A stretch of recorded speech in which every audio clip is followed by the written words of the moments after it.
traveling round the world, catching rides and sleeping in tents. Don't you know he's streaming it live? Take a look at some of his clips on Twitch TV. That's Twitch TV/Hitch. Hitch.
Alright. I guess let's get ready to go. According place a better breakfast than McDonald's. I don't think they have like a breakfast diner, unfortunately.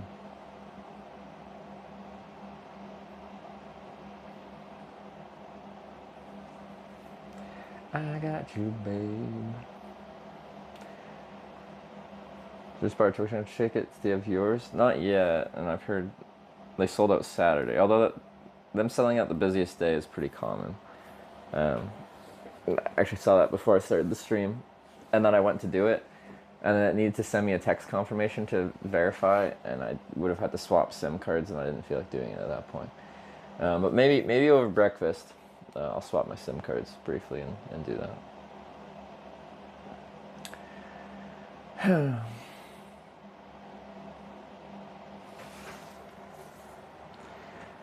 You're due to $150 down, but it's like 3 backwards rides in a row to get me here, so it wasn't just 1 vote, it was 3 votes in a row.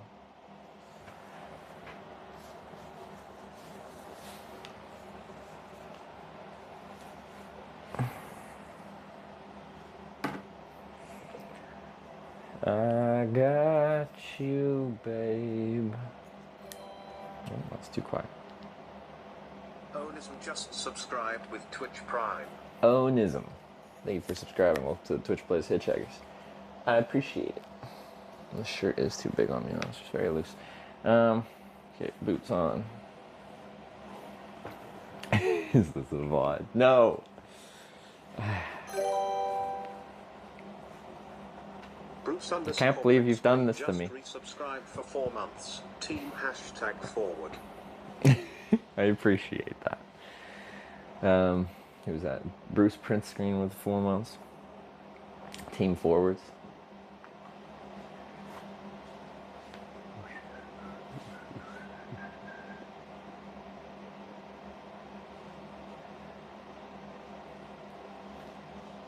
You got the same room? I got the exact same room. This is not a busy place, so I think, yeah, I asked the guy, and he said I'm the only person staying here right now, so I have my choice of any room.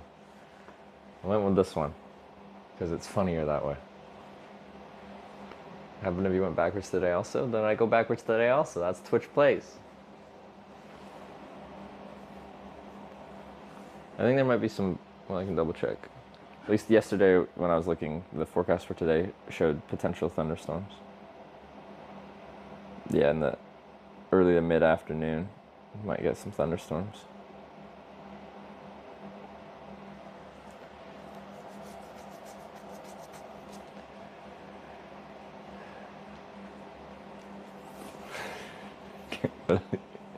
Ah.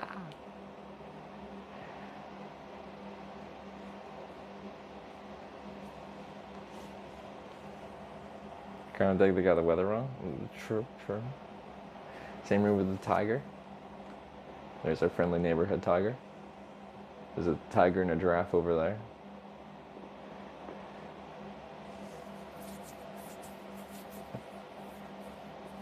I played TwitchCon. I watched some of it. I wasn't actively participating though.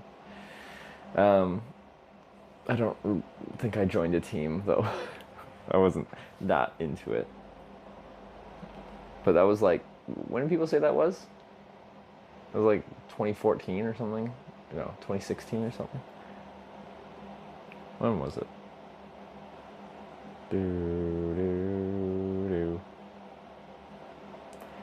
I got you, babe. Okay. Let's start packing. Packing's a lot easier this time because I didn't unpack all my stuff like on my day off.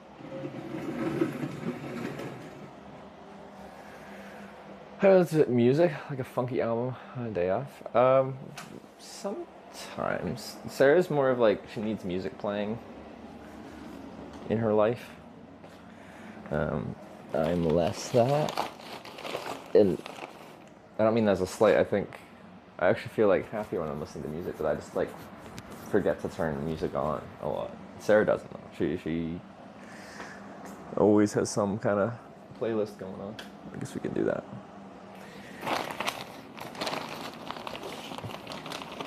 She's a repeater, though. She'll listen to the same song or album over and over and over until she burns herself out from it and can't listen to it anymore.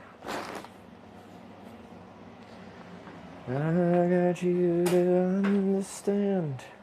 I got you. How you fall 6 hours sleep unless you fell asleep straight away into the movie? I didn't start watching the movie actually.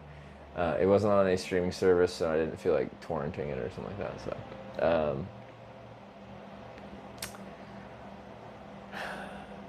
I like right after the stream ended, I showered and got ready for bed, climbed into bed. But when did I actually fall asleep? Probably like 11. So, like 11 till 5, I set my alarm. That's not horrible. But yeah, it's 6 hours sleep. Anyway, not ideal, but we're dealing with it.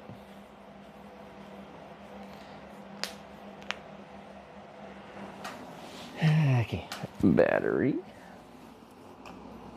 Then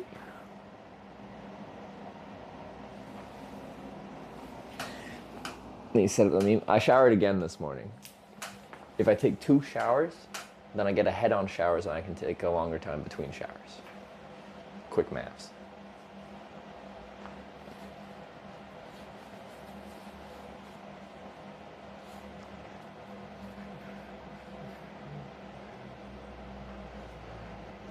Showers stack, exactly.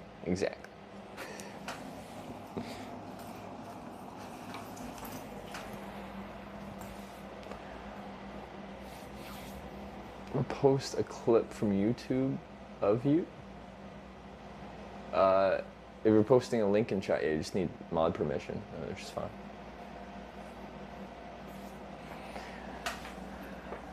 Yeah, can I plug you? I disconnected the mic first. But it should come back. I just disconnected power.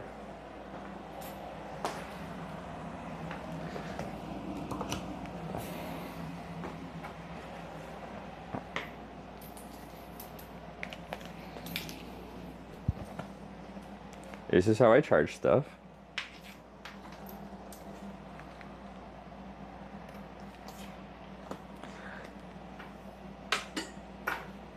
And you end up here again because y'all sent me back here.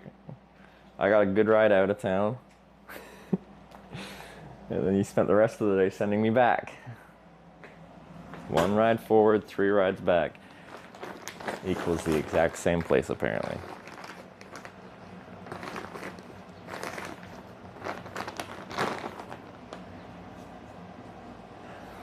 Okay.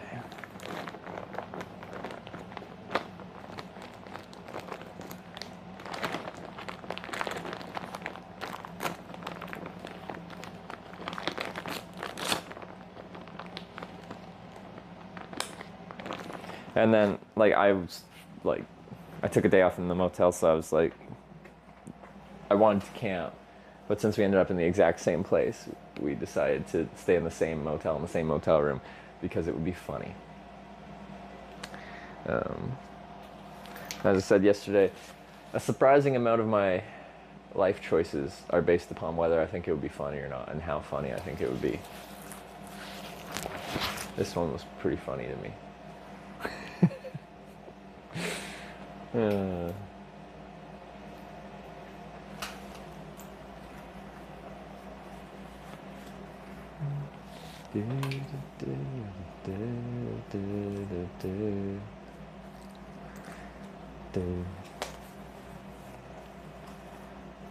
I doing the same thing later though? That would be very Groundhog Day. So, like, I guess.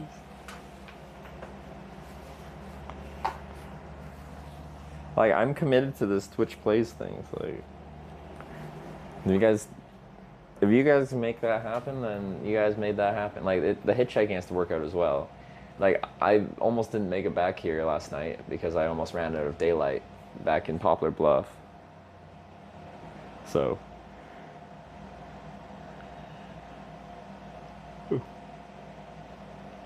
Alright. I'm actually mostly packed now.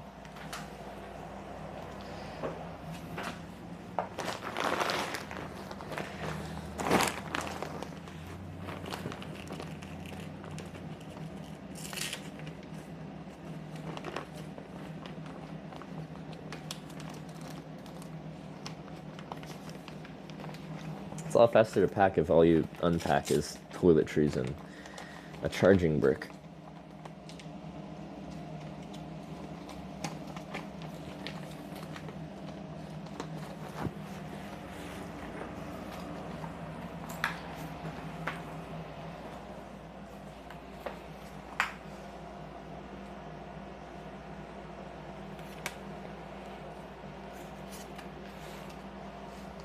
McGrill in the morning, probably. I don't think there's any other good breakfast options.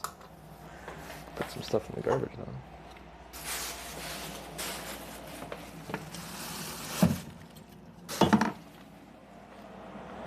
I got you, babe.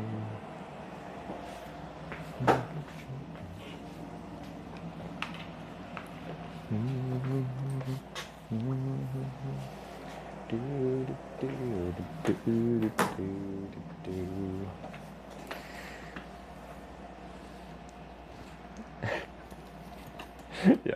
No need to clean the room. I'll just be back tonight. Don't worry about it. Have a fantastic day. Keep doing what you do, and thank you for streaming your adventure. Miss Mouse, thank you very much for the kind message.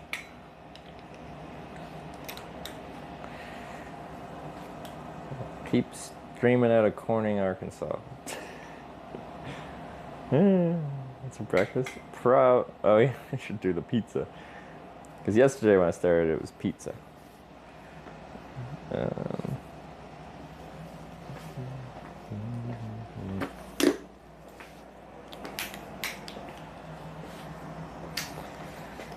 I still got those little candies. I got you, babe. Put the chair back where it was.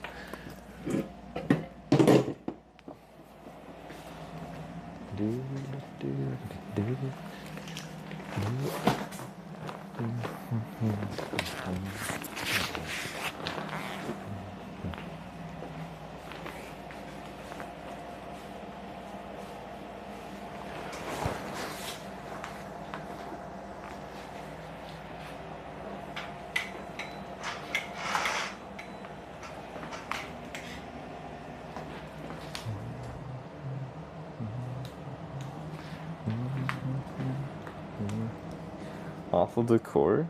You just don't have good taste. This is beautiful. That needs to be plugged in and closed.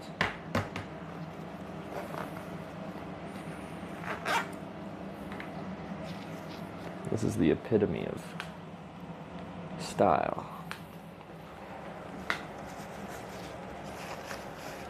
Interior design. They know what they're doing. Town of Corning, Arkansas is known for that.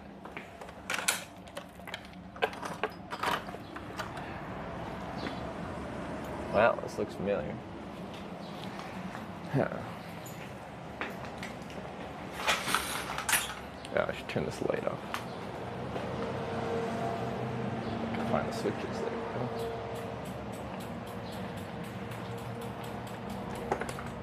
Turn this light off.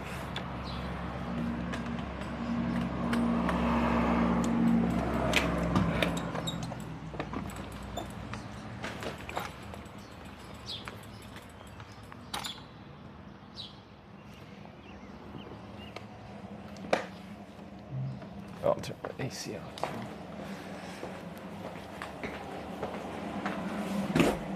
Oops.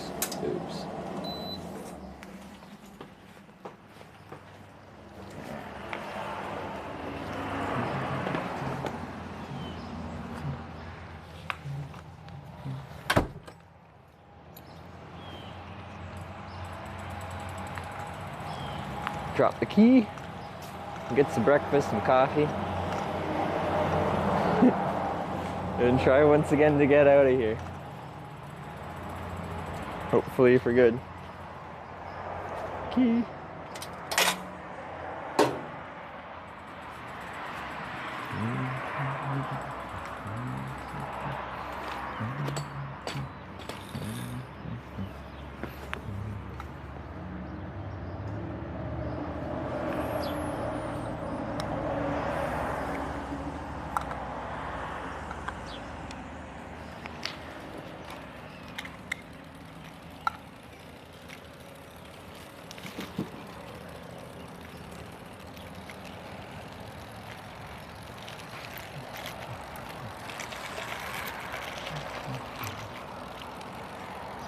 I got you, babe. Corning, Arkansas.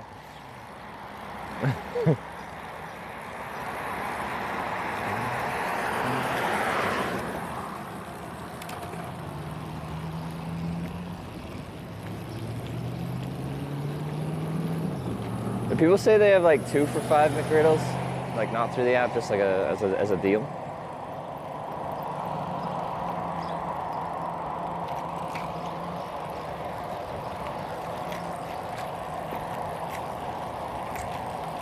So I still don't have the app. So I'll have to like download the APK for the US McDonald's and make an account and stuff.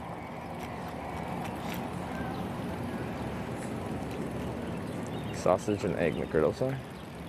Okay.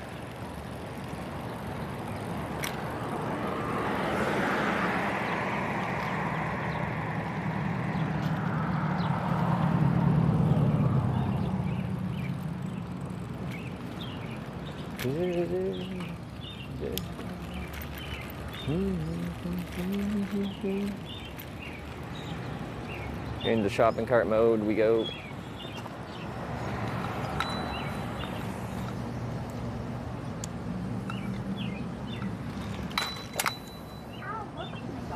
Oh, voice startled me. Whoa, he's got such a, indeed, like a kind-sounding voice. She practiced that.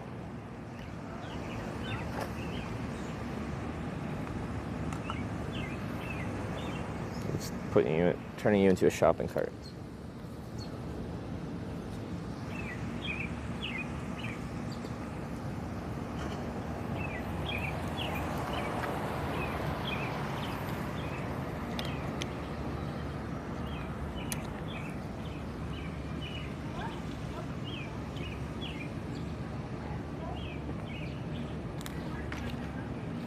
All right.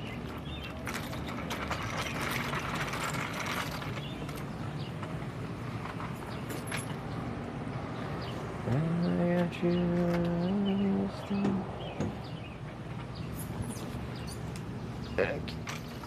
Ow.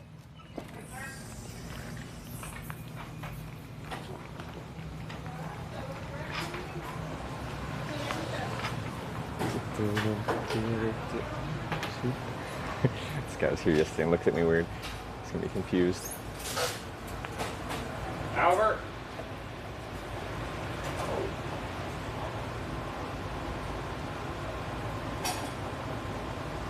Deals?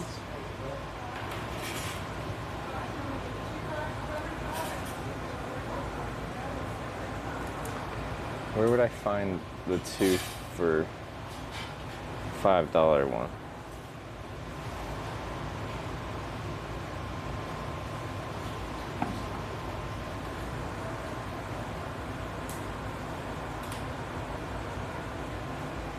App? I don't have the app.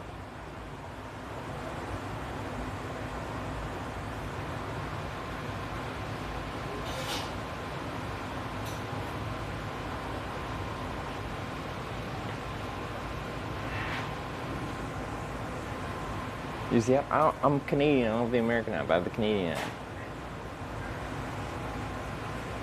People, no, that's what people said for the 2 for $5. It was like just a standard in-store deal.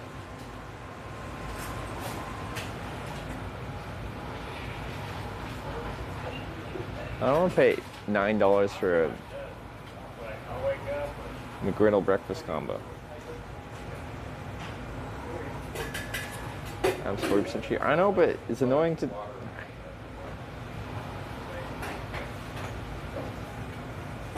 I guess I can ask.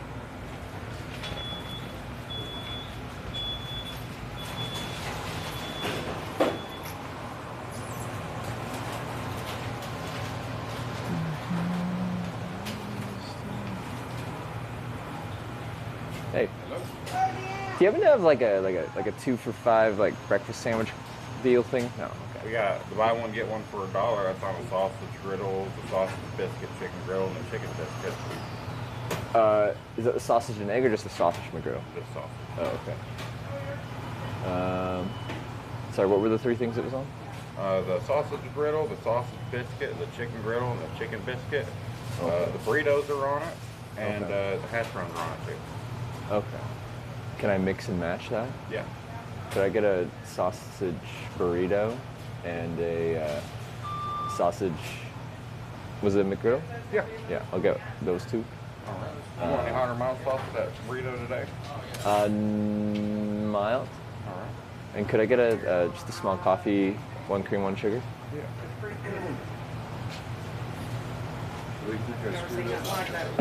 Right? It's pretty funky. Yeah. And I don't have to leave it outside and get stolen. I don't blame you there at all. It'll be 568, all right, boss man?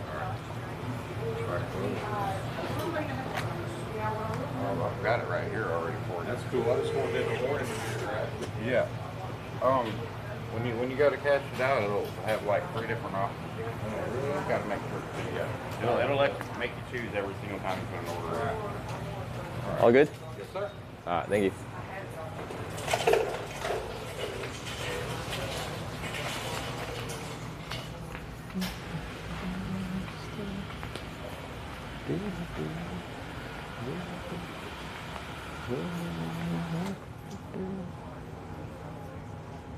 Have a good day, guys.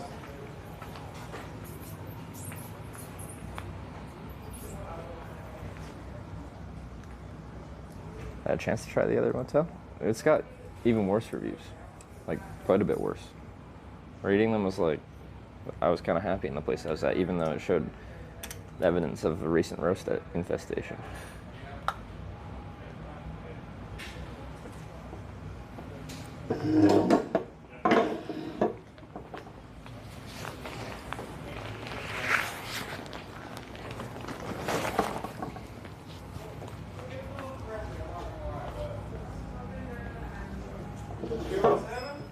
Is that me? Probably.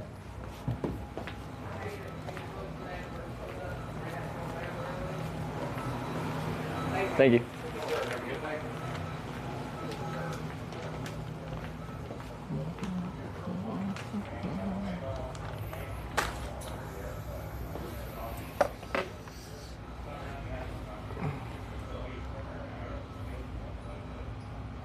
Okay, it's a little bit cheaper.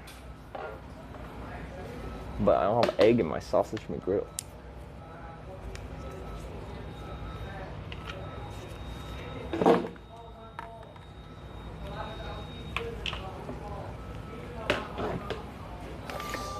Where else to stay at the nicer hotel in town?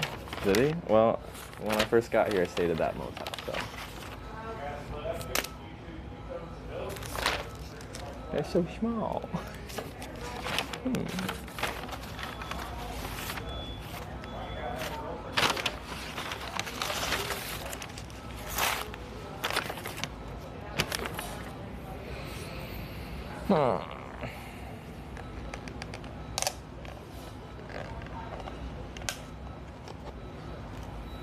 Should have given you a McDonald's app code. Oh, is that what we can do? Oh, that scratch on the lens is gonna drive me crazy.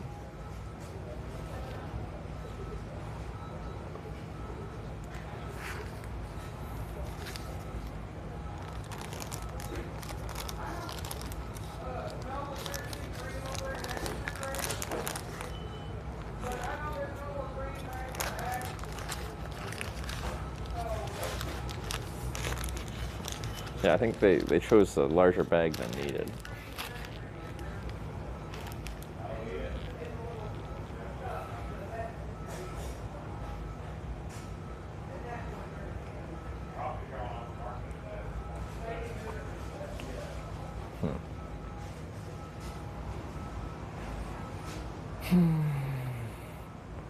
All right, well.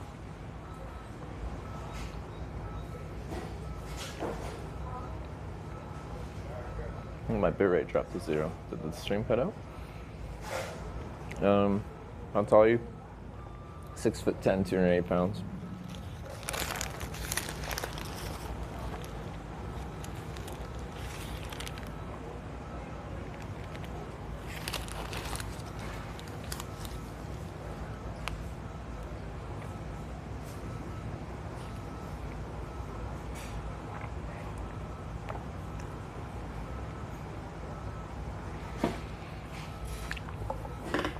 small town McDonald's just rocking the Fox News channel.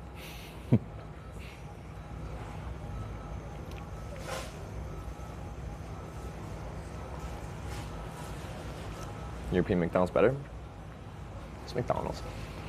Like in different countries, McDonald's will have some like regional items that you can't get in other McDonald's. So that's sometimes just as a curiosity fun to try, but like the quality of McDonald's doesn't change very much.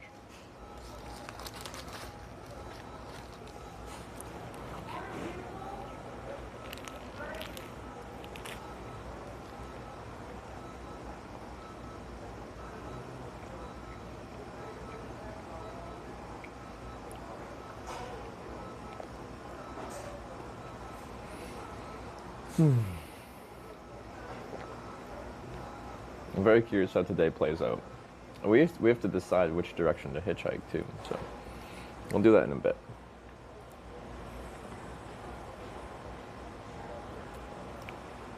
Get tired of road? Yeah. If I can't go to like local places, I'd prefer that. 'Cause, yeah, it's not the same McDonald's every day. There's just nothing in town here, I don't think. It's like breakfast.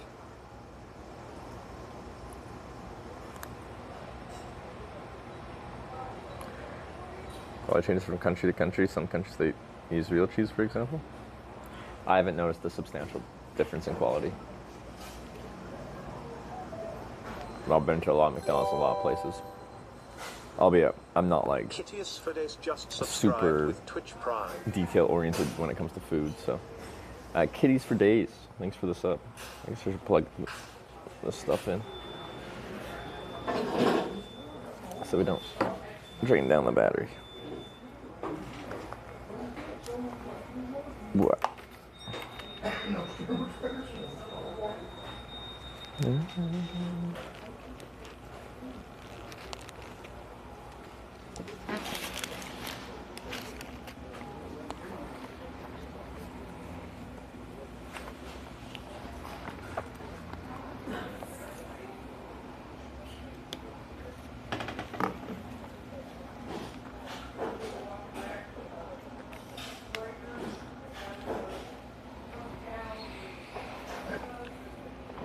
Okay.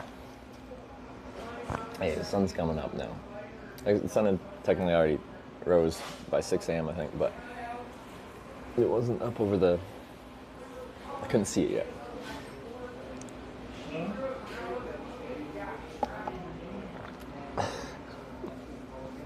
Get moving back here.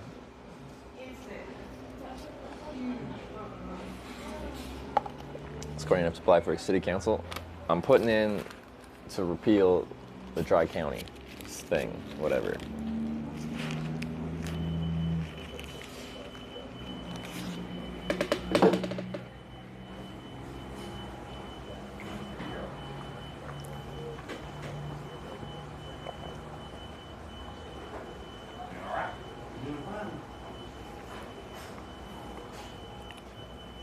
That lighting's quite harsh now, actually, but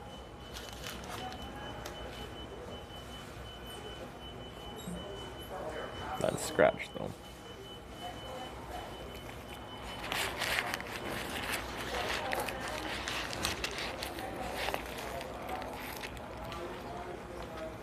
Curious what reaction would be if you did it again. I don't know what it would be. Cross that bridge when we get there.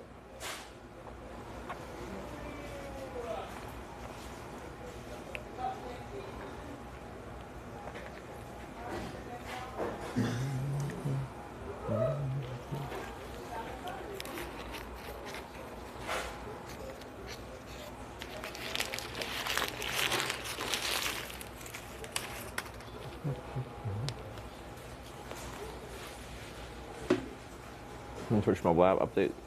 I have no idea how to do anything on it. But like, me just trying to find someone that I follow online is now such a pain. And I can't see what they're doing. I was like, I'm gonna turn this up. Go to my Twitch. My home is now just like automatically this. and it automatically plays the live stream, which is super freaking annoying. And I click on this, and I click on this, and I can see, fuck off. I can see the streamers I follow that are live, but there's no like thumbnail anymore. I can't see who, like, who's outside and who's inside, or the title or anything.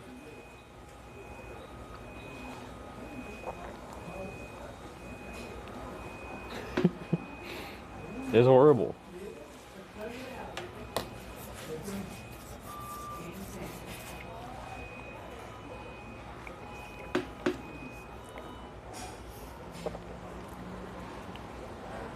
So that hasn't hit iOS yet. I'm sure it'll be there.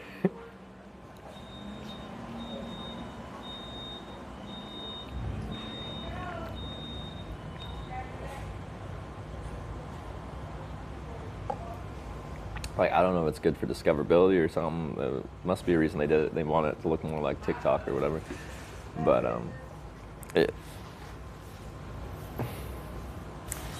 from a broadcaster perspective, like, really all I use the app for is to change my title name and to find someone to rate at the end of the day, and to like watch Sarah sometimes.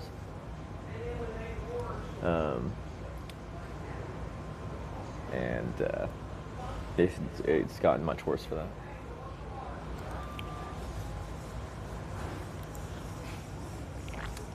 And they wanted more TikTok-like carousel. Now they have it and hate it. Oh, I wasn't crying for it. I feel like that's a case of a certain percentage of the minority just whines the loudest, so they sound like a larger percentage than they are.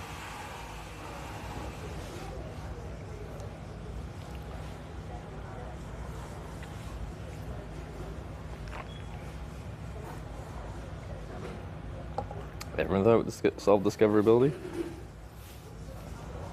Where did they put the seam? Fuck!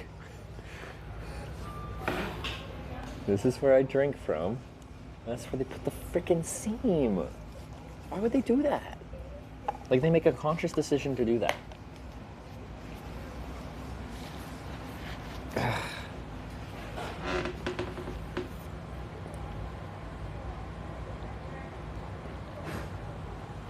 Like, I feel like some people have it in their head that that's where you should put the seam. Why?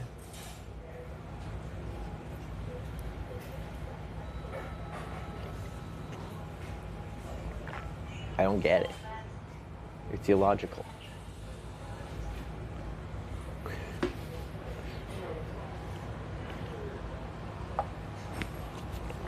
My absolutely first world problems. It's just easily fixable. Just don't put the put the part we drink from where the seam is.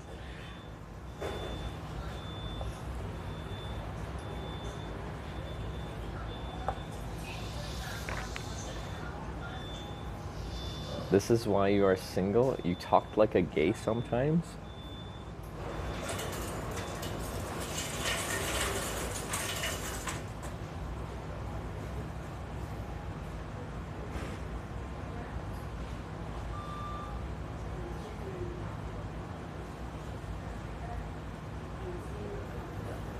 Damn close for work. Okay, This is my girlfriend. She's in Italy. Is there a dinner? I talk about her all the time. She talks about me all the time.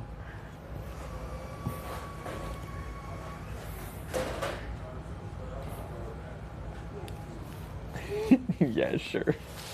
As soon as I'm like, this is my girlfriend, she's in Italy, I'm just like, oh, you got a girlfriend in Italy, do you?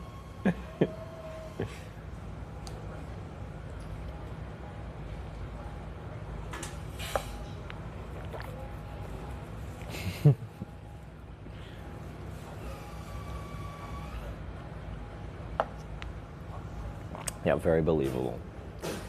I'm gonna have to, so I need to like,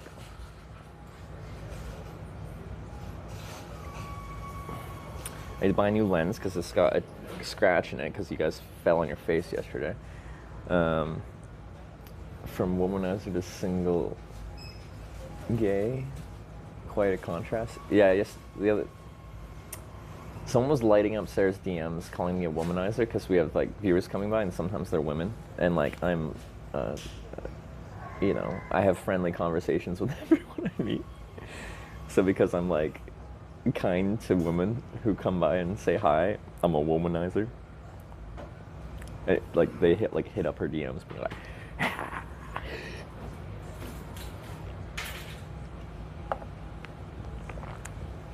It's good. Benny, what are you doing up here, Star? Oh, okay. Their girlfriends were in Edmonton and Croatia. Well, now I have one in Italy too. Things come in threes. Nope.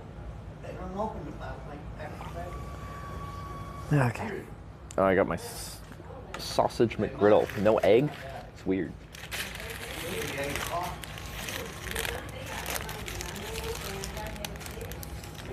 You got snitches for viewers? But like, why would I do anything like wrong live on stream? Like, it's easily verified. Yeah.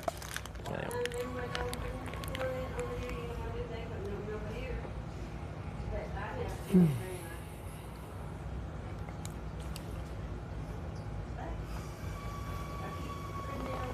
Permission to post a link? Was that the YouTube thing you wanted? You can get permission if there's a mod here that can give you permission. Don't remember how to do it.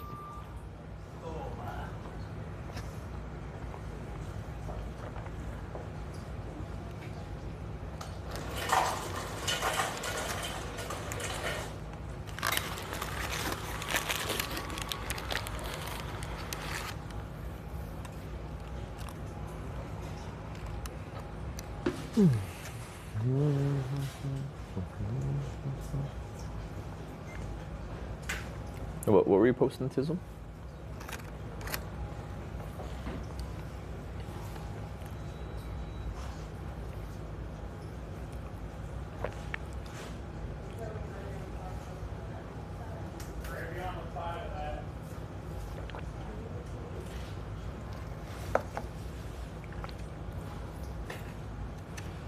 Your wake up? Oh, you posted to YouTube.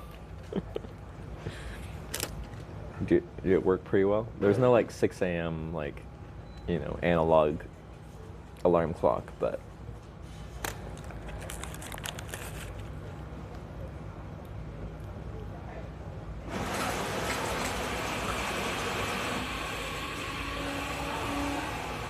is the Mac is in Corning? It is. We're in Corning, Arkansas.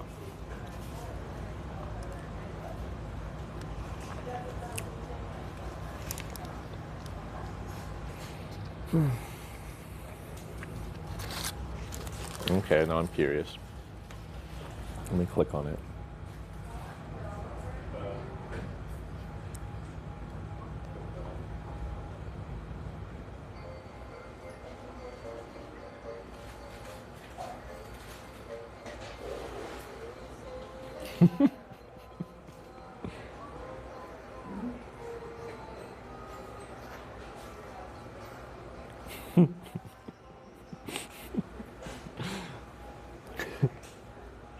Yeah.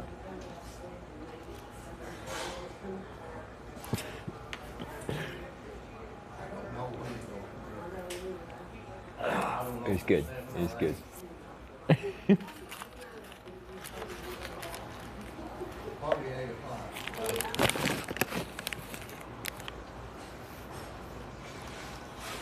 It's not the song I played in Groundhog Day? It is. Yeah, and I started it right at 6. Noisy03 just subscribed with Twitch Prime. Can I have a bite? Sure. Here's my sausage McGrill. It's actually not bad. I missed the egg, but it still tastes good. Noisy with the 3 months. Thank you.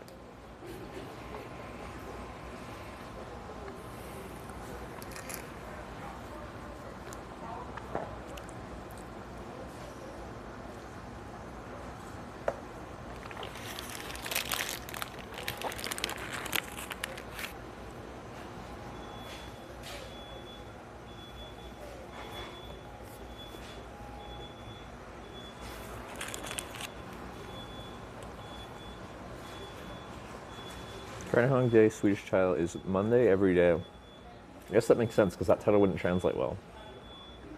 We don't know what Groundhog Day is. We go, what the heck does that mean?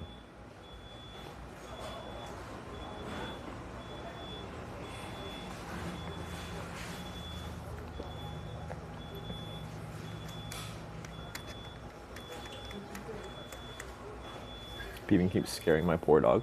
That's how they keep dogs out of McDonald's. I'll be leaving soon. I'm almost done.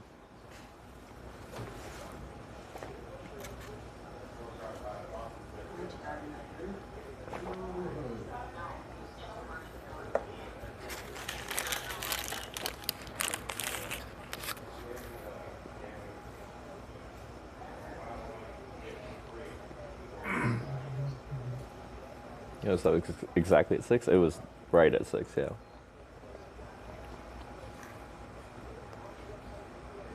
Well, I started the stream at 5:55, so we'd have 5 minutes of lead up. It's for breakfast today. I got the buy one, get one for $1 breakfast deal, but it doesn't include my normal stuff. But I got a sausage McGriddle, so no egg and cheese, just sausage. And then breakfast burrito. My breakfast burrito was depressingly small though.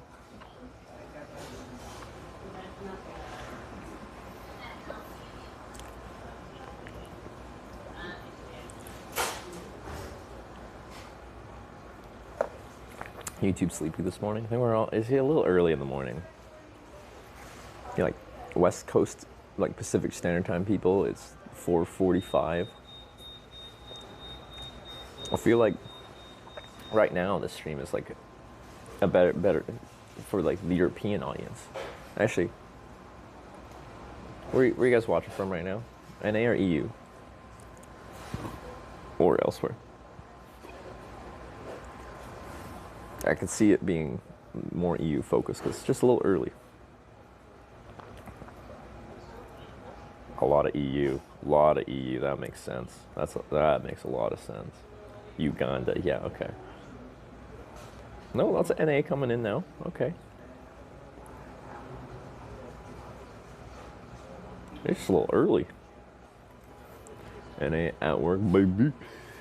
Australia. I didn't give you the option of choosing that. It was NA or EU. I did say or other.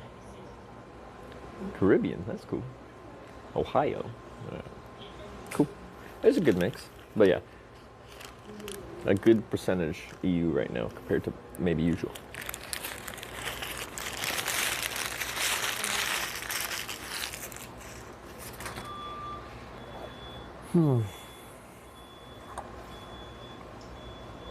When I'm walking 4 times 50 kilometers in the summer, experience with trails, would you ever want to challenge yourself with long hikes?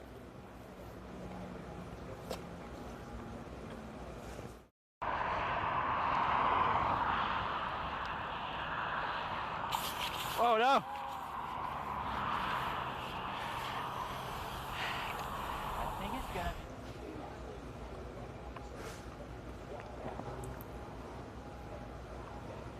Just a random network disconnect. We're only on one network right now.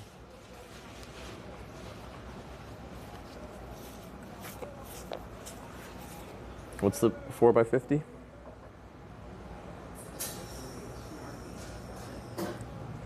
Make a Corning sign this fine morning. Potentially if I have to hitchhike back to Corning, but I'm leaving Corning right now.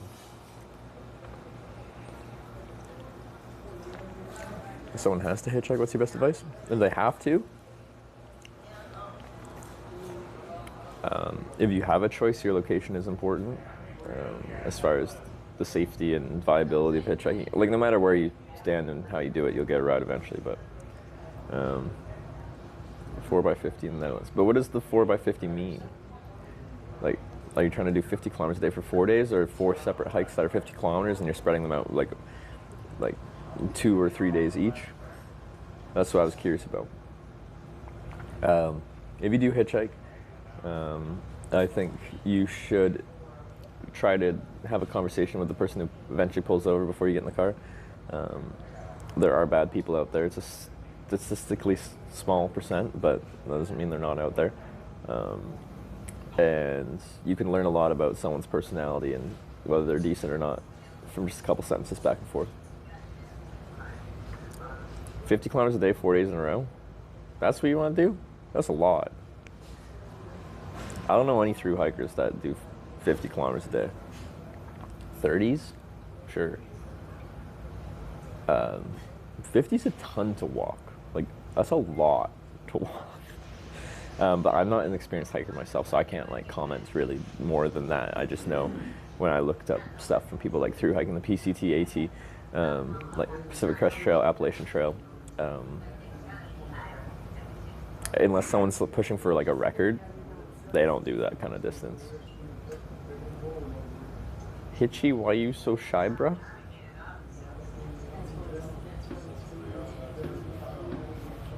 What? Fucking hitchhike for a living.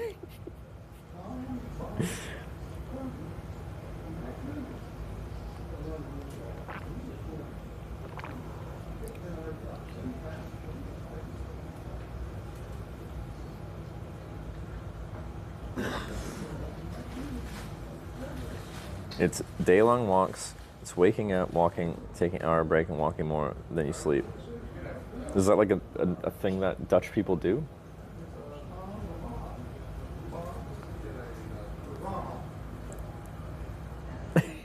Hitchy uwu. I'm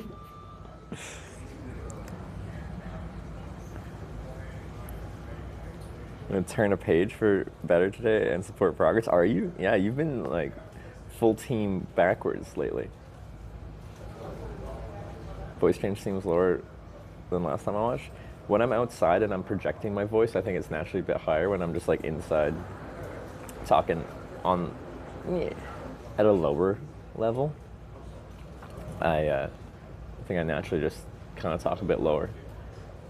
When I'm talking quieter, it's lower voice. When I'm talking louder, it changes the tone.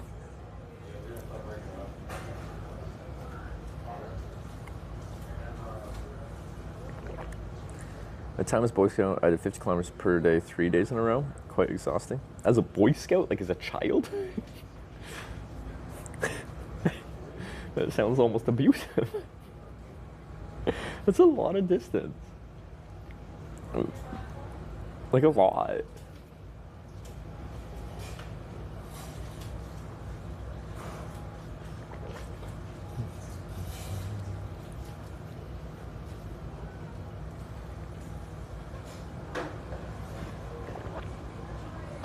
What about everything goes high pitched?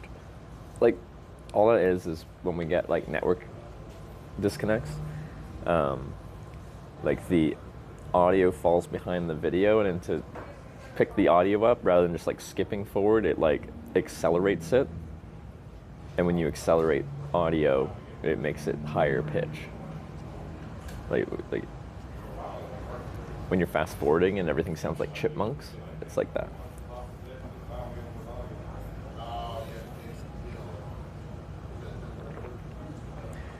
However, isn't my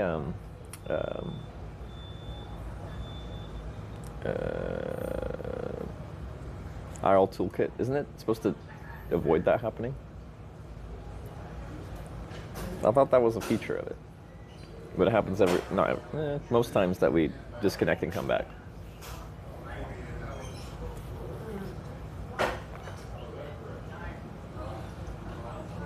And avoid audio desync by doing that. Oh, okay. Wouldn't it just be better to skip rather than accelerate?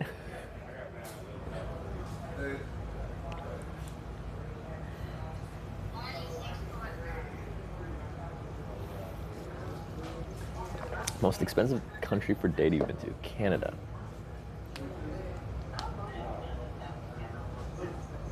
Oh, they can manually do F. It only takes a few seconds though to fix though, doesn't it?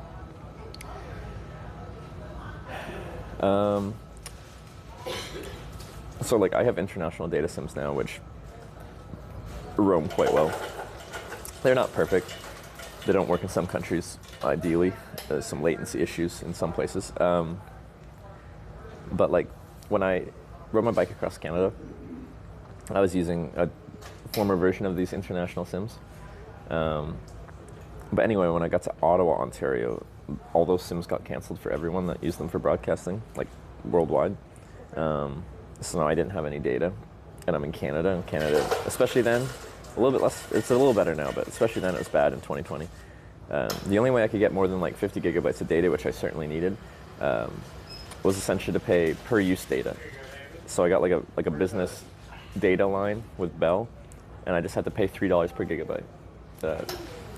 And even then, they throttled down my speed to like an unusable amount until I talked to customer service, and I'm like, I'm paying per use data rates. Give me my freaking data.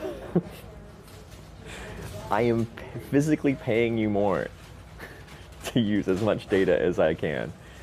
I was real pissed. Anyway, my bill was like $800. Which battery should Sarah get to replace the super tank with?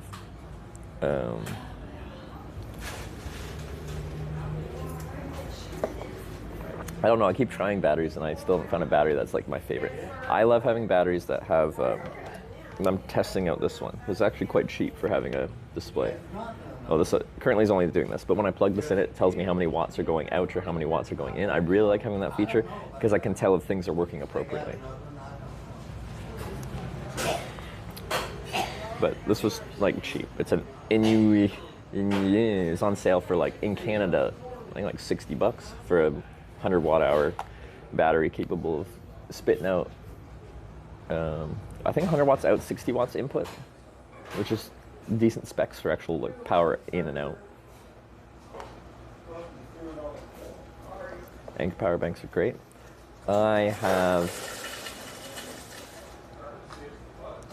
I don't think Anchor batteries are worth the price they charge. I have lots. Here's one.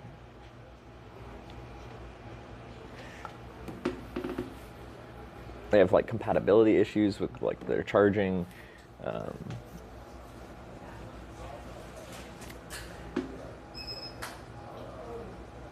The only thing they have going for them is good customer service, where a lot of like these power bank companies are like, if you have an issue, you can't reach them.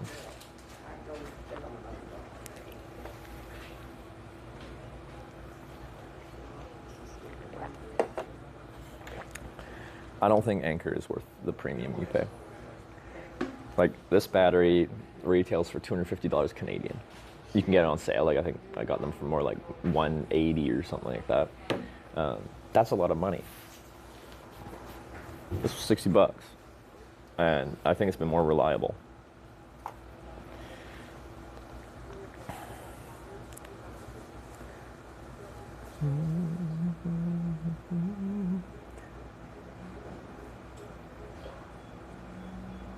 Anyone planning those batteries? It's you and Rob. Oh yeah, any travel RL streamer just churns through a lot of batteries. Like we put a lot of aggressive charge cycles on batteries. Sarah tried to light one of my batteries on fire. It started smoking. It's dangerous. Like these are lithium-ion batteries. Like if they go, they can go. How many milliamp hours? This one's 24,000 milliamp hours. I think this is 26,000. 27,000. But I don't know if you can actually read that. That might be really hard to read. So there's a reason batteries are the size they are. Like when these big brick ones are specifically max out kind of at that point. That's 99.9 watt hours.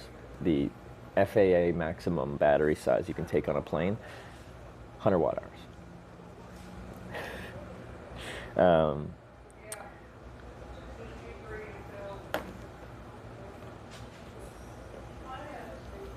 So you can carry as many 100 watt hour batteries as you want.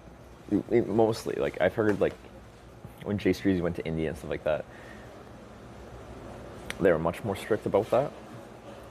Did they take all his batteries, or they only let him take like 2 or something like that, or something like that? Anyway,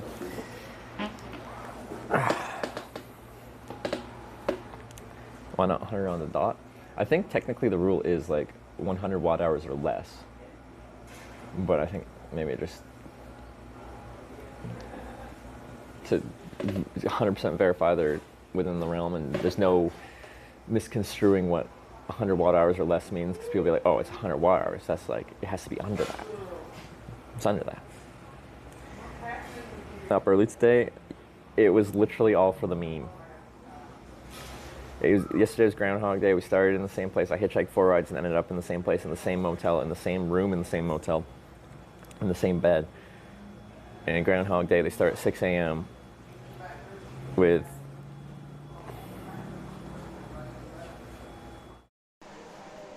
We're like Oktoberfest. You ever I've been there Oktober- I have, yeah. No. Yes, I If you- have. In Munich. Now, if I tell you you've been Oktoberfest, I don't want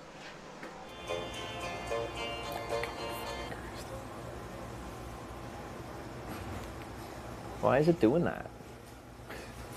The battery's real solid here. I'm only running for one network, so a blip will just kill the whole thing. Because this phone's on AT&T, this phone's on Verizon. AT&T is useless in town here, but once we get out of town, I like to have that network diversity. Who started with this?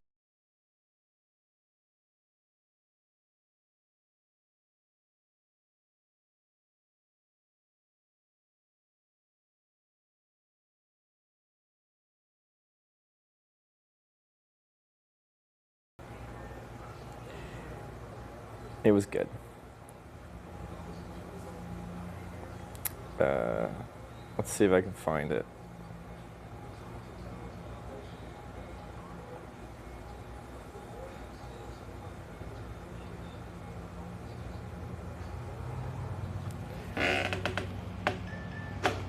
Oh, is this? Oh.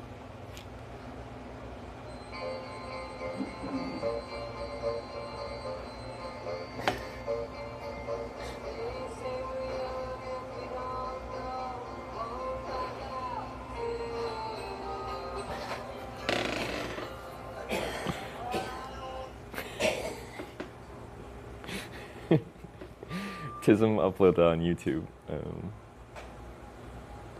Oops, I just wanted to copy that link.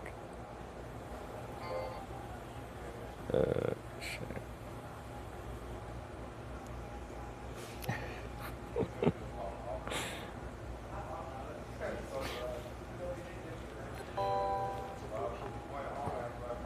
Bruce_Print Screen tipped $5. Thank you, team hashtag. Team hashtag polka?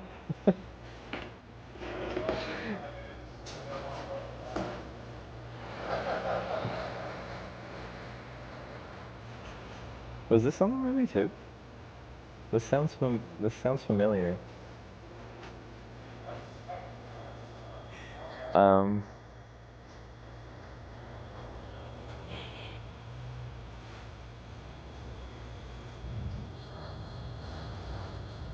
Okay, so from oops.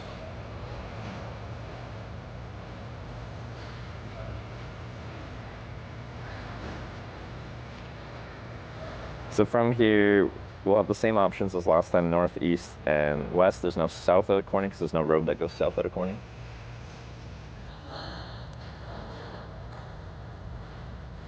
There's 62 west, 62 east, and 67 north. Thank you very much for that. Who's that? Bruce Print Screen. I might go outside and do this just so I'm not annoying people. The same person picks you up. I don't think they'd be driving past me. They were a commercial truck driver heading to Indianapolis. Oh, I can turn my GPS on too.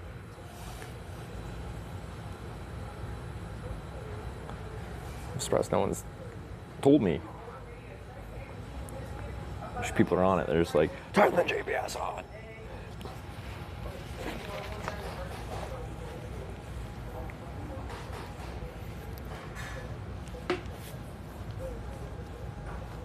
West is best. So on this vote, I'm very concerned about East having any data, like network. I don't even want it to be an option, but it just looks like a substantial enough route that I feel like I can't disallow it. North is of course forwards because we're going to Wisconsin next, which is straight north. And then west is leading us further away from anywhere we want to be.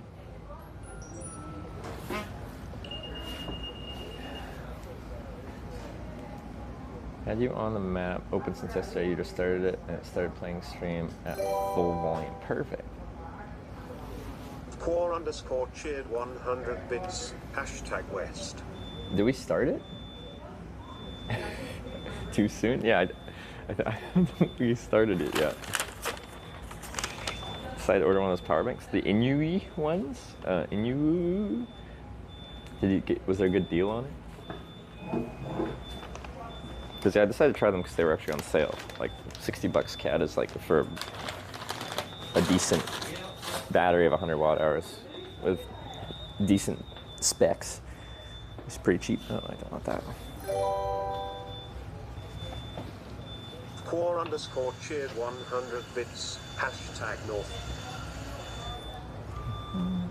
What? What are you doing?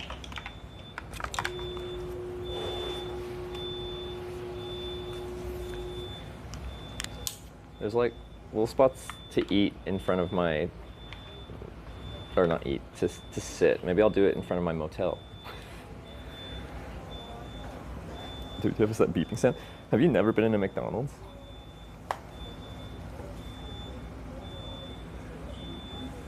You haven't lived. Pocahontas is west? Yeah, but we don't want to go that way. Please, no.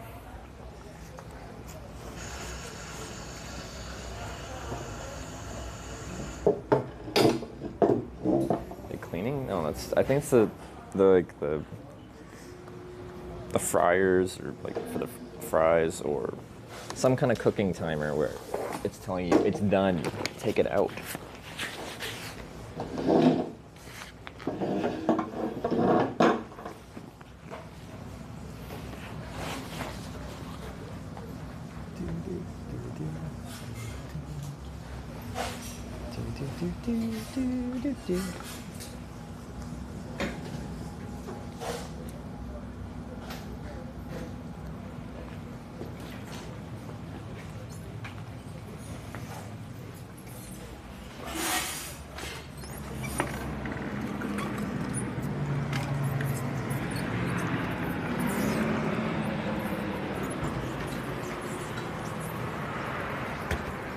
All right, back to bike.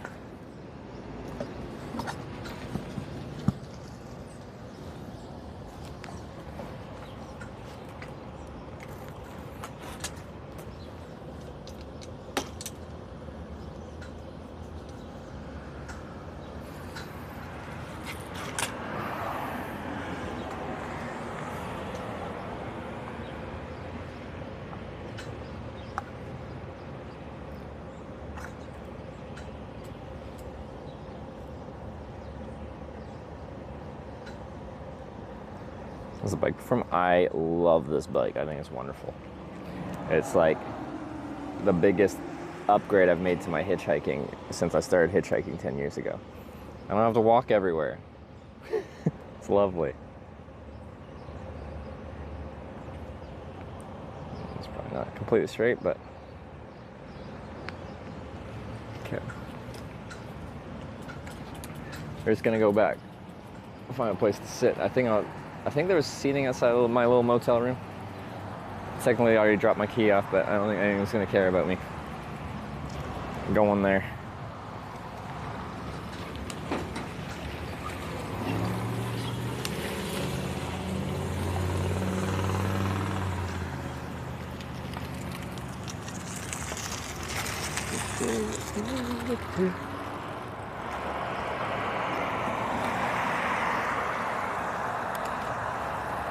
Back to Sonic. Do they do breakfast? There's someone there. They must do some kind of breakfast something. Triple this month's business at the motel, maybe. I don't mind that little place. You guys are all like making fun of the decor, the wall colors, the decorations. I'm just happy it's like not super generic. They went with bold colors, bold styling. It's like I'm in a safari in Corning, Arkansas, which is known for safaris.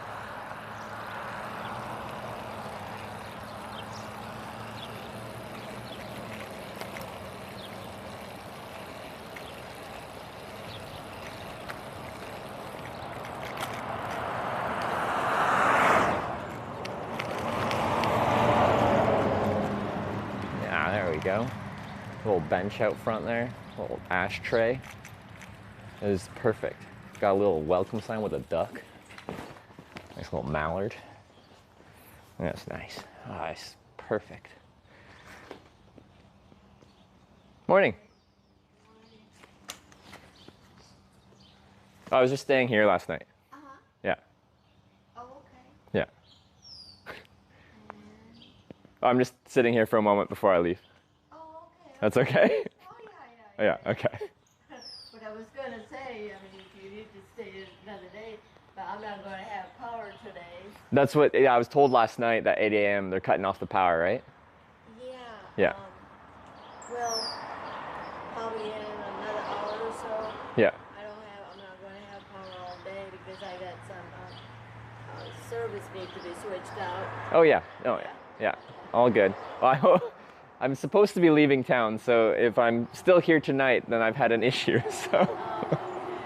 So hopefully I won't be here. So you're heading back to Canada, or? Eventually I'm going to California first, so I got a bigger trip to do. So it'll take a while. So. More power to you. Thank you very much. All right.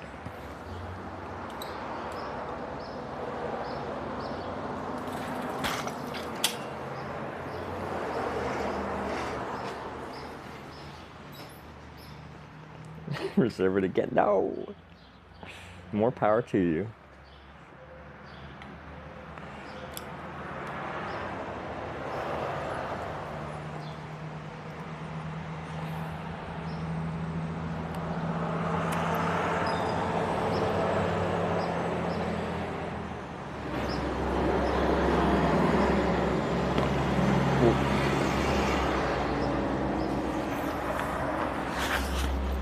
Okay. My chair.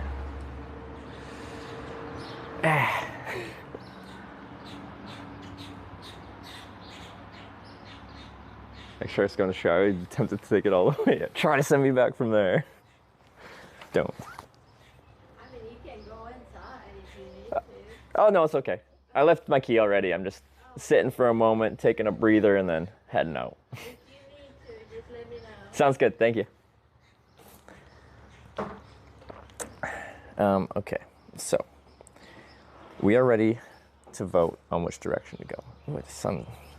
Let me take this off.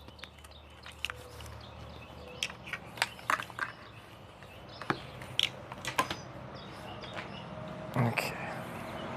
Oh, there we go. Voting has started. So north is forwards. We're going to Wisconsin. Wisconsin's straight north of here.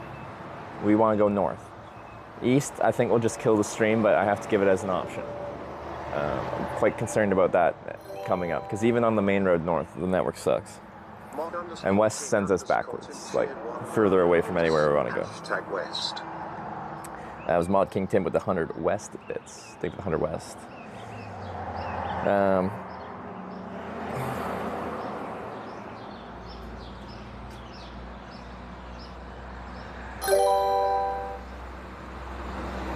Dr_Yellow 100 bits. I'm looking forward to how Brian this one. Hashtag Northeast to Punxsutawney, PA next. That sounded pretty good. Punxsutawney. Better. Danger Tater cheered 100 bits. Hashtag used Sure. for a long distance back into a service Have you there. ever seen a albino sparrows? I don't think so. Yeah, I've never seen it either, but they didn't live long. But this summer we had some albino. Oh, yeah? Yeah. Yeah, I didn't know that was a They thing. said it was the most rarest bird. Really? Yeah. It was interesting. I mean, they were cute, but Yeah. they didn't last because they mean and they can't really, they don't have the good vision and. Okay, yeah. So, I didn't know they existed. 1 in a million. 1 in a million sparrow. Yeah. Pretty cool to see, though. Yeah. Yeah. It was. Yeah. So cute. All right. Albino sparrows. Dr. Yellow with the 100 North bits. The Punxsutawney. Brian said that real good, I think. Danger Tater with 100 East. Hey. for a long distance back into service burger. Why you want to kill the stream? That's rude. X-Foam with the 100 north bits as well. North is the right correct direction. North is forward. North is progress. There's already bad service between here and Poplar Bluff, north of here. I think east would be even worse. I don't know what west would be to Pocahontas, but I was told yesterday that Pocahontas was not the best town.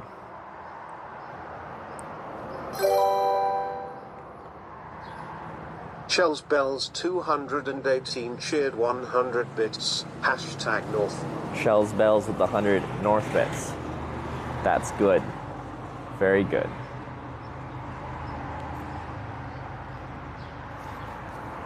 When mods vote for the stream to die, you know you're running them too hard. Maybe. Maybe that's true. But let's say any vote, any direction of corning is progress. But the thing is, like, if we vote to go west, like, I'm gonna want to try to come back here from Pocahontas because I'm trying to go north, and there's no good way north once we go west down whatever it is, 62. 200 bits. Hashtag North. Hashtag Team. Whichever way Hitch wants to go. Bucky with the 100 north bits. Thank you. Hope you like Wisconsin. I'm looking forward to getting there. I just gotta get there 700 miles north of here to get to our next corning in Wisconsin. Cravensworth at the 200 north as well. Thank you. Thank you. And Loctifus with the sub. Thank you for the sub. Welcome to Twitch Plays Hitchhikers. Thank you. North for Noblick. There is north on 67 past Poplar Bluff, out in the middle of nowhere. There is a town called Noblick, which is funny. Like, it's just so blatantly, like, it's not, like, some towns sound, like, subtly vulgar. It's just blatantly vulgar. According to Denmark will be the next one. Yeah, I'm considering doing a small hitchhiking to TwitchCon trip, because there's a town in Denmark called Corning, so we could at least keep the Corning going, even though I take a little break from the America Corning tour.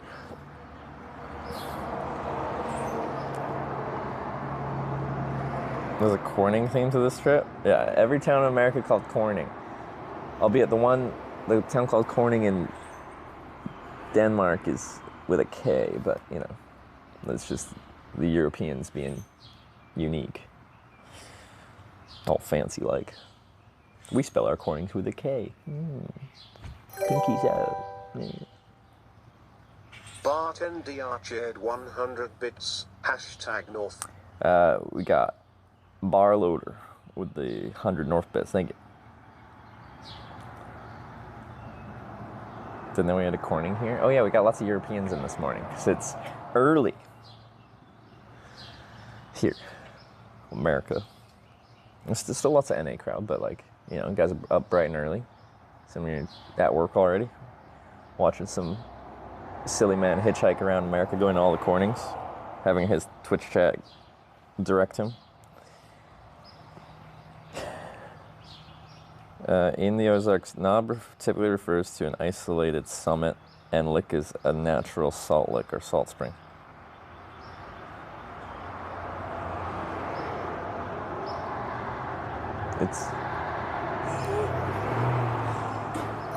It's clearly just a sexual innuendo. Jacknote Jacob tipped $1. Thank you. Hi Hitch. Okay. If you can get your right hashtag North to say the following words: megaphone, psychosis, limousine without saying them yourself, I will donate $5 per word in the direction of your choice next vote. Wow, putting like conversational side bets where I have to try to get them to say megaphone, psychosis, limousine. Potentially. That's an interesting prop bet. Okay. Thank you for the $1 north.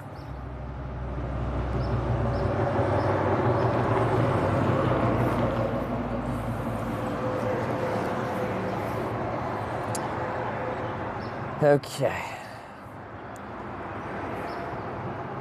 Hitch on third monitor all day.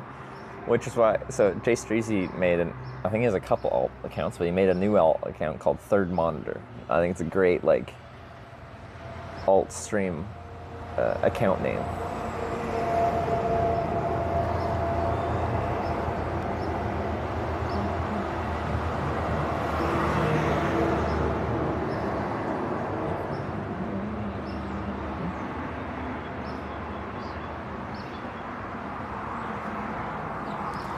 On my third monitor while at work.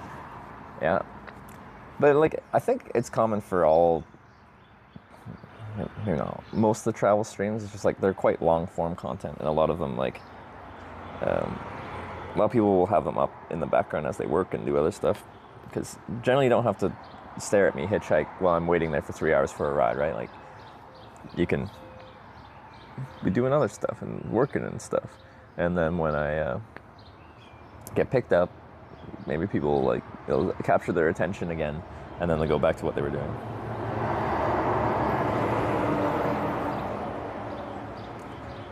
How are your social skills on a scale of 1 to 10?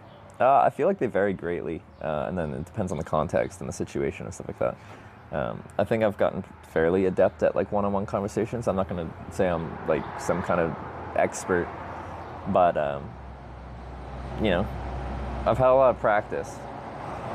Where I feel like I falter is still, like, in, like, say I'm in, like, a kind of social setting, and there's, like, a group of 5 people in a circle all chatting, and I join into that group of 5 people, and, like, joining in on a larger conversation, and wanting to participate and be active in it, but without dominating the conversation, like, finding the right balance in a group thing. Like, one-on-one's simple because it's just, like, back and forth between the 2 people in the conversation. Larger groups I find get more complicated socially because there's a balance to it, to participate but not dominate. And you forget names easily. That's true. That's very true. It would be better if I remembered everyone's names easily.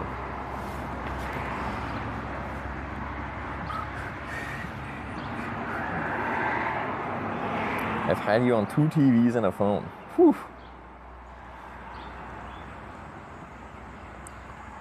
Found the introvert? Like, I'm technically an introvert. I just like socialization. Being introverted doesn't naturally mean, well, it can mean, but it doesn't have to mean that you don't like socialization. It just means you get exhausted from it eventually.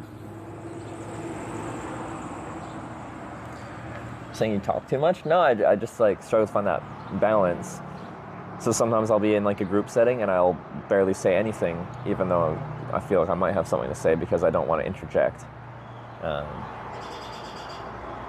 And I'm sure there's been times where I have said too much in a group setting where it felt like I was, you know, commanding the conversation.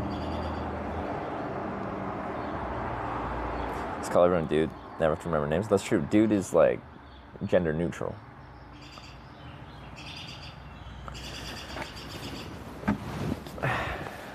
Can't go wrong with dude. Well, I'm sure you could. In an extremely formal setting. This will be an easy north wind. That's a bold statement. I don't know what the current score is because my compass says 0. 0. Boating closes at 3 minutes.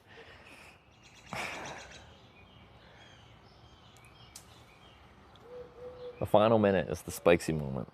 It's almost like the first, like, 12 minutes get disregarded, and the final minute is where everything gets played. It's only $8 north so far. Yeah, easiest snipe ever to send me in any direction. Yeah, the most comfortable wins is if, like, our forward direction, like, builds up a really big lead that no one wants to snipe it for that much, because it's like it costs too much to send me backwards. But right now it's easy.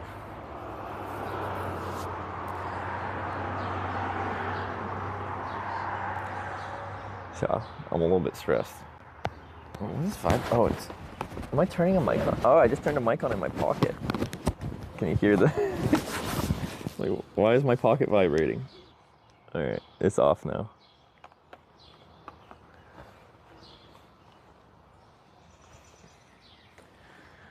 So the guy who spent $150 last night, not too much for him. That's true. 2 minutes. Deidre, is this rerun? How do we end up back here? You all sent me back here. Come on back here. This is Twitch Plays.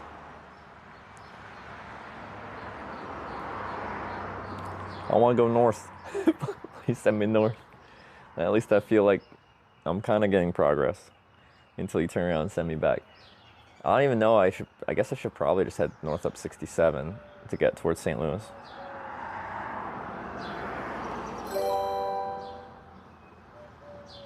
Hex_86 cheered 101. Oh, we're already in the final minute. Hashtag west, hashtag north. Hex with the 101 north. Thank you. Okay, let's see what happens. Final minute. Which way are we going today?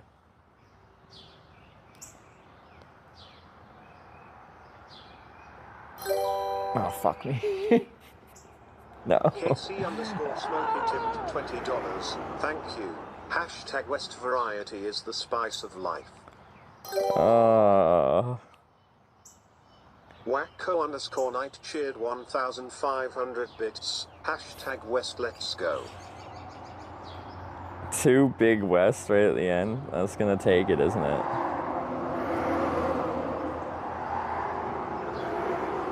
What's even west? Pocahontas? Is that the next town? West. Did that last one get in time? It wasn't gonna change it. Hashtag West. Y'all suck. Because now I'm just gonna try to hitchhike back to Corning again to get forwards.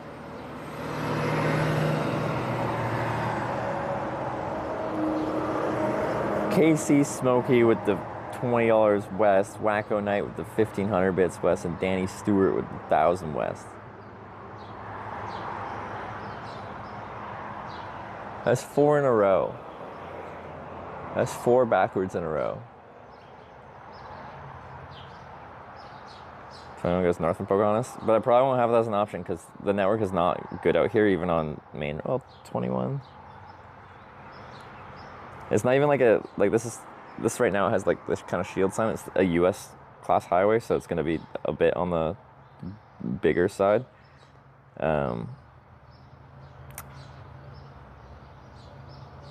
Those smaller classes of roads, like we're just not going to have a stream is the issue.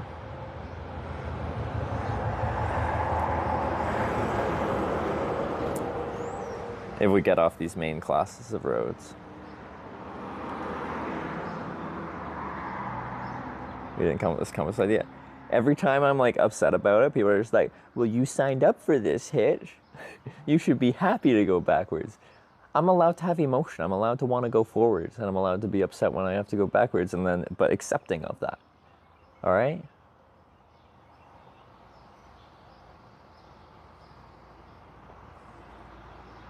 Jeez.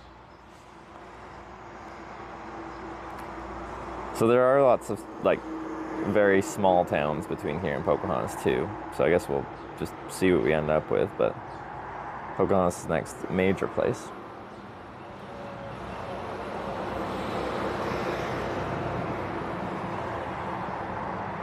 Wouldn't be funny, didn't it? Like, get upset? Yeah, if I was just an absolute like emotional statue, that wouldn't be particularly fun anyway.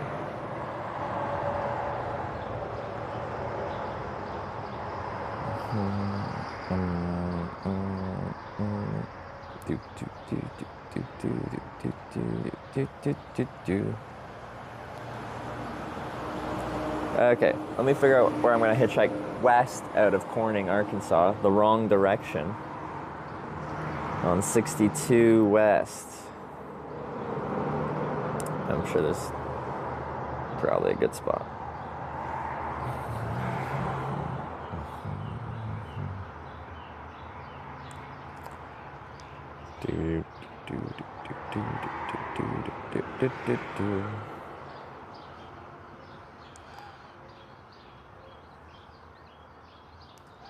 Lucky and your west Ryan will turn north on 211. Where the heck is 211? Yeah, looking at Street View right now. So once we get enough west out of town, the shoulder really opens up, but traffic's probably flying by that point. But when we're actually in town, the shoulder heading westbound is very, very narrow, so like there's driveways and stuff, or like business entrances, but I might have to go to that one just west of town. Although, like just after the lights, I could hitchhike at the laundromat. Honestly, that would probably work.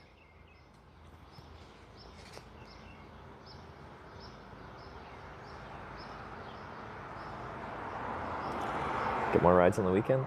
I don't notice a difference between weekday and weekend. It's just less of a rush hour. I don't like hitchhiking around rush hour because it feels inefficient. There's lots of traffic, but everyone's just in the morning going to work. Okay. In the evening going home, and quite often they just don't want to pick you up.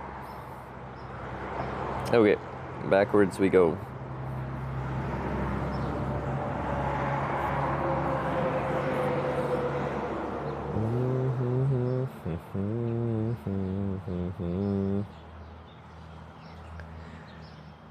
I guess I can use my west sign.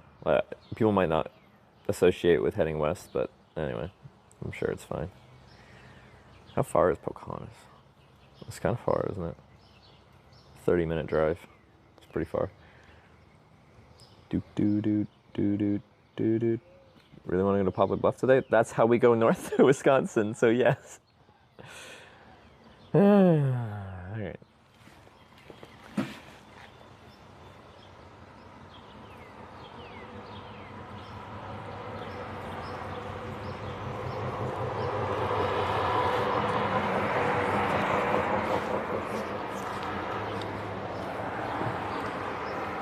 There aren't many good, like, major north highways outside of 67 here, and then 55, Interstate 55 just east of here. After west we go north. There's no good highways to head north out of, like, Pocahontas. There are routes that head north, but they're small enough, and I know the network in this area well enough from being through here now that it's just going to kill the stream, so I don't think it's really a viable option. We have to find a major route heading north to go up on. And they're all this route, north out of Corning, and that's like the smaller, more major route, or east, northeast of 55, and then north up there. Okay.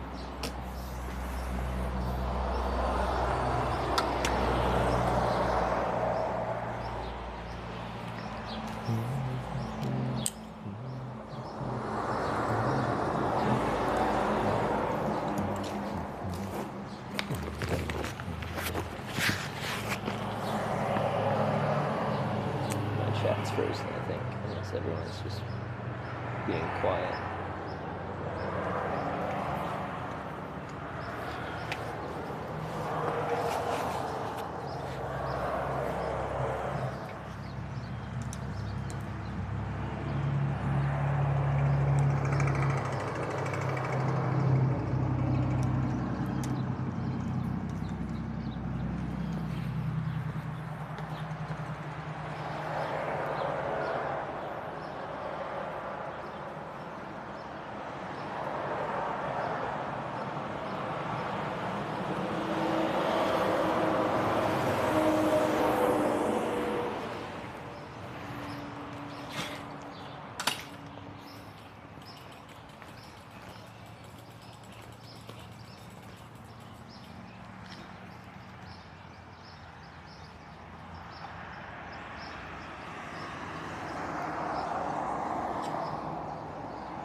Alright.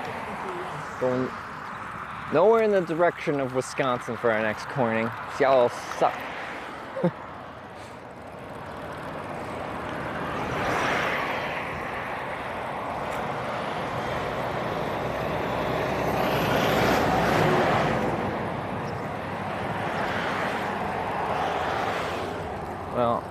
The sun will be a good way to illuminate, I guess, me and the sign for heading west right now. So I'll probably use the west sign. For this trip, it's just kind of fun to use the cardinal direction signs. You voted west, I have a west sign.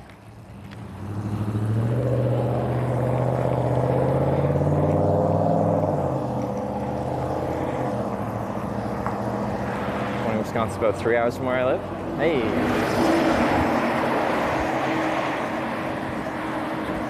Maybe a few viewers up there in Wisconsin.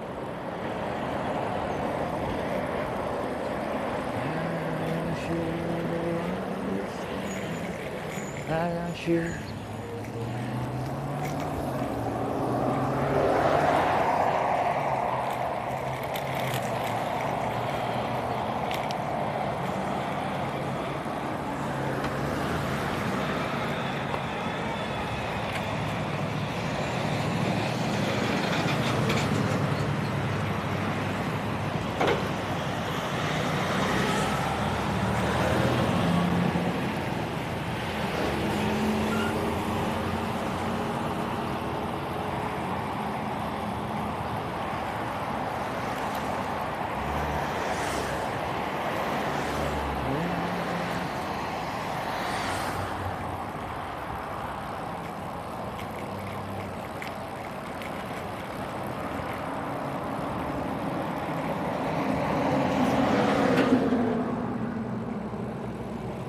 Probably hitchhike there. Here's the lawn from that.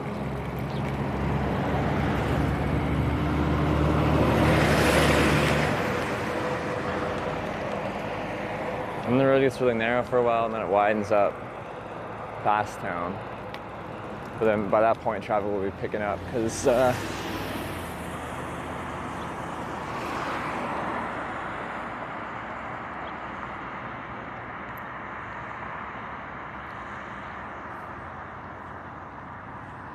going west from Corning now? Yeah, we're going backwards from Corning. That's 4 backwards rides in a row. So 3 in a row yesterday sent me back to Corning after a good first ride. A good productive first ride. 4 in a row backwards. Taking advantage of slow traffic here, I think that's probably the best bet.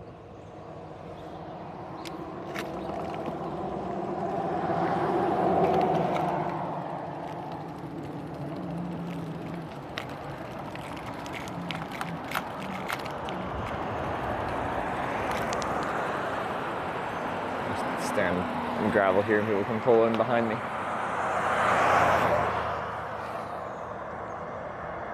For breakfast, I had McDonald's again, like I did yesterday. Same McDonald's, same Corning.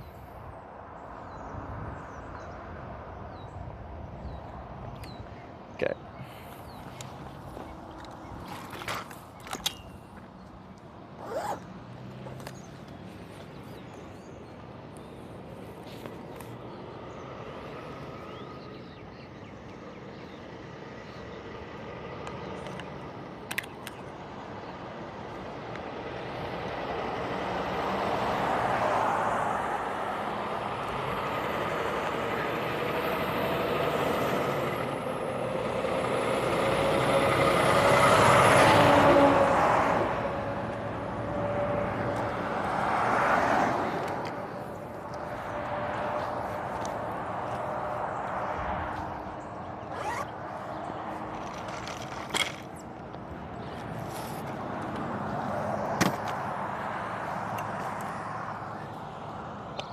Did that.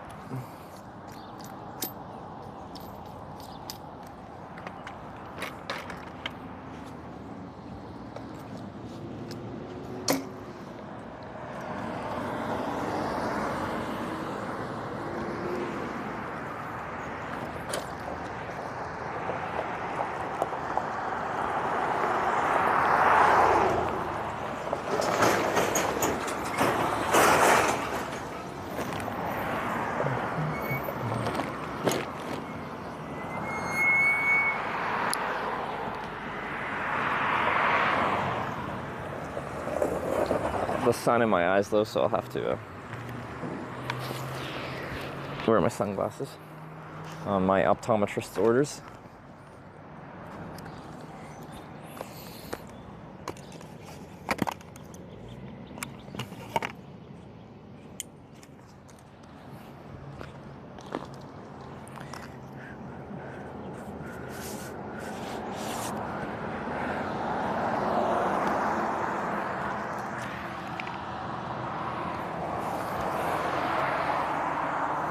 Anyway, that's what I'm looking at. It's off the lights, they're accelerating. It's still within town speed limits, so good line of sight. They got like 200 yards or whatever. After where they turn right here to turn west, they got this whole parking thing to pull into. Yeah.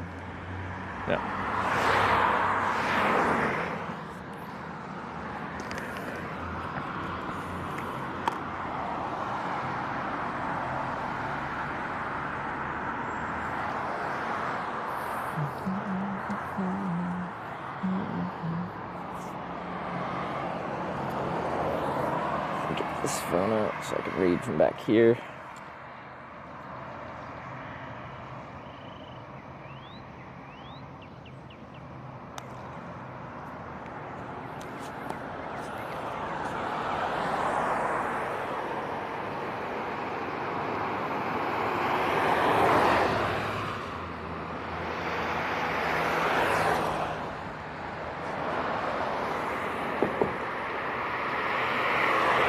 This shirt gets so loose after I've worn it for like a day.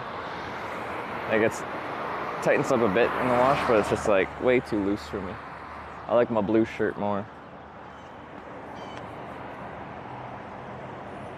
It was early there still. 7:40 a.m. We started bright and early at 6. The stream technically started at 5:55.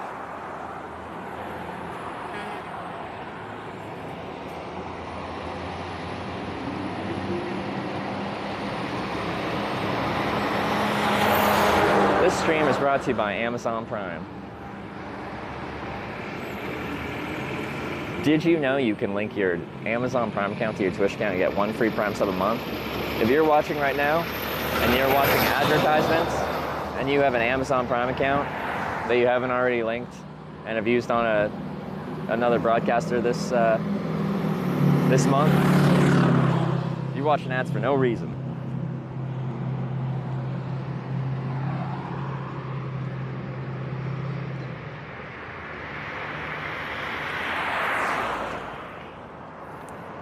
I go to Corning Towns. Sounds boring, lol. I don't think it's been very boring. They've got things like the Corning Bargain Vault over there. That sounds pretty interesting to me. I got stuck in Corning, California on a trip and it made me fail a trip. I got stuck there long enough. And now that's why it's the Corning Redemption Tour. We're going to every town called Corning after that Corning experience. It's not for me though. They're going to the laundromat. They're going somewhere, not here. Anything, but yeah, I think this trip's actually been really good. But 4 rides in a row backwards? Come on.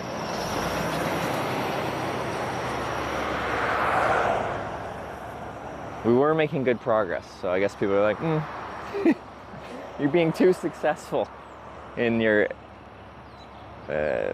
goals of going to every Corning. Will just make you feel some pain.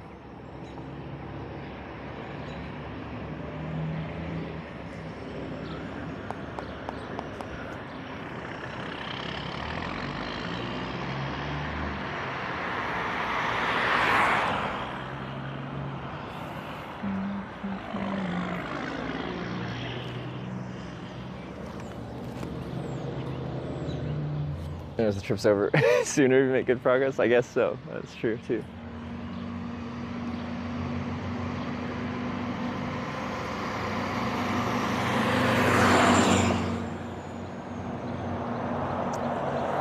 Team Ford ran out of money. Maybe. I guess we're going weird places now.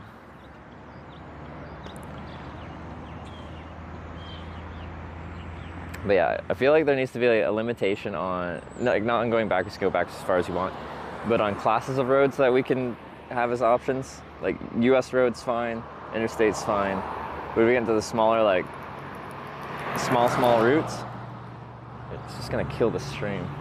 So they always at least have 2 options, forwards and backwards, but like if we get to Pocahontas, there is a north route out of there, but it's very, very small.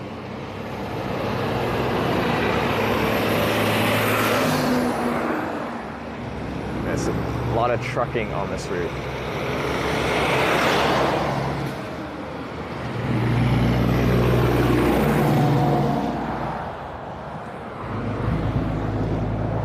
For them going real slow, they're pushing a lot of air.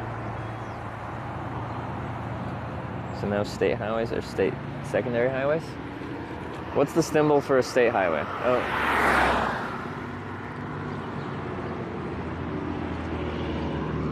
Oh yeah, they're like the shape of the state, aren't they? It's gonna depend on how developed it looks.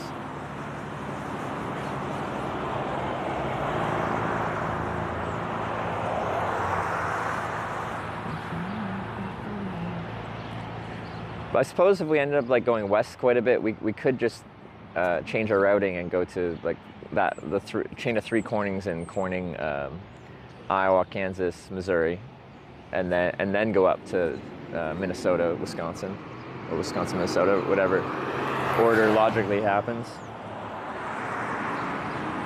We could pivot to that if we keep going west.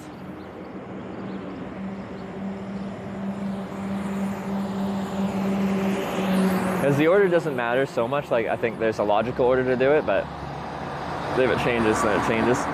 Except for Corning, California, it has to be our final boss. But that would make sense, because Corning, California, every other Corning is on the east side of the United States of America.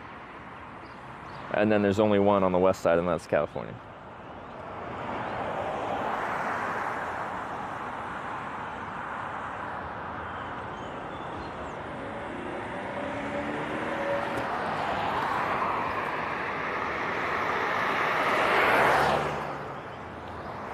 I feel like that was one of the girls that worked at Sonic last night. It looked familiar.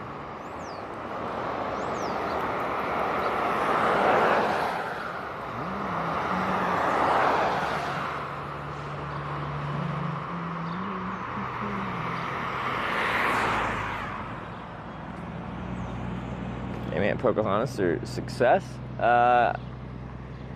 Pocahontas is the next like big place. There's small towns between here and there. I don't know if they'll have network and stuff though. So like if someone says a town between here and Pocahontas, which is 30 minutes west, I don't really know what I'm gonna say. Maybe I should look at it.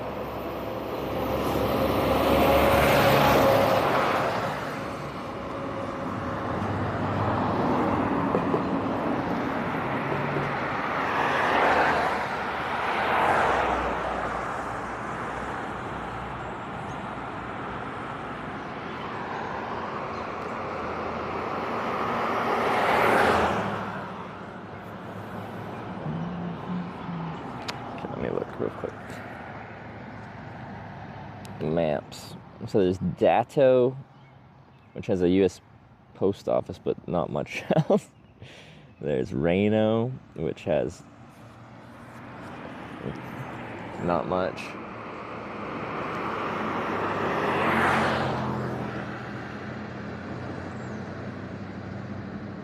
Biggers. And then Pocahontas. There's not much.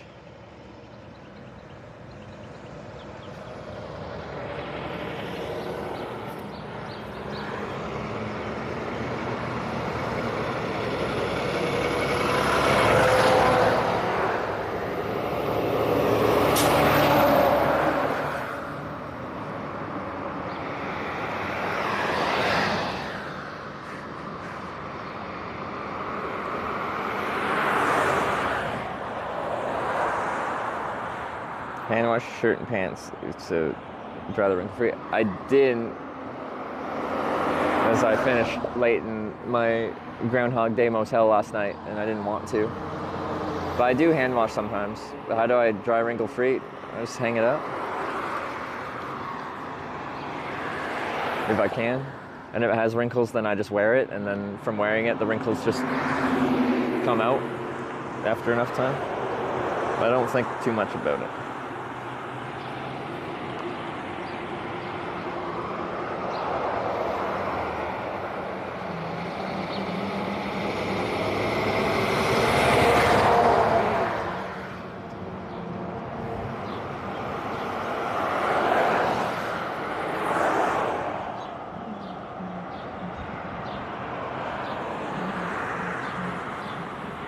There's the coffee shop where we are. There's a McDonald's. There's gas stations with coffee. There's coffee. I had, you know, a mediocre breakfast and a small cup of coffee. Small because I don't really have a high tolerance for caffeine.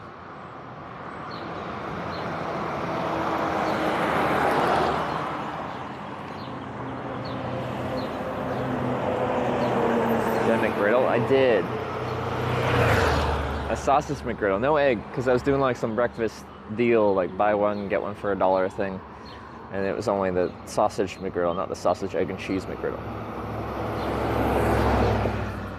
Anyway, it's still decent. And then there was a breakfast burrito as well that I had, which was very small. Tasted fine though.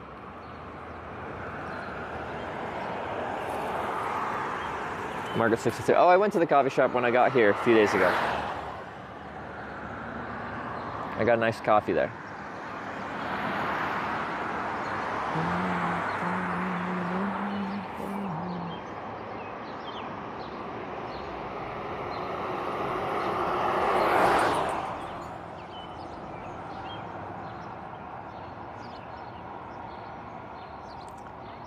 So, same rules. Once we get going in direction, bit's going to be used to go forward, left, right, but not back. Well, the issue with forward, left, right is sometimes there is no left, right. And if there is, then it's just essentially a stream killer left or right, going down some backwoods road that leads nowhere with no cell towers.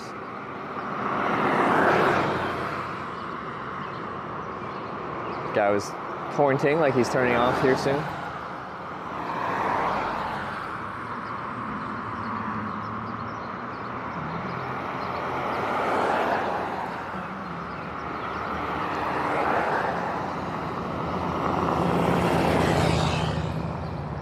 But like the idea of just like plunging myself down right in the middle and having like chat decide where we get to. Like you can all like conspire together and team up and be like, oh, we want to send them to this place because it'd be cool to stream there. And then you can send me there. I don't mind that ideal kind of thing. But if there's no backwards, sometimes a lot of locations on this trip will have a forwards and a backwards, and that's about it. There'll be no left or right. It really depends what kind of crossroads we end up on. Does West take us? Next major place is called Pocahontas, which I've heard isn't the nicest town, but we are going backwards. We want to be going north from here, not west. There was no south, so the west is our backwards direction.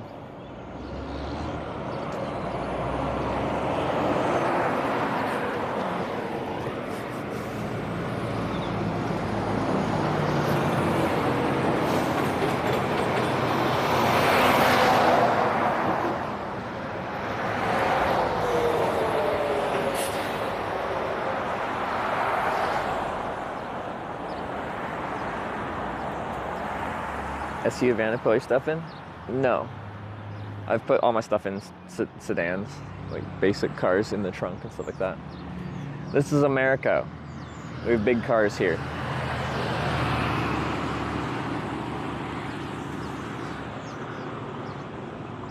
Gonna Pocahontas? Well, I guess we'll see. There's the only towns between here and Pocahontas are real small, so it's probably not in my best interest to get dropped off there. But I don't know. Would you want to advertise your Twitch streaming, Corny? What do you mean, advertise it? Oh, on the billboard? Well, if I'm here long enough, why not? If I hitchhike next to a billboard with my stream on it, that would be kind of funny.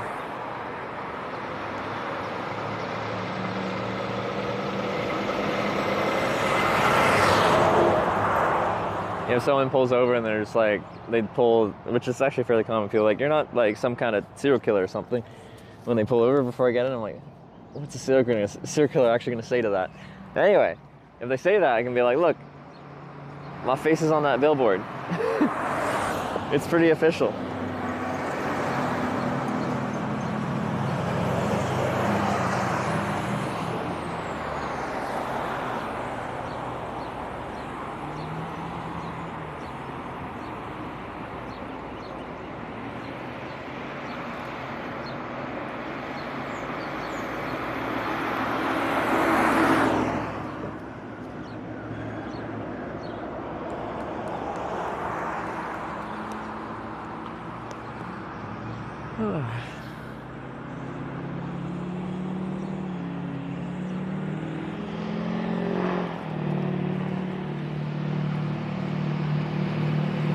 There's the sun.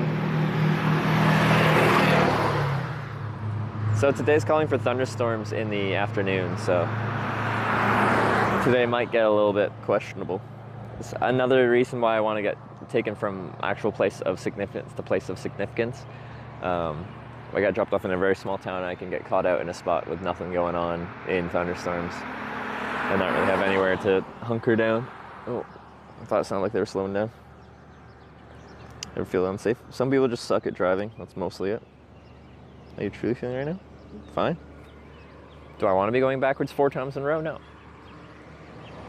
Is that what I signed up for? Yes. Will I complain about it sometimes? Yes. Northwesty right now, and it's definitely raining. Northwest. Like St. Louis? Or is that more straight north? Hey, it's nice right now, but yeah, it's calling for thunderstorms. But like, you know, like thunderstorms can be hard to predict. Like all afternoon, I think anytime after like 2 p.m. it's just like 50% precipitation and then it shows thunderstorms.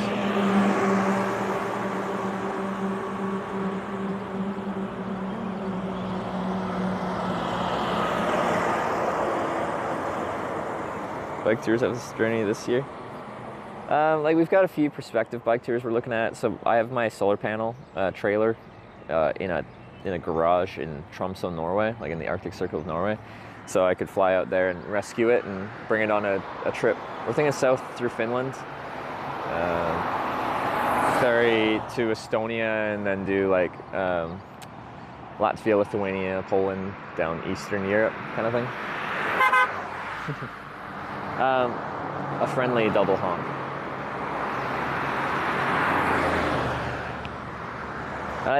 I could do it as potentially a testing of a Starlink-based streaming setup.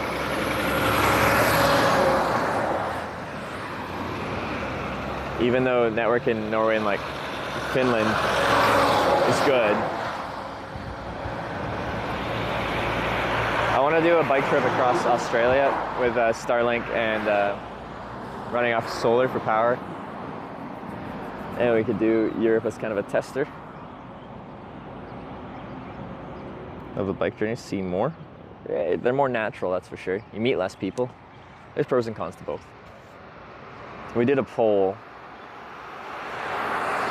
earlier on this trip, and 70% of people preferred the hitchhiking to the biking.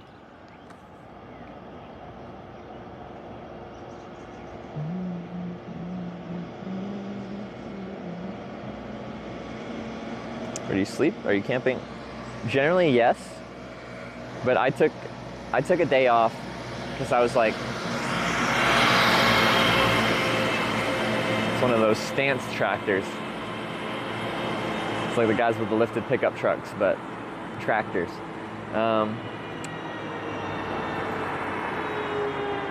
Yeah, I camp most nights, but I took a day off here in Corning, Arkansas, like a couple days ago.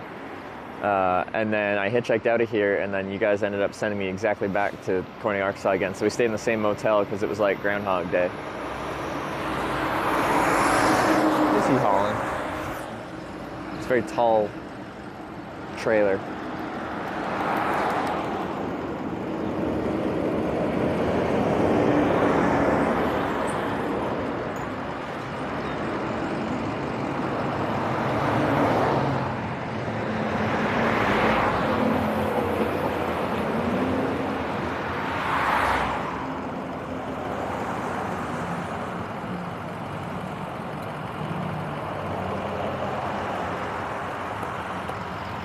checked out the motel. They see you tonight. Well, they're telling me, they're like, oh, if you want to stay tonight, we're doing some like electrical thing. I don't know if it's still going to be out tonight or whatever, but they're warning me about it. And I said I shouldn't be back tonight, and if I am, then I'm having problems.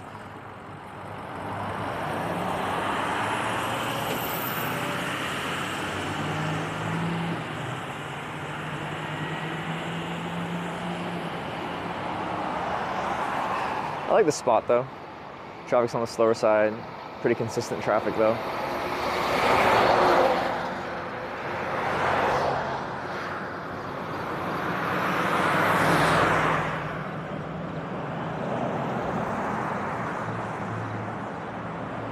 Don't get to ride bike for a while. This is the good spot to hitchhike. Riding my bike won't accomplish anything. This is a hitchhiking trip with a bicycle just to get around town.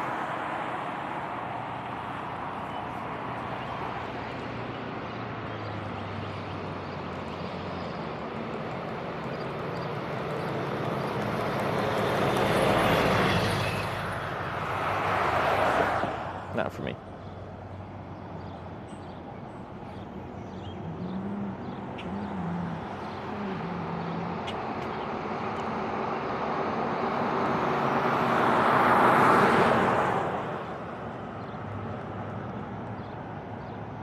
Was that enough sleep?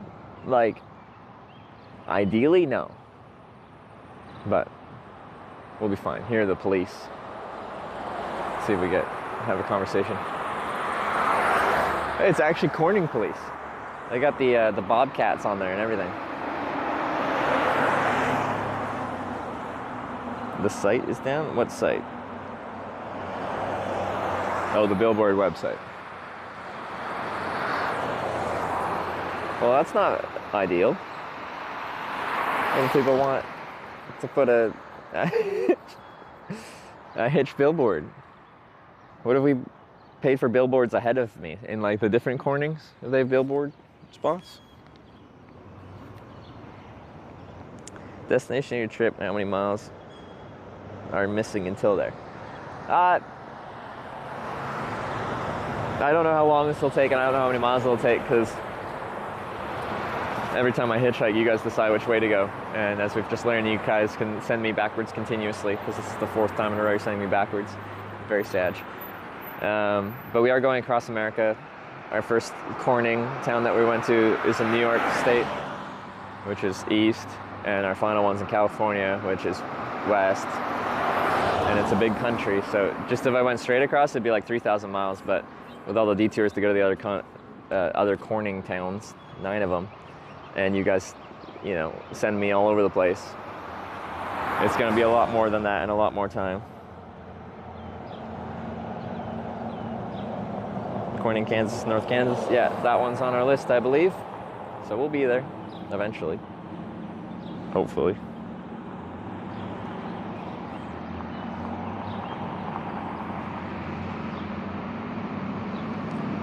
If we go to Corning, so if we get right here to Pocahontas, do we think it would just make more sense to try to get to like Corning, Kansas, Iowa, and Missouri, and then go up north? Like we could just change the direction of our Cornings. I thought that was a little bit like inefficient, because those are actually like northwest of here a little bit, I think. And then we'd have to go like northeast up to Wisconsin and Minnesota, and then go back west across the entire country pretty much.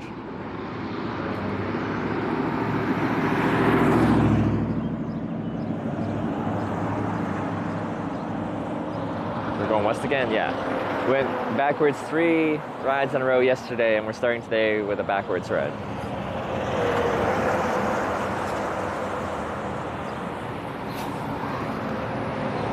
I'll have to look at a map, but I might end up doing that. You guys can send me so far backwards that it becomes our new forwards.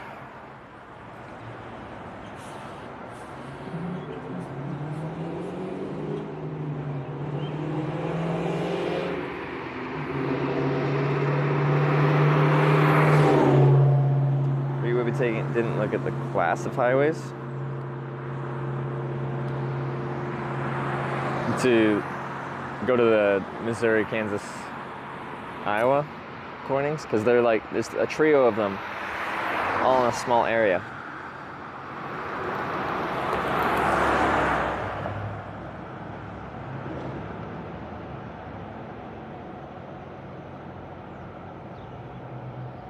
Screen's supposed to be blurry off to the left? No.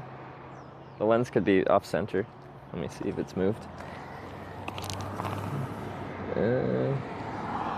It's slightly off center.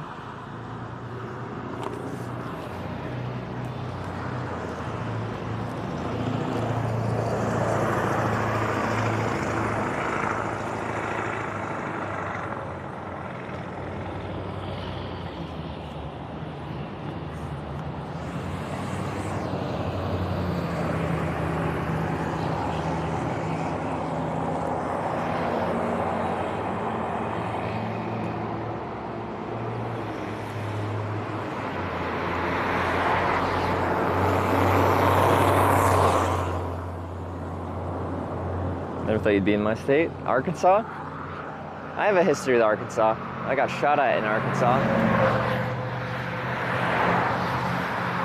There's some nice spots in Arkansas, like Hot Springs. This is a nice town. Pretty area.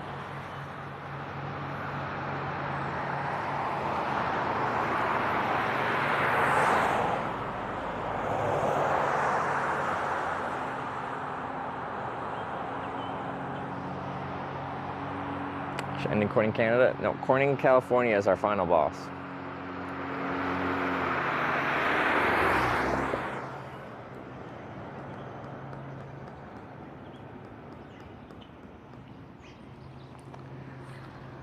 But yeah, this trip is not an international trip, as in like I'm not crossing borders, because it's going to end up being a customs annoyance. Going back and forth across the border would not be a good idea.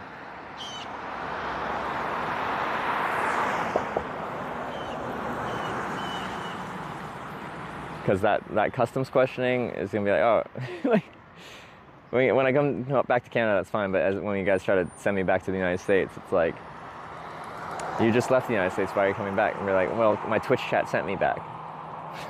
It's not a good answer. It's not a good answer. But actually, when I come down on this trip, I had the easiest U.S. Customs experience I've ever had. Usually U.S. Customs is a pain in the ass. My customs agent has watched my streams before, at least this time. So there was no question of letting me in. We just bantered about Twitch and travel streams for a moment.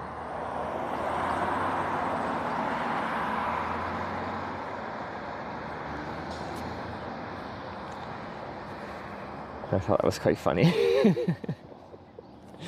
But how it came to be is like, I go to customs and he's like, where are you heading to? I'm like, I'm heading to Ithaca. And he's like, what are you doing in Ithaca? I'm like, it's by a town called Corning in New York. I'm going to every town called Corning in America. Which I know sounds weird. And he's like, for what? And I'm like, I broadcast traveling or something like that. He's like, oh, okay, what kind of, like on what platform? I'm like, oh, on Twitch. And he's like, you mean Justin TV? I don't know a Twitch, but I know a Justin TV. Like, that's what Twitch TV used to be called. So he just is definitely well aware of Twitch.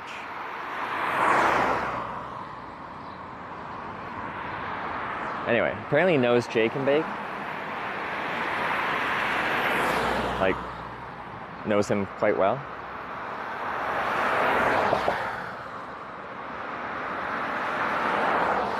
I haven't put sunscreen on now the sun's coming out. I wasn't thinking about it. Is this the police? It is the Corning police. That's 2 Corning police officers we've had. You can see how the local Corning, Arkansas police are like as well.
blessed hex curse yet? Chat has tried to, but no one in person, I think, has tried to do any kind of strange blessing or curse on me.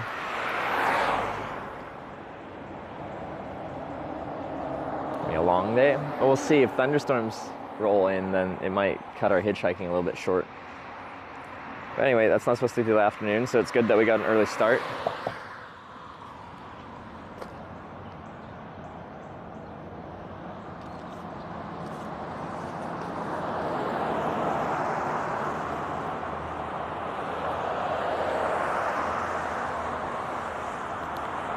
I should put my water not in the sun so it doesn't bake. Corning School District. Wait, isn't school out for summer? School's out for summer. And for breakfast, McDonald's. I had a sausage McGriddle and a breakfast burrito. Their breakfast burritos are ridiculously small.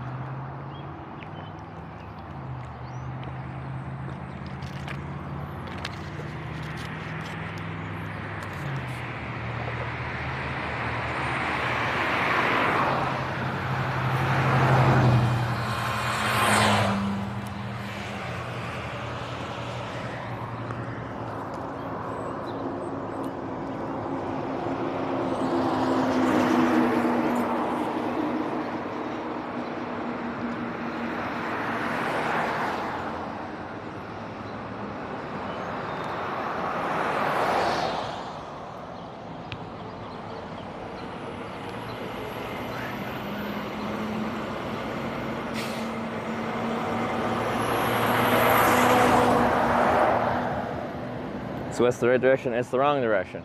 We were trying to go north straight to Wisconsin. Like, it's quite north, 700 miles north to Corning, Wisconsin. But you're sending me backwards, back west to, I don't know where. Next major place is Pocahontas. I don't know that symbol. She had double fingers up like this, facing me. What does this mean? Is that a blessing or a curse? If people use hand signals, rather, maybe I haven't slept enough. It's usually pointing left or right to say they're turning soon, or pointing down saying they're staying, like locally. Staying here. I don't know what 2 index fingers in the air means. And it wasn't the middle finger. I double checked. Because the double birds would be a bold statement too.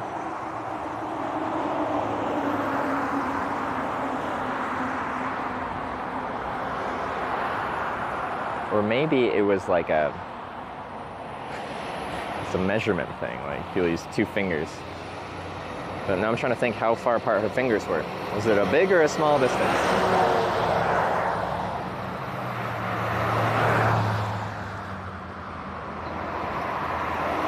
Was she calling me big or small? Was it a compliment or an insult?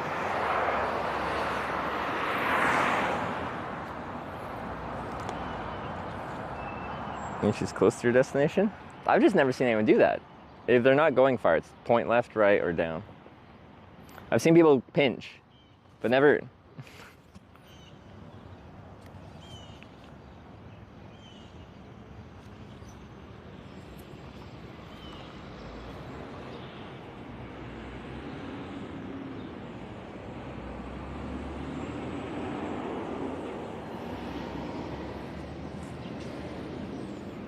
I don't think we'll have to be here that long. I think this is a good spot. And there's really not much between here and the small town, so like I feel like all this traffic will be heading to Pocahontas.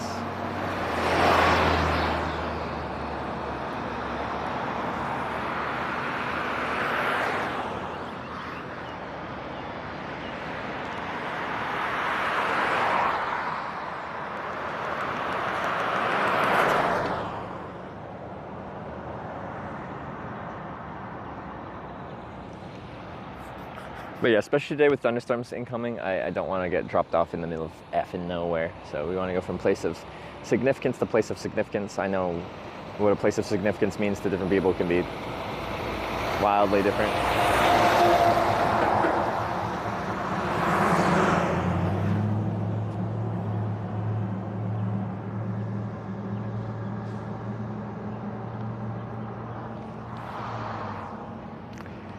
Do do do do do do do do do do. I got you, babe.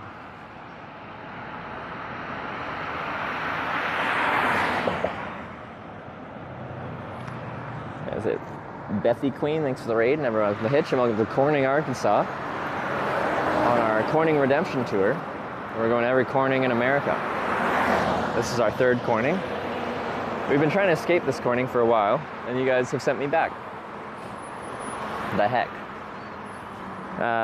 Because the other part of this trip is it's the Twitch Plays Hitchhiking, which means every single time we hitchhike, you guys vote on which direction to send me hitchhiking. So, you guys are currently sending me backwards. What is that? That is some interesting traffic driving choices, as you can see by the honking. Or hear by the honking, rather, I guess. Unless you can see sounds. There's a word for that, isn't there? When you can, like when your senses are crossed.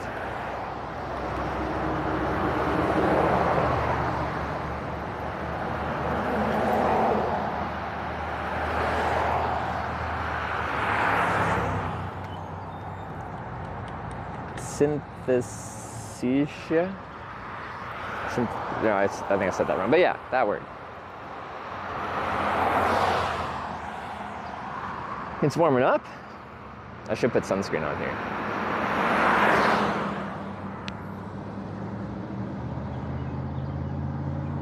What kind of boots are those? These are Red Wing Iron Ranger boots.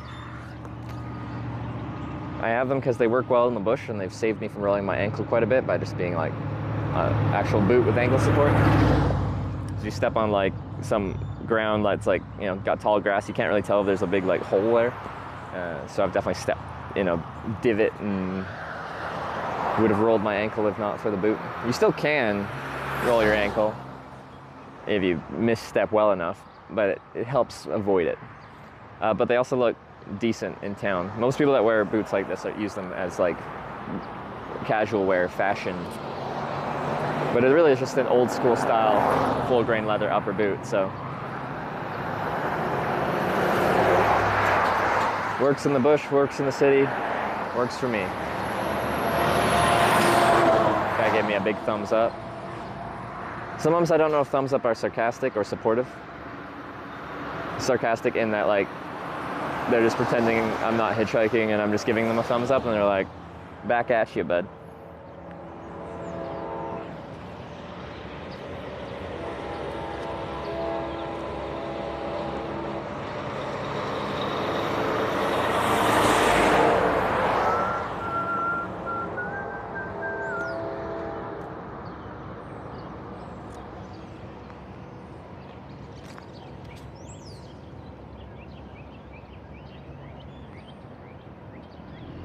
He sounds friendly enough. Yeah, it doesn't really matter at the end of the day. Both aren't like objectively mean, so.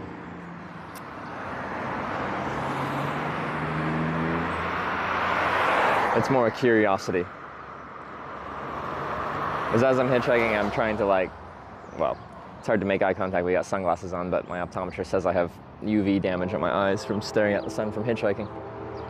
So I have to wear them. But, anyway, try to make eye contact, give a little nod, sometimes a little wave.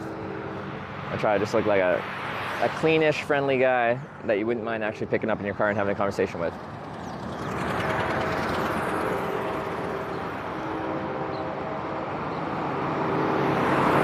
So when people, you know, acknowledge me and interact with me in some way, shape, or form, it's usually a positive thing.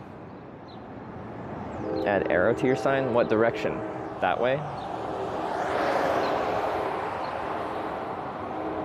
It's fine.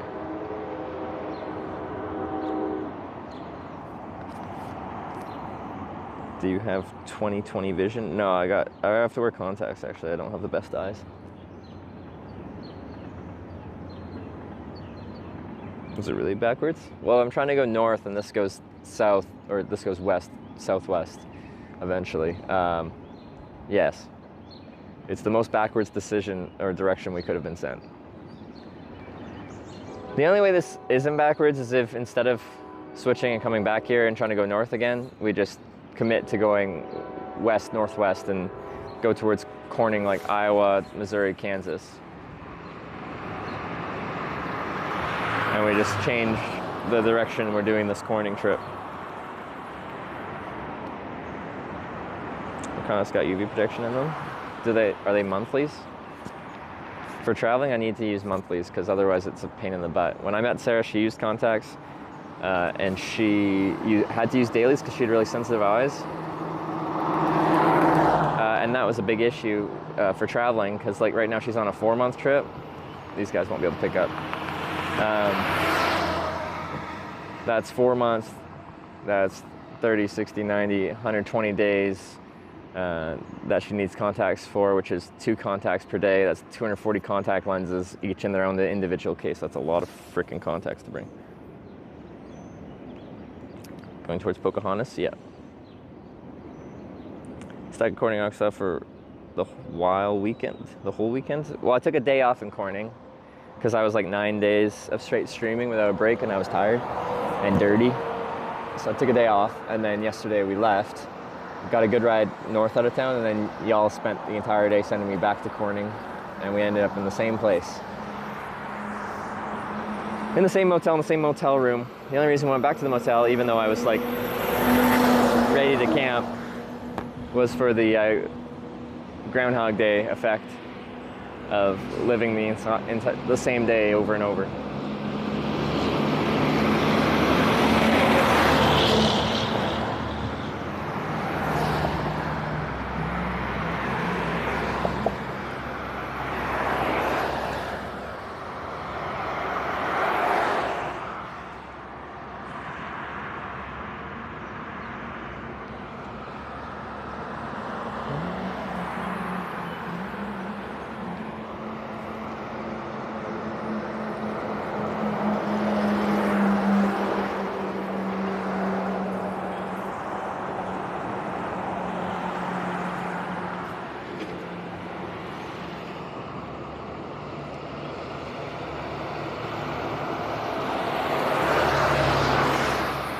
That truck looks very loaded on the rear axle from that trailer with the Bobcat on there. It's just like stanced, leaning back. The nod? Lol? Nodding at people's funny now? Someone nods at you, you're like, oh, look at that silly man nodding. Oh, hey man. How you doing? Where are you heading to? Well, I've seen your sign. I don't know which way is west. Just down 60. I'm trying to go like Pocahontas way. Where are you heading to? Well, I'm not going all the way to Pocahontas. Oh, okay. I'm probably going to the electrical area. How far? How many miles that is? Probably. I'm gonna say probably 7. 7 miles. Probably. I'm probably take you a little farther. I might just wait here because there's some thunderstorms supposed to roll in, and if I get stuck in a small place between towns, I might get a little bit caught out. So I might wait here, but I really appreciate you coming and offering me that ride. It's very kind of you. Okay. Thanks, man. Hope you have a great day. Have you heard of Twitch TV before? It's mostly like video game broadcasting. I've filmed hitchhiking and bicycle touring for 6 years. So if you want to see what I do, if you just go on Google or whatever and you look up Twitch, and my channel is called Twitch Hitch, you can find me. All right, you have a great day, man. See ya.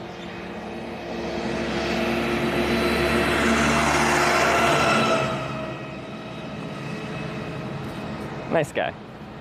But I really don't want to get caught up between towns.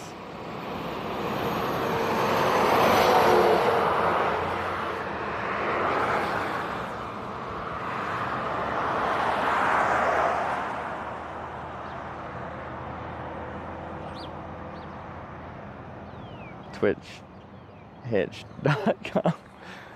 Yeah, I usually have business cards and stuff like that, but on this, like, I actually have a very easy username to remember. If people don't know Twitch, like, it's very convenient that Twitch rhymes with Hitch.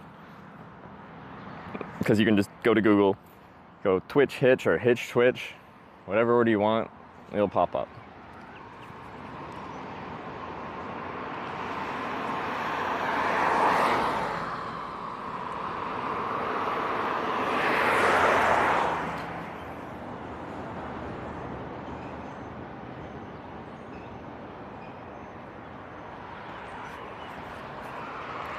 No, I don't have to like try to just like write out the entire link. Like if you go to twitch.tv/Hitch, just use the Google.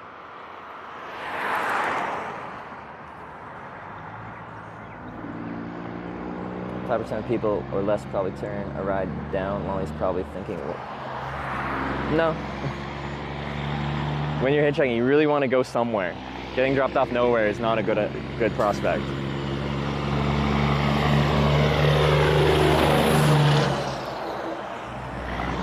Getting dropped off nowhere is how you get really stuck, like really stuck. Like this is just like a smaller class of highway. I would just stand on the side of the highway, but then we have highway speed traffic in the middle of nowhere, which is fine, and you can do that. It's just less ideal.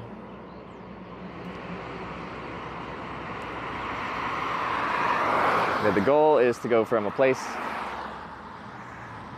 that's actually somewhere to a place that's actually somewhere.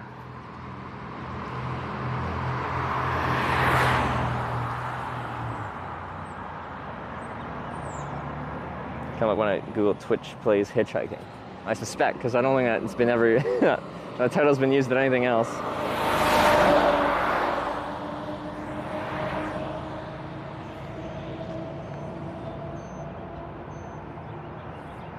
Wouldn't you be somewhere? If I got dropped off 7 miles west of here, I'd probably be nowhere.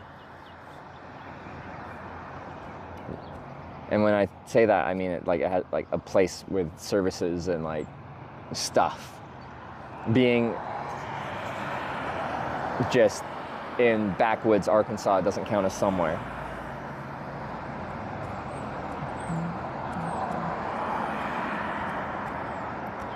Since when is it 9? A few people in chat said maybe Wisconsin should be counted, because even though it doesn't have like a proper road sign that says Corning, it has a whole town hall with a fancy Corning sign, and it looks, pretty official. So we added it. I agreed with chat on that one, so we added one.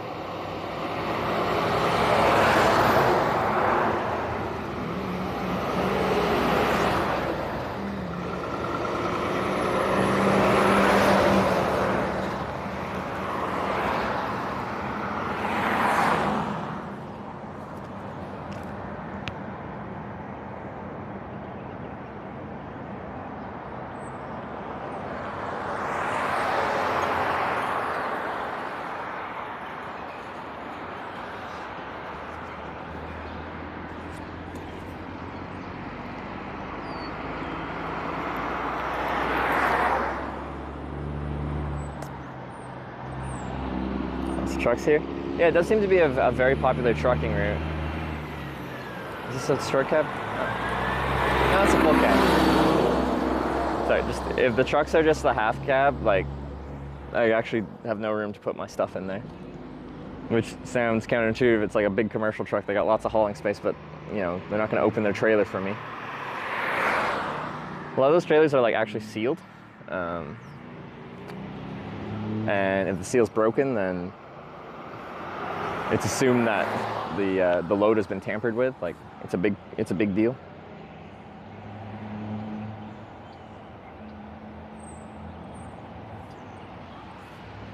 How many Jimmys y'all holding? Is it doing its craziness again? I saw like a week or 2 ago, it did its craziness. I think that you're talking to yourself. I'm sure some people think that. I'm sure I've lost rides because of that. Now, I don't get to know for sure because I don't get to interview everyone that doesn't pull over, but I'm sure it's a thing.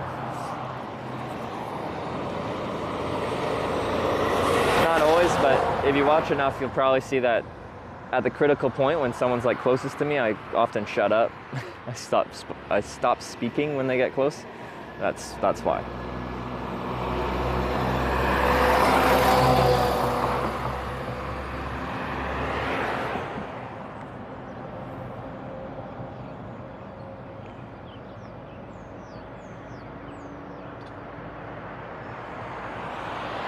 So if you had a whole trailer to yourself? School bus, I thought schools were out.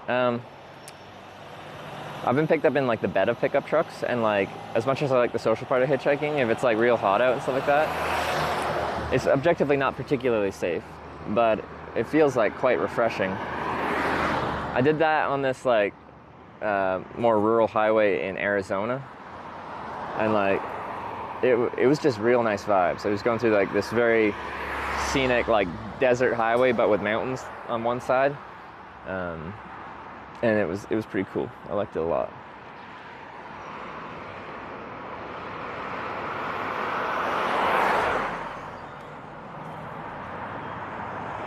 So not a trailer, but just the bed of a pickup truck.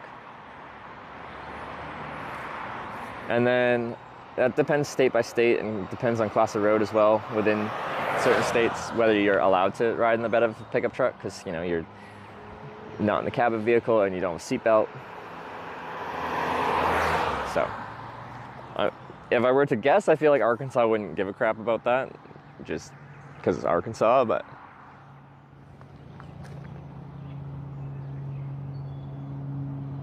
most places middle of June for school. But like everywhere I've been so far in America, if I talk to someone about school, they're like, yeah, we get out mid-May. Like their kids are done. I don't know, because in Canada it's mid to late June that we finish, for grade school at least.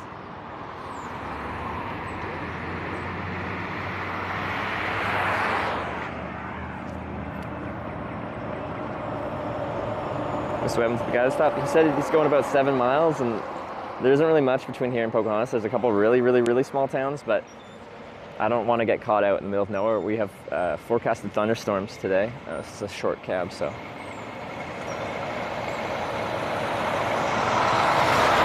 He's back. I can probably take you to Reno. To Reno? Yeah. How far? I gotta look at a map. One second.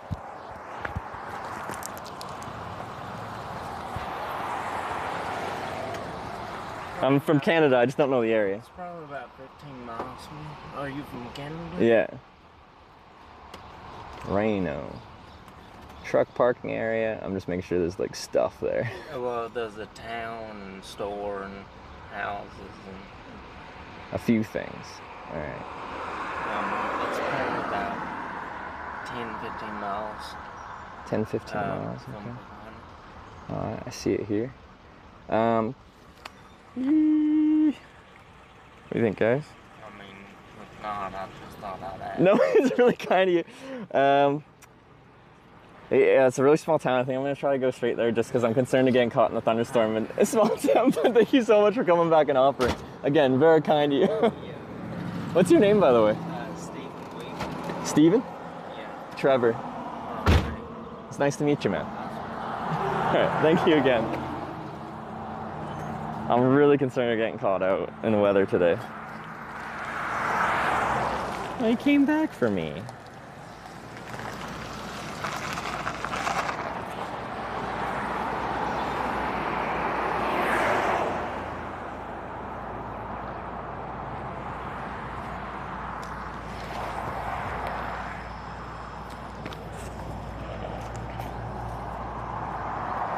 He's gonna come up and just offer me like further and further rides. Probably checked out the stream, maybe, but then he's a viewer, ain't he?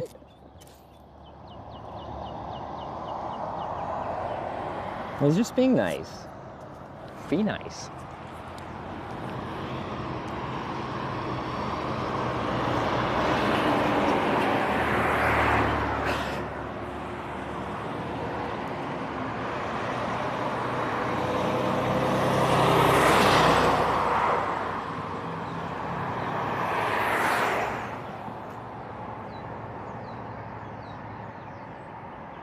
Also, I like his accent.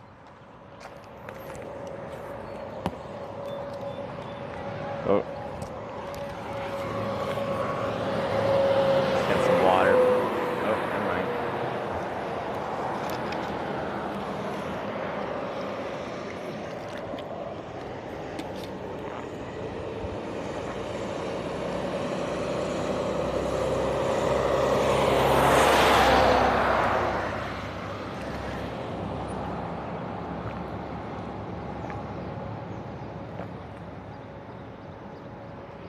He'll be back for the fake beer. He's already got a beer.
A lot of people waving.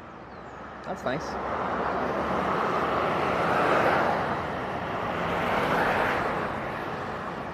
Is this the police again? No. Arkansas Department of Transportation, though.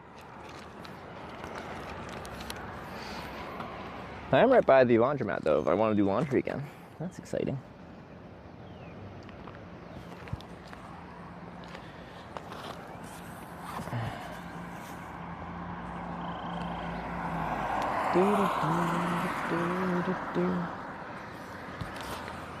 But yeah, in my head, this is a good spot to hitchhike. There's still some local traffic here because we're still kind of in town. But most traffic heading through town is through traffic, not stopping here. And if they're stopping here, they're stopping for gas or food. Laundry stream? I gotta wear tights to do laundry because I only have one pair of pants. So when I did laundry, when I took my day off, I wore my merino wool base layer, and then I put my pants over, my dirty pants, and then rode here, took my pants off, so I'm just in my base layer, and then sat there for an hour or whatever, doing laundry in my base layer.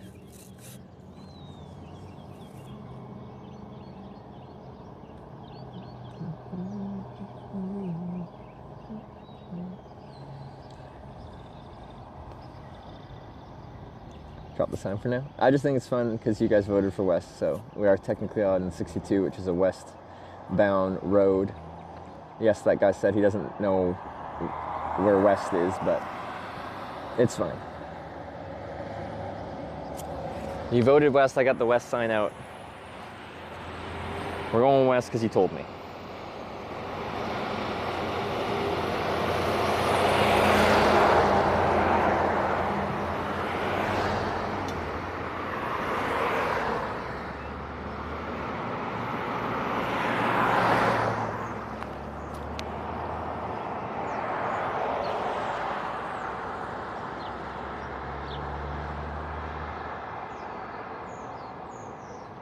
You ever leave Corning? I did. I got a good ride.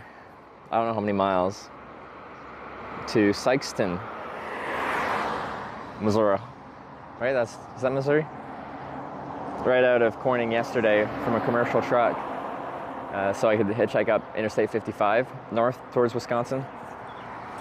And they all sent me back from Sykeston to Dexter. And they all sent me back again from Dexter to Poplar Bluff. And they all sent me back again south to Corning. So an entire day of hitchhiking. Just completely wiped out, back to square one.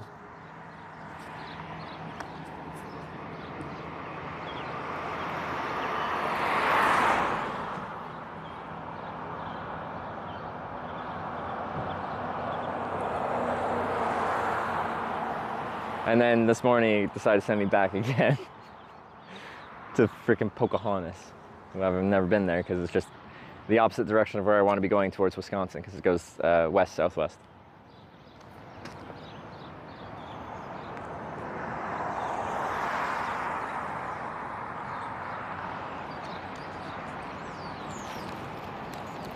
Well, maybe.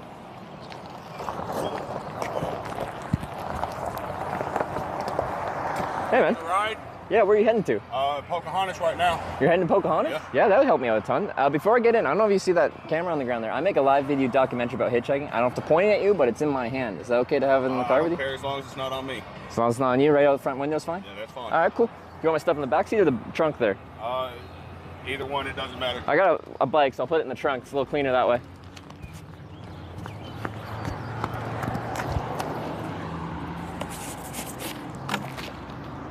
Oh.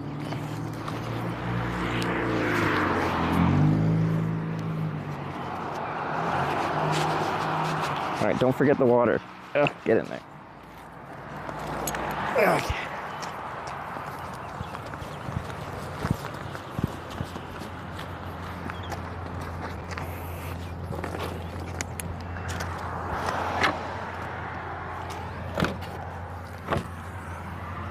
Oh. Yeah, you can just put it over the top of that back seat. Do they pop forward? Yeah, there should be a lever on the I got it, yeah. That works. Thanks. I'm not gonna crush anything here, am I? All right.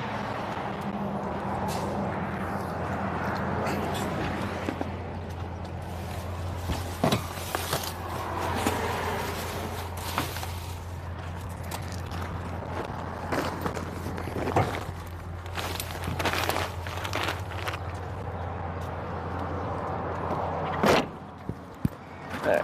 Just gotta grab that and I'll be out. Pocahontas. Backwards. Alright, don't point at him. Alright. You want to go ahead and throw that jar in the back? Sure, no worries. Just in the back anyway? Just in the back anyway. Okay.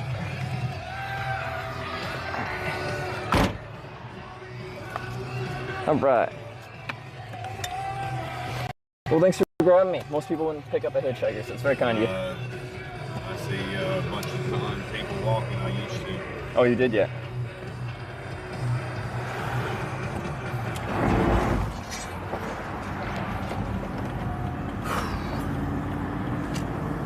It's nice right now. I hear there might be thunderstorms later on, though. Yeah, that don't surprise me any.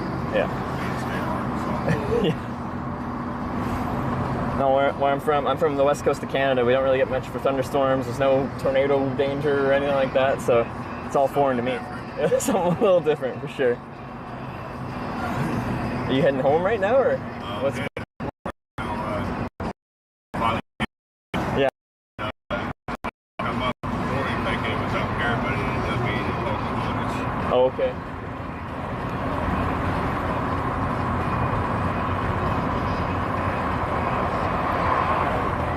And that's like 30 miles or 30 minutes drive or something like that? Somewhere around there. Okay, cool. Oh. So you see people walking, you see people like actually hitchhiking or just walking around through here? I don't really see a whole lot walking through here. Yeah. It's mainly on the main road. Oh, no, absolutely. And usually that's where I'd be. Every year I do a hitchhiking trip across America. Yeah. To California for a convention for where I film my stuff. And I stick to the main interstates, like I'll go across on 70 or 40 or something like that, right across the country. But on this trip, I'm actually going to every town called Corning. So, yeah, Corning, Arkansas is one of them. I went to Corning, New York, Corning, Ohio, Corning, Arkansas. And then I got like a few out in like Missouri, Iowa, Kansas. I got one up in Wisconsin, Minnesota, and the final one's out in California. So around the country.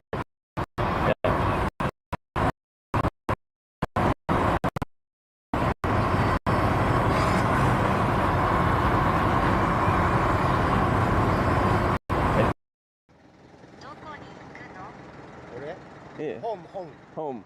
My home. In what town?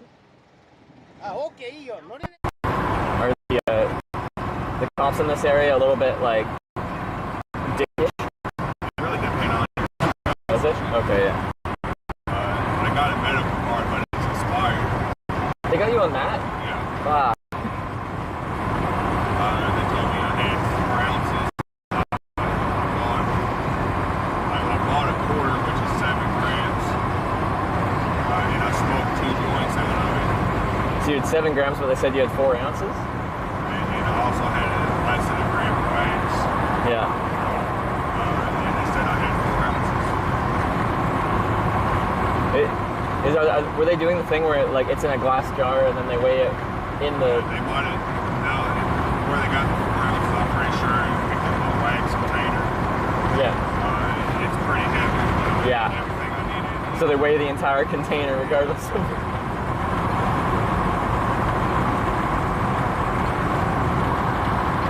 And I suppose there's a certain amount where it goes from just like a basic wag of the finger kind of thing.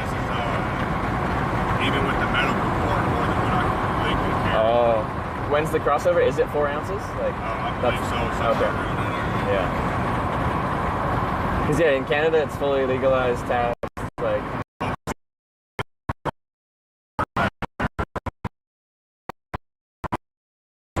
I guess we got almost Pocahontas here. And when they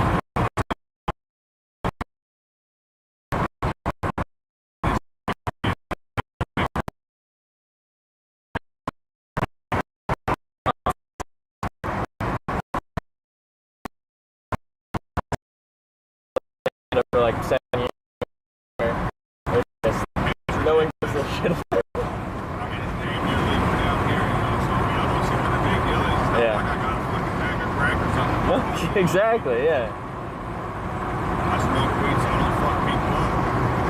I got PTSD.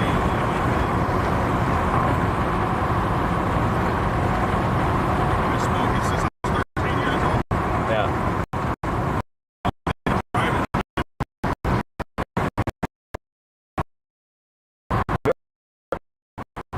Hopefully the whole U.S. Changes their tune on that soon enough. I doubt Arkansas will be one of them because look at them with alcohol. You got so many dry counties in the state of Arkansas. Yeah. I'm not even drinking.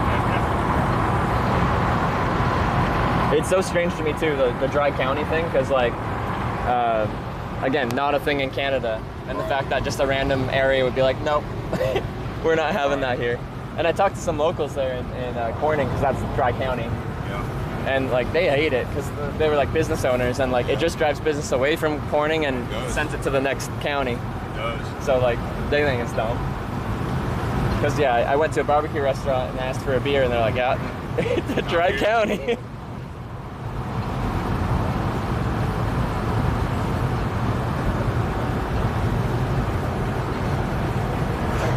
Yeah, we got pulled over. They took my ID, took my wife's ID, went and ran my name. And I know they didn't smell no weed because we have this black eye spray, which is that smell right there. Yeah. And it guaranteed covers everything. There's no way you smelled that in my truck. Especially since I didn't smoke in here. Yeah. Well, we sprayed that, you know, because I seen them flip around, I sprayed that. And they ran my name, you know, I got bad charges. I smoke weed. I mean, that's all I do. I don't mess with nothing else. I refuse to mess with anything else. And that's I what don't your even priors are? They're all just basic possession kind of things? Yeah. But because of that history, they're like, now we're going to look. Every time I get pulled over, they search me, search the truck.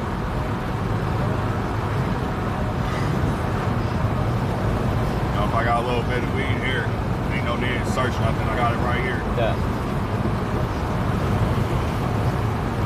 Like, does it make you in any way, shape, or form want to be like, I'm gonna go to a state that isn't backwards in that way?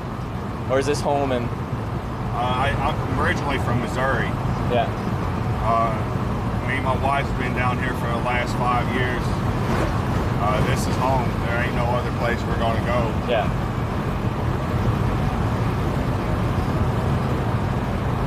Where I grew up in Poplar Bluff, it's nowhere near like it was 15 years ago. What's changed in 15 years? Drugs. Oh, the drugs came in, yeah. I mean, I ain't saying that meth and all that wasn't there when I was kids. Yeah. But we was able to walk around and not have to worry about finding people playing outside the road. Yeah. No, yeah, I was in Poplar Bluffs. You definitely saw that around. Yeah.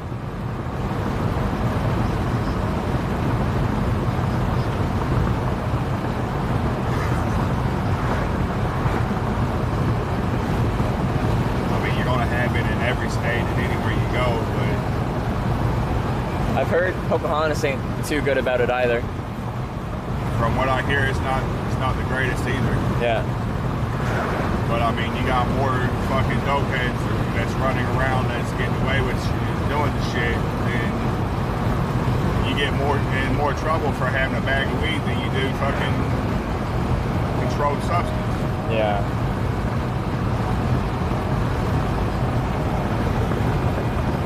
Definitely seems a little backwards.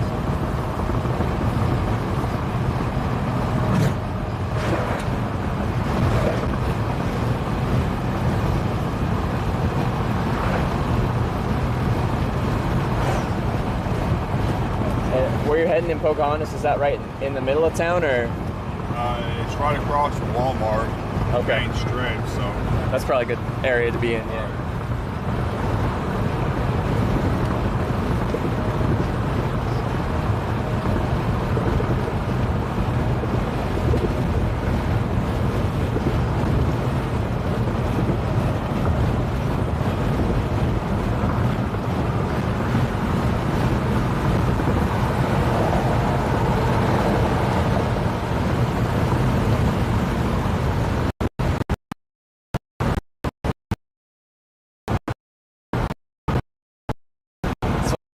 Kind of straight air, very hilly. In a car, you're Depending on which way you go to get to where I live at, if it's got hills. Now, if you go down, like going through Doniphan, go down through Doniphan and take 142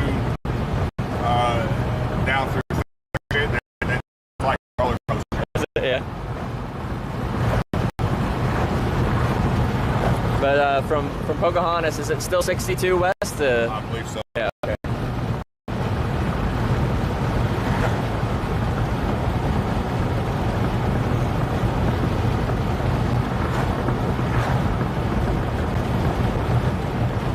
I did a lot of construction up around Nebraska area, Wisconsin.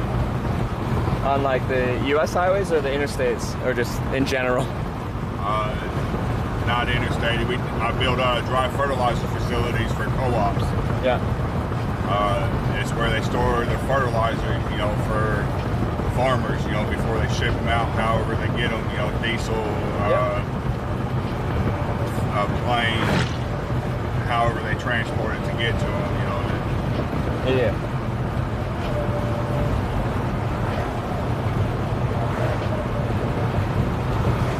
Before you grabbed me, someone offered to take me to Reno here, and I didn't know if I got dropped off here, if there'd be nothing here, so I turned down the ride to try to get. Generally with hitchhiking, I want to go from a place with something to a place with something. Right. If you get dropped off in the middle of nowhere, sometimes you feel real stuck.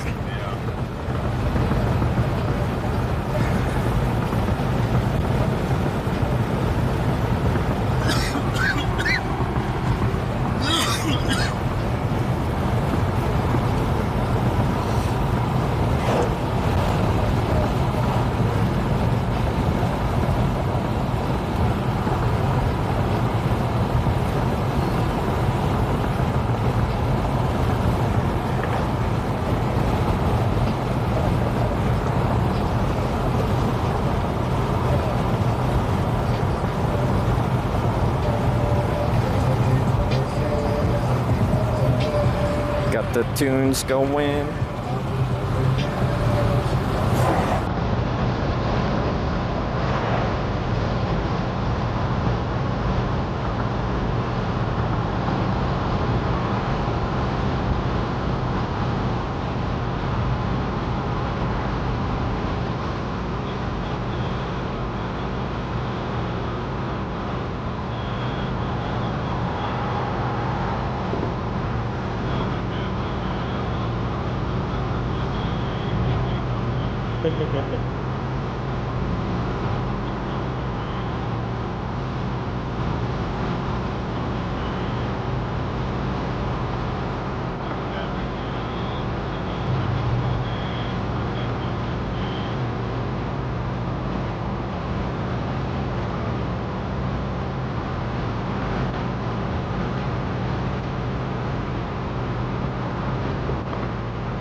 Texas plates.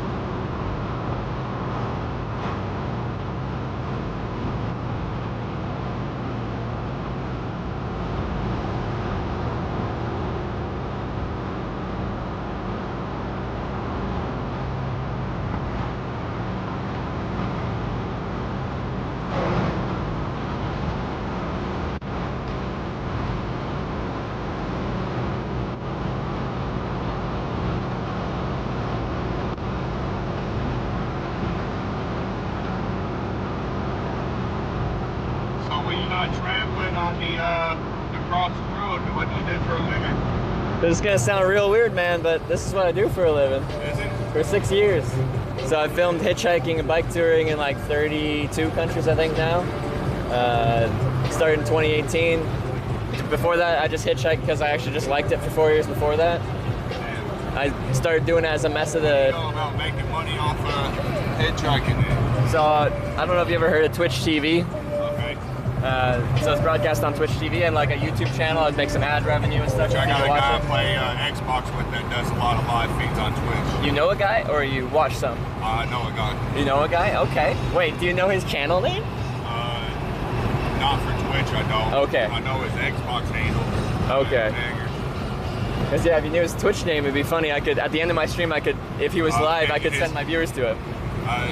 His name's Daniel St. Louis. Okay. Now his Twitch handle, I don't know anything about that. Alright. So. It's all good. But yeah, so I broadcast on there. People watch, then you make some ad revenue. People can voluntarily like donate and subscribe, and that's monetization. And that through all that, it's been enough kind to of like the YouTube. Like a YouTube, exactly like yeah. Which last night we was playing Hot Pursuit on Need for Speed Hot Pursuit on Xbox. Yeah. And I don't know how many viewers he had, but he had quite a few of them watching us. So he makes a bit of money from that too, you think? I believe so. Yeah.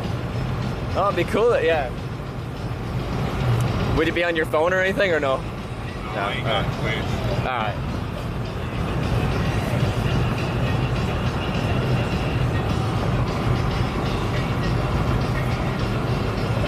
But yeah, no, 6 years, and then pandemic was a bit weird because I couldn't hitchhike, you know, like it's a little too social because I'm in and out of cars all day. That's when I started cycling. So I was stuck in Canada, but I rode a bike and slowly rode my bike across Canada from coast to coast just for something to do. And now I mix it up, like you saw, I had that little tiny bike, the fold-up one, and that means like when I got dropped off in Pocahontas, whichever direction I head out of town, I can just hop on the bike, and it doesn't matter if it's like 5 miles to get to the edge of town to hitchhike, because 5 miles on a bike is nothing. 5 miles walking sucks, though. I mean, anything walking sucks. You know, so. Especially with the big backpack, it's a slog. Oh man, I'm carrying all that shit with you. It's like biking actually feels good, because even when it's hot out, like say I ride like, I don't know, 14 miles an hour, like I get 14 miles an hour of like airflow, like I create my own wind draft to cool me down. Yeah, it's better to have a little bit of hot air moving than no air. Exactly, the airflow makes a huge difference. You know, me doing construction, I'm in the heat 90% of the day. Yeah.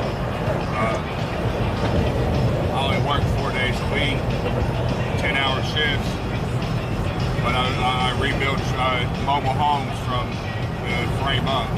Really? Okay.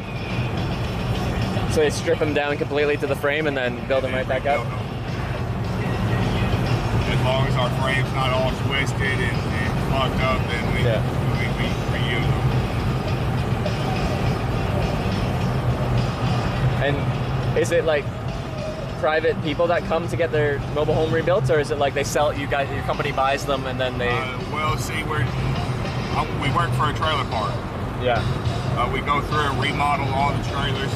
Yeah. Now, if the ones, I mean, there's certain ones that we're going to rebuild from frame up. We're not rebuilding them all from the frame up. Oh, okay, yeah. But the one that I'm working on now, that I've only got 80 hours on, we already got walls stood up, exterior walls, interior walls, rafters, siding. Yeah. We're about to go through and start rewiring. Yeah. By the end of next week, I should have drywall up. Okay. We got roof going on, which I'm hoping they have the roof on by the time I get back to work tomorrow. Yeah. Do you work with a whole crew, or? Yeah, it's me. It's one big crew, but I mean, it's split in different 2-man crews. Okay, yeah. You know, so I mean, we got like 8 people there. You know, so we got like 4 crews. You know, each crew's doing something different. We got one crew doing roofs. We got one crew doing decks. We got one crew doing framing. Yeah. And I got more experience on the framing, so that's where I'm at. Yeah. Which, I mean, I love everything I do. So I like the people I work with. That makes a big difference, right? Yes. Like, if you work with decent people, any job becomes much more manageable, absolutely. It does. It makes it so much easier. 2 years before I went down to Nashville, Arkansas, I was working in Batesville maintenance. You know, when I didn't have maintenance, I had to do remodels. Yeah. But their remodels you consider nowhere near what I'm doing now. I mean, there's some units I did have to tear floor down, sister joists, floor joisting, and that type of stuff. But they rather paint shit gold and not expect it to still be shit. Yeah. And you said you work for like a mobile park? There's enough mobile homes that need to be renovated from that one park that it keeps you all... How big is it? It must be big then. The one we're working in, I believe it's like 30-something acres, 32 acres. 32 acres of mobile homes. Do you know how many units? Do what? Do you know how many units on the property? As far as I know, there might be a few that's empty. Oh, okay. But at this moment, I know within the next week or so, we should have the one that we're working on should be completely done within the next week. But like, is it like a couple dozen mobile homes, or like on the property? There's 40-something, I do believe. Okay, yeah. And they're wanting to put more out. Yeah. So I mean, we got to do a lot of cleaning up, like trees. We got to clean up trees, fields. You know, and some of them we're gonna have to redo septics. Some of them is everything we have to do. Sorry, but believe me,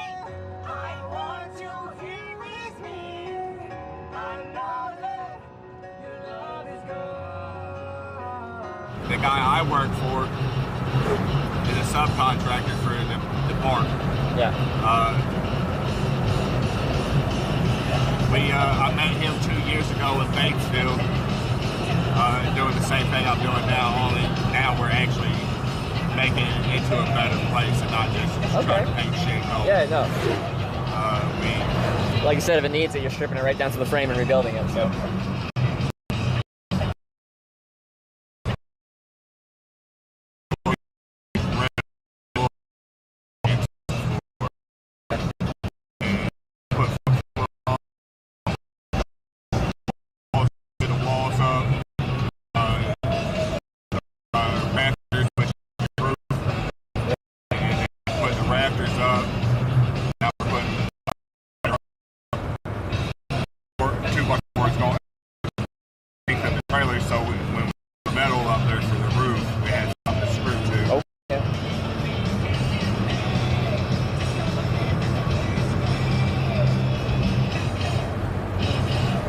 And is that like, you said 4 days a week, like Monday to Thursday? You got Friday, Saturday, Sunday?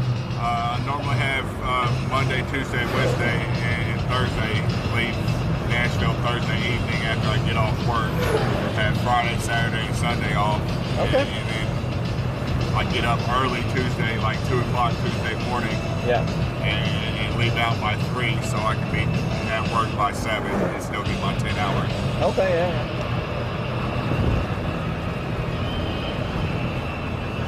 Do you like the 10-hour shifts 4 days a week rather than the 8-hour a day, 5 days a week kind of grind? Yeah, because I mean, for the simple fact that me and my wife, we got kids from other relations.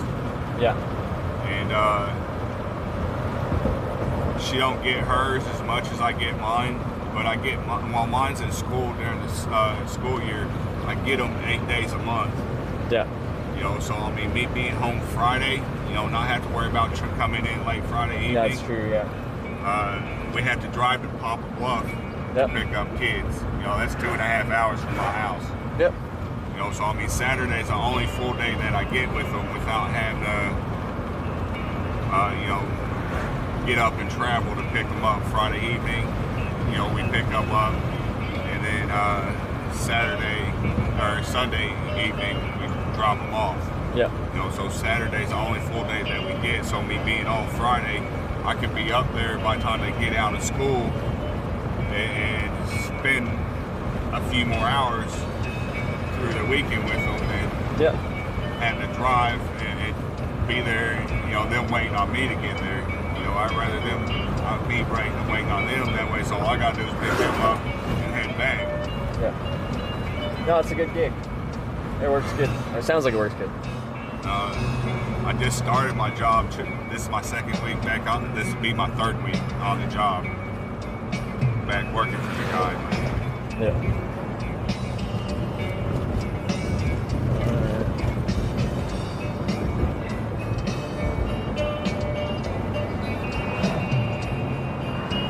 In a quarter mile, use any lane to turn left onto US. And you're still good on timing? 67 south. Yeah. I wouldn't want to make you late for court. Oh, either way I'm late.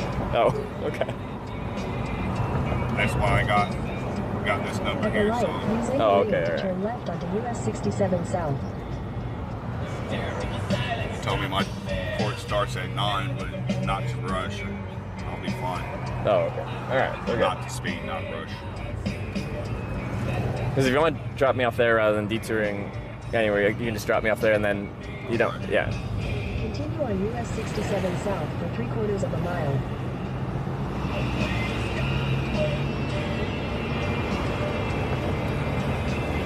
Man, it would have saved me a lot of time if I'd known I had court down here. But then I wouldn't have met you either, so I guess it's a win-win, huh? Yeah, well, I hope you think it's a win-win. I mean, I like to meet new people, It's a good way to be. A lot of people are scared of other people. Well, I intimidate a lot of people just by walking in the room, so I mean, it's not very often that I find someone that intimidates me. And that's a lot of times people pull over and I'll ask them like, hey, why did you decide to pull over today? Like, I'm not physically imposing. Like, I'm not 6'5", 280 pounds or anything like that. So people were like, well, I figured if you try anything, I could take you. And I'm like, well, fair enough. It helps my hitchhiking be not super intimidating. Right. But you look like you could handle yourself, so I could see people being intimidated. Take the next left onto Pace Road.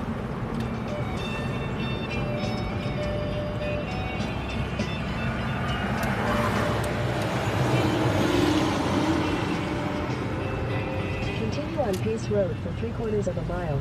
I mean, if you're still around, which way you going next? Do you have any idea, or you just go by the way? So with the broadcast, this trip is a weird one. It's the first time I've done this, but every single time I hitchhike, the people watching vote which cardinal direction to send me. So they very well might send me right back to Corning. I don't know. Yeah, it'd either be back to Corning on 62, continue on 62 West, or I'll see what there is for like north-south directions. Well, what I was saying is looks like it's way off Walmart. Well, what I was saying was, if you go back the same direction I'm going, I don't mind giving you a ride a little farther. Which way are you going? I'm going down towards Hardy and Ash Flat. Which kind of direction is that? Do you know? I just don't know the town names around here. Well, back at that light where we went straight before we went to the bridge, yeah, we make a right. So north, probably. Okay. Well, if I end up going that way, then you'll probably drive right past me. Right. If you see me again, I would appreciate it.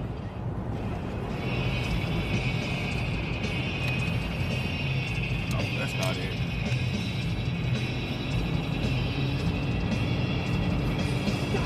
That's west, is it? Okay.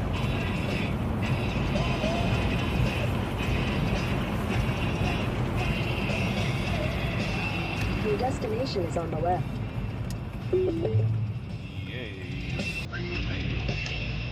Alright.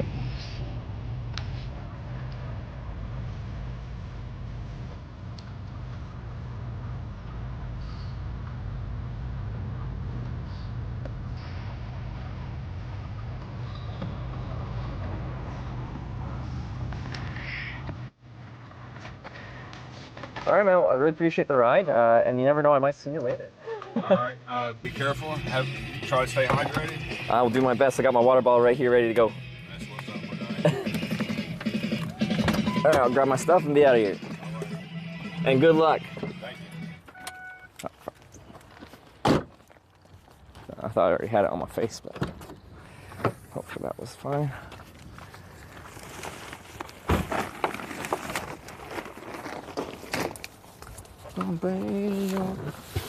Okay. Oh, okay. Making a mess.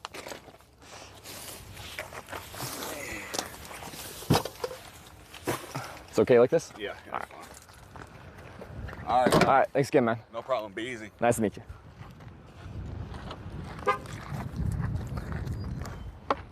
All right.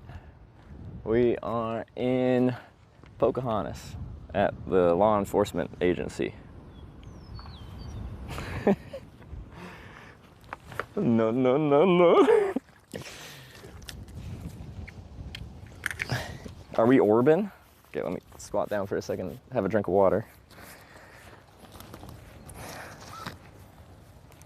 Okay.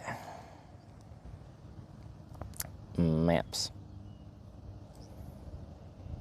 Pull the straight to jail card. It seems that way. We are far southeast Pocahontas. Okay, so from here, like 67 is a U.S. highway, so that's a large enough classification. Back west towards Corning is, of course, an option. I don't think I want to go up Route 115. It's a much smaller classification of road, which could, like towards Maynard. Even though that's like, I wanted to go north to Wisconsin, I don't think we have a network out there. The network actually was decent for most of this drive. It was better than heading north on 67, at least in that Corning to Poplar Bluff section. And then west on 62 would be an option. So I think it would be east, south, or west, unfortunately. I don't think I have a north option, even though I wanted to go north to Wisconsin. But let me... There's probably somewhere to sit. There's like a big sports field and stuff like that. Anyway. Sheriff. You're probably gonna be like, what the heck are you doing here?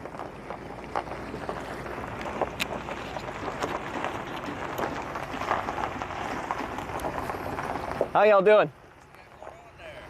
Well, I was hitchhiking. I just got dropped off here. Oh.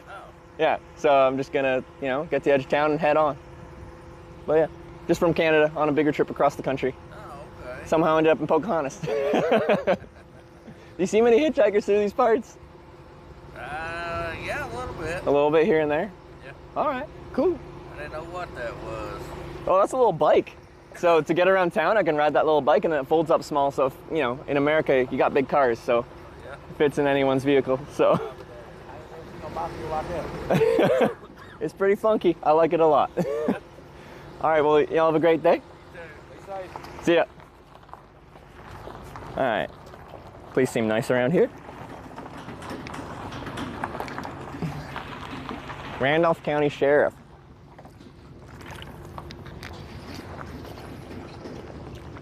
Okay. Obey your master, master.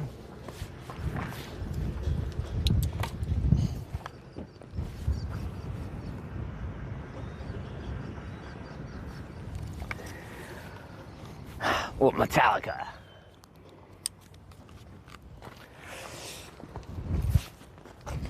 Here's the cool bike we were talking about.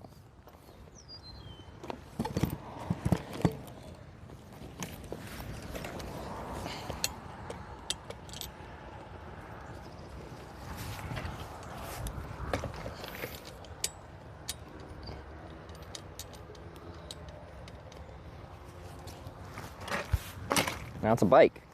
Ain't that a thing? I'm gonna actually put it back into, it's called kickstand mode, because it stands up on its own that way.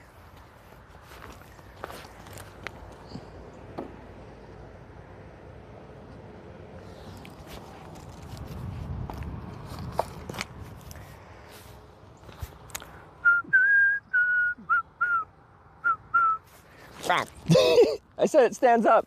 Why'd you fall down? It's awfully rude. It's because the ground's not perfectly flat. It doesn't stand up very well, apparently. Stay. I caught you, though.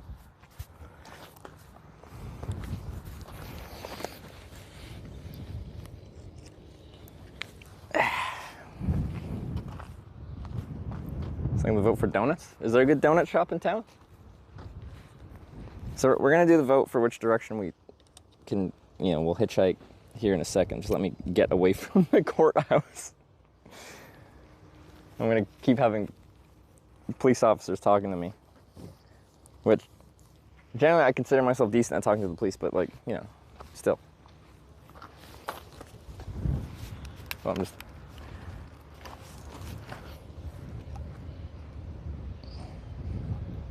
Big north energy. North isn't even an option from town. There's no good north option. There's a route that goes north, but it's going to be a really small class of highway, or maybe not even highway. That's just going to kill the stream. So we're always going to have at least like a forwards and a backwards option of where we came from and further down that route. But we're not going to always have 4 cardinal directions because, it's just, I'm trying to make a live stream, and we have to keep it live as much as possible. It's not going to be 100% perfect, but if I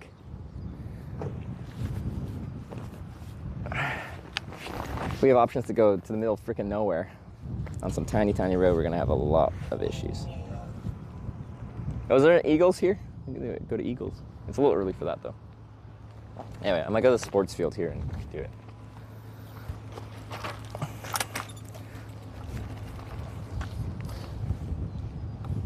South to Bald Knob. There's lots of knob named places around here.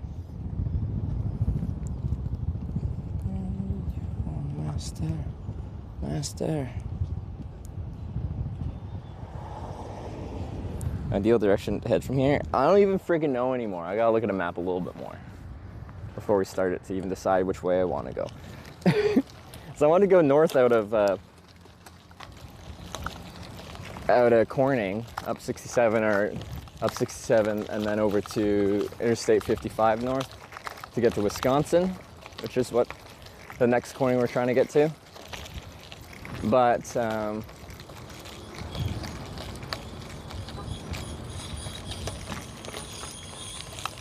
one second, I'm just looking at what I got around me. Something's real squeaky over there.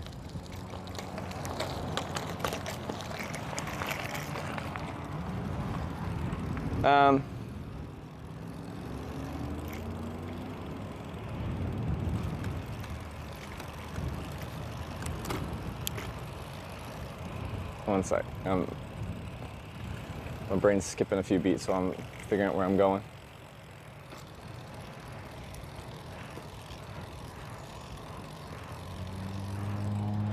Can I just go in here? We are by a municipal airport, I think. How do I get in there? Where's the parking? I don't see the parking lot. There's lots of seating in there, I just have to find it. Maybe it's back this way. One more block.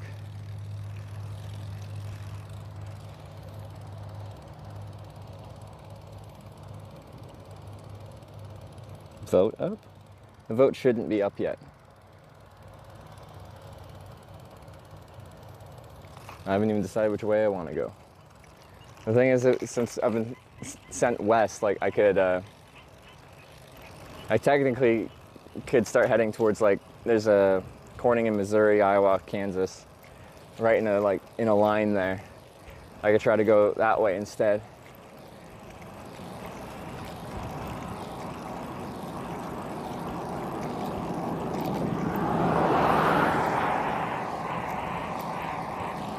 So a nice place to sit there. How do I get there? Where's the entrance?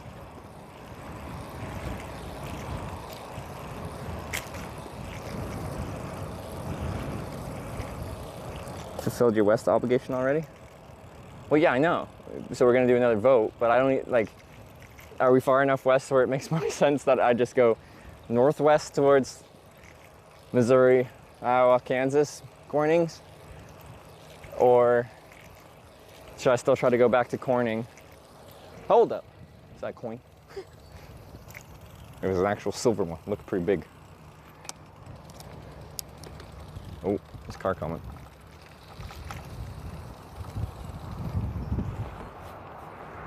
Let this truck go by.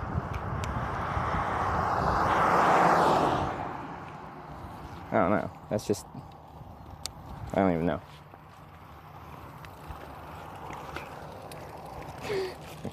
Sorry, I saw a coin, right? It's important.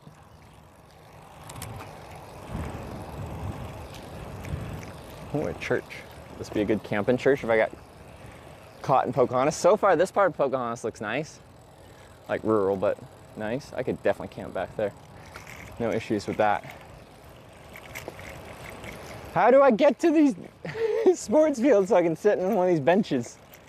I just want a chill spot to sit while I like scout out where I'm going.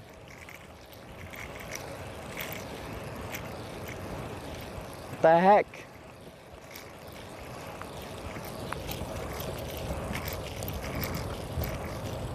Right track earlier? Was I? I went the wrong way? Well, shucks. I just couldn't see a parking lot over there. And like all these entrances here are all fenced off. Oh, this sucks. It just looks like there's lots of nice places to hang out there for a moment, but I can't find the entrance. Oh no, I think I see it way over there.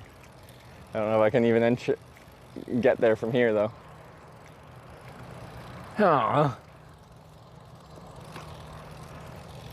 What's this place? A church. There's people there though. Oh. What's this place? I don't know. Can I just sit in the shade of a church? Fuck it.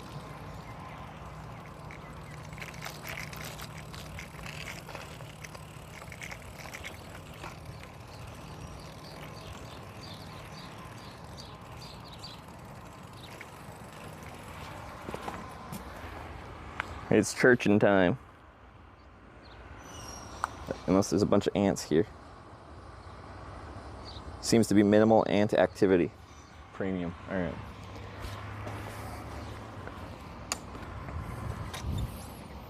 Where are we biking towards? I don't know which direction we're heading because we have to make sure we have the list of directions we've accepted as appropriate hitchhiking directions, and I have to decide which direction I want to go.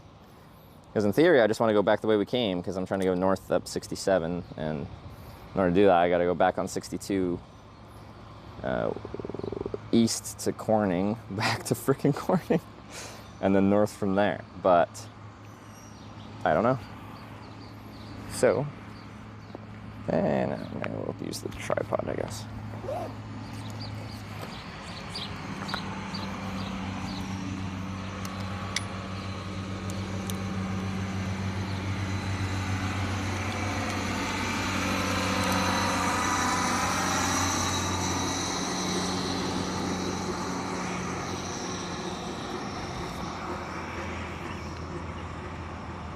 That'd be good for the last pickup driver. Right shot? What do you mean? Open your master. Okay.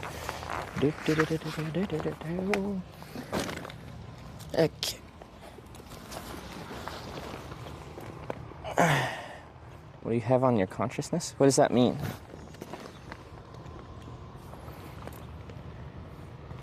Put sunblock on our arms? Oh, I haven't put sunscreen on, so we'll do that before we go back in the sun. That's a good idea. Thanks for the reminder. South to Walnut Ridge, then east to Route 60 or 55. Oh, that's a potential option. Let me look at that.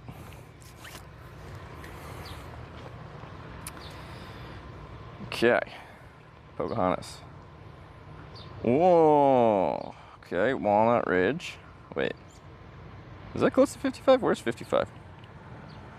Walnut Ridge. Wait, where the frick's it? Oh. No, 55 is still way east. Walnut Ridge, then east on 412? Paragold. 412. Through Haiti. Dyersburg. Wait, oh, there it is. That's Haiti is the 55 junction. Okay, that's an option. Okay.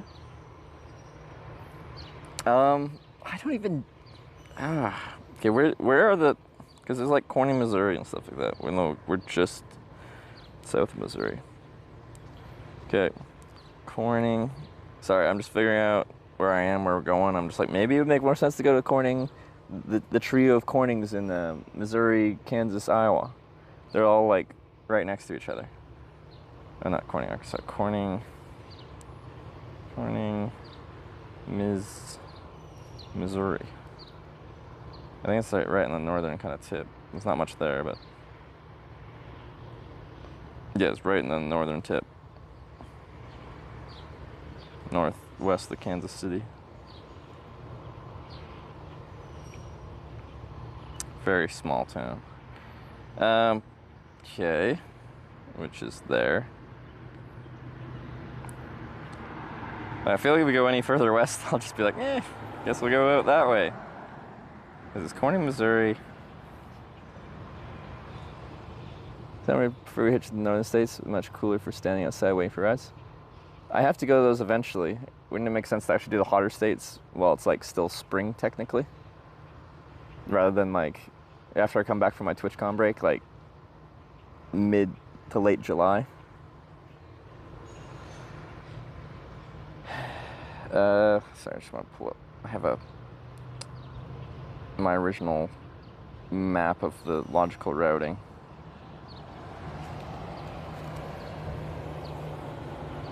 Why don't you go sideways? There we go. You can see this. This is the original cross route. So I don't know if you can see the little pins, but there's three like bum, bum, bum, right in a row there. So it's Corning, Iowa, OS 4HWKS Missouri, cheered 100 Kansas. bits. Hometown Oilers in Stanley Cup Finals, 4 games to 2 over their rivals, went through a Groundhog Day portal, same day over again like an immortal. Please be kind to our poor Hitch, running him in circles will end in a ditch. Oscar Hawks, thanks for the daily poetry. I appreciate it. Yeah, Oilers in the Stanley Cup Finals. Very exciting. Hopefully they'll win. Oilers are, I live in Edmonton. It's Edmonton Oilers, so it's now technically my hometown team. But when they were playing the Canucks early in the series, I found myself rooting for the Canucks. So I can't be like, I've been rooting for them the whole time. I planned to root for them, but then my history it forced me to want to root for the Canucks just naturally.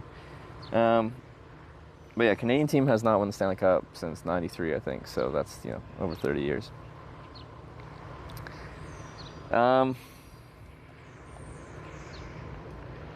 So I think, I don't even know, usually there's team forwards, but I don't even know what counts as forwards right now.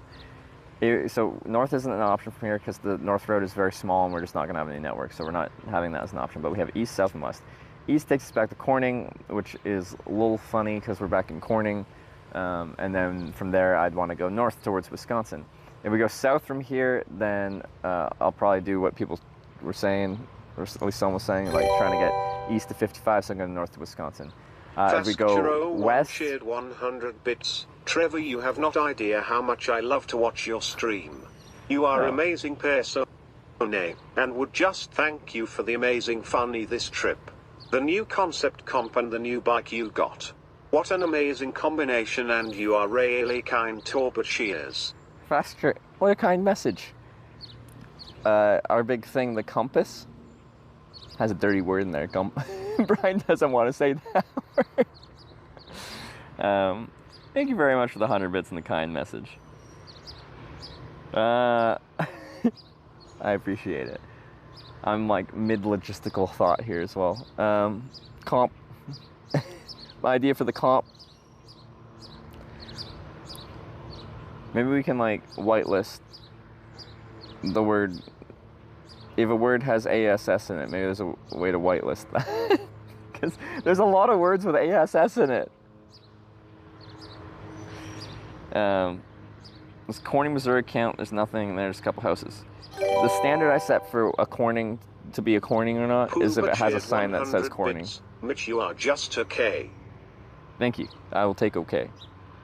That's better than not okay.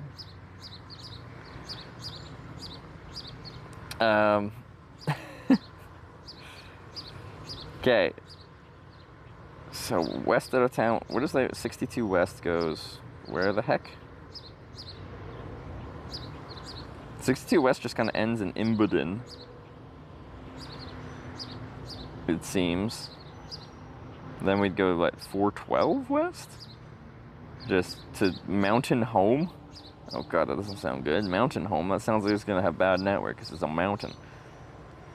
So yeah, if we keep going west, it looks like we're going to be on 412. And then eventually we go 412 west enough that we'd be close to Branson, and we can go up to Springfield and stuff like that. If we're going towards the Cornings, northwest of Kansas City.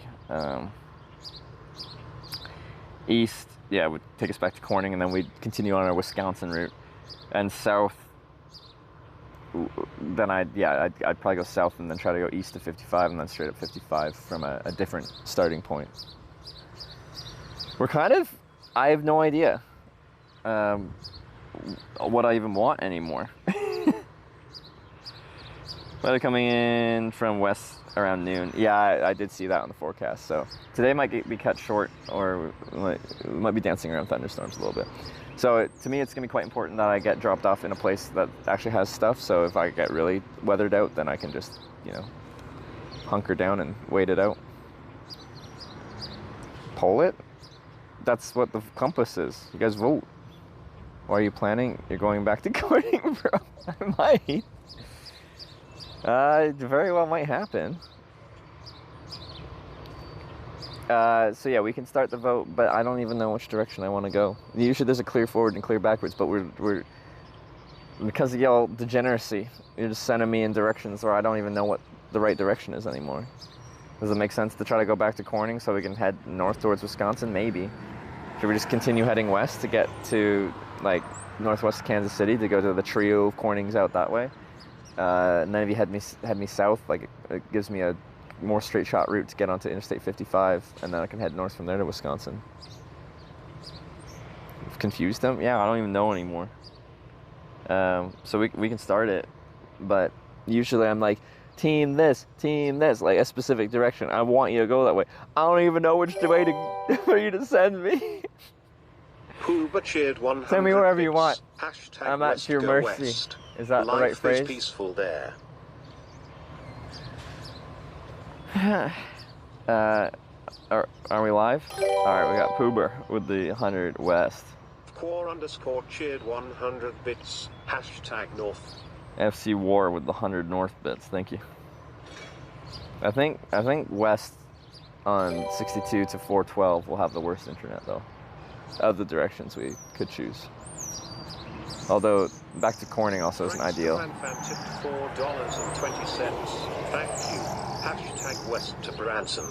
Def not a dry county, but first Pocahontas donuts. Is there a place called Pocahontas Donuts? We could get a donut if it's not like too far out of my way. I'm already kind of cheered 100 bits. in a weird spot. Hashtag North. But who was it? Prankster fan thanks for the 420. Bits. If your current journey takes you to Noble, Oklahoma, you should visit Study of Sweets, a popular candy distribution shop on TikTok. They're located there. Okay. To Noble, Oklahoma. I don't even know that. Love to write one cheered 300 you never know with bits. This. I'll take south to get the hotter states done. So Osrox with 100 North. Thank you, Jesse with the 100. Cheered 100 bits. No direction. Hashtag North. Love to write with the 300. Take south. You didn't put a hashtag. You gotta put the hashtag. But thank you for the 300 bits. FC War with the 100 North, and Gregoire with the 100 East. Thank you very much. Gregoire cheered 100 bits. How do you know where cell service is bad? Cell tower map. I can look at a map and I can look at like what the cell service providers say. Now, all the cell service providers say their network's a lot better than it actually is. Dr_Yellow cheered 100 bits. But the daughter of Dr. Bettis, the first settler of Pocahontas, was named. You can just see how rural the place is, and then if it looks more like hilly and forested, then it's going to get worse as well. Cravensworth cheered 100 bits. Hashtag West Burger. This is the first time I don't know which direction I want you guys to send me. Oh, the compass. Oh, the timer hadn't even started. Love to write. Any viewers are confused? 100 bits. What's the best way? I don't know. You guys sent me backwards enough that I don't know if I want to go to Wisconsin or freaking like northwest to like Corning, Missouri and stuff like that. One shared 100 bits. Let's get to East Kappa. I don't know which way to send you guys. We got east, south, or west. There's no north because the northbound highway is really small, so we're just gonna lose network. None of them are perfect. We're just kind of in a weird spot now.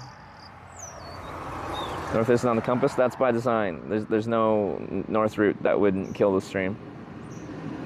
If we go east back to Corning, then we'd have a north route on 67. But we're on 62 east-west here, and then, well, technically there's 67 south, but there's no 67 north from this location. I'll go back and thank y'all. It's just hard to thank y'all while this thing's running. South is winning currently. Yeah, no, we've got quite a few southers, which technically takes us furthest away from all the Cornings.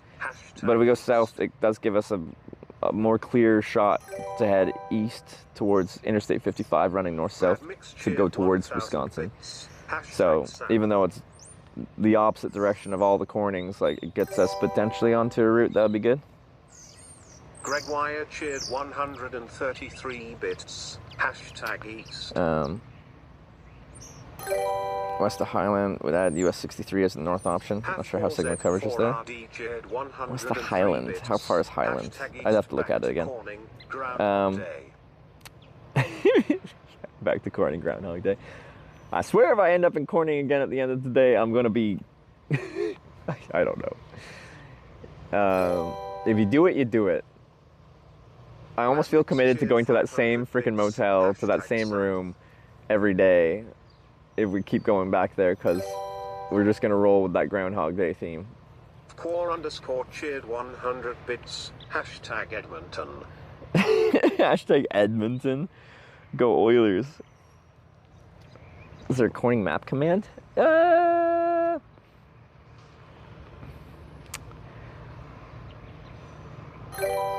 don't know. Is there? Trip. Oh yeah, there's an imagery one. Yeah, map of the trip. That's missing Wisconsin though. Sensitivity. Don't mind me. Hashtag east. Hashtag south. Hashtag west.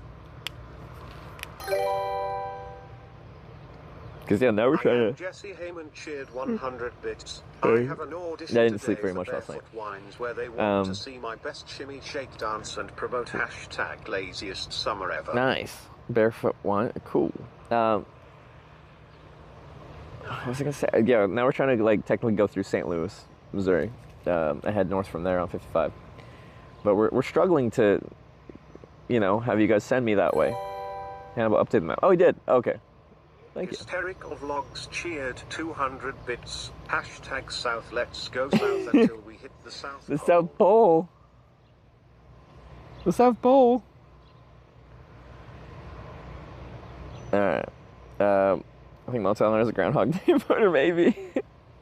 We got no business. Keep sending this guy back and he'll keep paying $60 a day. So that's potentially Memphis. I really don't want to go to Memphis. As much as Memphis is a neat city in certain areas, that's not going to help me in any way, shape, or form.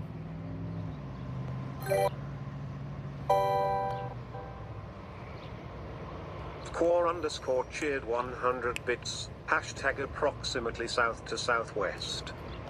That doesn't work. So thanks for the 100 bits. I hate this game. Uninstalling Hitch. It's just mayhem. Or more for the Twitch plays kind of term, it's anarchy. Memphis is back on interstate, like get a big ride north from there if chat would let you have to freaking let me. But yeah, if I could, I'd want to get on 55 north, which is the same route we take out of Memphis, but not in Memphis, because getting out and around through a city is annoying for hitchhiking. I am Jesse Heyman cheered 100 bits. Have you ever hitched or biked by an active volcano? Hashtag west towards Yeah, in Yellowstone. Japan, there's an active volcano south off of Kyushu. Forgot what town. Kagoshima? I think it's Kagoshima. Phil be decided T minus 1 minute. Yeah, usually the final minute is where things get spicy. We still here? Well, I haven't been here that long. What, behind this church? I just got dropped off in Pocahontas like, what, 20 minutes ago? Voting closes in 5 minutes. Alright. Once voting closes, we'll know which direction we're going. I'll know which direction I have to head out of town so we can, well, start heading that way. Because if we're heading east, we gotta go to the east side of town. We're going west, get to the west side of town. We're going south, gotta go to the south side of town. I'm kind of already southeast, I think, but anyway.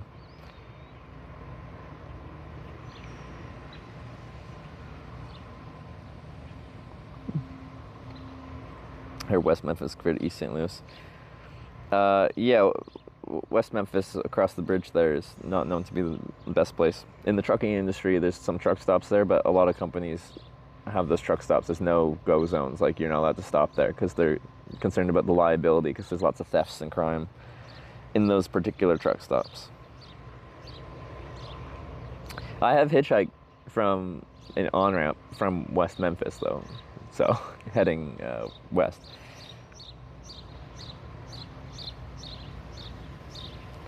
There was some interesting folk around. I got a ride fine, though.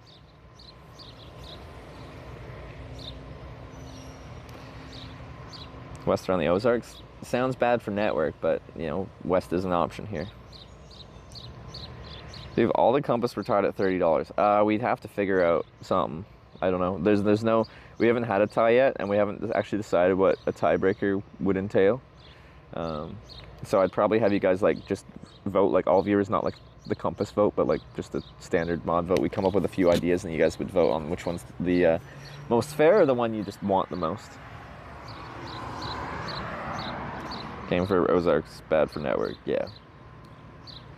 Like, that's why there's no north option. There isn't a road heading north out of town, but it's a much lower class of road, so there probably will not be much cellular infrastructure developed on it, which means the stream just wouldn't work. So it's, as far as a streaming trip is concerned, why would we go to the place with no network? Montour president should break the tie with whatever they want. That would piss people off. Gotta give the power to the people. Direction of the best streaming infrastructure. Probably the worst would be west on 62 than 412 or whatever it is. But east back to Corning, actually between here and Corning wasn't too bad. There's a few breaks in the network, but it was better than I thought it would be. South is probably fastest way to get back onto a bigger class of road, like south than east to get to 55 maybe. It's probably going to take all day just to do that though. Because we'd still have to chain towns or get really lucky with a ride. Tiebreaker should be you go into the closest Dunkin' and see how many vanilla varieties they offer you for your coffee. But how would that decide a tiebreaker? Thanks for the bits, Jesse. Yeah, that's why I'm confused. There's no just like logical clear route. Just let you go north wouldn't be in this pickle. This is all part of Twitch Plays though. Like, this is what I signed up for, and like this moment of being like, you've sent me so far backwards I don't even know which way to go, is exactly a Twitch Plays kind of thing. Like, it's channel after Twitch Plays Pokemon. And it wouldn't have been as interesting as it was if it was just always, everyone wants us to succeed. Still tornado season? Yeah, thunderstorms are potentially coming in this afternoon. East is back on 67. 62 to Corning, and then we'd have options for north up 67, back west on 62, which we just did, or east on 62. I just don't know if 62 east would have network either. The Blue Elf, thanks for the 16-month resub. I appreciate it.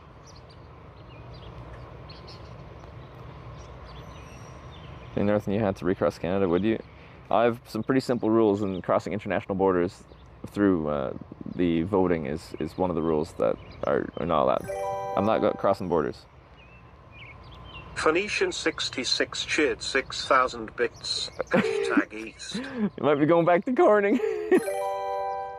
Might be going back to Corning. Quiet Corgi cheered 100. I can't escape. It's got this gravitational pull.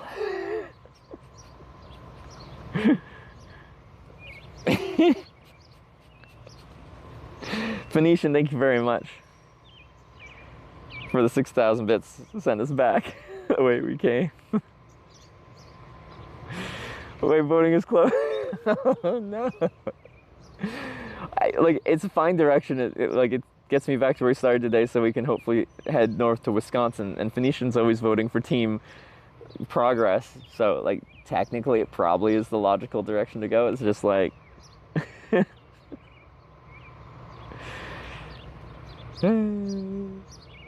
is getting a bit ridiculous. It's designed to be ridiculous.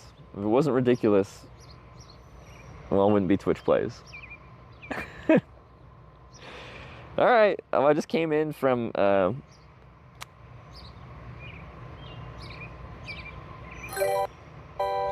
oh, I should make a Corning sign. We talked about this.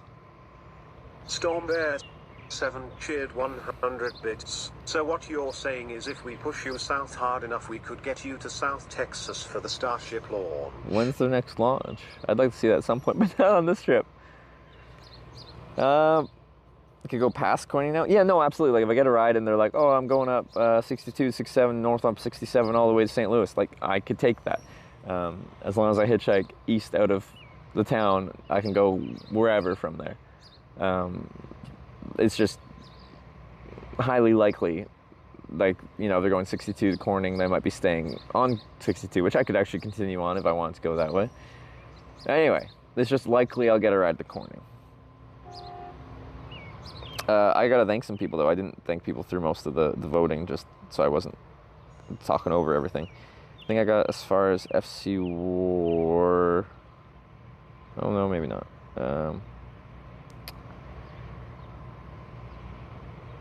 I think from like there, because we had Dr. Yellow with the Pocahontas fun fact. I think we'll do that. So Dr. Red, the 100 bits with no direction. Cravensworth, the 100 west. Love to Right with the 100 south. Faster with the 100 east, but no hashtag. Jesse with the 667 south. Wacko Knight with the 100 west. FC War with the 100 over yonder. That is not an option. Faster with the 100 east. Mad Meeks with the 1,000 south. Appreciate 1,000 bits. South there, Gregoire with the 133 east. Haphazard with the 103 east. Comus with the 23 south. 100 bit minimum just to avoid spam. But thank you for the bits. Mad Meeks with the 500 south. FC War with the 100. Hashtag Edmonton. Go Oilers.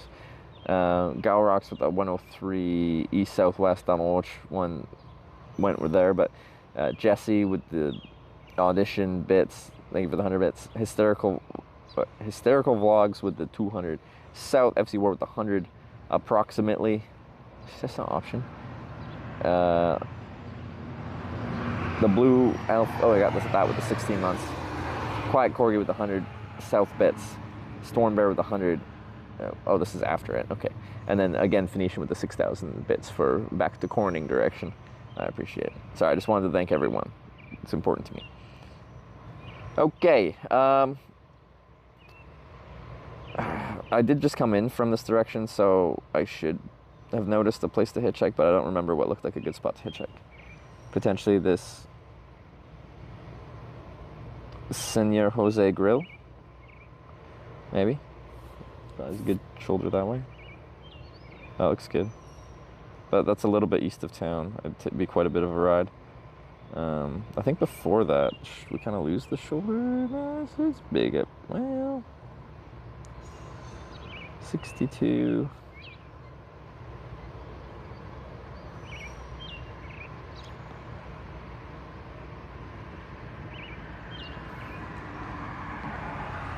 Ready for a donut? I can look at where the donut place is. If it's not too far out of my way, we could get a donut. So I'm just scouting up where to hitchhike. That's not an ideal spot. Okay, so there's a sidewalk up to these like last lights in town with a raised curb, so that's not a good spot to hitchhike. But well, maybe if I stood right at the edge of the sidewalk, what's it look like? The shoulder's pretty narrow there. We might have to ride all the way out to that little...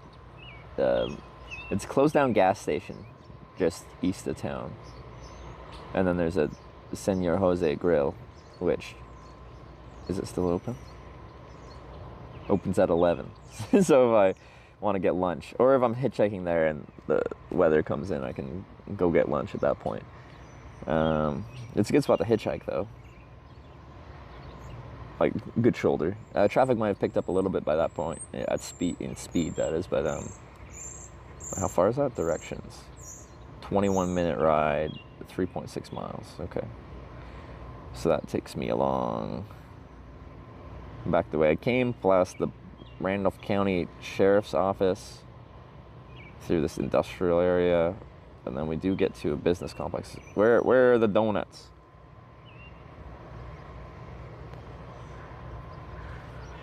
Where are they?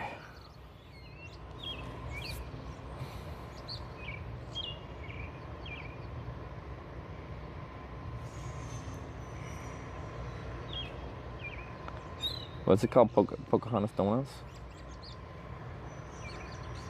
Can you refresh your stream buddy compass? Sure, I'll try. So right now, it shows all directions. Wait. Was that the final outcome? $65.39 east? But there's no north option. Okay, I'll refresh it and see what happens. Quite often when I refresh it, it just goes back down to 0. No, it stays there. Is that the way it should be? Fixed it? So it wasn't, because you're like, it works on mine, so it must be your phone messing up. That's correct? All right. Yeah, I got the old labels. It works. I can actually, south numbers are off? Oh yeah, no. Didn't someone do 1,000 bits for south? It works when the compass is running on the stream. And yeah, we didn't have a north option, but this might just be... Ooh. We just lost network for a second.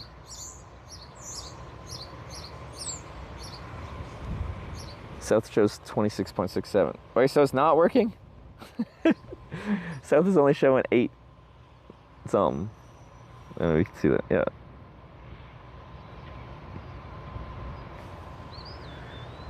Values match for the overlay values? What about South? I remember seeing 1,000 bits for South. West and South are off. It's not working. It's partially working. It's working better than it was. Okay. Wait, oh yeah, I want to see what the donuts is.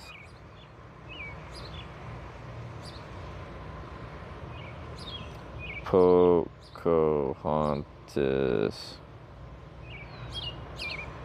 Pocahontas, rather. Pocahontas donuts. Oh, okay, so at that junction I just have to detour a little bit. Is it that good? Do I want a donut? Maybe, I don't know. We got a little bit of ride before that.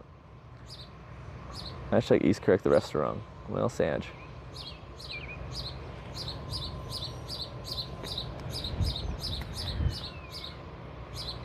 X20 isn't actually bad. Gets him better aligned for his next ride. Yeah, I'm in like a logistical kind of black hole here, where like it's complicated routing to get towards any of my next cornings. We want to go Corning, Wisconsin, but like there's no like straight shot route. But yeah, going to Corning would give us a straight shot route up to St. Louis, up 67, or potentially we go to Poplar Bluff, back to Sykes, then north up 55. But yeah, on these smaller classes of road, there's just like a bunch of small towns and a bunch of weird places, and in order to get onto like a major road where you can get like good distance, it's difficult. It's difficult. Oh, I gotta put sunscreen on too. So I'm gonna put sunscreen on. Ooh, big wasp.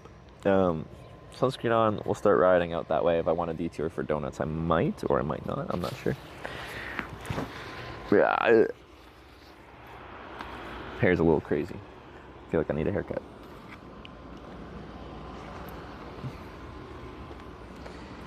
Okay, sunscreen and then we ride. This is like a 20-minute ride.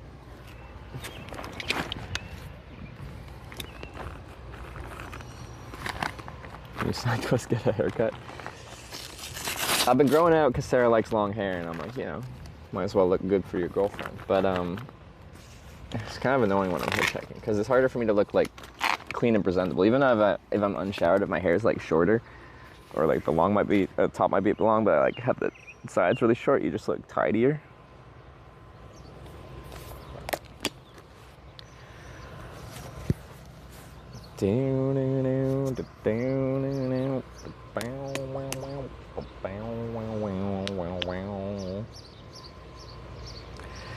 Back to Corning, Arkansas.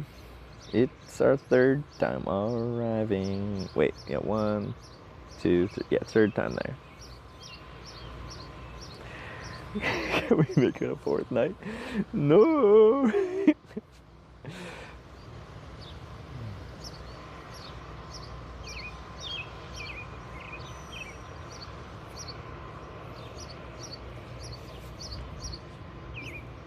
Wash your hair and face in the sink if needed. Yeah, a bird bath. We can do that. Sent back third time to Corning, Arkansas. Yeah. And it will be at least Corning because between here and Corning, heading east on 62, the towns are so small I don't really want to get dropped off there. We're expecting thunderstorms today, and if I get caught out there, I'm going to have a bad time. Oh yeah, we might make a Corning sign. Because it'd be nice to just have with us. So whenever we get close to Corning, we can rip out the good old Corning sign as a reusable sign for the rest of the trip. If it doesn't get destroyed by moisture. Cardboard, if it gets wet, kind of dies though. You reserve your room for the night, right? It's still pretty early in the day, all right? I'll believe once we get to Corning. Well, I could get picked up and they could be going past Corning. I could get someone that's just like, I'm going to St. Louis. It could happen. Stranger things have happened. Sometimes might catch you in Corning, you might be stuck. Yeah. No. But I don't know if I can actually stay in my motel that we've started to do for the Groundhog Day thing, because they're doing some electrical upgrades today, so they got no power. There's another motel in town, but it has even worse reviews.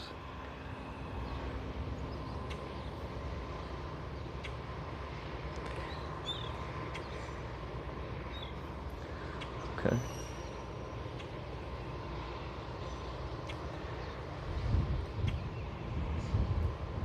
But if you know the movie Groundhog Day,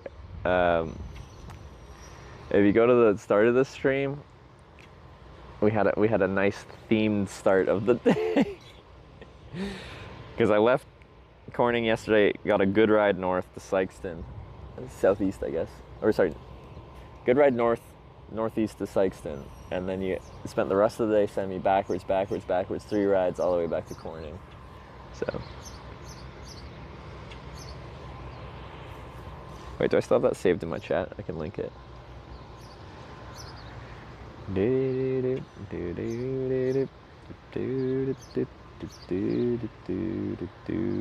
YouTube. That's a from the YouTube live stream. It's a specific time. Wait, I already did this here, didn't I? I'm doing it again. So why did you come back? Because this is Twitch Plays and I hitchhike in the direction you guys send me in.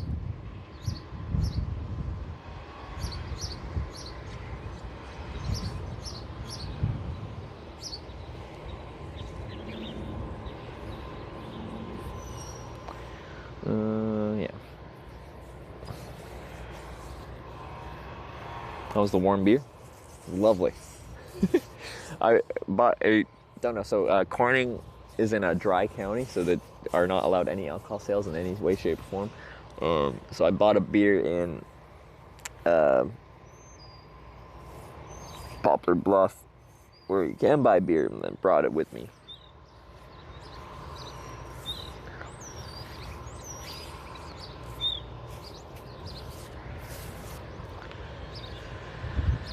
Oh my lord, back to Corning. I'm gonna make a Corning sign though real quick, because it's funny. And as I said yesterday, a surprising amount of the decisions I make in my life are based off of whether I think it's funny or not, and how funny I think it is. Looks like you're going east. I am going east, which is back to Corning.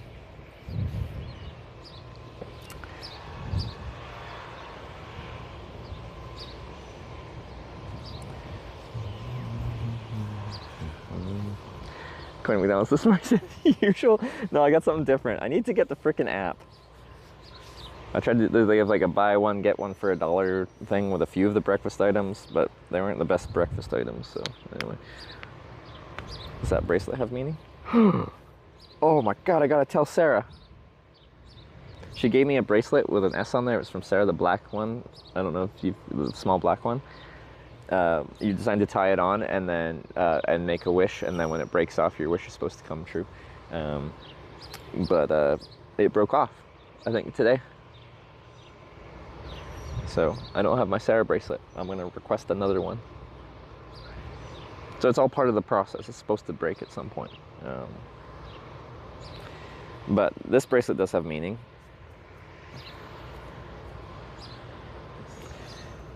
This is where I got my start on Twitch. In the IRL category. I got this at TwitchCon San Jose 2018. Just wish to go to Corning, Arkansas. Not quite. All right, what cardboard do I got? Should have some clean sheets still. Is that clean? Nope. What are you caught on? Well, that. Okay. Get in there. That's full. What's this one? That's good. I gotta get my pens. Oh, I'll have a couple things to snack on while we make this sign.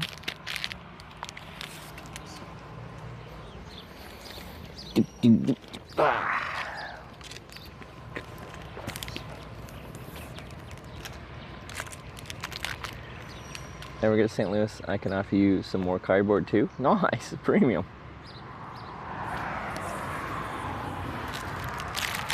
Are these all melted? Or are they fine?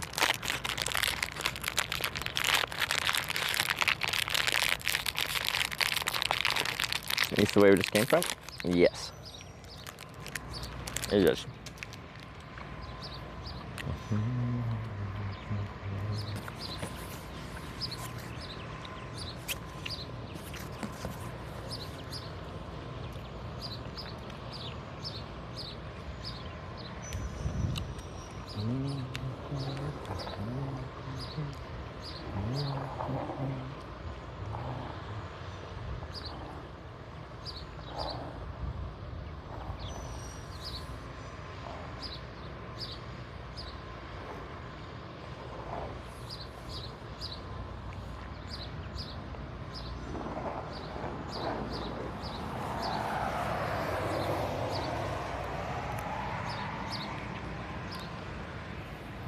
Someone come to church and ask if he's homeless. Just kidding.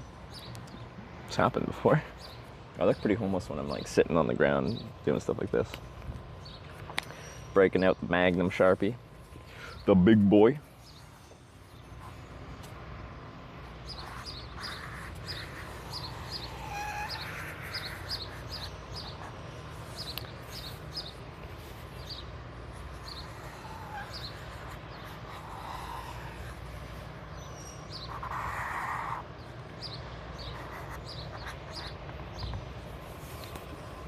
Corn.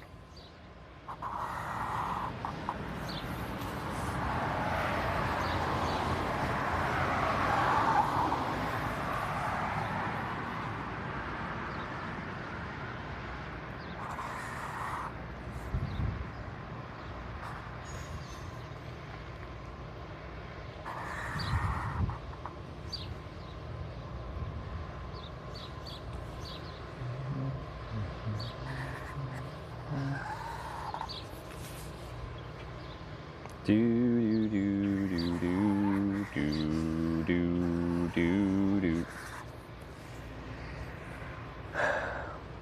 Got a little corn by the side. A little cob of corn.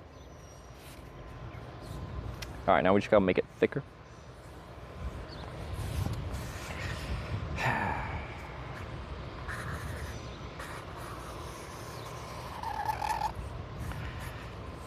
I like thick signs and I cannot lie.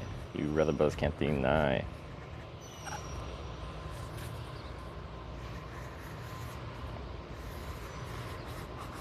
That's not the best way to do that.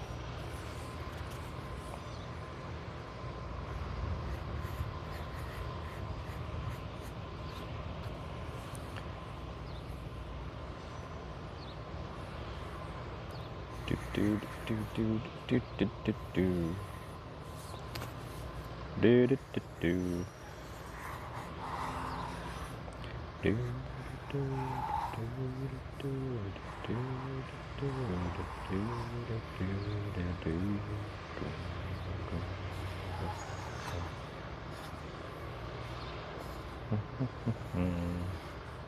Ooh, that's now real thick that way. Alright, okay, now we gotta expand.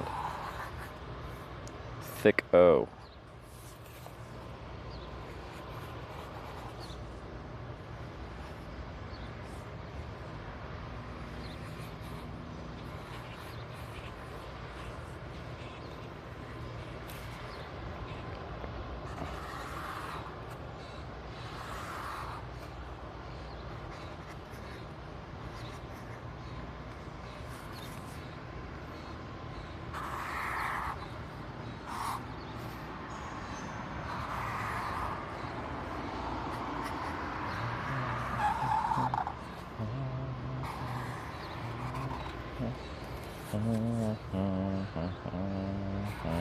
Or that song like real stuck in my head.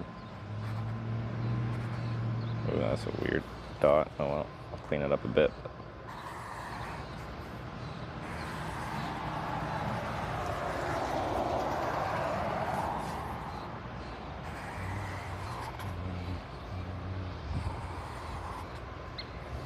Ah. Well, the wind's trying to take my corn.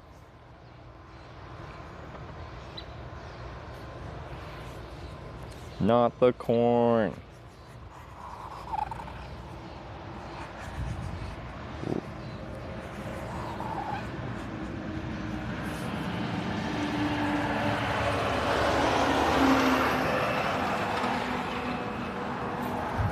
Stop. Yeah. So the bag sign is currently blank. So it'll probably be something at some point in time. That's a weird G. Apparently I don't do lowercase g's very much.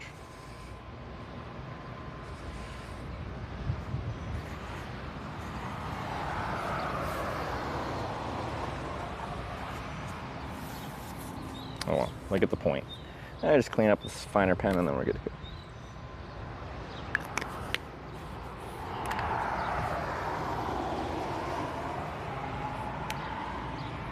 You're starting from Corning, New York? I did. Well, Ithaca, and then I went to Corning, New York as my first one. But Corning, Arkansas is our third Corning.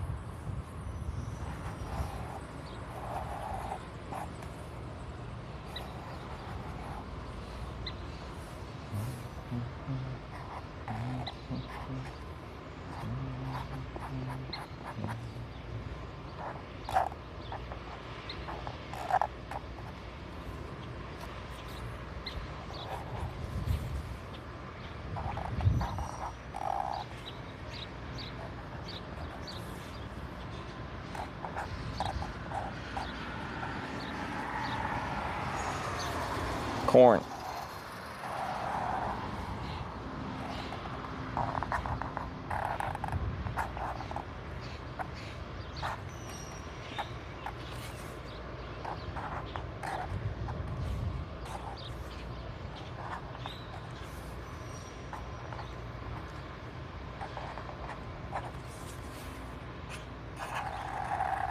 Oh. Huh. Real thick. Get off me, fly. What do you put on me?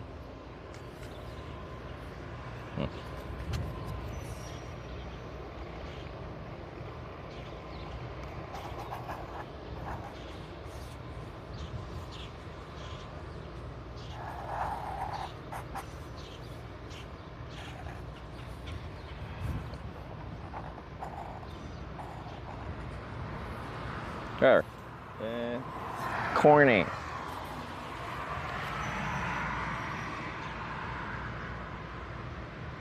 So you get stuck in Washington? 88 cities called, you mean, the trip isn't going to every town called Washington? That would take more time, or Springfield or something like that.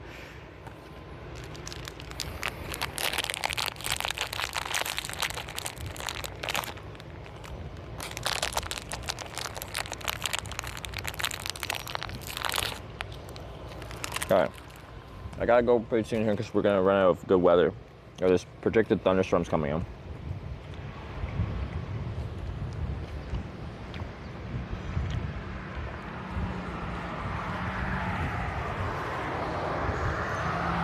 What's the snack? Some Casey's little cherries.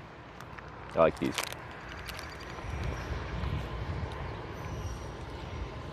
Decide what Corning is next. It's John from Corning, Ohio. I've been trying to go to Wisconsin. I spent all day hitchhiking, hoping to go north. And I did get a good ride north out of Corning, Arkansas. But then 3 rides in a row, people sent me backwards, and then backwards again, and then backwards again. And it took me all the way back to Corning, Arkansas. And then today they sent me backwards again to go west out of town, like further away from Corning, Wisconsin. But now people are sending me east back to Corning, Arkansas. So, I don't even know. I'm stuck just going to Corning, Arkansas every day.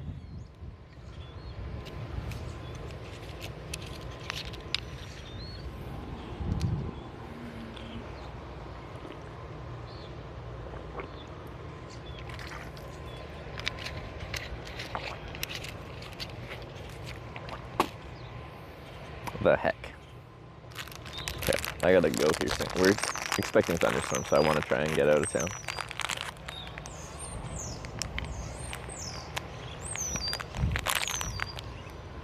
Alright, is that our morning link? So because yesterday we traveled all day and then we ended up in the same place. We got the same motel just because it'd be funny. And then I did a Groundhog Day themed start of the day. So I think that's the clip of the very starting the stream, which happened to be right at 6 a.m., which in the movie is right when the alarm goes off.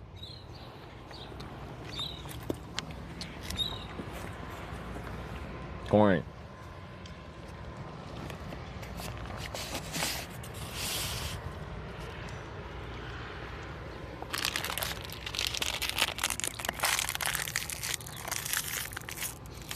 Right, you won't make Daniel kind of so winning Ohio will win by default. Well, I guess we'll find out. I guess we'll find out. Now.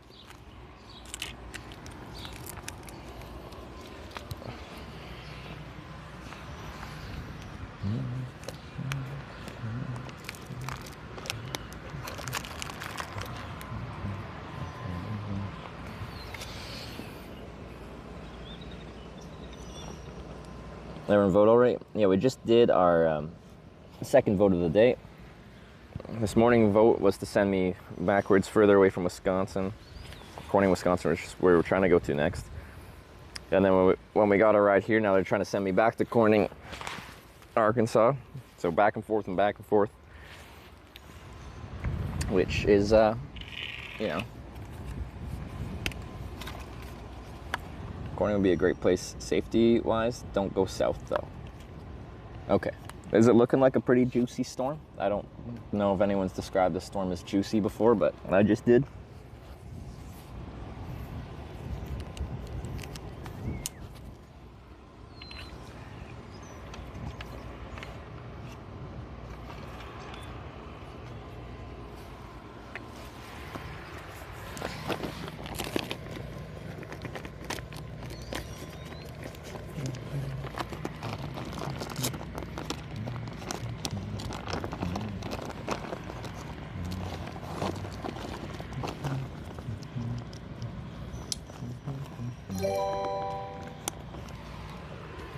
Gorox cheered 100 bits. I think chat got the wrong.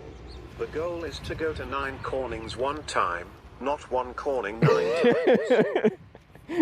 Yeah, you might be right there. Guys, stop saying we do the same Corning. But it's probably just a mistake, like a misunderstanding. It's not intentional, right?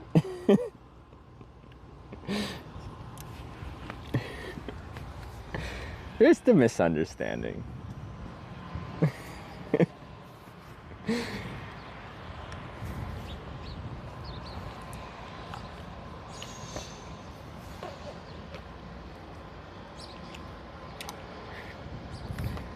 Oh yeah, Wyvert, do you know, you're the only one with 7 TV access. People are asking for a bunch of more emotes to be enabled.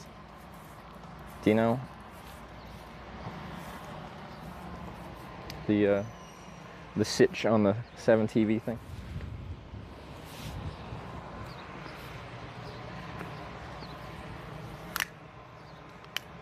Adding them as I see it. Oh, okay. All right, cool.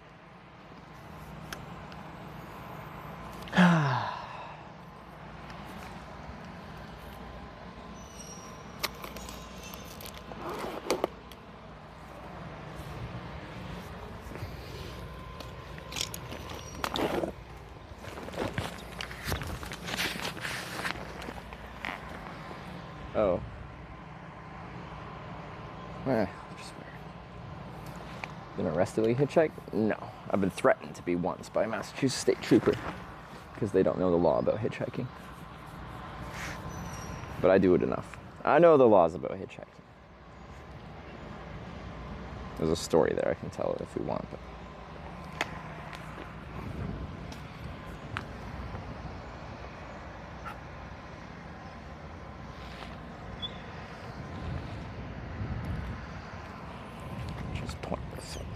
see what straight is.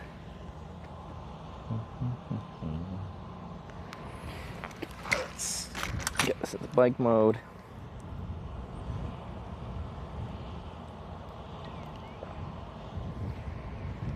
It's probably flat-ish, flat-esque. All right. Okay, we gotta go back the way we just came from. In a biking way, but also in a hitchhiking way, I guess, too.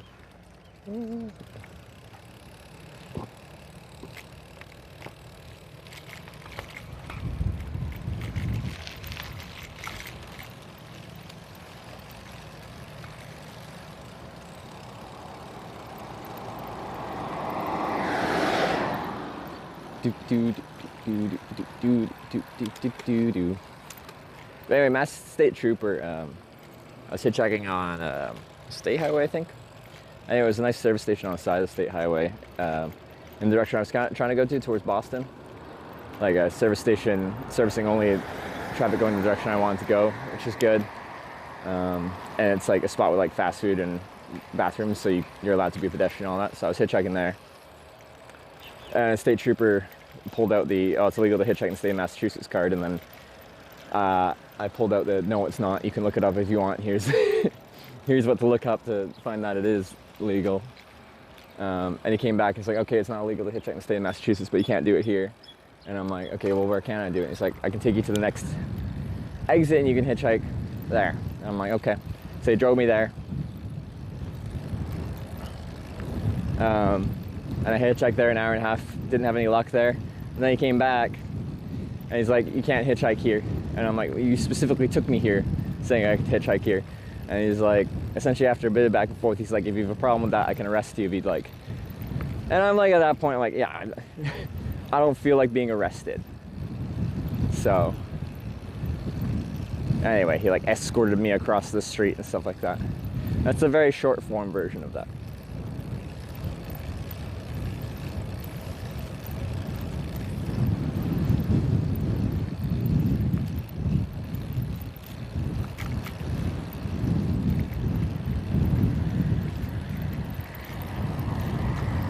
Were you live? Yeah, it's all on stream. There'll be a VOD of that.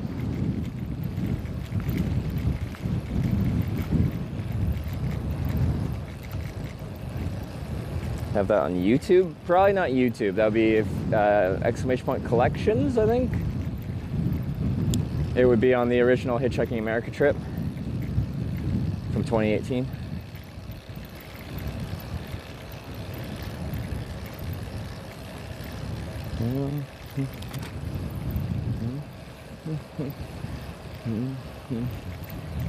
Hey, so I got dropped off right here. Guess is their vehicle still there? I don't know. Anyway, they're going west. So. And we're going east.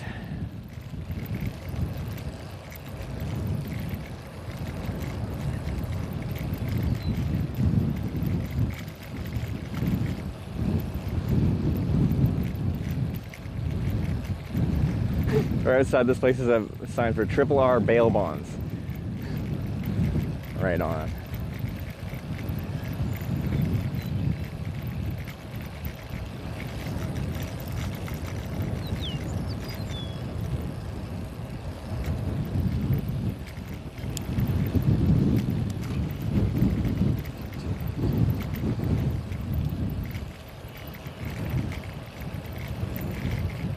Pocahontas Aluminum Company. All right.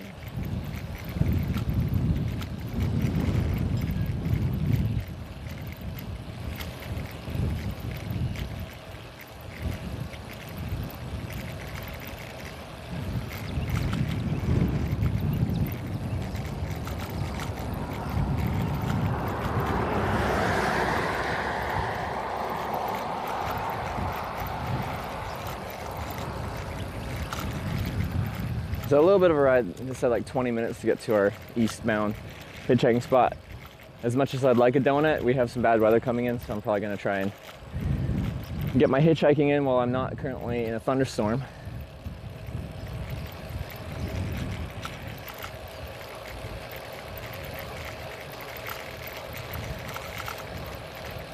Nice shoulder out here right now.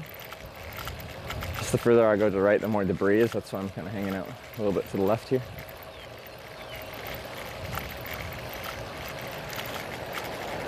Because they've kind of cleaned it, the road here. They've probably like taken the little street sweeper things through here, but they haven't gone all the way to the edge of the shoulder.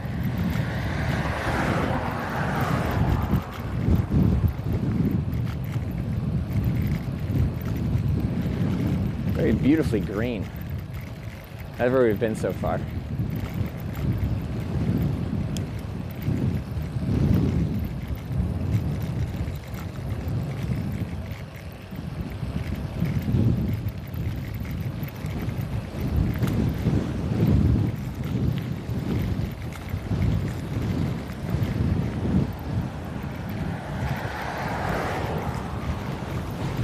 There's a nice headwind.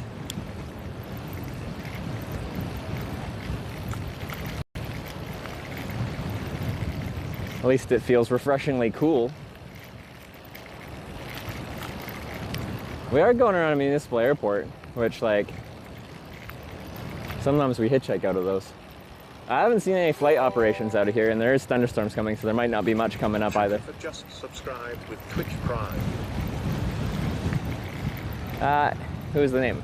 I heard a Twitch Prime, but I missed the name. But thank you for the Prime. I'll try and catch that when I stop here.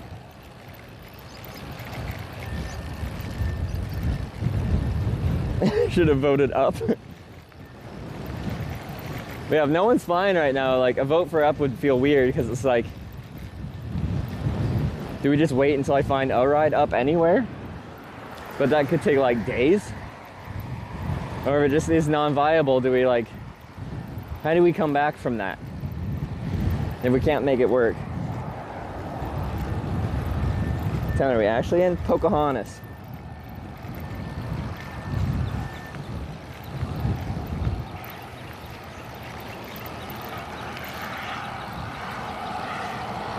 Pocahontas, Arkansas.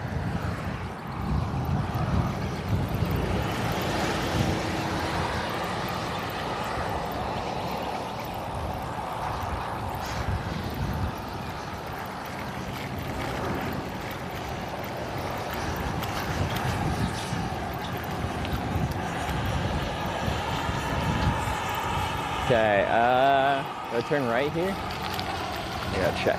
Ooh, that's a lot of gravel.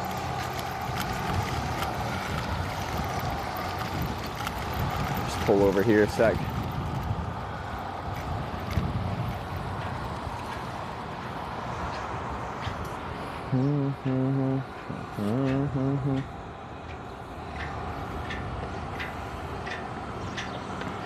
Mamps.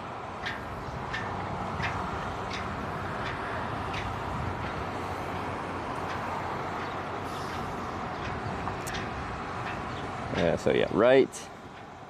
And then the next bigger junction, we just turn right and then continue following that. There we go. Easy enough. Who was the Prime? It was Trigger with the 20-month Prime. Thank you for that. Let's ride to green country in Oklahoma. I want to see green. Is it more green than this green? How green? Describe the greenness. Or is it just called that? Okay.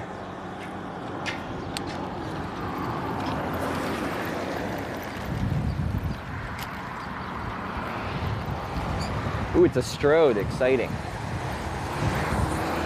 That was code. It's not exciting. Strodes suck.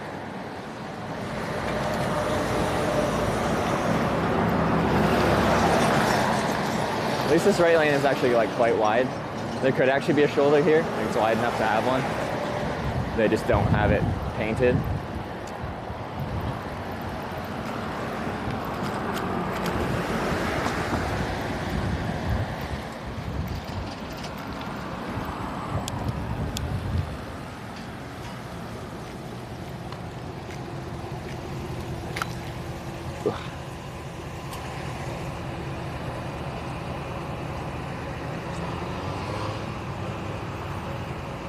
Try a kick string, my dude. No. I'm good. It's not to say I won't ever, but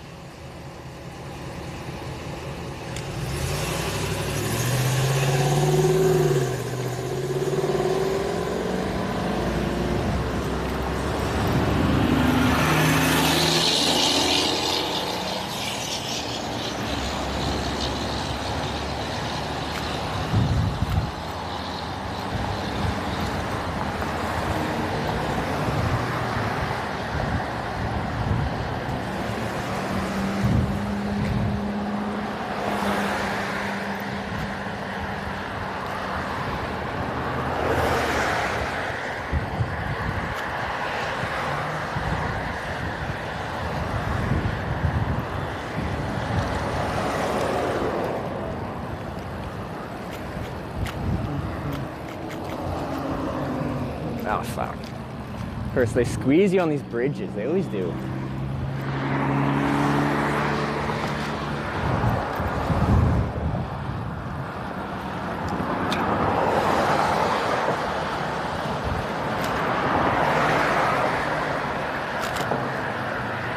Oh, these are huge freaking... huge bumps.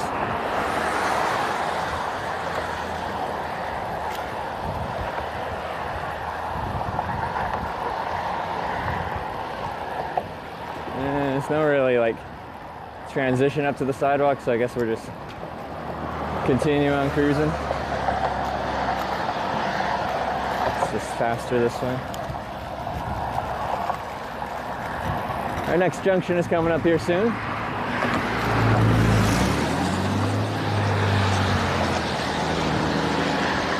Can't ride as far right because there's these ditches. There's some pleasant, cycling-friendly American small town infrastructure. It's very normal.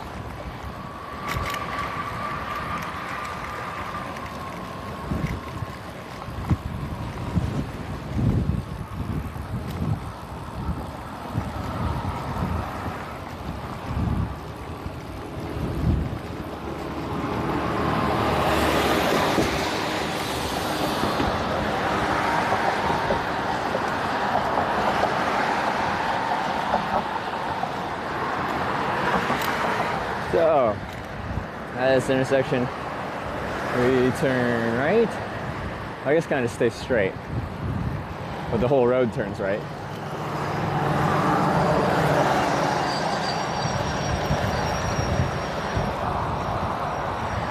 Now, my phone screen is turned off. I don't know what that means.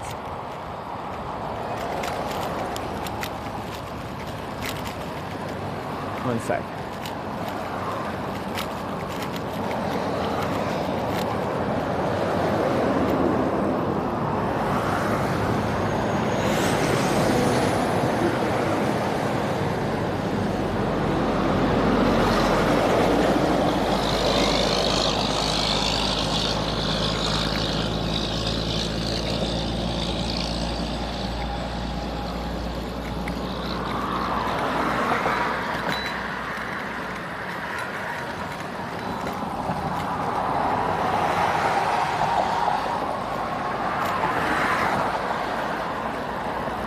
And we're looking down at the road.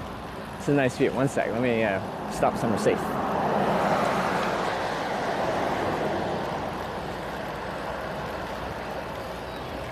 Hang up here.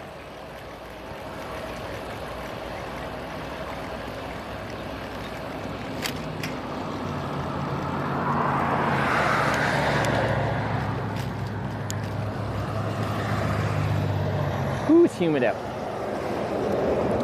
Why is my screen off?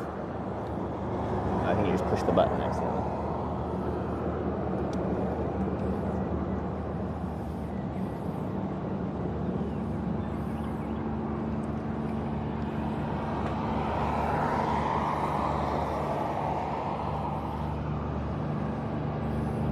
Okay.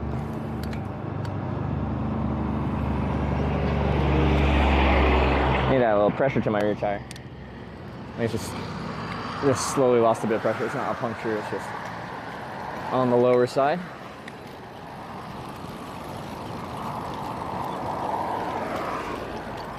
It's a nice park over here.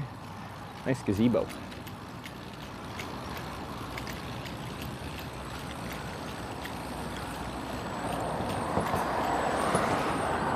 Alright, not too much further. We just ride down here a little bit.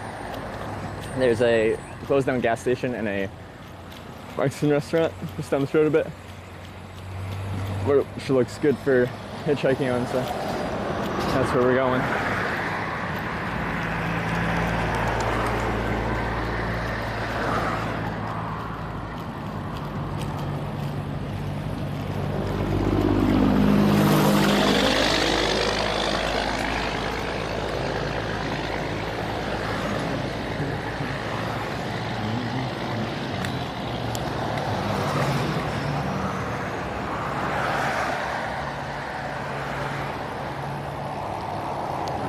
East is progress? I don't even know anymore. Technically, it gets us on the 97 north where we can go straight north to St. Louis, or north and east of 55 to go through St. Louis.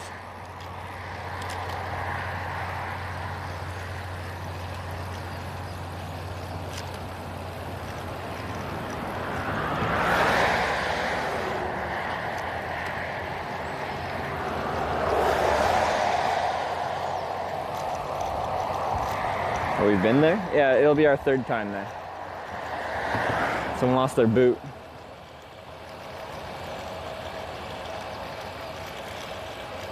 This is a nice shoulder. And a smooth bit of road too.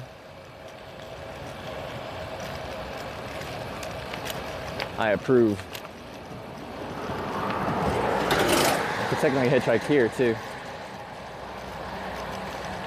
Maybe I want to.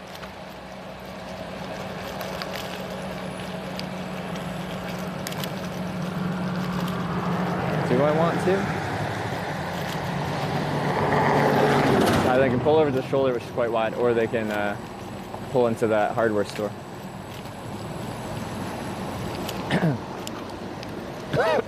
Sorry, roadkill, stinky. Yeah. We breathe at the wrong time when you're passing it, it's unpleasant. Anyway, my spot's just up here.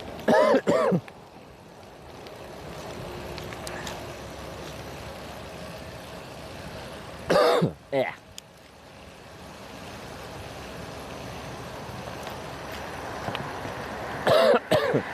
Stop.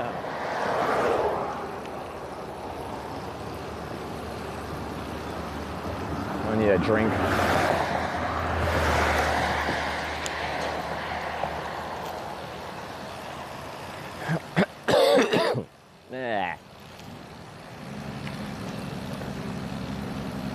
I got a good whiff of it.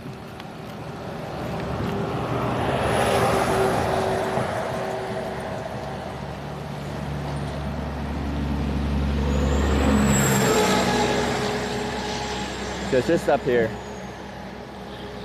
kind of crest of this hill. Which theoretically being on the crest means people can't really see what's beyond. So if they're gonna pull over, they might second guess, I don't know. There's a motel, probably closed down restaurant.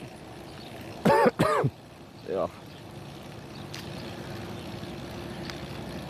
Anyway, I was thinking right here. I need a drink. There's just a million. There's so much room to pull over. This gas station's shut down.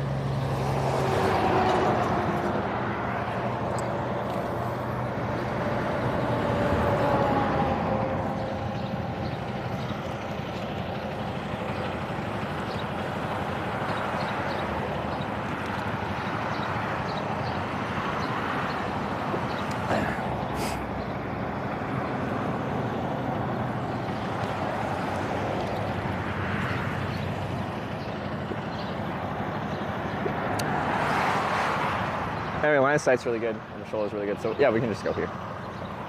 This is where mosquitoes will breed nicely. I can see things living in there already, so.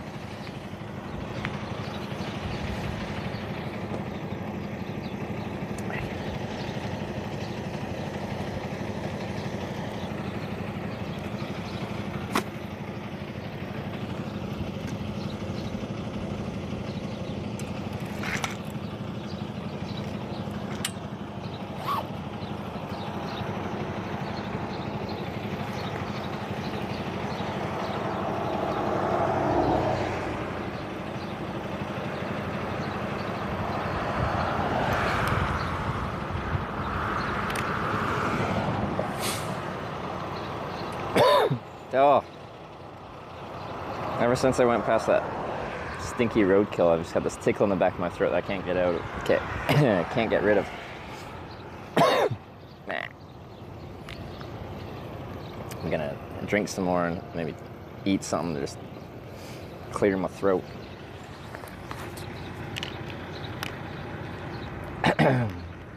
Sorry for the coughing sounds.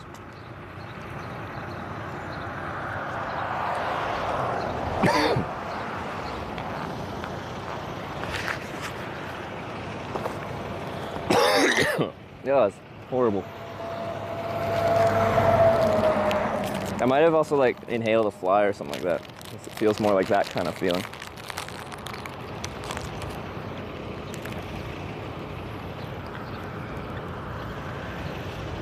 Or inhaled a fly into my lungs. I didn't notice it, but it might be one of those really small ones.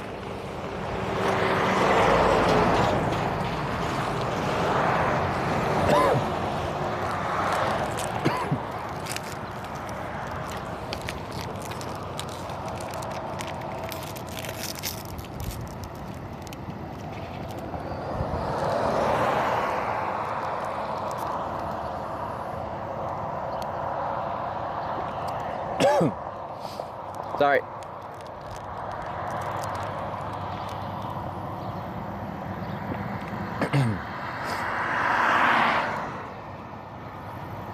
You suspect corning? Yeah.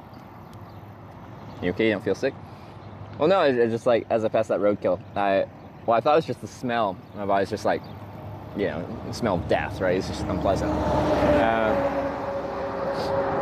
But I think there might have just been a bunch of flies around there, and I inhaled the fly into my lungs.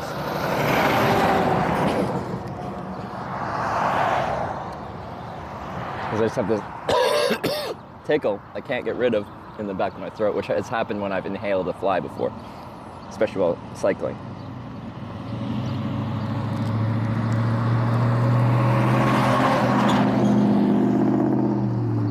I ate tons of flies from your black tubes. If it goes down like the tube to your stomach, it's fine. The tube to your lungs, your body gets very unhappy about that. Alright, sorry.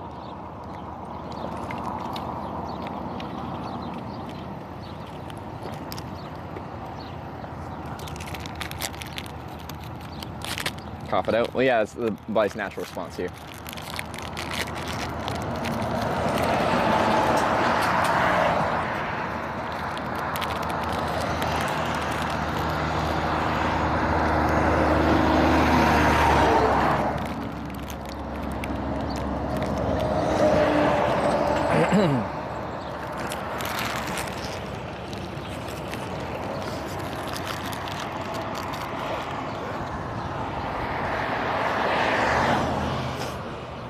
Okay. Oh, stop.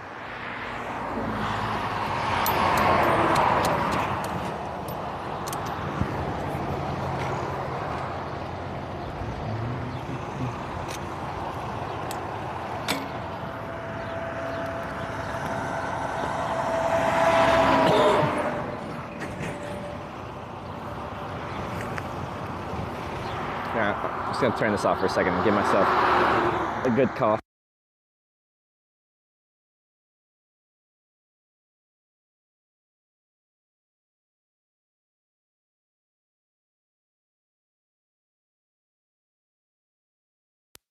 See if that cleared it.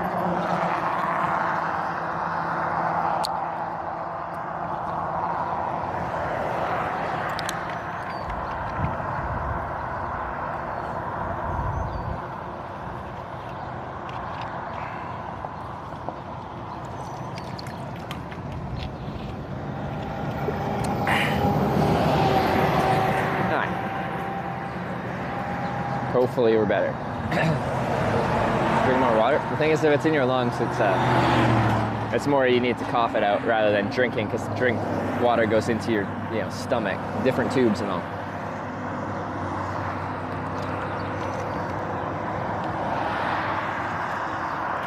Hopefully. We will find out if my body's still rejecting that.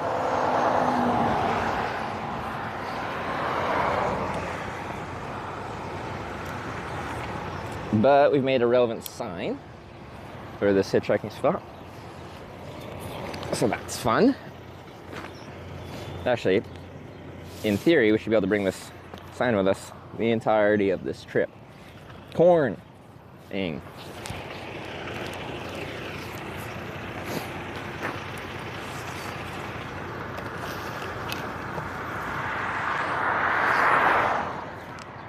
I don't really show you both directions so you can see what we're working with here. my line of sight, it's very good. Here we go. Point it down there. So, bears have a long time to see me straight away. They're like, we're kind of heading out of town, so they're picking up speed and stuff like that, but they're not going too fast. And that's them passing. Lots of room to pull over, as you can see by all that.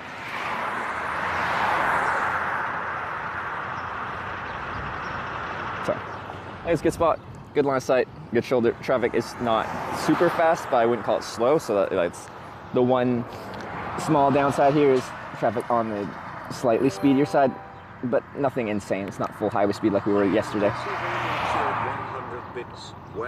Well, isn't it fascinating how apple vinegar works? On one hand, it's helping people shed those extra pounds by being a key ingredient in weight loss supplements.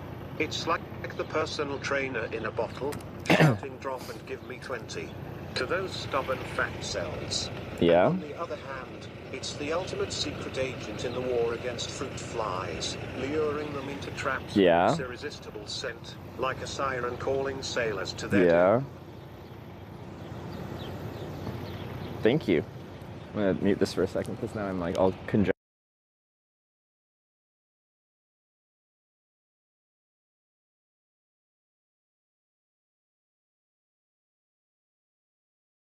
Okay, just had to do some potential snot rocketing.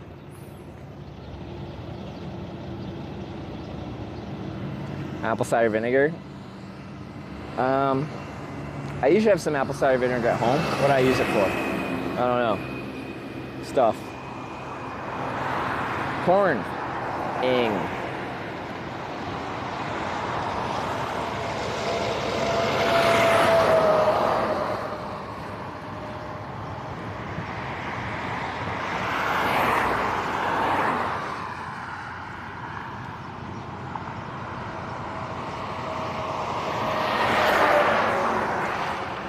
She was thinking about it. I don't know if I've ever had... No, I have had a woman truck driver pick me up. From Merritt to Kelowna. And she did milk runs from Vancouver to Kelowna with a truck full of milk.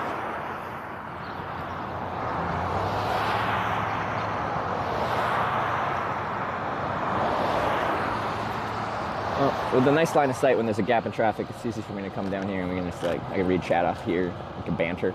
Talk about corn.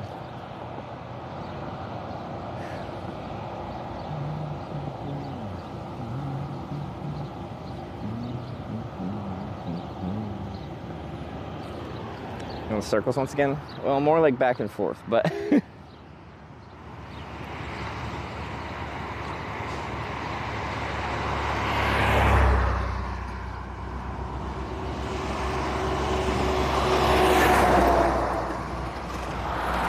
I do think I've cleared all that fly out of my lungs up, which is nice because that was an unpleasant feeling.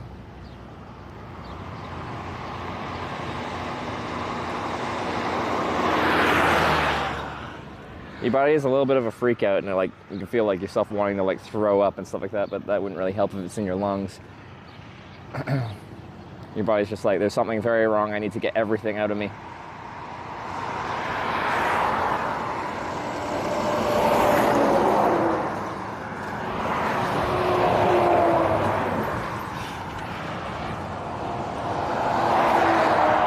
Truck is like tailgating that car way too hard. It's not safe. One of the trucks there.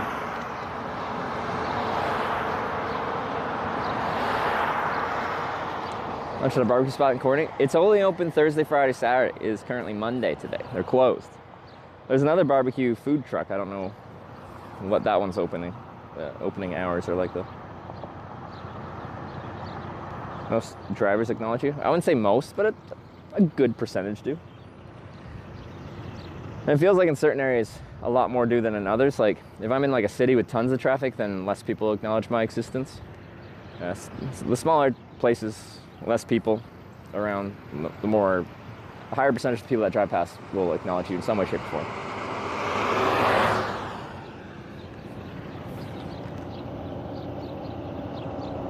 Of the Corning sign. So yeah, like I have a north sign, south sign, and a west sign, like the cardinal directions that you guys vote on. But like, we should be able to use this Corning sign in theory if I don't lose it or get it wet, because cardboard kind of disintegrates when you get it like properly wet. If I don't do either of those things, then give me a very big friendly wave. Then this can be used the rest of this trip. Finally being used in Corning, California in theory.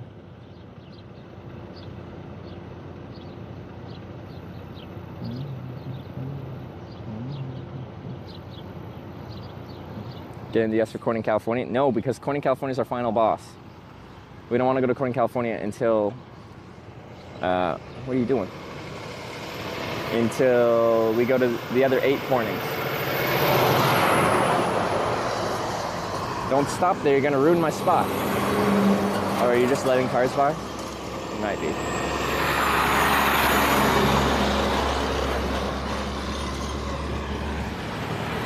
They signaled they're turning. Yeah, they're just letting everyone by. Okay. I thought they were going to park in front of me and like ruin my line of sight for cars.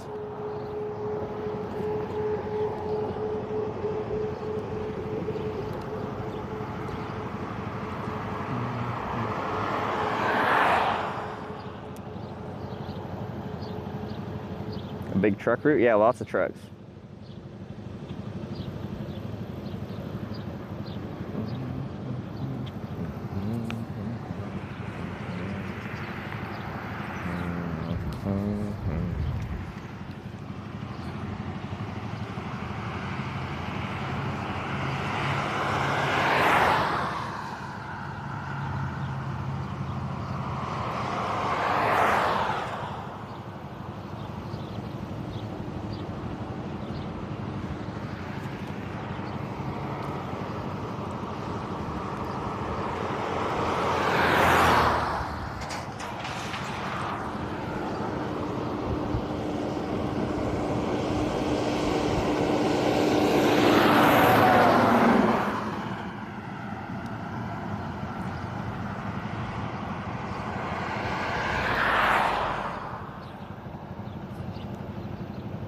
Hey, noticed that the cop get mad at you for hitchhiking?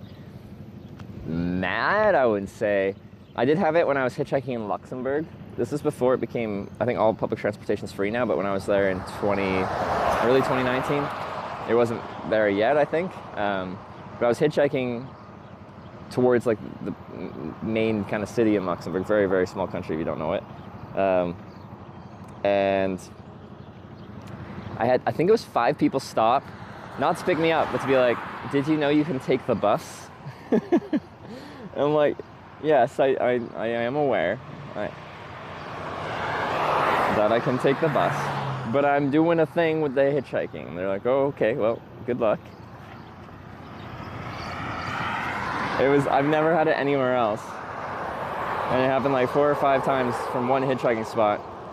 Someone pulled over and they're like, have you heard of our Lord and Savior, the bus? I'm like, no. You can't make me.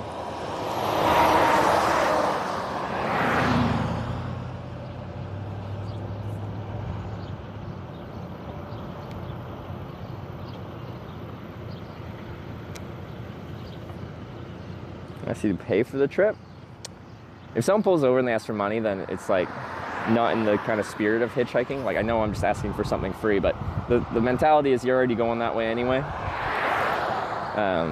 So I just get bad vibes if someone pulls over and they're like, how about money?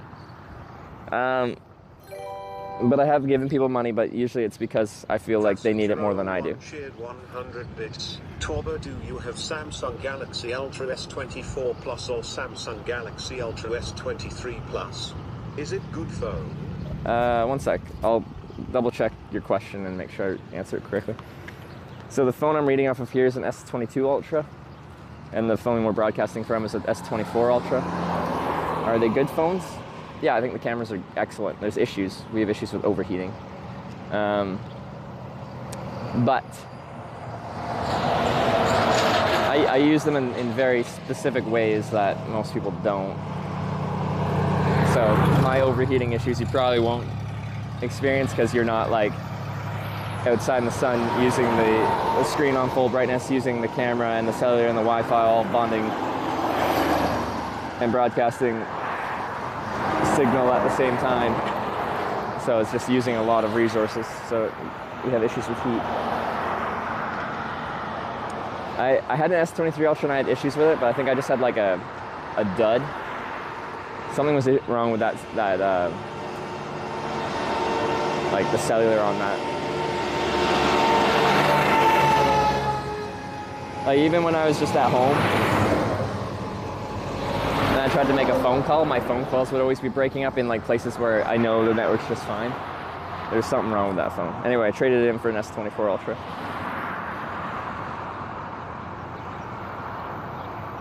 I have a backup phone. Actually, I only have these 2 phones on this trip. Usually I have a 3rd phone as a backup.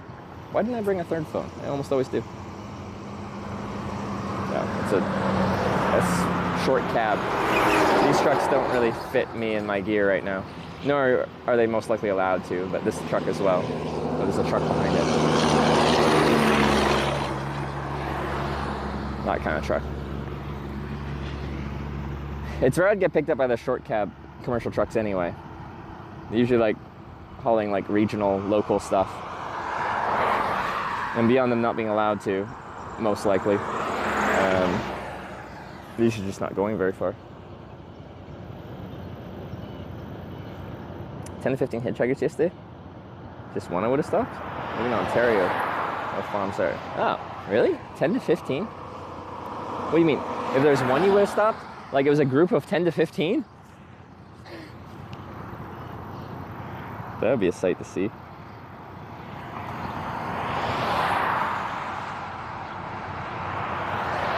I feel like you haven't seen groups of 10 to 15 hitchhikers since like the 60s.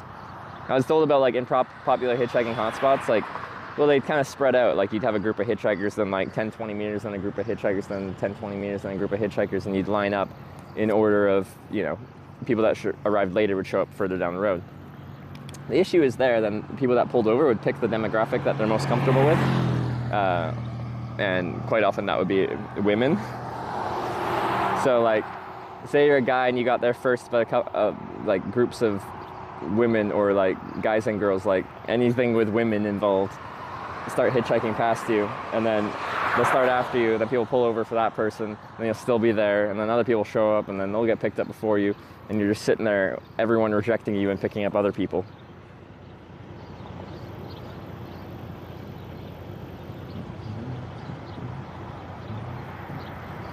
Any cornies you've been to so far? 3 out of 9. But I seem to be stuck around Corning, Arkansas right now. Because y'all keep sending me back. I can't escape. It's got a gravitational pull that brings us back.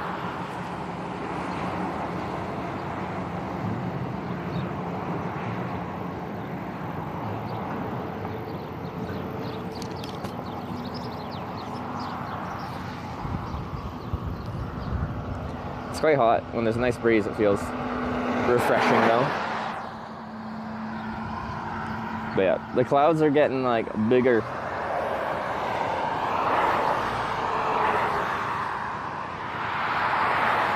I don't see too many Teslas out here in this part of Arkansas.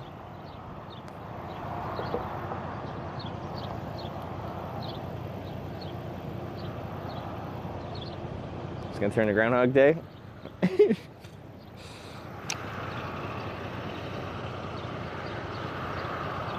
This is how I started the stream. Ah.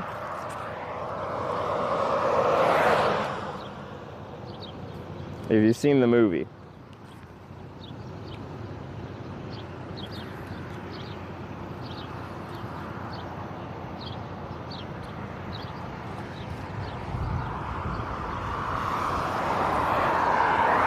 And that was right at 6 a.m., like the movie. Whew.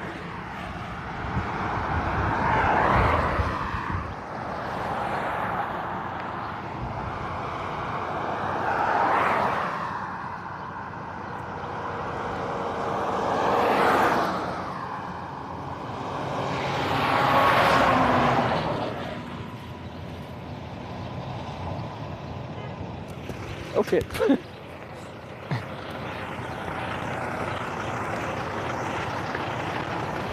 Hey, thanks for stopping. I didn't realize you stopped.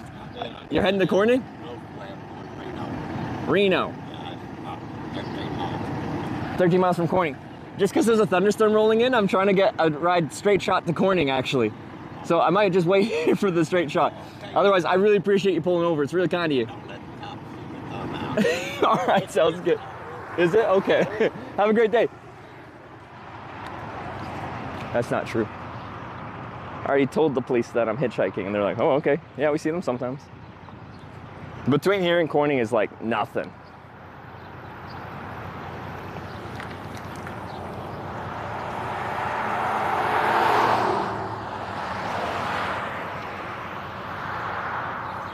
So we turn down rides when we're coming back this way.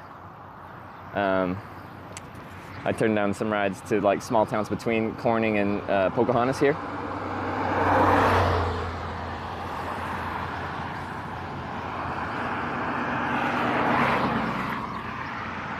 It goes.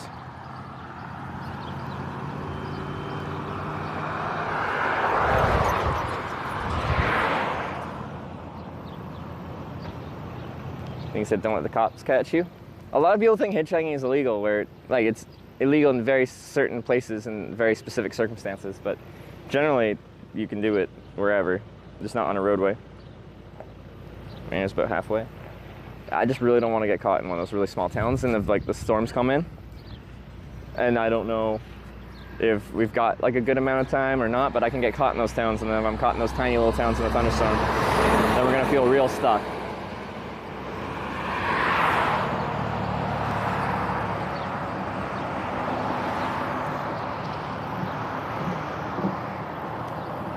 But I get that from Twitch chat, and I get that from random people I meet. They're like, aren't hitchhiking illegal? Or isn't, I guess, proper English.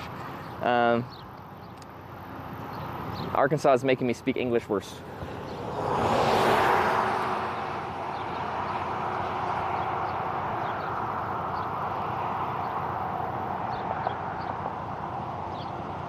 Look at 10 you want to be caught in? Yeah.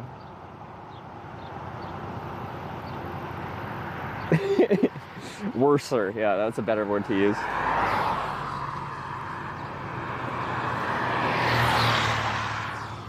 Got a dog chilling on the bed in the back.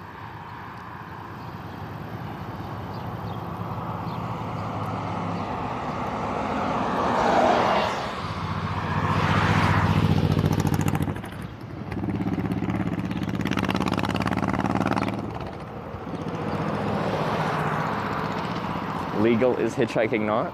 Okay, Yoda. Ooh, that's gonna fall.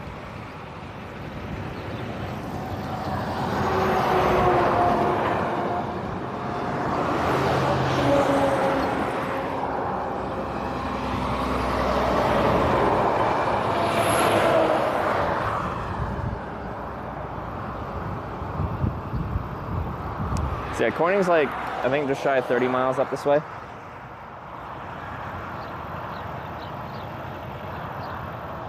So it's not too far, and there should be some decent traffic going a long way here on 62. If we got really lucky, we could find like a truck going up to like St. Louis or something like that. If we got really lucky.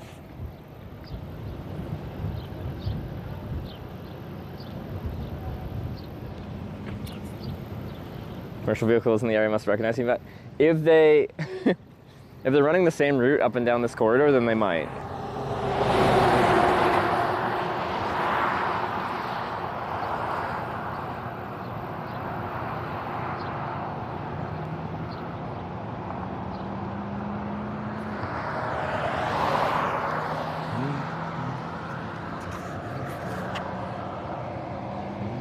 Peak viewers is when I was stuck in Corning, California. Without any like huge raids, I peaked at 9,000 concurrent viewers, stuck at a truck stop in Corning, California. By far the most natural viewers I've had. There were compounding factors though. I also had like a clip trending from when I was in Oregon about a lifted pickup truck that pulled over and then drove away, and I predicted that they were going to drive away. and people were posting that to their social medias. Had like 8.4 million views on the Twitter, and like 4 on Instagram Shorts or something. I don't know.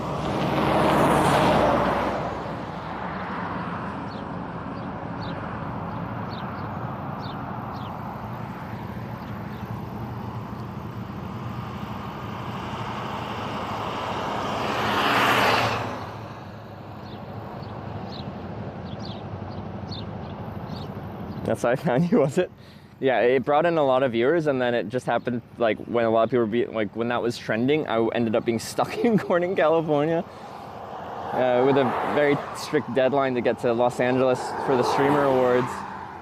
So it was like compounding factor of like a very critical moment of the stream with like, and me being stuck, which I usually never am, with a clip trending on like every social media platform. More than any of my clips have ever trended.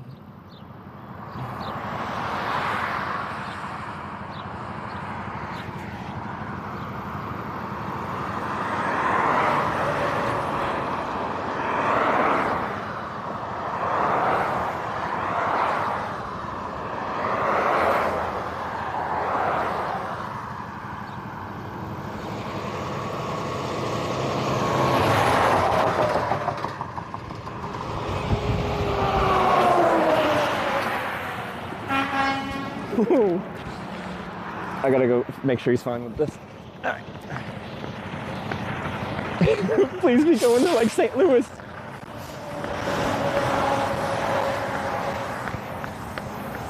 From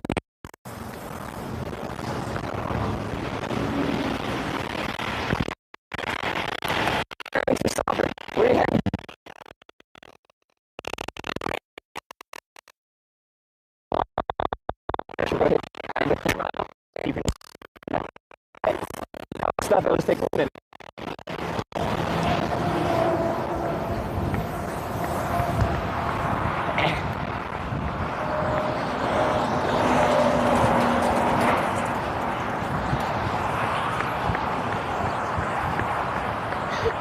Well, I say he's heading up north, but north is where I want to go.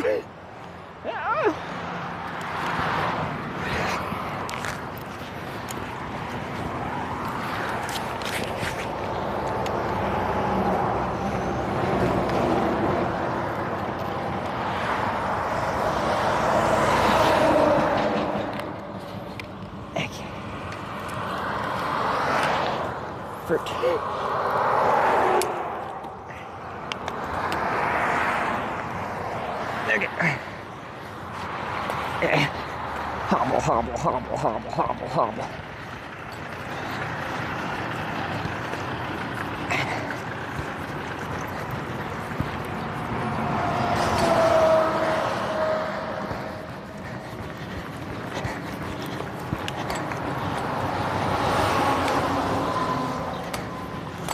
Oh God, I'm losing it.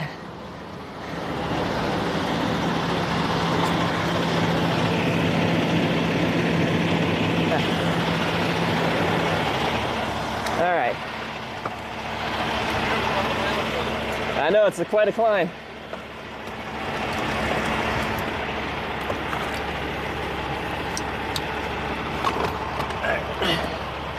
All right, is this in the middle here?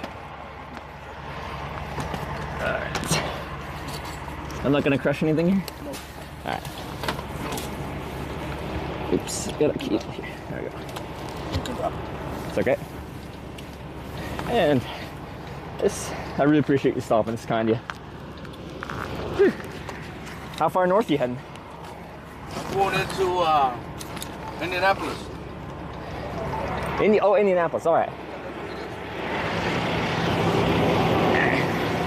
Up 57. Con truck stop ahí en la... Saliendo de... Ya, por ahí. Down un truck stop a tu left hand. Las... No sé. ¿O no? Qué buen Pocahontas. Arriba, Indianapolis. ¿O no? que guacho? Texas underscore. So what's the deal, man? What you doing over there? That's a good question. So I'm going to actually every town called Corning in America, and I make a live broadcast about hitchhiking in different countries. I've done that in like 30 some odd countries. All right. But I've been to Corning, New York, Corning, Ohio, Corning, Arkansas. I've already been to this Corning. And I'm trying to actually go up to Wisconsin right now. There's a Corning up that way.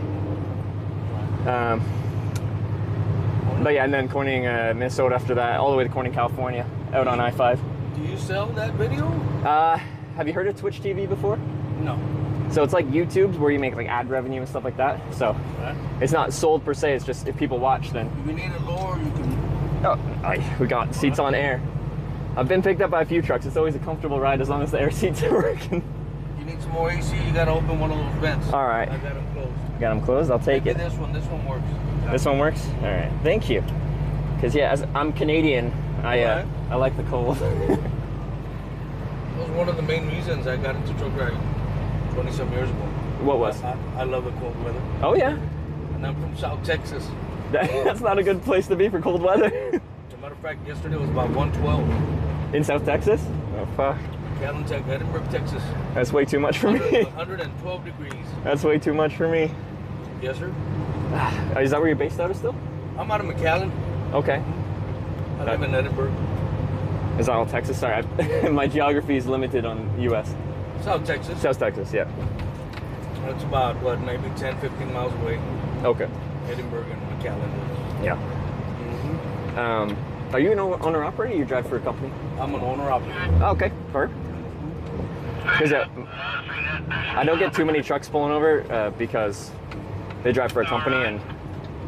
Well, I'm an owner-op, but I'm not supposed to pick up anybody. But okay. Come on with it, I can slow down. When they come and tell me, I'll just say, hey man, it was 30, 40 miles, come on. All right.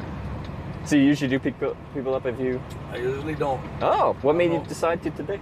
Man, I'm not sure, to be honest with you. You look like a good person, but I think about it sometimes, brother. You know, picking up somebody, you never know, man, nowadays. Yeah, no, absolutely. Somebody kill you, you know, for 20, 30 bucks. Yeah. And it goes both ways for the hitchhiker and the person picking up the hitchhiker, Right. yeah. Yeah. What was it, about a couple of years ago? I don't remember. There was this, I don't know if you remember this, there was this truck driver, Navajo. Yeah. Came out on the news. He killed several women, man. And the reason they found him, because he stopped somewhere to wash his truck, and somebody saw that he was cleaning blood on the side of the truck. Yeah. And that's how they found him. No, I believe it. Canada, a whole region in British Columbia that someone was picking up women all the time, and like, I'm a less at-risk demographic, but that doesn't mean I'm not at risk, right? But no, I've done this 6 years with a camera, 10 years in total. This actually become my job, as strange as that is. I do hitchhiking, but I also do bicycle touring in different countries. So I saw that little bike. That's kind of I've never seen that thing, man. It's so convenient because like my least favorite part of hitchhiking is like if I got dropped off, like say I rode with you all the way to Indianapolis and you were going right into the city. If I wanted to hitchhike out of the city, I can't go from downtown. I have to find like an on-ramp on the outer kind of edge of the city. But to go from the center of a city to the edge of the city can be like 10 miles. 10 miles on a bike is nothing. 10 miles walking is like all day slogging of just slowly walking. So it's been very convenient to have that little bike. It's the first trip I brought that on. And it folds up in like 20 seconds. I saw that. Well, I don't know how long it takes, but it sounds like a little bowl.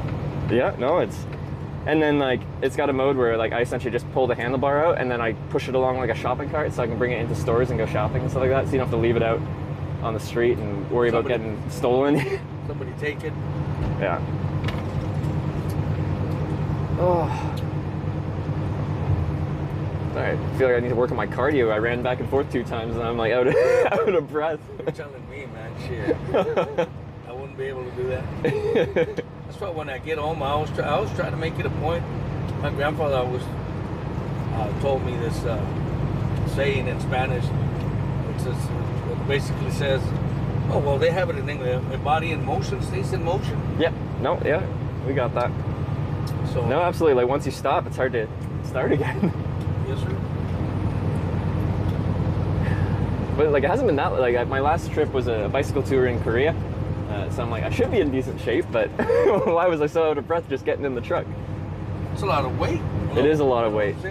It is, which is inconvenient. But like my thought on that in general in the U.S. so far is people like driving big cars in America, trucks and SUVs. Texas, a lot of trucks. Yeah, if someone's got a pickup truck, just chuck them in the bed. It's easy. The only time it's been more of a squeeze is like I had a Camaro pull over, and like I fit this in the bike in the trunk, but it's like a little tight then.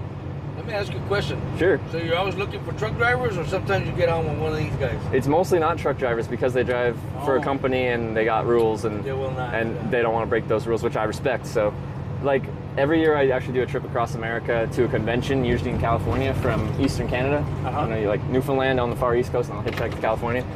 And as I hitchhike across America, I'll usually at least get like, I'd say like 3 truck rides across the whole country, but the vast majority of my rides, like I think one time I did the trip, it took like 66 rides. So like 3 out of 66 are trucks. 63 are personal vehicles. And then you see with that, like maybe the trip is, I think it's close to like 5,000 miles because right from the corner of East Coast Canada. But like that's a lot of shorter rides with the occasional long distance ride. But if I do get a truck pulling over and I'm trying to go a real long distance, it can be an exciting moment because you guys drive a long distance. So like I'm going to Wisconsin now, so I guess you're going up to Corning, north on 97, east to I-57? I stick on 57. I need to make a stop here at north of Corning. I don't know what the name of the town is. Poplar Bluff? It's Poplar Bluff, but it's right before Poplar Bluff, but I think it's Poplar. Okay. To fuel up, do my 30-minute. Okay. Grab something to eat. Cool. How long can you drive before you gotta take your 30 minutes? I can still drive 4 hours, but I'm not gonna push it because I know over there on my way back down last week, there's some construction there in Effingham, and 3 lanes roll down to 1 lane. Oh, That's okay. gonna be a doozy right there. So you're not going that far today? Yeah, no, I gotta get out there to at least the outskirts because I deliver in the morning. Okay. I got 4 hours to do my 30. Oh, I see. Okay, that's just for your 30, not for your whole day. Okay. Yeah, and then I got 3 hours more, which I got 7 hours and 12 minutes. Okay. In total. Yeah. There's no way you can cheat that anymore. I've heard, and people try.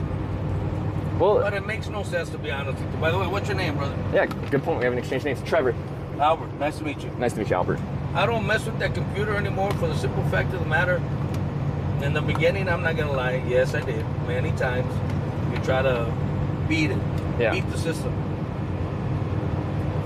But as you start working with it, in all honesty, it's for your own good, man. Yeah, like for the most part, when there's safety rules, whether that's about trucking or about like fire safety rules kind of thing, those rules are written in blood kind of thing. Like, I used to run about 1,000 miles a day. Jeez. But then, how many hours would you need at like 60 miles an hour average kind of thing? 15, 16, 17. And you're supposed to do 11? You're only supposed to do 11. Yeah. So we used to run, a lot of people used to run 1,000 miles a day. Because I've still met truck drivers and they'll run like they'll somehow still run 2 books or something like that. And I don't know how you do it, like when you get pulled over, or not pulled over, but go through the... I think I heard about it. It depends on the company. Not right now, they're cracking down on that bullshit. Yeah. You can get out of your log and put somebody else's name or somebody else's social security. You need your social. Oh, okay. In the computer, yeah. Because now it's federal. So, or your new password. Yeah. And if a company works with you, they can let you do shit like that. But if you get caught, I'm gonna be honest. Like I said, it's not worth it. Yeah. I've gotten used to the 10 hours. Normally, I'll just sleep 8, get up, take a shower, do my thing, breakfast. I don't sleep 8 hours. If I sleep 7, it's a lot. Mm-hmm. How long are you usually on a trip before you head back home? I guess it depends. Depends on what they give me, but normally I just come up and down. Oh, okay. So I'll be back every 6th, 7th day. But like up to Indianapolis, you do the same kind of run? I do for 2 days up and 2 days down. Oh, okay, yeah. Well, and then do you get like a 3-day weekend? Like it's the same days every... Normally I get 2 days, sometimes 3 days. 2 days, 3 days. 2 days, 3 days. Yeah, for running a long distance, that's a nice, or it sounds like a nice schedule. Some guys will run long haul and they'll be gone for weeks, kind of thing. They'll just like go from trailer to trailer to trailer to trailer to trailer. I've tried that. And it's not for me, man. I got 5 kids. Oh, I've got geez, 6. yeah. I've got 4 girls at the house, and I got six kids in total. Whew. And are some of them grown up, or are they, or some of them are they school age? My eldest is 30. Yeah. Brianna J. Yeah. And then I got AJ, he's 25. Okay. Then I got CJ. She just graduated from the university. Oh, nice. Last month. Then it's Clarissa. She's gonna graduate sometime soon in December from University of Texas. Yeah. And then the 2 little girls at the house. Yeah. So I've been doing this for about 23, 24 years.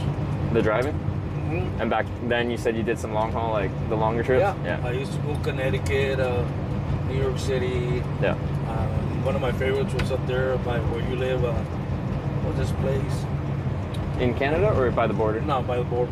We're like 30 miles away from the border.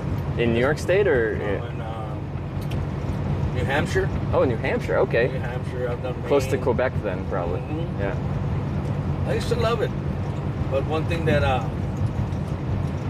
started regretting or started thinking about was the family work. Oh, for sure. Therefore, I only do, maybe 2,000, 2,500 miles a week. Yeah. That's the most I'll do because I missed a lot of birthdays. Yeah. A lot of graduations from, high school and stuff. I missed a lot of Mother's Day, Father's Day, New Year's Day, Christmas Eve. Yeah.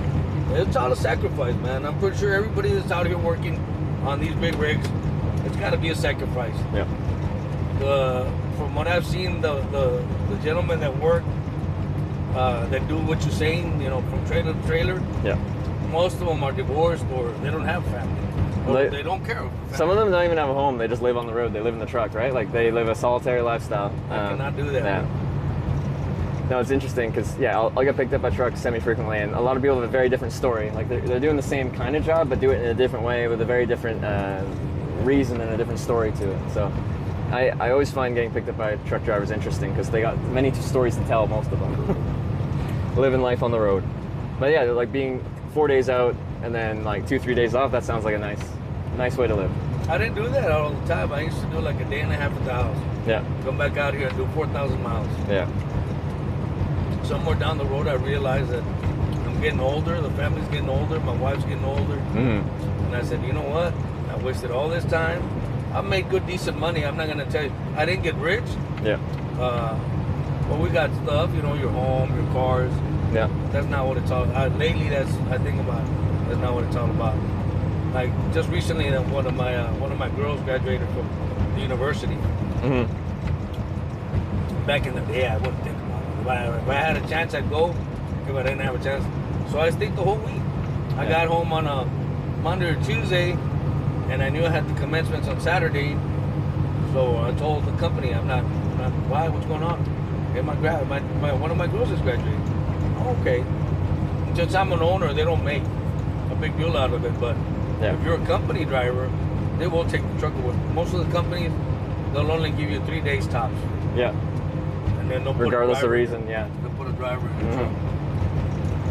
So you have a bit more like power from the position of being an owner. Yes, sir. Yeah. Did you drive company back in the day, or you've always? Many years.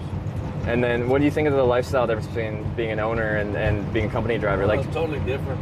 Because like you have more responsibilities, right? Yeah. It's a little bit more stressful. You got to keep your tractor intact. Yeah. You got to make sure everything's on the up and up. Yeah. I try to maintain this guy here at least, no lie, 90%, 95%. Yeah. Like yourself, you mean? Well, me and my uncle. Oh, okay. So we make that saves a ton of money to not be paying for the heavy-duty mechanic to be fixing these, because. And that's what I was gonna tell you. When I was a company driver, I didn't give a shit about the tires, the air leaks, the blinkers, the oil. Yeah. Wherever the tractor would stop but don't run no more, I would call the company and tell them, hey, come pick it up. I'm gonna get a ride or whatever. Yeah. Go pick up your tractor. It's not your responsibility. Yeah. And wipe your hands clean. Either the truck goes or doesn't go. If it goes, then you'll drive it. And now with this guy here. Now it's your responsibility. Yeah. But that's why I stay on top of it. Yeah. Especially nowadays, DOT. It used to be more. They were never lenient, but now they really crack down on owners. You know what I'm saying? About the maintenance and stuff? Yeah. Maintenance and stuff. I keep everything in the reports right there. Yeah. Anything from a little airline, a little air leak to a quart of oil, I make sure I put it down, all down. Okay, yeah. And like, they check that because are there certain maintenance things that have to be done every X number of miles kind of thing, and if it doesn't do that? But every 15, 20,000, change the oil, check the brakes, stuff like that. Okay. All fluids. Yeah. That's one thing a lot of people don't realize, especially company drivers. You stop at an inspection station, and let's say you don't have the proper oil and the little dipstick. Yeah. You don't have the proper water on the windshield wipers. Like right now, I'm running low. You can get a citation. Most of the time, you'll get a warning. Do they actually check the fluids though? Fluid levels, yes sir. Is that just like a random inspection? They'll just be like, it's your luck today. We're gonna check the truck for mechanical. It's up to DOT discretion. Yeah. Because we've been through a lot of those inspections, but you just like slowly drive through the scale and they wave you through. I've never been. Every state's got an inside and outside. Yeah. You go into the state, and when you come out of the state. Yeah. On the way back, also, you come into the state. Most of the states have that. Yeah. It's interesting to me, but there's so much to commercial truck driving that like most people have never think about, never know. And like I find the whole industry so interesting because like that's how like the majority of freight gets moved in America is trucking. Yes, sir. So there's just so much to it. And then as an owner operator, if you weren't like driving for a company that's contracting you, then you have to like go through an agent and stuff like that, and find your own like loads and stuff like that, and plan your own trips. And like there's just so much to it that most people have never even heard about. It's like a huge logistical, that's why crazy I always tell thing. my girls and my wife that I wish that every state would give from 2 to 3 hours of training. Now, maybe not training, but a course for the little cars, so they can know what it takes for me to stop, what it takes for me to speed up, what it takes for me to turn. A lot of these people out here, they don't really care. Mm-hmm. They don't give a hoot. They really don't. Yeah. You know what I'm saying? So it would be nice for the states to start implementing something like that. Yeah, that was part of like driver education. However you do your licensing here, so you can know what a truck driver goes through. That we're not just messing around. There's a reason you follow a certain distance behind, and if they like merge right in front of you to just like cut in front of you, like you take longer to stop. I've been wanting to put a sign here on my door. It says, "The space I leave in front of me is not for you. It's for my safety and your safety." You know, especially theirs, because this is a heavy truck when it's loaded. Like you'd go through a small car. You don't you don't bump into it. You go right through it. And you know what's sad? Most of the time, the driver's fault. They're gonna check the air pressure. Yeah. They're gonna check the oil on the brake lines. And if it's not the airlines. Yeah. And if there's any minimal thing that they can blame it on the driver, they will. Because it's like a professional driver and they hold them to a higher standard kind of thing? Yes, sir. Yeah. But no, I think you're right about the driver education. People don't understand that driving a truck is very different than a car. Get your license. Yeah. They're going to give you an hour and a half of basic training on a big truck. But they're going to say, I don't drive a big truck. No. We don't want you driving a truck. We just want you to understand what the big trucks are all about. A little bit. Especially the stopping distance. And when people sometimes they shoot the finger at me and stuff, I'm heavy. Yeah. You know, by the time I pick up 55, it'll take me a mile and a half, maybe 2. Mm-hmm. You know what I'm saying? They don't understand that. They think I'm playing with them. And in all honesty, I'm not playing with nobody. I'm out here working. It's just the reality of driving a truck. It handles a little different than a little car. Yes, sir. The braking and acceleration just isn't the same.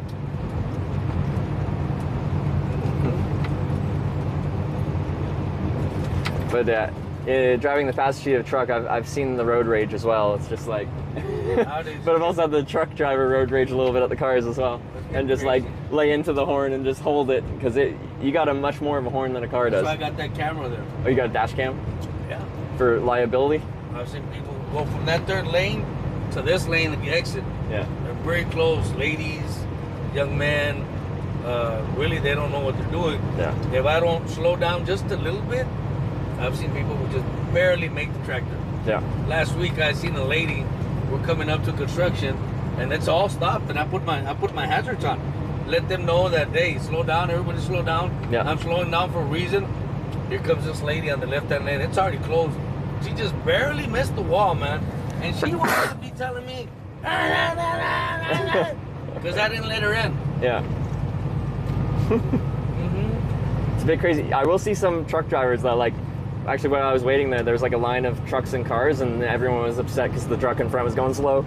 But the truck was like right on the car's ass, like had like 3 feet, and I'm like, if that car's gonna, that car can stop really close. That's one thing I won't do, even if you got the dash cam.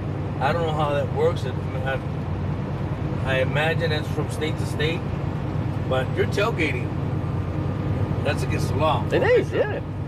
Even if he stops on a dime, you were tailgating. So that's gonna be, I don't know how the DOT is gonna handle that. But I've seen some accidents on TikTok and YouTube. Yeah. How there's cars playing with the tractor. Yeah. And eventually the driver gets upset or whatever, he gets tired, just rams him. Yeah.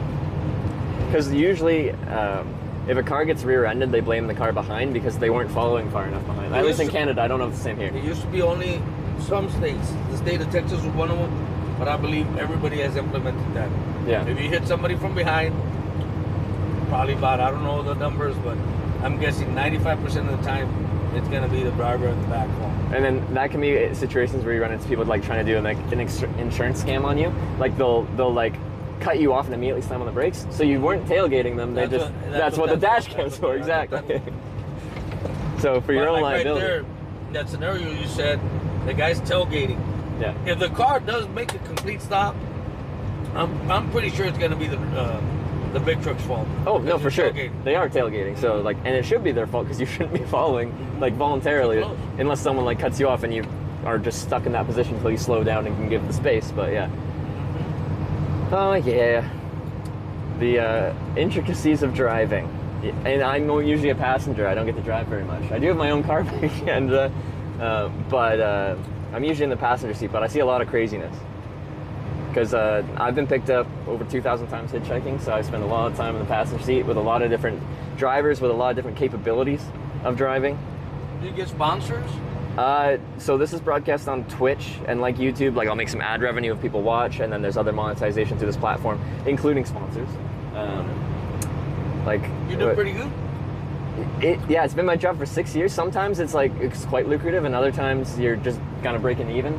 Because you really get paid based on the performance. Like if lots of people like it and are watching, then it can be quite successful. There's people on the platform that are making like obscene money. Like I'm talking like $1 million a month kind of money. That's not me. You're not talking to a millionaire right now. I'm in the wrong business. There's some people that live broadcast truck driving too, and they do quite well with it, or some do, and they've got fun ways to implement it. But like I read like people's comments and messages through this, but if you're driving a truck you can't do that while you're driving, right? Like you need to have eyes on the road, so they'll have like audio. It'll play like audibly through a text-to-speech kind of thing. There's a couple of ladies that I used to watch back in the day, about a year or 2 years ago, but that's not, in all honesty, I don't pick up that flow, man. That's another thing I don't do. I've met lots of truck drivers. I've seen idiots out here with a big old screen right here watching TV, watching porno. I've been picked up, and they'll put their phone like on the dash by there, and then they'll be watching a TV show. I'm like, I don't think you're supposed to do that. One thing that I've been real lucky, I've only had one major accident. Well, it wasn't really a major accident, but I've only had one accident, and it wasn't registered, with a jackknife. Yeah. I didn't have a lot of experience, and I was driving in Baltimore, Maryland. I was in the Delaware Memorial Bridge, and I was empty. I was running uphill, and as soon as I straightened out, I must have been going about 55, 60. Yeah. We were going and to be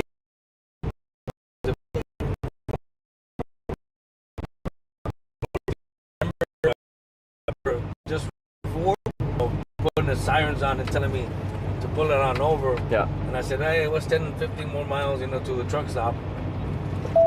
And on the bridge, I jackknifed. And that's about the only that I can recall. I've never been involved in a major accident. Did you keep it on the road or you go in the ditch there? Yeah. No, I went on the side of the road, but I ended up facing that way. Oh, okay. The trailer. Yeah. The trailer and the truck facing that way. And then did you have to get pulled out of there or did you recover from it? Reverse, drive. Finally, and hooked. Yeah. Because this tractor was right next to the trailer park. Straight out? No, jackknife, yeah. Yeah. So, and I went to the truck stop, and I think that's been my only, but my point was this, son. The reason I call you son because I'm older than you. My point was this. I've been very close to killing people.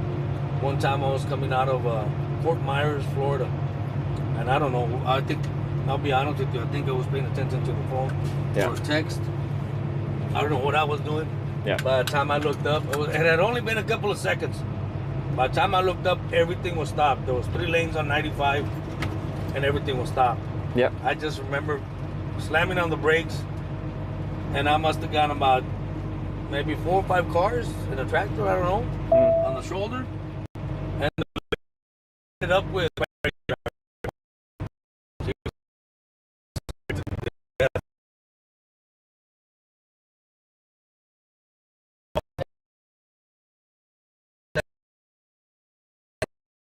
Can kill somebody in an instant. That's going to the power. Ooh. Did they almost rear-end them? Pretty sure that car got real close. It's me, I thought it was all fun and games, hauling ass, 75, 80 on a big truck. Yeah. I always thought it was fun and games, always.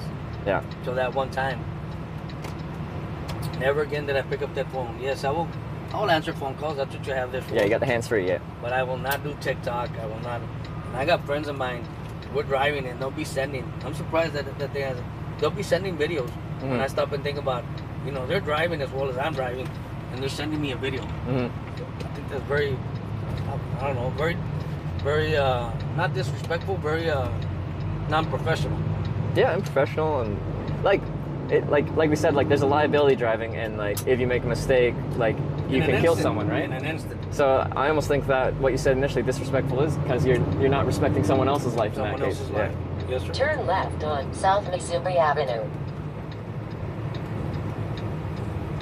Like I said, I'm not gonna lie. I'm not gonna sit here and tell you that I've been a saint, because I haven't.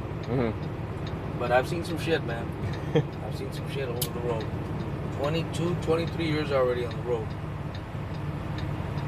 A new pre-plan has been received. Oh, I gotta work. Nice. What's replan, you said? View.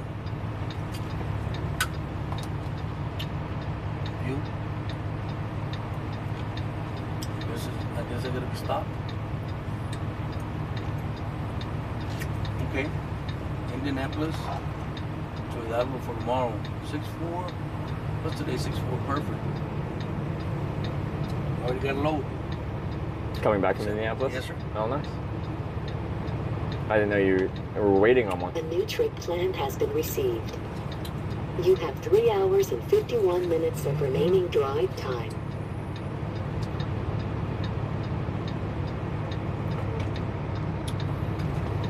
So it's up and down. I've been getting real lucky lately. Staying 2-3 days at the house. Yeah. Making a little bit of cash. It's not like back in the day. Back in the day, I was making a little bit more. I heard start of COVID was amazing for truck drivers for an amount of time. For the 2 years, those 20 and 21. Yeah. And I was making decent money, man. Well, better than decent money. Yeah, especially owner operator. You had a lot of power there. But right now it all came back. It came back down. We're just barely breathing because of the diesel. Diesel was $4.60, $4.70 a gallon. Yeah. You need $1,000 to fuel it up. Yeah. $1,100. That's crazy, man. That's another thing, man. Shit. I've always been. I'm not rich. I've never been rich. My family's never been rich. But I've always had the mentality of. I hope you're not Democrat. I'll get you off. I've always had the mentality of a Republican, but not because I'm rich, but because I've been a worker and I've been working for myself. So I've seen both aspects of life and how the system works. You know what I'm saying? And for these 4 years that I've been with this president here, man, I got nothing but complaints, man. With that diesel, with everything. I go to my local Walmart. I need about maybe $275, $300 or more every 2 weeks. Yeah, when I was doing 150, 160. You know what I'm saying? For the family. But that's kind of an international thing right now. I don't know if that's like a direct like micro control of an individual country, because Canada's got the same, Europe's got the same. Like COVID kind of like created a huge state of inflation in most places, unless they have a very like localized economy and they're separate from international trade. Like the price of just goods in general have gone insane, and it's very much in Canada. Like I complain about the same thing. Like the cost of like everything, including housing, including food, has gotten crazy. Yes, sir. I actually just moved to a different city because it's cheaper. Because I was just like, the cost of living. Well, actually, it's like I'm paying the same, but rather than having a 315 square foot micro suite, I'm in a 3-bedroom, 2.5 bath townhouse for the same price, kind of thing. Because I have a girlfriend now and we live together. So 315 square foot micro suite for 2 people was getting a little cozy. Let me ask you a quick question. Yeah. When do you go home? It's a great question. when I finish a trip. Fly over there? It depends. It depends. Like I'll do trips in Europe. I'll do trips in Asia. So like I just did a trip in Korea. I said so. Like certain gotta fly home from there because I'm not driving home from Korea. But from where do you go from here? You're going to Wisconsin. Yeah. So yeah, we'll have to talk about how far I'll ride with you. But if you're going to Effingham, I might go. That's probably a junction where you're heading down 70, and I'll go out towards St. Louis way. Sounds good to me. But I start a trip and it takes however long it takes, and then I go home usually for a break after that. This trip right now, actually, we'll have a break in a couple weeks here because I have to be in Rotterdam, the Netherlands, for a convention. Nice. So my girlfriend's on a bike tour. At one point, you're gonna have to settle down and make a family. Oh no, I know. Actually, I agree. I had this long conversation with the people watching my stream the other day about like I do want kids. I do want to like have a home, and I want to like actually. And when I have kids, I can't be gone 10 months of the year, right? Like you said, when you were driving like long haul, you miss so much, right? And I don't want to. I don't want to do that. Days, you know. So there will come a point in time where I need to change like a lifestyle change, and I could still do some traveling, but it'd be like a few weeks at a time, rarely, like rather than months at a time, and then I'm home for 2 weeks on another big trip for months at a time. But I actually got my girlfriend doing the travel broadcasting too. She's doing a bicycle tour from Greece to the Netherlands to Rotterdam for that convention thing. So she works doing this as well, as crazy as that is. So when I met her, she worked at a hospital and she wanted to come on a trip. But she wasn't comfortable, like she doesn't hitchhike, but she wanted to come on a bike tour, but she wasn't comfortable riding her own bike. So you got them doubles? Yeah, she told me, she's like, you should get a tandem bike as a joke, and I'm like, I took that seriously. So I bought this cool tandem bike, and we rode from southern France to Norway for 3 months. Spent the whole summer 2 years ago. Yeah, well, I'm happy for you, brother. Number one, I mean, you're getting to see the world. Yes, I'm very lucky to get to do that. Yeah. That's the only reason I picked you up. What's that? You didn't look like a druggie. You say that. I said, you don't look like. I mean, you probably drink or whatever you want. Yeah. But you don't look. I've been around, brother. I've been in prison twice. Oh one yeah. in state, one in federal prison. Yeah. 3 years, 2.5 years in state. Yeah. And 3 years in federal. But yeah, as a hitchhiker, like all someone has to base off of whether they're gonna pick you up or not is what you look like. So it's in my best interest to try to look clean, presentable, like someone you'd want to sit next to and have a conversation with. So I try to do that. But like most nights I do sleep in a tent and stuff like that. So like there is I think the last time I picked up somebody and I ran into him a couple of times. His name's, I don't know what his name is, but they call him Whiskers. Yeah. And what he'll do, he'll go from truck stop to truck stop. Yeah. And polish rims and stuff. Yeah. And when he gets tired of Effingham, he'll get another ride with somebody else. But he's really cool cat. He's kind of, by now I think he's probably old. When I met him, he was like 60-something. Or he's like going on 60. Was like a hitchhiker, you travel, but like kind of do like odd jobs. He's got a little bag. Yeah. He's got the polished rim and the polished stuff, everything for polishing, and he's got his. He's got his own hustle. Mm-hmm. Yeah. And he goes from a long time ago, it must have been about 10, 15 years ago. I met that gentleman. Yeah. I picked him up. You good? I picked him up, and he went for me like 400 or 500 miles. Oh yeah. I think I picked him up in outside of New York, in Pennsylvania, or somewhere there. He wanted to go to Knoxville. Yeah. Mm-hmm. And we did that, and then about several years later, I ran into him at a truck stop. Hey, they call him Whiskers because he's got a long ass goatee. Oh yeah. Here. Yeah, yeah. Mm-hmm. Mr. Whiskers. Pretty nice fellow. It's a good name. Mm-hmm. I Is haven't it seen him anymore. like my channel's called Hitch, so a lot of people, if they know me from the broadcasting, they just call me Hitch. But my name is Trevor, like we exchanged. So I've got my own travel name, but it's not as creative because like I'm hitchhiking, so just shorting that isn't the most creative name. I need this right. Sorry, blocking your way here. One thing as an owner, you already got to any state you come into, write your miles. Oh, we crossed the state.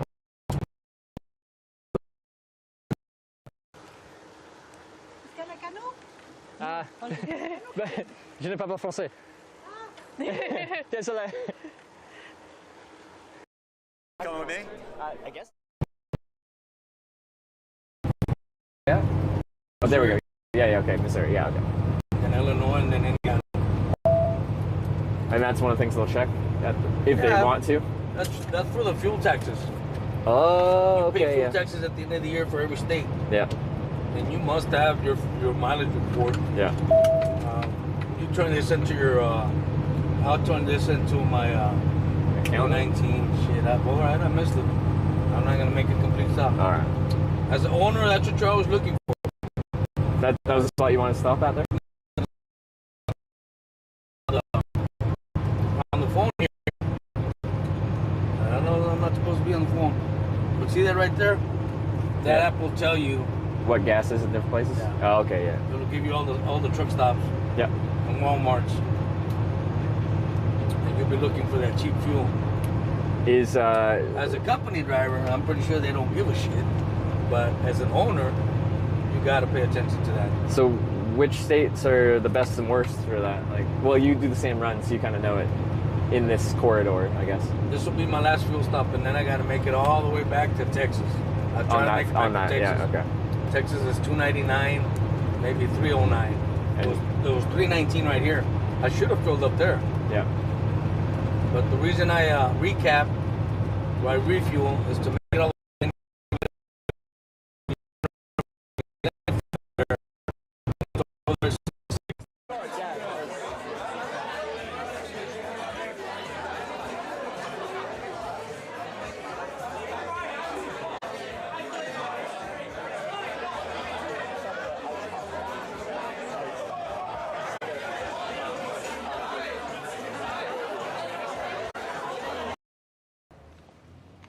You happy? Better. Little? Better. Bitter. As you know, go ahead. Hey, we're gonna stop right here. Sometimes we travel in 2 or 3s. Yeah. We're gonna stop right here, and I tell them I can't, bro. I gotta go. Of course, they call me other names. But are they company drivers? They're company. Exactly. Drivers. they don't get it. Yeah. Whatever I tell them. Yeah. When you own your own tractor, then you're gonna realize you'll be doing the same shit I'm doing. Absolutely. Yeah. Like you said, like things that they're not.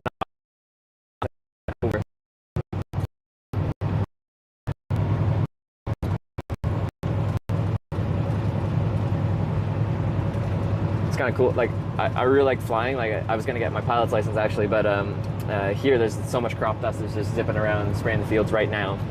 Everywhere I go, I see them everywhere. I got lucky actually. I was in Ohio hitchhiking through, and I stopped in Wadsworth, Ohio, and a guy.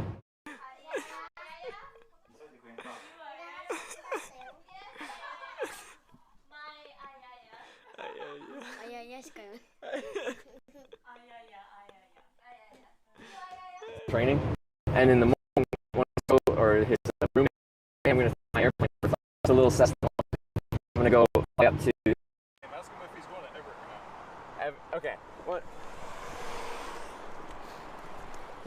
Everett. Are you going past Everett? Just slightly. Just slightly past Everett. Yeah. Okay, that'd probably help me out. And I'm making a documentary on hitchhiking, so you okay with a camera? Yeah. Yeah? Okay, cool. He's going just slightly past Everett. So, thank you so much for the big amusement park and stuff like that. Like real low, like right off the coast. It's pretty cool to see.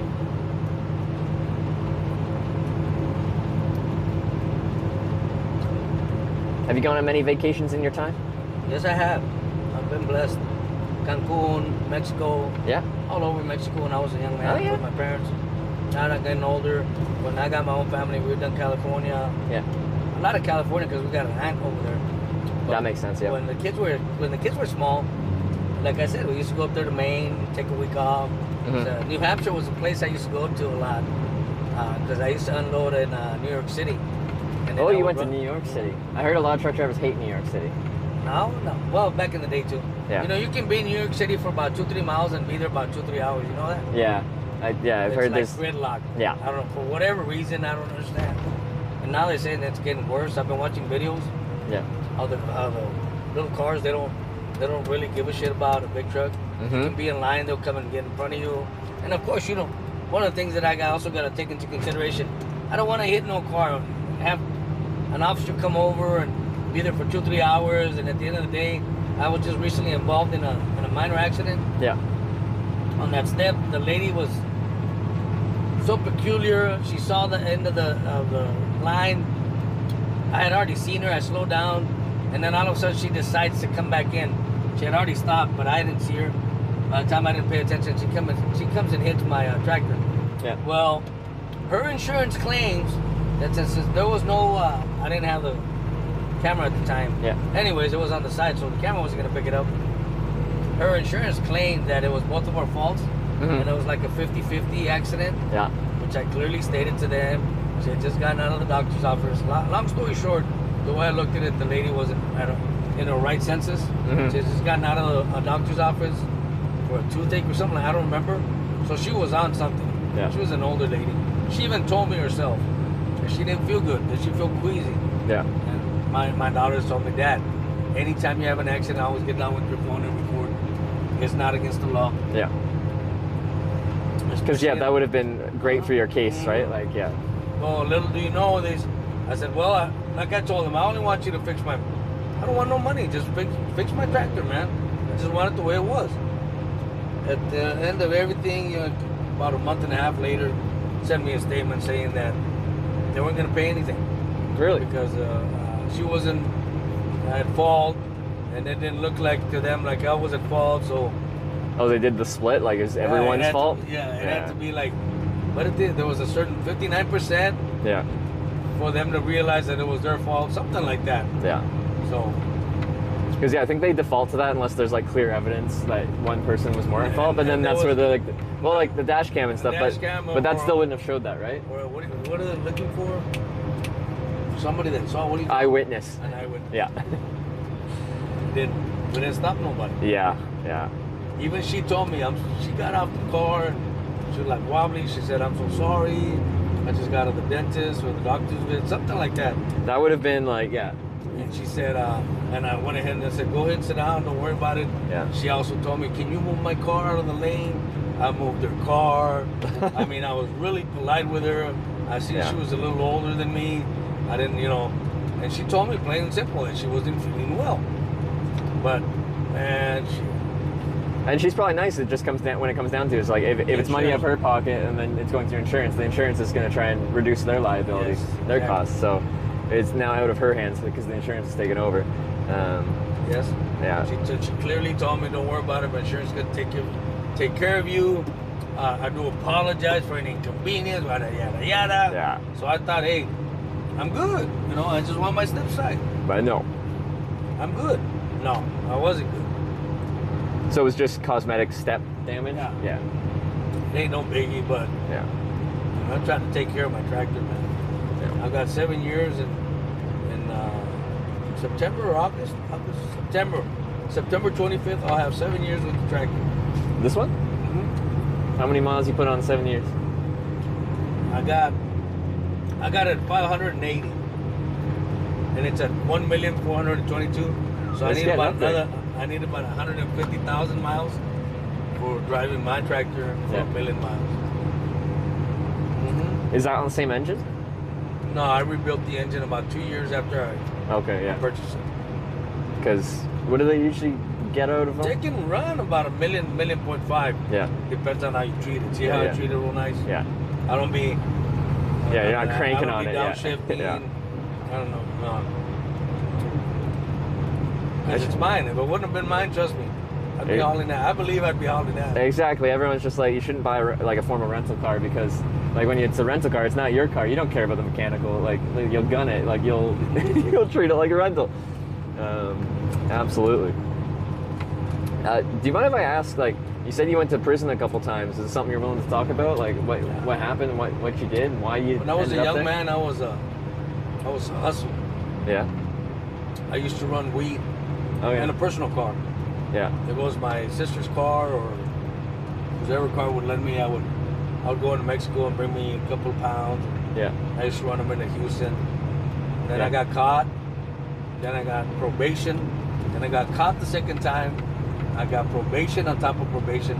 And the third time I got caught was with 80-some keys. 80-something kilos. Ooh. Yeah, 80 this is 150 pounds.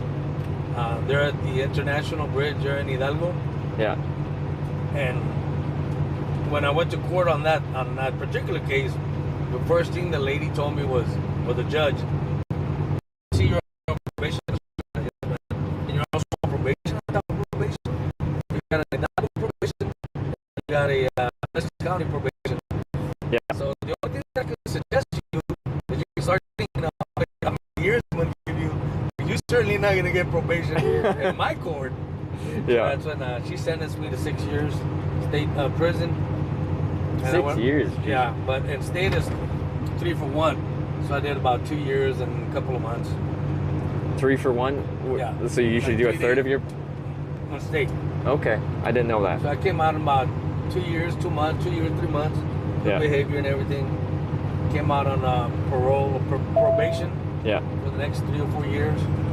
And while I was on probation, I wasn't married to my wife yet. I only started straightening out my life till I was 34 years old, brother. Oh, yeah? Because when I turned 31, I got caught again for money laundering. Yeah. Money laundering? Yes.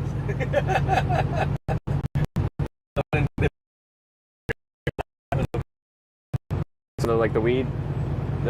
From the friends I knew, well, they call it money laundering because I was running money, Through but it. never in a big truck. I was running in cars. I didn't get to a big truck. Through buying and selling cars, you mean? Okay. Yeah, we would rent cars and stuff like that, and I would bring down money from up here. Yeah. And in between, I would be working for the big truck. Yeah. That's why they didn't take my license away, because they never caught me in a big truck. You know what I'm saying? I see. Okay, it was all just personal vehicles back Personal then. vehicle. Yeah. Well, anyways, I did 3 years of it. When I came back out, no, I'm lying. I was already married to this wonderful lady, and she's the one that really straightened out my life, man. When I got caught and they wanted me to tell on close people that we knew, Yeah. friends of hers or friends of ours, she told me, it was plain and simple, you're not gonna ruin that lady's life. They really wanted a close friend of ours, that she was the one running the scheme, whatever, whatever you want to call it. And I went to my wife and I told her, well, they want to give me 10 years. The judge wants to give me 10 years unless I turn in this certain lady. Yeah. And she had, of course, 2 kids. And she said, no, go do your time. Tell them you're not turning nobody in. Do your time. You know what I always told you, I didn't want that money here. I don't want you doing shit like that. Yeah. So go do your time. When you come back out, you straighten out your life. If you don't straighten out your life, don't, make sure you just say goodbye to your kids. And I had 3 kids and a little squinkly, a little baby. So I want to go do my 3 years, and all them 3 years, she was working for the state of Texas. She was going to school. She got her associates, and maintaining a household with 4 kids, man. Mm-hmm. So when I came back out, I thought really hard about what I was going to do with my life. Yeah. So I came back to trucking, and it's been, what, 80 years already out here?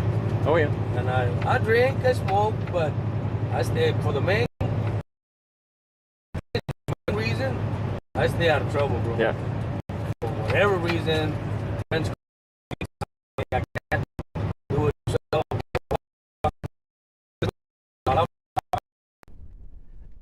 Oh my! Every time we come over this ridge on this side, it's just like,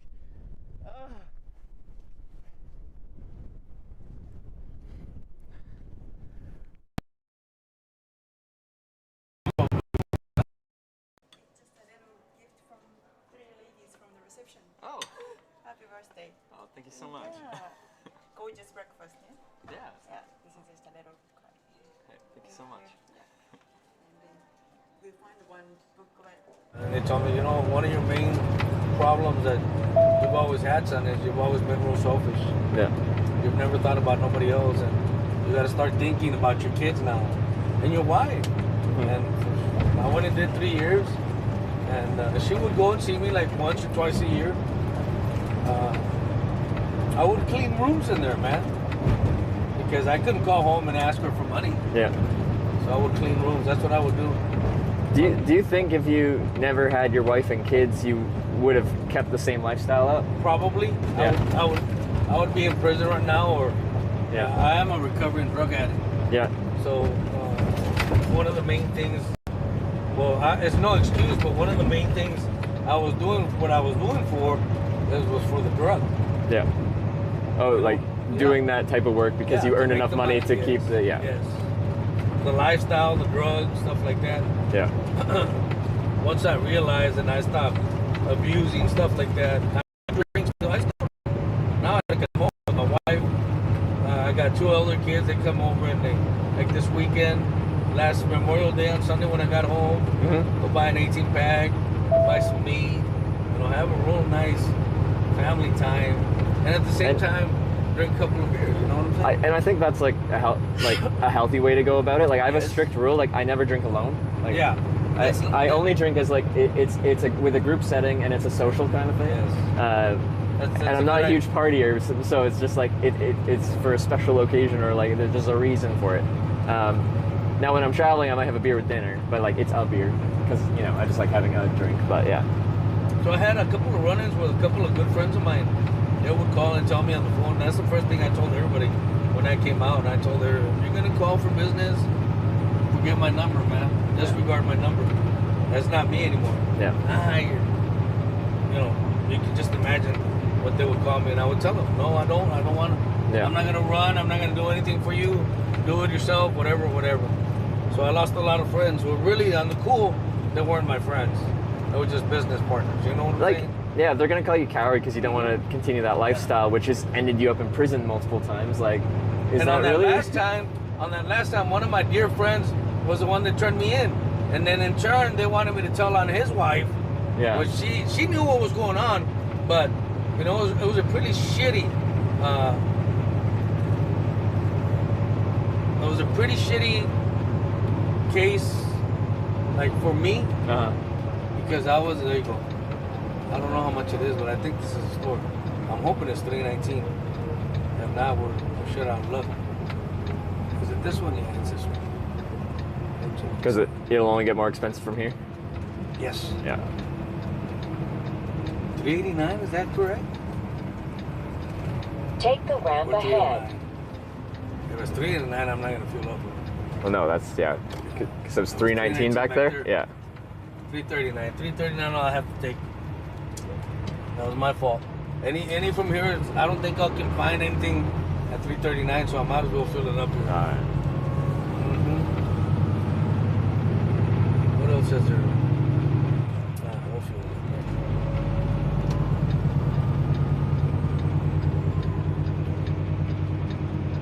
I think it's this one.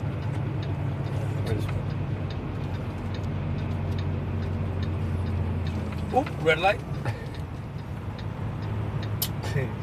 I almost took it, you know that? I was paying attention to the green light. The green light, not the third light, yeah.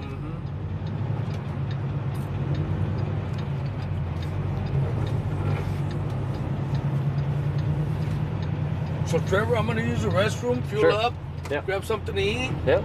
I have cash for you too. You No. want to get something to eat? Yeah, what we signed up for is you're giving me a ride down the road because you're already going there. I don't need your money. I just want a ride and some conversation, which you've been very kindly to oblige. Do the half hour, maybe more. I don't know. All right. I try to be efficient. That's one thing I will tell you. To be honest with you, I don't waste more than my 30 minutes unless I need to. Okay. I'm trying to get to a destination. As you can see, I already have another load to come back home. Yep. So shit, we're working with. But what was it? 339.39. That's 20 cents, man. Shit. 20 cents times however many gallons, it adds up fast, doesn't it? Be about 100 gallons. Yeah. $20. That's a good meal right there, bro. You gotta get here and you gotta put on duty, fuel. Yeah. Everything's registered. All right. Beauty. I'll see you inside. Okay. Yeah, I'm gonna grab something to eat too, cause 30 minutes. Yeah. You want me to lock it here? You can lock it. I have everything I need. What? I don't need your key. You sure? No, it's okay. I trust you. All right. And you trust me, I can tell. All right. Let me close the door so I can lock it. All right, sounds good. He handed me his truck keys. The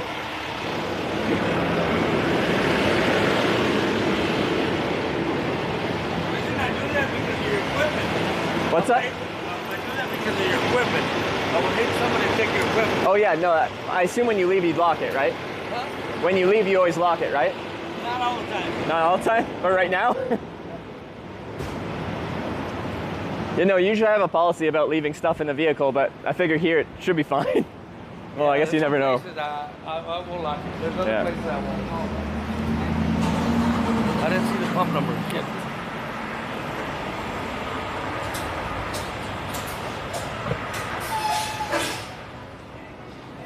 It's your truck now? I've never had a truck driver hand me his truck keys. Ooh, they got lots of gambling. Boom, what you say?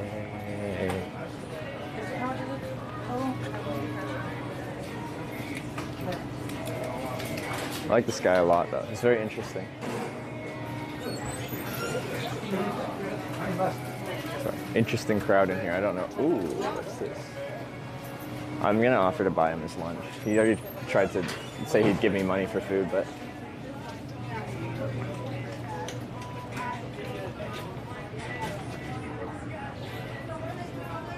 Have you ate here before? Never. Never? It's the first time I stopped here. Oh, okay. They have a restaurant?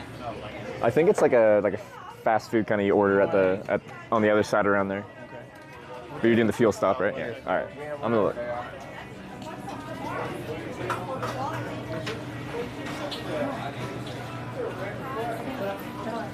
We make sandwiches 24/7.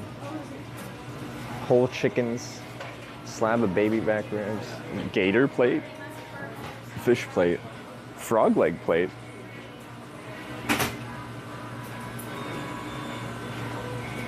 Yeah, he's heading to Indianapolis. I'll probably take it up. Ashley to the front, please. Ashley to the front, please. I won't make the mistake of getting out in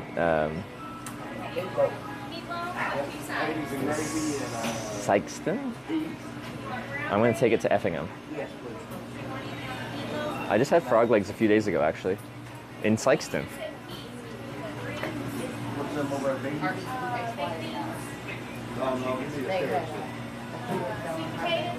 No, give me Brussels.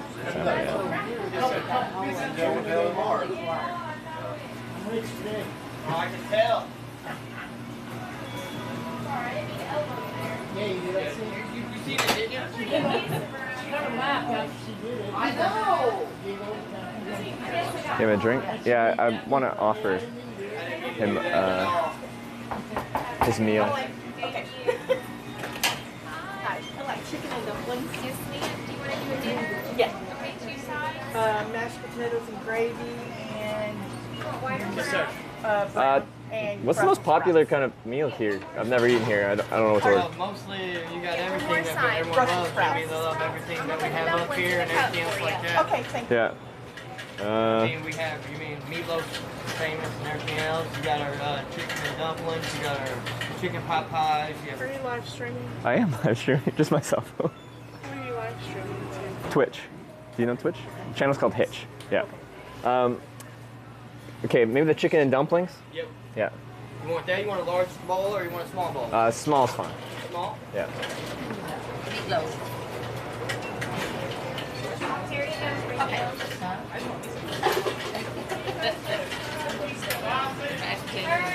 I don't know. The lady in front of me got that and it sounded interesting. You want anything else with that? Two. Roll or honey butter? Mashed potatoes and gravy. Homemade honey butter and everything? I'll try that, sure. I don't know what it is, but I'm gonna try it.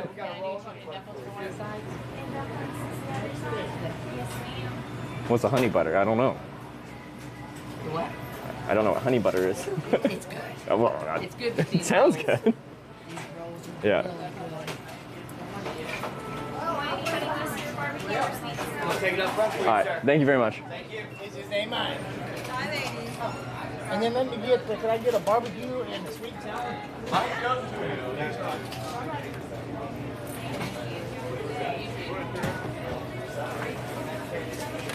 got the meal over there. The one here. That one, yeah. Thank you. Hey, I just got like a chicken and dumplings. All right. Honey and butter. I don't know. I've never had it. I don't think. Yeah. That must be it. Do you want this in a bag? Yes, please. It's gonna be $3.67. Really? Okay. That's chicken and dumplings and wow. Okay. All right. Good to go on the card? Yes. Yeah. Should be ready for you. Oh, not that.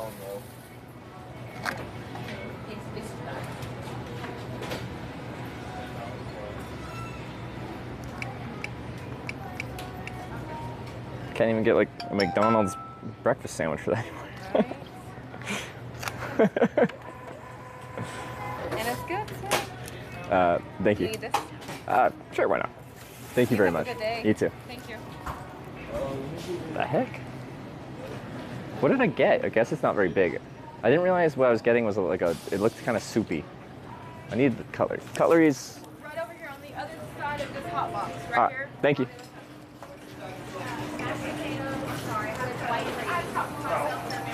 Hot box. Here we go. White gravy? You're good. Okay.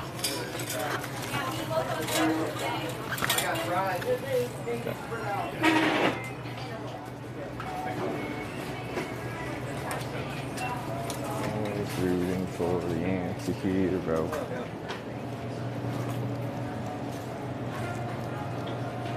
Okay.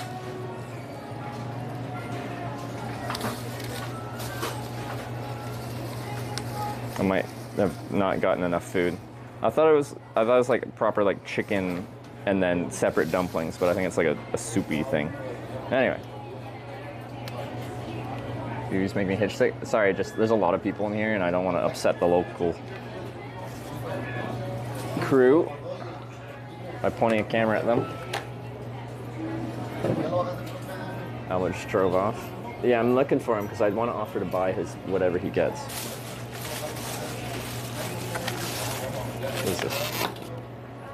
Okay, it's a bun with honey butter. Okay. It's literally just sweet butter. Okay. And I don't... Okay, that's why it's $3. Go get the meatloaf too? I might have to. Alright, this is chicken and dumplings. This is more of a spoon thing, I think. This is why it was $3. You said small? Okay, but American... Do you watch Twitch or... Okay. It's all good. No, most people don't go. I live streaming, like, so like you clearly watch some stuff on there. Yeah. My numbers? I'm about to take my first bite. Have you had this before? Have you had this before? Yes. Okay. Yeah, I didn't. There's so much like interesting stuff there. I didn't know what to get, so I just got what was it? Try a bread roll. I'll bring it to you. A bread roll? Oh, is this the? That with honey. I got honey butter. It's a 24-hour process. Oh. Yeah. Okay. Yeah. Okay. All right. Thank you. Should I get a large? Most Americans like smiles are still pretty big. All right. Where's my man Andrew? It's busy. It's lunchtime, so.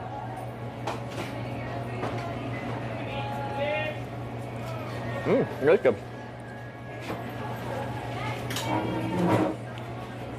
Not Andrew. I'm Andrew. He's Albert. I'm so bad with names. What do they have over there? They got a lot, man. Really? All right. They got a lot. You guys are right. I'm so bad with names. It's embarrassing.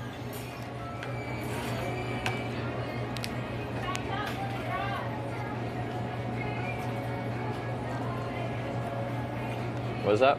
Dumpling and chicken and dumpling? Like kind of a stewy thing?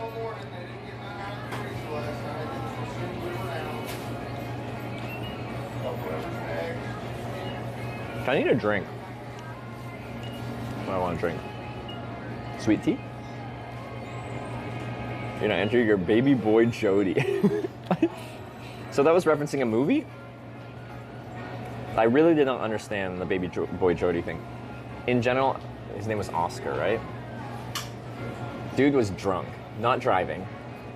A lady was driving and like locking eye contact, talking to her. The dude's just like in the passenger seat going like squirming around being drunk. And she's just like locked dead sober. So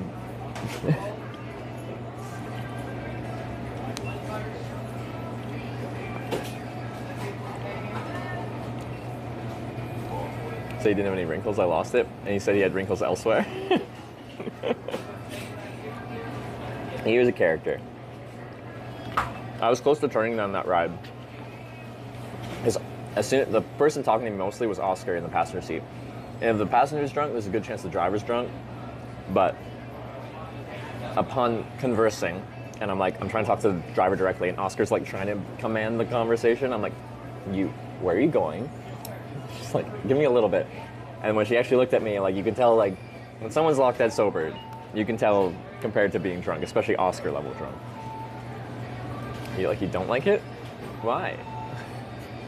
People make some grand statements about very simple things. It's not really a grand statement.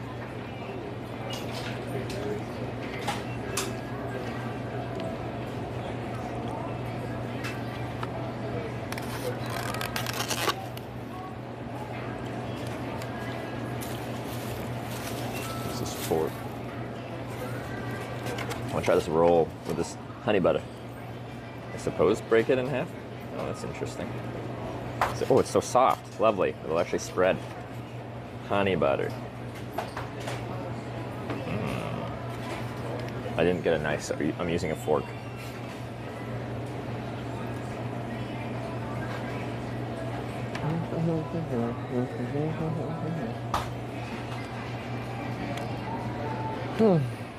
This is just a lunch stop. I'm staying with Albert. I almost said Andrew again.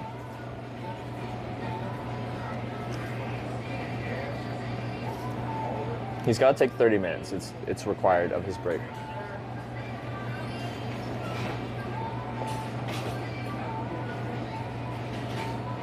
It's a sweeter butter for sure.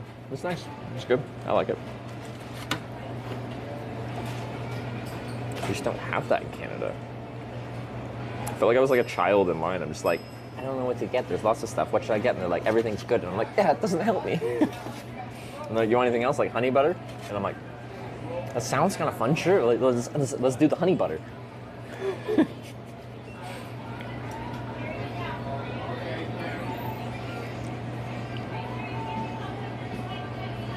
Blue bite of 2 or 3 things rather than all in the bread.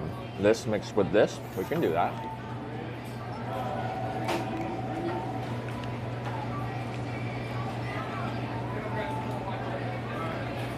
They allow 8 hours driving. He has to take a 30-minute break somewhere during his, like, I think 11-hour days, what they're allowed.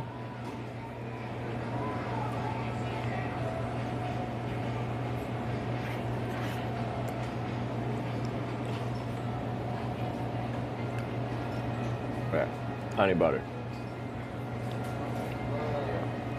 Need a Fuji apple from Japan? I've had Fuji apples.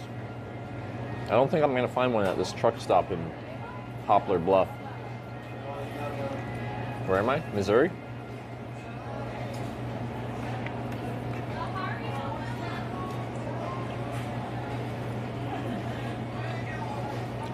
Now we're driving 14 on duty total, and I've tried 10 hours. My last truck driver did say 11. I don't know if I asked Albert if what he's allowed. And watching Groundhog Day? No, I didn't. I was too tired. I really need to sleep, and I might have been trying to fall asleep by maybe about like 11 or something like that. But that meant like I woke up at 5 so I could get ready and I could start the stream for 6 because we were doing the Groundhog Day thing where he gets woken up at 6.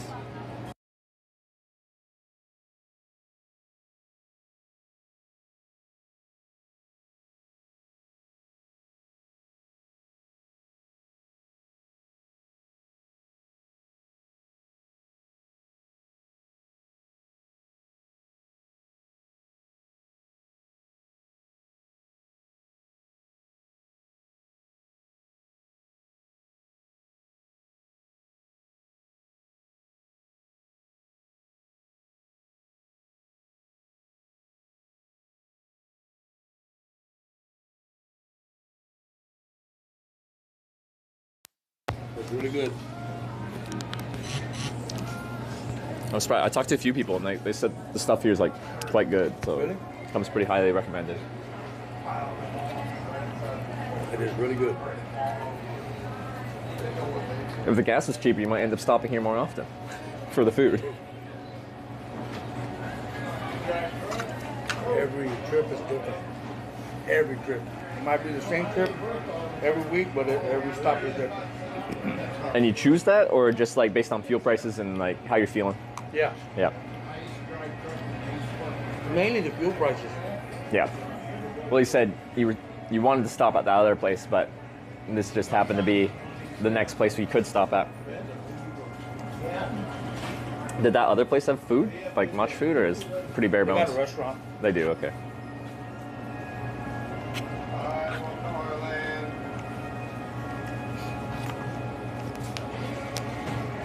But I heard something today. What's that? Great food. Great food? Yeah. Oh, you already heard that today? I only learned that today. Oh, you only learned it today, yeah. And that can draw people in. And it's busy right now. Like, people know this is a good spot to eat.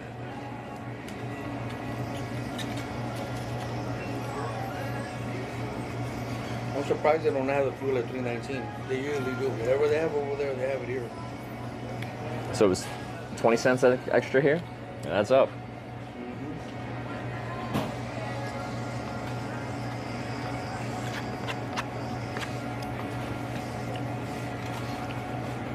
Oh.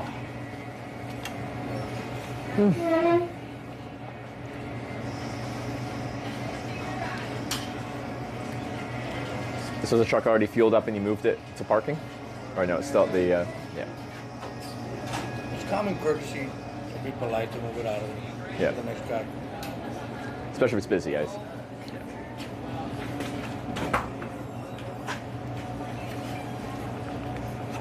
We'll be all right. You're not supposed to do that as a truck driver. Mm-hmm.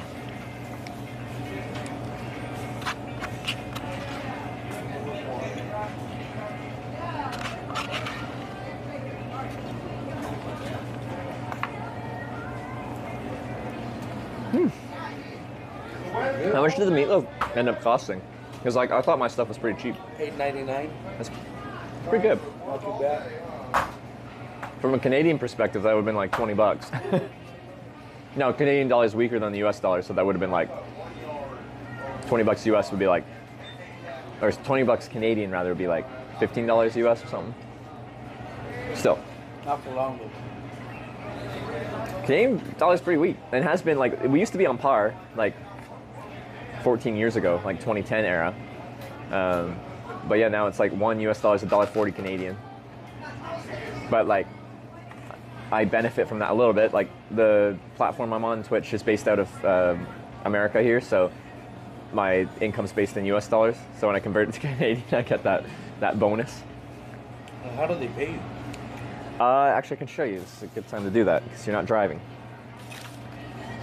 So I have a chat running of like people watching and talking with me, but up here, this is like the alerts, and like this person cheered 100 bits, and what that means is a bit is like a cent, so they gave me $1 essentially, Okay.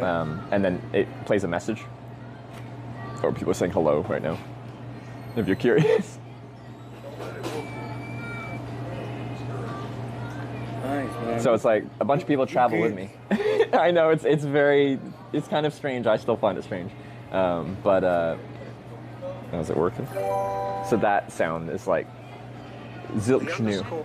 Yeah. Pumpkin cheered 100 bits. Oh yeah, sure. It's just called Hitch. Hitch. Yeah. Zilch new cheered 100 bits.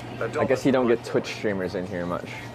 No. You're the first one. Because yeah, I'm hitchhiking through, and Albert here picked me up, so we're just stopping for lunch. Yeah. Hence the name Hitch. So. I'm gonna go get this to them. Thank you. All right, sounds good. That's staff. They're curious about the stream. Some places don't like cameras, so I try to just kind of point it more at me, so I'm not like bothering people with being in frame. That's why I'm over here in the corner. Any primers in chat? And Can I get a picture of you for our Facebook page? yeah, sure. You Yeah. want to jump in on it? No, ma'am, I'm good. Okay. All right, 1, 2, 3. And what is your name? On here or in real life? In real life. Trevor. Trevor? Yeah. And you said you're hitchhiking? Yeah. Yeah. Oh, Albert here picked me up, and we're just stopping for lunch. So. that is so awesome. It's nice to see both of you. I waited tables at State Line for 15 years. Oh yeah. I don't know if you've been through the Yeah, truck we just stop passed there. by there. Oh, yeah. Yeah. Remember the one I told you, 319? Oh yeah, they were gonna get gas. Yeah. Okay. So I was there for a long time, and I just started as the floor manager here, but I like to keep track of The evictions underscore great and underscore our pumpkin Facebook just page. That's so subscribed awesome. with Twitch Prime. All right, well, thank you for coming in, guys. Yeah, no Have a worries. great day. You too. All right. Nice. This Oh, was that's pretty nice. good, man. Right? I was surprised at how good, and then like it was busy, and like everyone here was like telling me different things that were good to try. So I don't know. I like this spot. What did you get? Well, I just got some buns and honey butter, and then I got like it was a chicken and chicken and what was it? Chicken and what, guys? My brain is not working at 100% right now on names and everything. Dumplings, chicken and dumplings. But in America, a lot of times, you know, like a small is really large here, but I got like just a small, and then it was a bit smaller than I was planning, so I might grab it like a snack for the road. Do you eat in your truck, or you only eat? You can. Okay. I normally would have taken it. So let me sit down. Yeah. Well, you got the 30 minutes anyway, right? So. Yeah, you can take whatever you want, buddy. All right. I'm gonna do a chocolate milk. We still got about what? 10 minutes, something? 3.5. No, to Effingham. 3.5 to Effingham? Yeah, Okay, 3.5 and we didn't to stop until then. All right, then I better be ready to go. I should hit the washroom too. Some chocolate milk, maybe sweet tea. What do you drink while you're driving? Like clearly, no, water, just water. Well, a healthy man. Every now and then I'll buy a Coke. Yeah. Really wants to go as far as possible. So, I should tell you a quick story. So, on this trip, this is the first time I've done it, but every single ride I hitchhike, the people watching decide which cardinal direction to hitchhike from each place. So, like northeast, southwest. And yesterday, I'm trying to go up to Wisconsin, but I actually started yesterday in Corning, Arkansas, and then I hitchhiked with a truck driver up to Sykeston. Okay. But they could have taken me up 57, like they were going to Indianapolis as well. So they could have taken me up to like Effingham, where they went on 70 east towards Indianapolis. But I got out in Sykeston to hitchhike up 55 north. But then in Sykeston, people voted to send me back west. So I got a ride back west to Dexter. Then they voted to send me backwards again to Poplar Bluff. Then they voted to send me backwards again south to Corning, Arkansas. So I hitchhiked an entire day, 4 rides, and ended up right back where I started. So what do they want right now? Well, they voted for me to hitchhike east where you picked me up, and I can take that as long as I want to. So I just don't want to, you know, if it was yesterday, I'd probably be like, hey, drop me up in Sykeston so I can try and hitchhike north up 55. But like, I am very much of the impression that I should stay with you to Effingham, so it's much harder for them to send me back to Corning, Arkansas. All right, whatever you want to do, brother. If that's fine with you. I'm gonna go back out to the cab. Sorry. Oh, shit. There's an ATM there. We're gonna.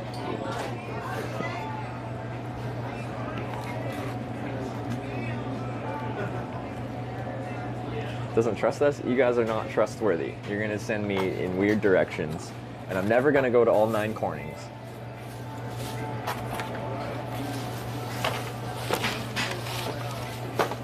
You doing all right? Yeah, I can chuck this in here. All right. Are you heading back to the truck now, or are you grabbing anything else? All right, I'm just gonna grab a drink and pay, and then I'll meet you out there. All right. All right.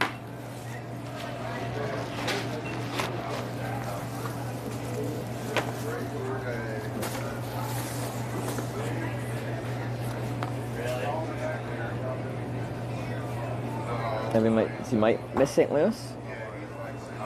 I suppose, like, still probably the logical way would be to find a ride from Effingham right to St. Louis, and then, oh, right here. And then, what we got? Chocolate milk. Prairie Farms chocolate milk. Yeah. And I got water. Should be fine. Hey. What's up? Just that, yeah. 214. Sure. Each y'all right here.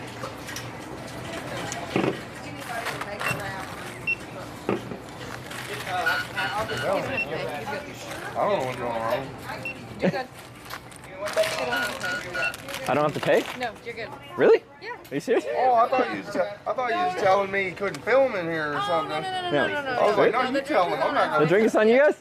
Thank you so much. That's so kind of you. It was nice to meet you. Yes, Thanks for having me, and thanks for being so nice. Yes, you're awesome. I'm sorry, Jared. I'm sorry. I'm sorry. All right, well, Ashley, I appreciate it. You have a great day. You too. Hey, how are you?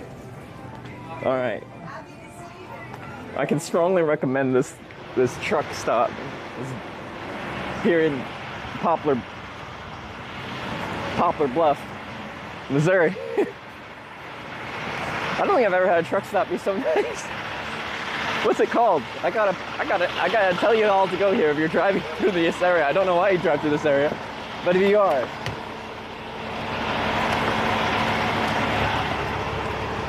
All right.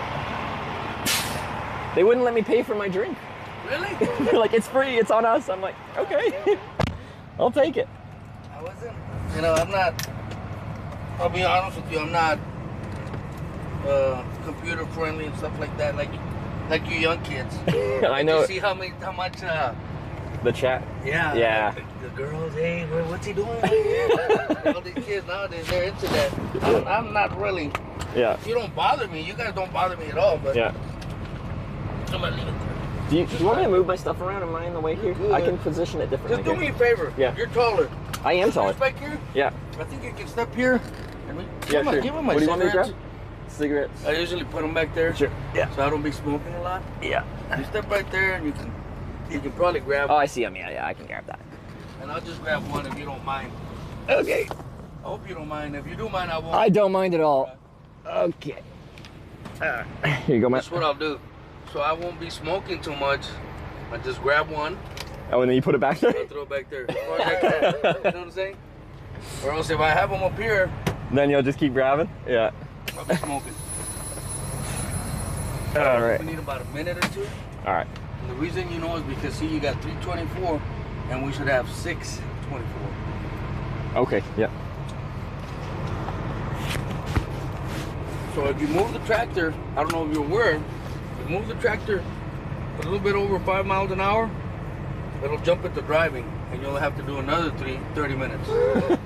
So even kind of scooching from here, if you go like If I slightly too fast. If I had to move the tractor out nice and easy to the parking Yeah, space. yeah. So this is my first time But yeah, here. it's not the busiest spot, so I guess, yeah, parking here right now, it's not a big deal. It is a major truck stop.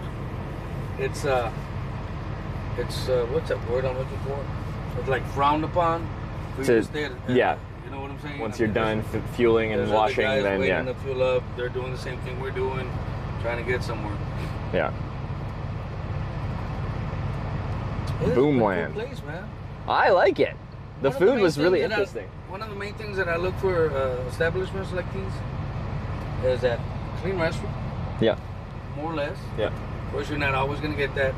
Because one person can ruin the whole thing. So, but anyway, clean restroom. What else, sir? And the food. And the food. And you approve? Yes. Yeah. What do I do with my cap? What was your? What are you looking for? My cap? Cab? Yeah, my cap. Oh, cap. Sorry. You're not on it? I hope I'm not on it. I can check. Nope. Ooh. So where'd it go? I know I had it.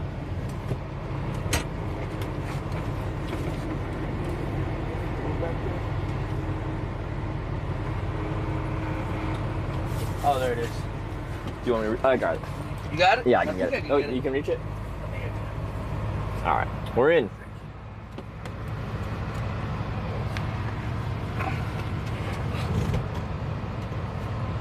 No cap.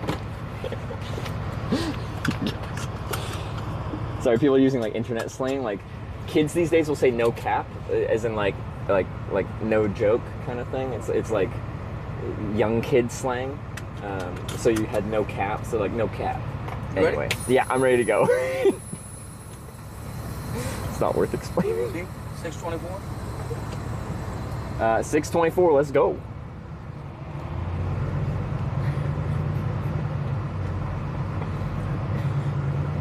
Comfortable? Yeah, I'm comfortable. I like these truck rides because like they're slow but comfortable, and like we get a higher position so I can see. Like I'm a tourist here, right? Yes. So I can see over all the traffic, see where we're heading to. Off to Effingham, Illinois. Illinois, back to Illinois. So you just basically made a circle. Unfortunately, yeah, I've actually hitchhiked out of Effingham on this trip as well. So. Where are you gonna take it home? Continue on East Outer Do they Road. let you go home? Well, I gotta get to California first. California. Corning, California, on Interstate 5 there. Did you ever drive out to California? Yes. Yeah. I don't like going over there. A lot of truck drivers don't. Lower speed limits, expensive gas. Expensive gas, expensive everything. But then trucks have a slower speed limit than cars on the bigger roads there too. Well, so like, but 55 miles an hour, shit, you ain't going very far. No. You know what I'm saying? Yeah, no. I hate that 55. There's a whole song about it. Really? I can't Turn drive left on 55. How would you know about that? That's an old song. I grew up listening to it. I got parents. All right. Yeah.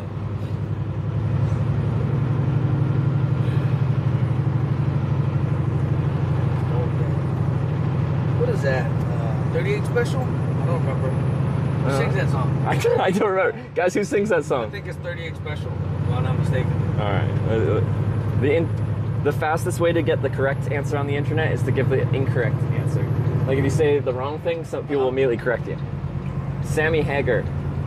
Sammy? Oh. Sammy Hagar? US 67.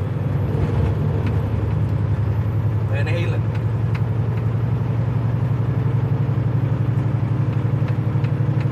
All right. What do you usually do to pass the time while you're driving? Like, do you make a bunch of phone calls? Like, you got the hands free, or? In the morning, I like to listen to my Christian music. Yep. Not saying I'm a saint. I just, for some odd reason, it'll soothe me, give me peace and tranquility.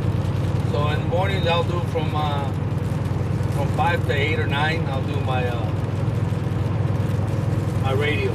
Then I'll just take it like right now, just paying attention to whatever. So you'll just like raw dog the driving with nothing after 9 a.m. Like just no music, no anything. For a little bit, 1, 2 o'clock. That's interesting. Most truck drivers like they want something. Some of them will like chain phone calls and they'll never be off the phone. Like they have like friends, family, other truck drivers, and as soon as they end one, they're on another. I'll do it every now and then. I'm not a fan of it. You know, I really don't have nothing to say. I'm working. My wife, how you doing? Everything's okay. The girl's okay. Yeah. You eat? Yes. How was your night? Stuff like that. I love you. That's it. Yeah. Unless she's got something important to tell me, we'll discuss it. You know, most of the time it's finances. Yeah. bills, stuff like that. Okay. But she works also. She works for the state of Texas, so she's always busy with other. She's working out of the house now. We made her a little office out of the house. Yeah. There she goes. I can mute for the phone call. No, you're good. You're good? What's Okay. wrong, Mom? See? Everything okay? All right. You at the house? Okay. Were you going to take her to the doctors or no? You should mute, Be but careful, he call said me, okay? just keep it going. Careful. Call me as soon as you get there. Call me when you come back, okay? Nah, just put it in your front pocket, right? All right, bye-bye. Don't put it in your purse, put it in your front pocket. Bye-bye. So she's going to Mexico right now? Oh, yeah. We're about maybe 15 miles away. And the reason we're going to Mexico is one of two things. Either for the dentist or for the, if you're sick. Or, like to the hospital? Like, not really, but if, you know, minor things. Pharmacy.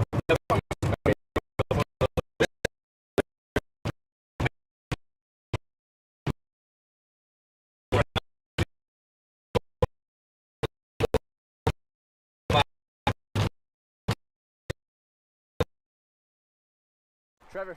Trevor, nice to meet you, dude. What's yours? Prospect. Prospect. Nice to meet you. You do hard drugs? I do not. Good. No meth, no speed? No meth, no speed. Fucking, no fucking... So we've always taken them, we've never asked. Yeah. So she's got to take in the baby for, baby, she's 14, for the braces. Oh, for braces. Yeah. They do that in Mexico too, or? Yeah. And it's a pretty good job. We've done all 4 braces for kids. Oh, yeah. In Mexico. Yeah. It's way cheaper. It'll be $6,000-$7,000 here. Yeah. In the United States, or maybe more. Well, I paid for my elder kid. Me and my ex-wife paid, and I think it was around $7,200 after everything with the retainer stuff. $7,200. So when my kids were of age and we're gonna look for braces for the kids. Yeah. I told my wife, I'm not.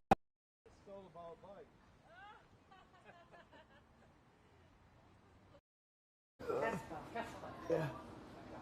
Dude, it's a submarine.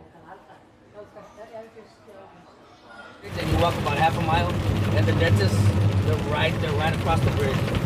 They facilitate that, and the pharmacies are right there. They facilitate that because that's how they make their business. Yeah. You know what I'm saying? It's all People don't Americans wanna coming go down, into- yeah. They don't want to go into the town there, which is called Reynosa. Yeah. And they just want to buy and purchase stuff there. Yeah. And do you know how much cheaper was it in Mexico for the braces? I think we're paying $1,600. That's, yeah, compared to the 6-7 kind of what you're talking. Yeah. I mean, come That on, sounds brother. worth it. If they do a decent job, then Yeah, why would you pay 5 times more? I've already got 2 kids, my 21-year-old and my 19-year-old. Yeah. And they don't do, it's a pretty good job, to be honest with you. Yeah. I did see a little difference, and with my oldest kid, when we did it here they came up perfect, like really, it took them 3 years. Yeah. And in Mexico, it's only 2 years. Yeah. They don't want to take you more than 2 years. Oh, okay. But I've been telling because believe it or not, our insurance is taking care of it. They'll pay for American insurance. Yeah. Well, I guess if in their interest, it's like cheaper, so. And your insurance covers like at least some of braces for your kids. That's nice. So we've got my 4 girls and my wife on the insurance policy. I, on the other hand, have no insurance. Yeah. I tried to have insurance one time about 2 years ago, and I think I was paying like $470 a month. Then I realized, this is in all honesty, Trevor. I realized what I think it was. I was watching Trump, how he was saying how insurance was ridiculous, and he do what he does. He doesn't have insurance, or he didn't have insurance. He claimed he didn't have insurance, and he would just go for the cash doctor visit. Yeah. And that's what I've been doing ever since. Okay. If I get sick, unless it's an emergency, I usually just go to Mexico. Yeah. And get the shot or whatever. Over there they treat everything like with a shot. I don't know about Canada, but the flu, the COVID, stuff like that, it's a shot. So I'm always scared when I come to America because I'm like, I'm like out in the bush, something like that. Like it's very easy for me to just like step wrong and like properly like break my ankle or something like that. Do you have insurance? I always have travel insurance because I'm super scared I'm going to break my ankle and have a $20,000 medical bill because I did something stupid just walking in the forest. Where like that wouldn't happen in Canada. They just fix you and then it's fine. What do you mean they fix you? You go to the hospital and they fix you and there's no payment at the end. Really? Yeah. You just go to the hospital. There's doctors and their job is to help people and then they help people. Okay, but who's paying for that? It's our taxes. Yeah, it's our taxes. All right, cool. So it's socialized medicine. But nice. But it's funny. So like, the U.S. has like the highest healthcare costs for like the consumer in the world. Let me but tell like, you, I'm gonna excuse me for bothering you. Yeah. Just recently, my wife picked up one of them water bottles. Yeah. About a month and a half ago, and she threw out her bag. $18,000 for 6 hours. $18,000 they charge the insurance. I think that's medical fraud. This is why the United States is like that, because for one patient, they'll charge. And I had a cousin of mine getting charged $36,000 for some sort of something syndrome in the gut. Yeah. $36,000 for a day and a half. I personally think it's ridiculous, brother.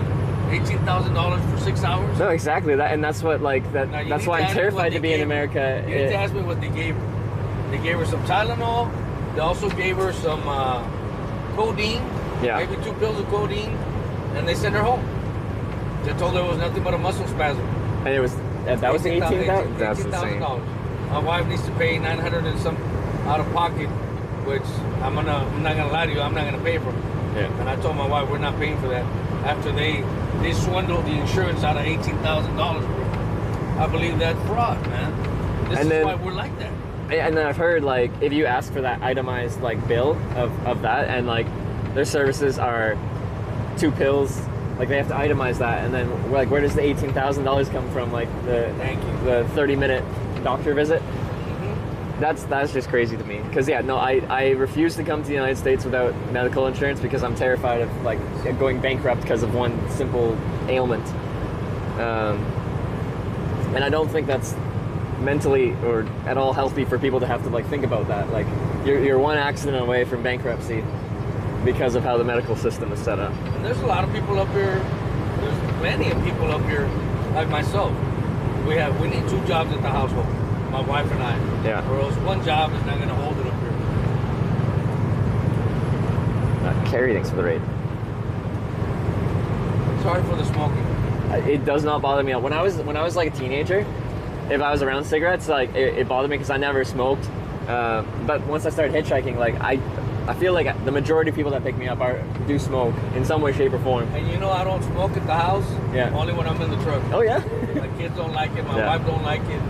So I try not to smoke them. But yeah, I've been hitchhiking 10 years and it does not faze me at all.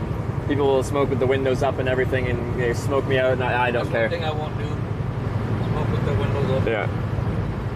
I know it still stinks in here, but mainly it's oil. That's why I do I try to maintain nice and clean. I live here. I'm not saying it's perfect, but it's all right. Yeah. Compared to other trucks I've been to when I was a company driver. Well, I had another truck driver saying about like he drove for a company, and when they gave him a truck, like the last driver like had like bed bugs in it and stuff like that, like just not pleasant. So yeah, some people don't take care of it, but like especially since it's your truck, right? Like you treat it like your home. Like you get to go home after 4 days or whatever, so you don't fully live out of it, but you live in it for 4 days at a time, kind of thing. So. But I eat here sometimes. Yeah. Normally I have it a little bit more cleaner than this. I haven't had a chance to clean it up. Yeah. Or blow it out. There's a little blower that I have. Yeah. But if you were to drop a fry, you can actually pick it up from that mat. Because as you can see, they're not that dirty. Yeah. That one's usually cleaner because nobody's there. I know. I'm making a bit of a mess of your place. I saw that. That's one of my pet peeves when my wife drives with me. I tell her not to mess with my mats. You mess my mat up, there? Yeah, no, it's bundled up. All right, I gotta fix it now. We gotta straight. I noticed you pulled the corner of yours and you had to like flatten it back out. it's a twigs. Yeah. I used to have it when I was a young man. It was worse. What's that called? Obsessive. OCD, obsessive compulsive disorder. Yeah. Yes. You have that, or you think you do? No, I had that for a long time. Okay, yeah. When I went to prison, it was out of my control. I couldn't put my things where I wanted them. So I learned to live with that, and then I also had claustrophobia, and it was very difficult for me to be in prison. Very difficult. But you got to somehow I managed. And was that just like exposure therapy? Like you had to deal with it, so you just got used to it? Yes, sir. Yeah. I think that's what happened to me. I'm not sure. When I came back out 8 years ago, I was a little less compulsive. Yeah.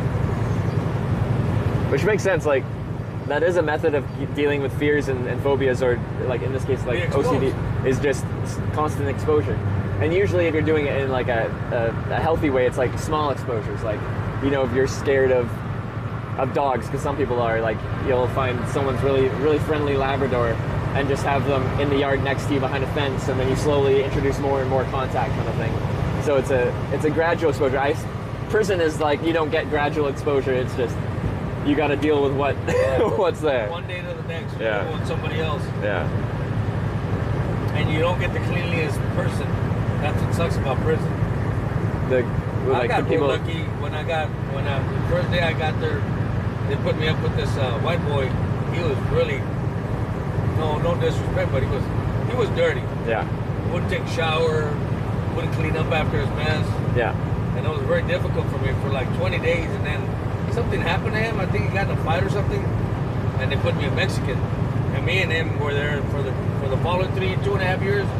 We were there, and he was real clean. I was clean. Yeah. Shower every day, brush your teeth. It's not little simple things, but they will get to me. Yeah. Like as soon as you get off, I'll make sure I put my bag, put my stuff back, everything in order. I'm sorry. I'm serious. No, I feel bad No, because you're all I'm in your house here and I'm messing things up a little bit. I'm not trying to, but you're all right. just by existing here, I am a little bit.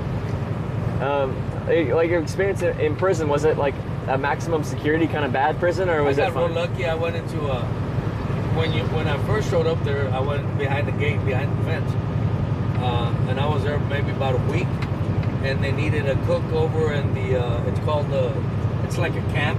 Yeah. You go out to work during the day, and you come back and stuff like that. And I must have been there for about 4 or 5 days when a lieutenant came up to me, a Mexican lieutenant, Mr. Garcia. Lieutenant Garcia came up to me and said, "Hey, I hear you can cook." Yes, I can cook. Because I used to cook in the state prison. Yeah. For like 2,000, 3,000 inmates. Yeah.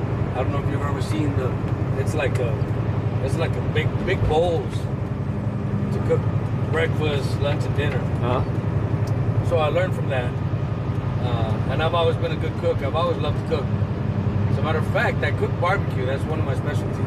Anyways, when I went to the federal system, like 4 or 5 days later, I was asking around if there was any opportunities for me to go to the kitchen. And no, not right now, whatever. Yeah. You're going to be like you could say a janitor. Yep. The restrooms. I said, okay. I mean, I'm in prison. There's not much you can do about it. Yeah. So about the 4th or 5th day, that lieutenant came up to me and he asked me if I could cook flour tortillas. Yeah. And I said yes. It's like bread, but flour tortillas. Yeah, no, I know what they are. Yeah. I said yeah. And he asked me what are the ingredients, and I gave him the ingredients from the top of my head. And he said, okay, get your stuff ready in the morning. You're going to the camp. I said what? So I started asking around, what's the camp? It was like a more sweet. It was a sweet spot. You could say it was like a daycare. Oh yeah. For good behavioral people. Oh, okay, that work, that they're not trouble. Yeah. They don't want to escape. Of course, I didn't want to escape. Get another 5-year sentence. No, exactly. Yeah. You know what I'm saying? So I did that. From day one, they put me in the kitchen. I think the 2nd or 3rd day, he went to the kitchen and he asked me, could I make some tacos for him for Friday morning? Him and the rest of the officers. I said, yeah. What would you like? I said, chorizo, a potato and egg, and ham and egg. So I did 4 or 5 of each one. Yeah. and they were real content with me, and I stayed there for the remainder of my time. No, And it was a really sweet spot, to be honest with you. I wasn't aware that was my first time about the federal camps. Yeah. But it's really, in all honesty, it doesn't even feel like prison, man. Really? You got no doors, you got no gates. Was the other part of the prison like? Yes. Yeah. It's more from prison feeling. Yeah. From what I heard, the first couple of days I was there, carry your weapon at all times, and don't disrespect nobody, don't look at nobody, don't talk to nobody, don't snitch nobody out, stuff like that. Who do you run with? I don't run with nobody. Just with my legs. I told the guy, he said, don't be a comedian, I'm being honest. Who do you run with? I said, well, I don't understand what you're trying to tell me. So who do you associate with? Yeah. I said, nobody. This is who I am. I don't do gangs and stuff like that. I never have, never will. But he said, no, here where you at, either you run with your crowd, your Mexicans, which is, he named several, which I didn't like. By the end of the week, I was supposed to tell him who I was gonna hang out with. Yeah. So I got real lucky, man, with the Lieutenant Garcia. And Really within that week, before you had to decide, you were already into the good part of prison. On Saturday mornings, they would have their little meetings for the gang affiliations. Yeah. And that was one of my worst fears, man, to get involved in a gang, and they'll have you do things that you don't want to do, so you won't come back out. Yeah. In other words, you have a 4 or 5 year sentence, and they'll have you poke somebody or start a fight or whatever. I don't know. There's plenty of things to do to get in trouble in there, and that will add more to your sentence. Yep. You know what I'm saying? So that's what basically I think the gangs are for, to try to keep you there. So like you're saying, they kind of like allow you to keep doing the gang stuff. They don't like break it out because they would just want to keep you in there. But this was a public run prison, not a private prison, right? Or was it? This was a public federal system. Okay, yeah. So I got real lucky. I ended up those other 2 years and 8 months or 9 months over here in the camp. Yeah. And I would see the boys through the fences playing basketball and stuff. We had weights, basketball, anything you can think of, ping pong. It was a really sweet spot, man. Yeah. But of course you couldn't go home. Yes. And one of the things that broke me, I think I turned myself in January the 2nd or the 3rd, right after Christmas. And I came and turned myself up here in Texarkana, Texas. And they didn't come see me till July or June or July, I think July the 4th. And remember I told you I had left a little baby? Yeah. She was months when I left her. Yeah. But when she came, first time, she still wasn't walking. She came the second time in December, she was already walking. Mm-hmm. And I remember I was in line. I very clearly remember like it was yesterday. I was in line and I was getting patted down and they were getting, asking questions and stuff. And there was like a little, like I said, I was in a camp. I wasn't behind the fence. That's why they call it. Yeah. And the little baby just started running when she saw me. Mm-hmm. And you couldn't do that. But one of the lieutenants, I remember one of the ladies said, because they already knew me, because I was working every morning with them. It was the officer's dining room where I worked. So they knew you kind of personally at that point, yeah. Got us to hey, got us to this, got us to that. Sometimes they'd get me up because somebody was hungry and they wanted something special.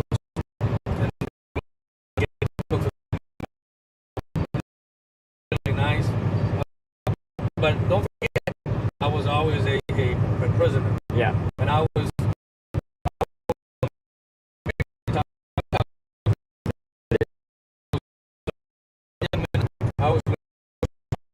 to get them back behind the fence. I never know why. They were trying to get back? Yes. It's because they wanted to be with their friends, their gang. Yeah. And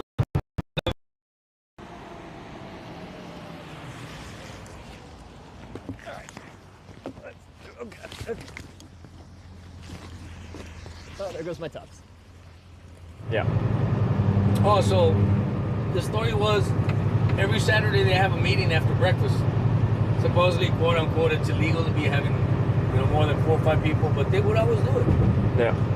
Because I would see them from this side of the fence. I would see them underneath an oak tree. 15, 20 guys planning something out, something devious. Yeah. Well, anyways, I had to run. I think I've been blessed. Came back out, and that was it for me, bro. No more.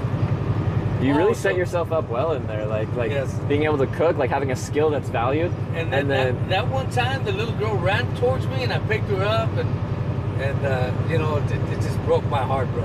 I swear to God, man. Every time I talk about it, I wish to God I had never gotten in trouble, that I hadn't been so selfish, because that's what it was. I was really selfish. Yeah. Hey, but you turned your life around. Now you've a great family, it sounds like, and 8 years. you got like a bunch of kids that are graduating university and stuff now. Like, that's awesome. Yeah, here's the family. That's lovely. Bunch of daughters and one son. Oh boy. Yeah. That's one of my things that I have. There's 2 rules in the house for the girls. Yeah. For the boy, I didn't have many rules because he didn't live with me. He lived with his mom. Yeah. But the girls is, you got to be 18 or enrolled in a university before you bring me a young man. Okay. And it's worked out really fine, man. It has. Are any of your daughters like married now, or are they still? Brianna J, the center one. Yep. And Jacqueline J, the 2 center girls. The 2 center. Okay. Yeah, they're married. Yeah. Both of them went to school, graduated. Any grandkids? No. No, yeah, all right. Now I'm asking for them. But the eldest one, all she loves is cats. She wants no kids. Yeah. And this young lady right here, Jacqueline, she's starting now, but she just finished school, and she'd like to continue to get her master's, which I love. Yeah. So that's what I try to teach them. Go to school, get your education. Yeah. Evolve your mind. And stay out of trouble, man. No, absolutely. Stay out of trouble. No, I've been picked up by a lot of people that have, spent time in prison and stuff like that, and I think most of the truck drivers, most of us, I used to work for a company that 98% were convicted felons. 98 were 400. So it's one of the career paths you can go with a felony, and it's not an issue. But the gentleman that owned the company, it was called USA Carriers. It was one of the largest Hispanic companies in South Texas, or the nation. At one point, we were the largest Hispanic company in the nation. Yeah. But for whatever reason, they closed down. But I think 98 or maybe 100% of the drivers were convicted felons. Really? When you would come back out and you'd go through your programs that you needed to do, go get your license, and many of them, everybody would tell them, hey, if other companies want to hire you, come to USA Carriers.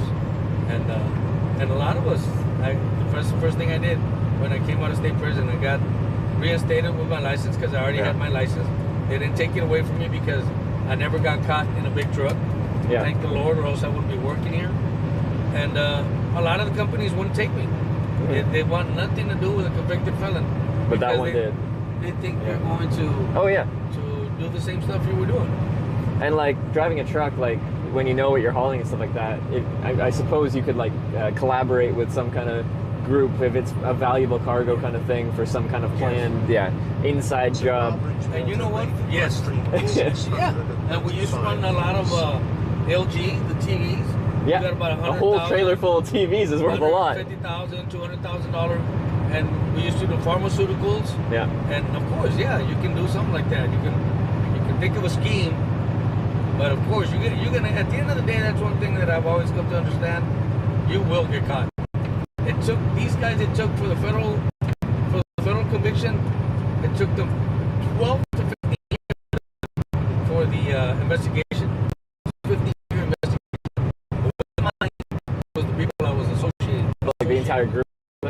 Yeah. Was there like undercover people investigating and stuff? Because that's like, it sounds like you said 15-year investigation. That sounds like they were like, that was pretty thorough. It took down around what, it was 32 subjects. Yeah. So was it actually like an organized gang, or was it just like friends? That's why they call it racketeering. Yeah, because it was part of a gang. Organized crime. Organized crime. Okay. So they gave me money laundering, racketeering, something else. Yeah. But I'm glad I'm done with that, bro. No, absolutely. Like I was telling you, that little girl broke my heart. When they left, she was barely saying a couple of words, but I remember her clearly. She was telling me, come on, Dad, you go home. Yeah. Go home. I said, I can't, Mom. I'm working. As she was growing, she would call me. She would tell me, can you send me some money? And I would tell her, I'll send you some money as soon as I can. Yeah. That was a lie. And my wife would always give her $5 on a paycheck. It's sad, man. Shit. Yeah, but you turned that life around, look at you got your picture right there. Yeah. That's your family. So sad, brother. You turned it all around, and you've got a great life now. It sounds like, at least from what you've told me. I was saying, she was asking money for her candies. For her candies, yeah. Well, I can tell when you're talking about how much you care about your family and your kids. So that's a sign of a good man. Thank you. So I'm done with that, brother. Like I said, I'm not rich, but I'm okay. We do all right. I think there's different ways to be rich. Yeah, I'm rich now. I'm rich now. No, you are, yeah. With my girls, you know. Yeah, no. Shit, I love rich doesn't have to be a financial thing. Rich can be a life thing. Yeah. And the way you describe it, I think you're a rich man.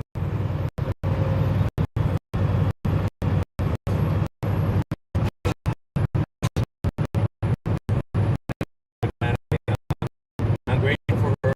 I'm very.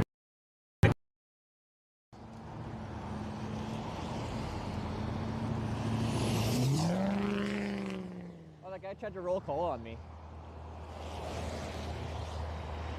He didn't do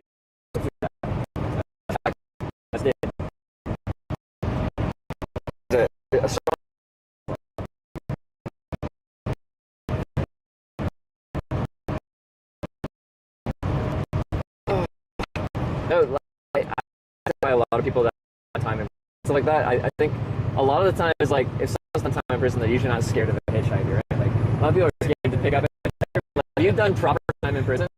Why would you be scared of me? I'm a 5'10", 150-pound Canadian. You never know. Somebody back without.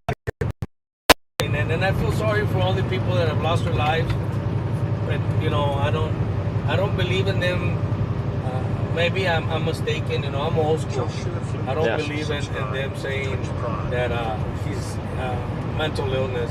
Yeah. I know now that there is some sort of mental illness, but I'm strongly believe that it has to do with the parents, man. Like just recently, that young man, that mother and dad got convicted because they bought the weapon for him. They knew what he was up to. Mm-hmm. You know, they themselves went on the run because they knew they had also committed a crime. Yeah. They just got him for whatever. I think the lady's gonna do 5 or 10 years. Yeah. And the guy's coming up, the dad. You know, I think it boils down to the parents, to the household, man. No, I think you're right. Like what makes a human kind of thing is like our experiences we have in life, and like you were kind of a product of our choices, but also the experiences that we're exposed to outside of our control. And that would be your parents, like your upbringing. If I knew my boy liked women, liked to kill stuff, you know, and I know there's got to be something wrong with him. You know, he's killing little birds and just for the fun of it, or doing things that you could say normal or not normal. Nowadays, I don't even know what's normal. But what I'm trying to tell you is that I wouldn't have bought him a gun. Yeah. I wouldn't. If you can see they have those tendencies, that mental issues in certain ways, yeah. Like the reason those parents are getting convicted because they got plenty of evidence. Notify the parents that you know these people that he was going to kill people. Yeah. I think that's a red flag.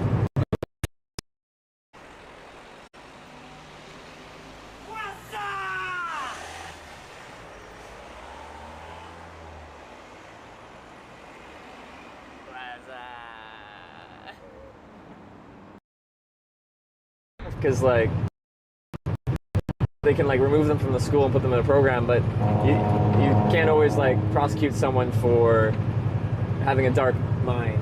Like that's what I was trying to tell you, man. I don't really believe in that, Trevor. I think if you're evil, you're evil. Yeah. Somebody's got to know that you're evil, and you can't just say, "Oh, now I'm sick from the mind." You know? But like they have to commit some kind of crime, and the threat of a crime is a crime. Like, but they won't take it into consideration. The cops won't. You got to do something. That's why we're going through a lot of stuff, because they know this young man or this young lady but it's very funny, and I don't want to get into the subject. Yeah. But I try not to be racist, but my way of thinking is very old school. Or some people may call it as racism, but I'm very anti.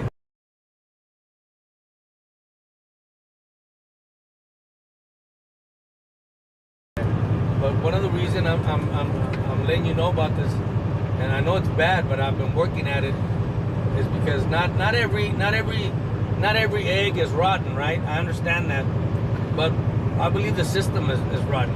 For Okay. the simple fact of the matter, about 2-3 years ago, a young lady, she was having problems with her physicalities or whatever, and she killed her mom and she killed several friends and stuff like that. But it didn't come out on the news. As soon as they found out that she was a non-gender, whatever you call them nowadays, I don't even know what to call them. And like I said, I've been working at it. I try not, you know what I'm saying? Okay. I'm not trying to be disrespectful to anybody. And I'm gonna get to the point. My point was this: she didn't come out in the news, just very little. The opposite sex didn't let them come out in the news. In other words, what I'm trying to tell you, that if I, as a young man or a white boy, would kill somebody, you come out on the news. Yet, if a black person kills another black person, you don't come out on the news. You know what I'm saying? It's very, like, in other words, you've seen the justice, the courts. What's that lady called? She's called Justice, isn't she? I don't know. The weights. In every court, there's a lady. Oh, I don't know what it's called, but I know what you're talking about. Okay. I believe right now things aren't even. Yeah. It depends on the news, what they want to feed you, what they want to tell you, what they want you to think. I have some very choice opinions about how news runs, because I think it goes to the human psyche is when you watch the news, it's a whole lot of here's what's wrong in the world today, here's the bad things that are happening, and here's the things that will get. Essentially, as humans, we're drawn towards the crisis and drama and conflict. And if the news was like some firefighters rescued a cat from a tree today, you're not going to pay attention to that. It's not interesting. But if you hear about this horrible shooting or this horrible thing that's happening on the other side of the world, like, people pay attention to that. They it's hard to say like they like it, but they're interested in it. They want to hear more. When they hear something bad happening, they want the details. They'll come back for updates as they come out, kind of thing. And just so you can understand me a little bit more, yeah. So you don't think of me as an asshole, right? I have an aunt that's gay. Okay. I have an uncle that's gay. I had a cousin that was gay. He passed away. You know, and I never had any problems with them. Back in the day, you were gay, and you were gay. That's what it was. But nowadays, I feel like sometimes, like, I try to be a Christian. My family, I was born and raised or reared as a Christian, you know, a Catholic.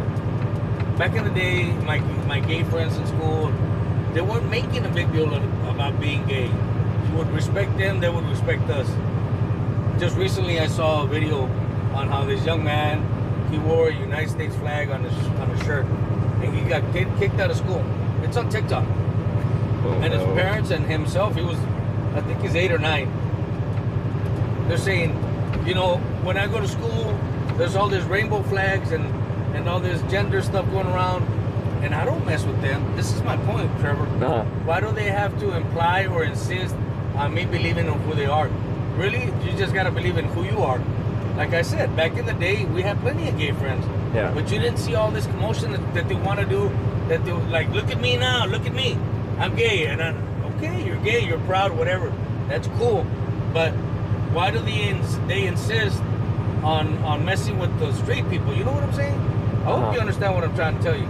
Like, that's what I feel like invaded with all these news, and you gotta act a certain way. But I think you're just being told that news, like because it makes people upset to hear about. But like the fact that like people are proud to be gay, that's fine. Cool. But they can do their pride parades and stuff like that.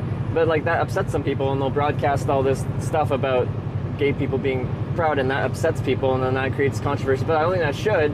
They're just being proud and about, you know. But like if you go back enough decades, like it was not okay in many places to be that way. Yes, I understand them. I understand what they went through. I didn't have a sweet life. My wife certainly didn't have a sweet life. My wife comes from the poorest of the poorest in Mexico, dude. She came over here, studied, went to school, got a nice job. Like I told her, she got her associates while I was in prison. She became somebody, you know what I'm saying? You got plenty of opportunities here. Like them young kids that were for Palestine. What is that about, brother? I don't follow it because it's just it's a whole lot of drama on both sides there. So I don't touch that with a 10-foot pole because it's a horrible situation. But there's over there. Yeah, over there. But it's no matter what side of it, it's. Why would you bring it over here? It's got nothing to do with us. If you want to help, send some money, send some prayers. You know what I'm saying? But don't raise a flag, a Palestine flag, over the United States. Like I don't believe in that. I saw that. You got the hat and everything. Red, white, and blue. I've got plenty of opportunities. If I didn't take advantage of more opportunities, that's my fault. We got to pivot. Because you have everything here, bro. Yeah. You can have. Look at you. It's the land of opportunity. Yeah. Land of opportunity.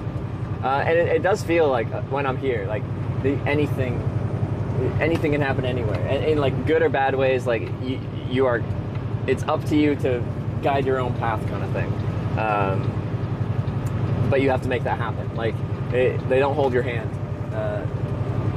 And I try not to be disrespectful to anybody.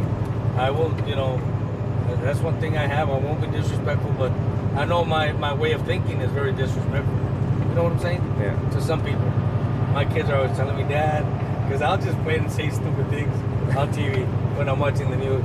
And my daughters, you can't say stuff like that. I would challenge you, like, what you see on the news is trying to make you feel emotional. It's trying to make you upset because that gets views. You would be much happier if you didn't just watch cable TV news, regardless of the station. It doesn't matter what news station. They all want you to feel emotional. And the strongest emotion is fear and anger. So those two things they're gonna try and make you feel. You would be much happier if you didn't watch that. I guarantee it. Like, I promise you. So I travel, I meet people all day. I meet some of the kindest people in the world through hitchhiking because only nice people tend to pick me up, curiously enough. But whenever I go home, I get my information about the world from the news and social media and stuff like that. And as soon as I get home and I start just reading my phone and seeing what's going on in the world, I start to feel much worse about everything. I feel much worse about everything. And then I go back out in the world and I get to actually meet people face to face and I feel much better about everything. Because if you actually meet people face to face on the street, just as you're going about your life, the average person's a good person. But if you look at it from the news or social media, they're saying everything's gone to crap. It's all negativity. But that's not the reality of day-to-day life. That's just what you're being told. And I think that's the biggest thing about why everyone thinks everything's gone to crap is they're being told it's gone to crap because of what they watch. That's right. You like a gum? I'd love a gum. Thank you very much. You're really nice and level. Just wait till you taste them. Alright. Oh, 2 came out. Only one won. It's alright. Alright. Here you go. I think that's what I'm gonna start doing. I guarantee you'd be happier day to day. 5:30 in the afternoon. If I'm at the house, I'll make me a nice cup of coffee, take my couch, turn on the world news with David Letterman. Is it David? No, with David something. Right. On ABC News. It's David something. And it makes sense to want to know what's going on in the world, but it's just how it's presented generally is to draw emotion because those emotions, especially the fear and the anger, draws views. And then you'll want those updates as you hear updates about the drama going on in the world. And it's a constant cycle. Because people don't care about good things happening. It doesn't draw attention, it doesn't draw news, it doesn't draw eyeballs. What they need is eyeballs on the media so they can sell advertisements. It's the same way I make money. I make money from ad revenue. If people like the content, then they'll watch it, and then the ads will run, and that's how I make a living. Let me ask you a question. I'm in the same industry. Do you get more people watching here in the United States, or when you're abroad? That's a good question. Like when you're in the Netherlands and stuff like that, do you get more recipients or whatever they're called watching you? I would. Well, I would watch you. Because it's quite interesting for you because you know what America's like, right? Yeah. But I also have a lot of viewers from all over the world, right? Like, so one of the things about America is I think, okay, how do I describe this?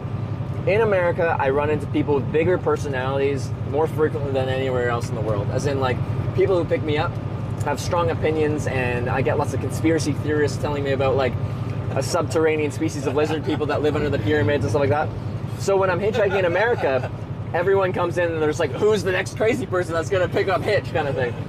So I think people really like America for that. But for the culture, like, and learning about different places, yeah, people like the other countries.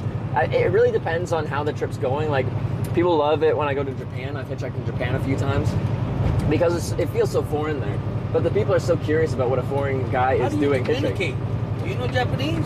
I don't. The phone. Technology, man. Yeah, Technology. Right? You just put it there and it translates for You talk back and forth through the phone. And it speaks, I'll speak in English and I'll speak to them in Japanese and they'll speak in Japanese and speak to me in English. Yeah, it's not perfect. There's some issues, like we'll have some bad translation errors. Usually it's not the translation where it fails. It's actually hearing me speak English correctly or hearing them speak Japanese correctly. And if they're using slang? If someone has an accent, like if they're from a rural area in any country where they speak kind of like with like you said slang.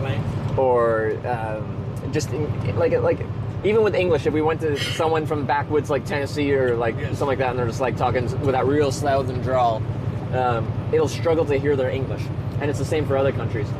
But I had it, Google Translate was horrible for this one phrase. Like, I get picked up, we talk about hitchhiking, of course, because I'm hitchhiking, and I'd ask them, I'm like, have you ever hitchhiked before?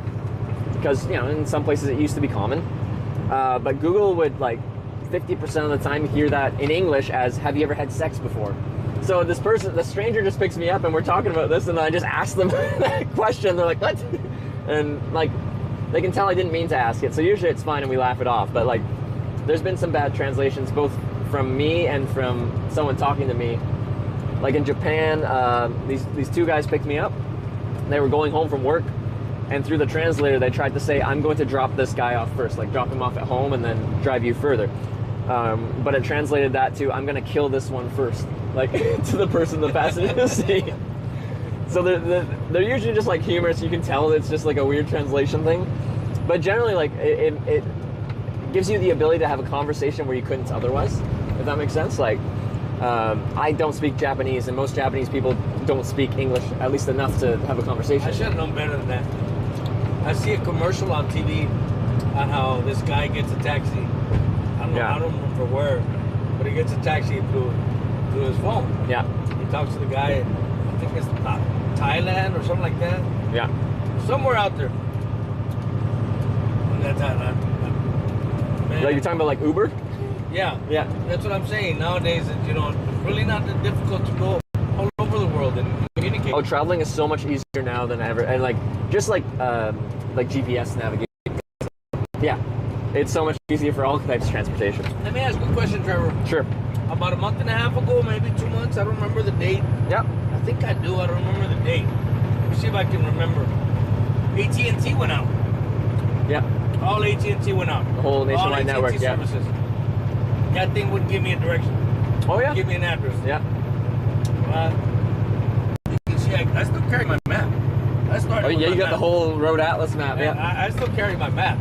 I was one of the few drivers that was out here working. We weren't many.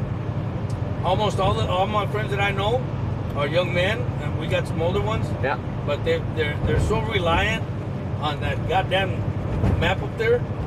They've forgotten to ask for directions, man. I stopped at was it a Pilot or I think it was a Petrol. Yeah.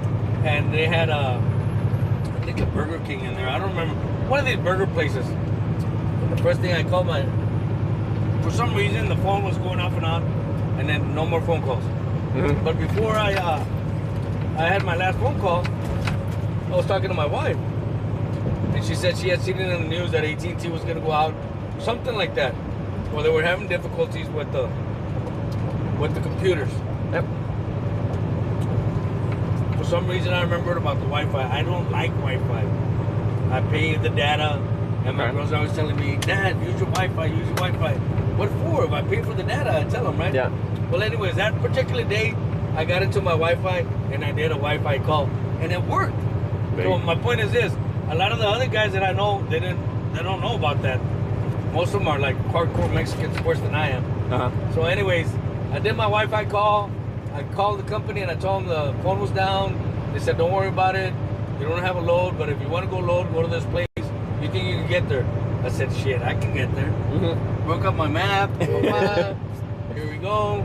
Because I assume that's how you started driving. Like, Yeah, you just that's went by what we used maps. to do. Yeah. We used to do it like that back in the day. Yeah. You would get an address, New York City, and you'd come to the nearest corner store and you'd ask them, hey, I'm looking for so-and-so place, and they would tell you, take 2 rights, 1 left, 1 green light to your right, and you're gonna be at the place. That's how we used to do it. I used to have like a little tablet and write all my addresses and all the places I've loaded, all the places I've unloaded. So whenever I'd get the same, basically they're all the same. I'd scroll through. Oh, okay, I've been here. Okay, here. That's okay. So I'd put this one in front. That's where I'm going. That's how we used to do it. Then we got the phones, of course. Then the maps. Now we got those things up there. Now everything's But pretty much automated. I've always asked myself, what's going to happen the day that the world shuts down? If all the internet went out, yeah, a lot of us would struggle very hard. And like, I generally think I'm like decent with directions and stuff like that, but like, I just moved to a new city and I just bought a car, so I'm driving around. And it's just so easy to be like, oh, I'm going here, just put it on your GPS, and my car just connects and it shows up on my dash. And it's just like, I'm not learning anything because I'm just listening to my nav. Like I moved to a new place. I want to actually know like how the city works, like logistically, and how to get around. But like I'm not learning anything if I'm just listening to turn left here, turn right here. Like, because I generally think I'm decent at that kind of thing, but I'm not letting myself learn if I'm just listening to my tech do it. And you won't get it. You won't get it if you turn it off. Exactly. I got to start navigating on my own. Yes. Yeah. Because you know what to look for, like on roads like this, like the signs are very descriptive. They tell you exactly what you need to know as far as bigger picture travel. At every intersection, it's going to tell you where you're at. Yeah. 55, 57, 97, 95, 70, whatever. And I really like the interstate network here. How like there's a system to it. Like odds run north south, evens run east west. Like you know what the numbers mean, kind of thing. But yeah, it's the only place I feel like I've been that like really focuses on like the number network to like people who are just like, oh yeah, just go down 70 and onto like 55, like yeah, and exit that like 3 or exit 4, exit 5. You talking like it's if people don't know it, you're talking in complete code. Like it sounds super mysterious. Well, that particular day we must have had about a little bit over 50% because I called the company and I spoke to the operations manager. She's a real good friend of mine. I said, how'd you all do yesterday? Oh no, we parked the fleet. Yeah. What do you mean you parked the fleet? Yeah, nobody got a load yesterday. I think you and several other guys, that was it. Everybody decided to take the day off, take a shower, eat whatever you want, and we didn't hand out like, did you see right now they sent me my load for tomorrow? Yeah. So that one day they didn't send no loads because they knew they were gonna have problems picking up.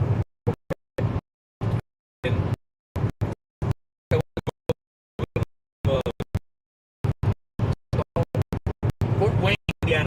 Okay, yeah. Got into Fort Wayne. Got to a little rinky-dinky truck stop, and I was looking for the street. It's of course it's not on the map, and I didn't have. So she just told me, look, go down 1.5 miles. You gotta take a left, and you'll see it on your right-hand side. I said I knew it was somewhere close to it, but I just didn't know where. Yeah. So I got to my place. I got loaded, and I went back home. Well, a lot of my friends didn't. Yeah. It's gonna be sad if it ever goes down for more than one day. That was just one day. Do you talk on the CB radio ever? Like as far as old school truck things that aren't really done anymore? I do. Because you actually have it on. A lot of truck drivers that I picked up now, they don't even have it hooked up. They might have it in the cab somewhere, but it's not on it. But they're mistaken. Let me tell you why. In case you run into a major accident up ahead, 4 miles down the road, there will be a guy that'll tell me, hey, northbound. What's up? Have an accident on Mark 3. Hey, up to 10, you got a really bad accident. Yeah.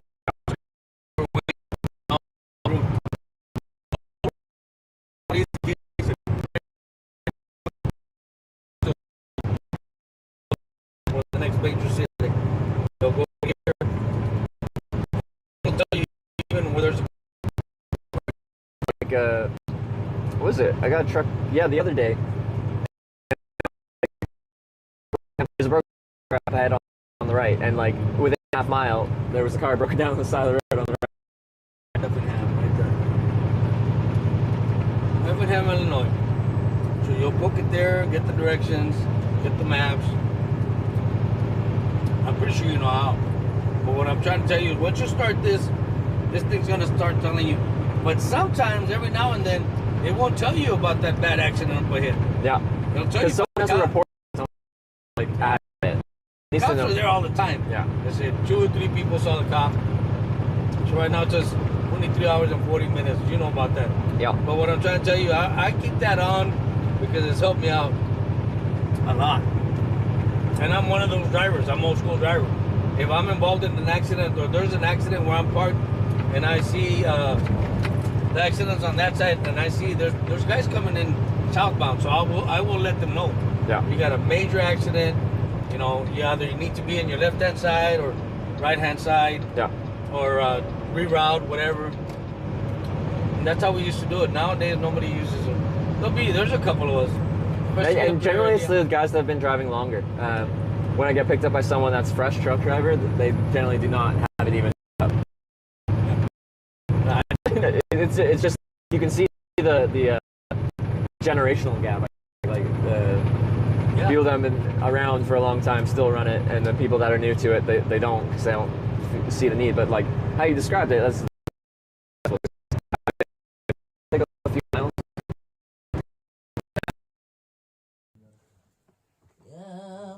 صل على محمد يا ربي صل عليه وسلم يا ربي صل على محمد يا ربي صل عليه وسلم يا ربي صل على محمد. And he'll tell you there I'm up for 15. Yeah. You got 10 miles. Start looking for an alternative. Yeah. You know, it's less and less frequent now for them to use that, but I've always loved it. No, it makes sense. And I heard that used to be one of the methods of entertainment. Like there wasn't as much like audiobooks and podcasts and stuff like that, so you get on the radio and just banter. Back in the day, brother, there was a lot of there still is in the big cities. There's a lot of racism. Yeah. The white folk with the. Even if I pick up my radio right now, and one of these white guys just recognizes that accent that I'm a Mexican, yeah, he'll start calling me out, you know, start saying. Because they can do it anonymously. Like they don't get the repercussions. Yeah. You went back, go back home, and stuff like that. Yeah. And I usually let them know I was born and raised here. What's wrong with you? Just my accent. But if they can detect the black man on that radio, all hell's gonna break loose. Yeah. And the black folk with the white folk, and it's shit. It sounds like it sounds like on this platform, everyone's like, it's known for gaming, and like back in the day, everyone would be on voice comms playing like Call of Duty or Halo, and like everyone would just like say horrible crap because there's no repercussions. Okay, so this is what happens here too. But you know what's so funny about it? And I'll be honest with you, Trevor, like you said, whatever you want to say about the United States, it's one of the greatest nations in the world. I believe that. You believe that. Yeah. You know, at the end of the day, there will be major and a major accident, and everybody's parked, and they're really telling each other off. And pull on over here, I'm going to kill you, and I'm going to pull my gun out. And worst things that I can say. I don't want to come out like that. No, yeah. But they would say worst things, you know, the black word and stuff like that. Oh, yeah, I know. And pull it on over and stuff like that. And then you end up at the same truck stop, and everybody's opening the door for everybody. Come on, brother. Hey, thanks a lot, brother. Have a good day. Good morning. Good afternoon. And I used to tell them, hey, man, just a little while ago, you all were trying to kill each other. Now you're opening the door for each other. I think there's a real thing about once someone's behind the control of a vehicle, whether it's a truck or a car, that some people turn into a completely different human being. As soon as they get out, they're normal. But once they're behind the wheel, they turn into like some road raging, angry, just shell of themselves where everything is this is bullshit, that's shit, everyone sucks. Yeah. And then you get out of the car and they're just normal. And like, I don't know what it is about driving that brings that out of people, but it's a very common thing. So it used to be, you know, the racial thing, and then all of a sudden it got to the Trump thing. We went through a phase called the Trump thing. Trump this, Trump that. Yeah. Now it's got the Biden thing, but lately it's kind of rare. The only time you hear that radio is when you come up to an accident. Okay, so it's used for purely for safety, logistics, And then kind once you come up to an accident, everybody's gonna start telling you, Yeah. well, how come you didn't turn on that radio? If you would have had that radio on, you wouldn't be asking what happened up front. That's true. But yeah, like I said, like I don't know if you see it too, but a lot of the younger drivers, they do not have CB hooked up. They don't believe in them. But that's so silly. They're a professional driver. Yeah, it used to be more funny out here, man. Like you'll see accidents when you drive enough, and like that's when you want them, or just any kind of danger on the road. Like you're a professional driver. Use your professional tools. I used to have fun with them all the time at the truck stops in the mornings. Yeah. When I'd turn on the radio and they'd be arguing about something, and I'd get on the radio and I'd say, I'd see you off on some bitches later.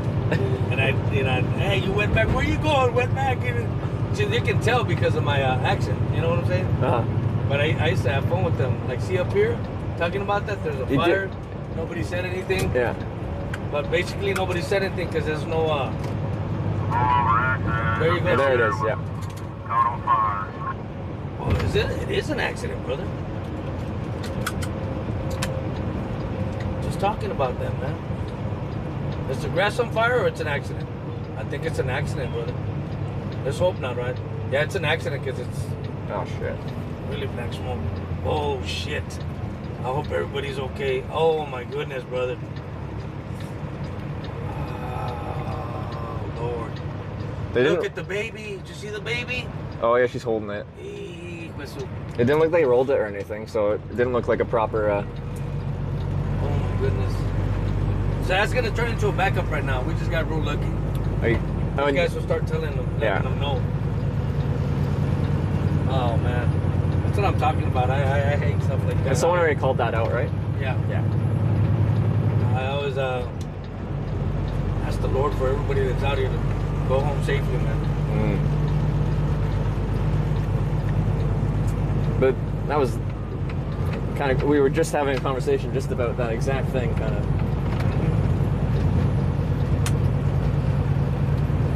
A lot of people take it for granted, man. That's speeding. I tell my girls all the time, shit, there's no need for you to be going 75, 80 miles an hour.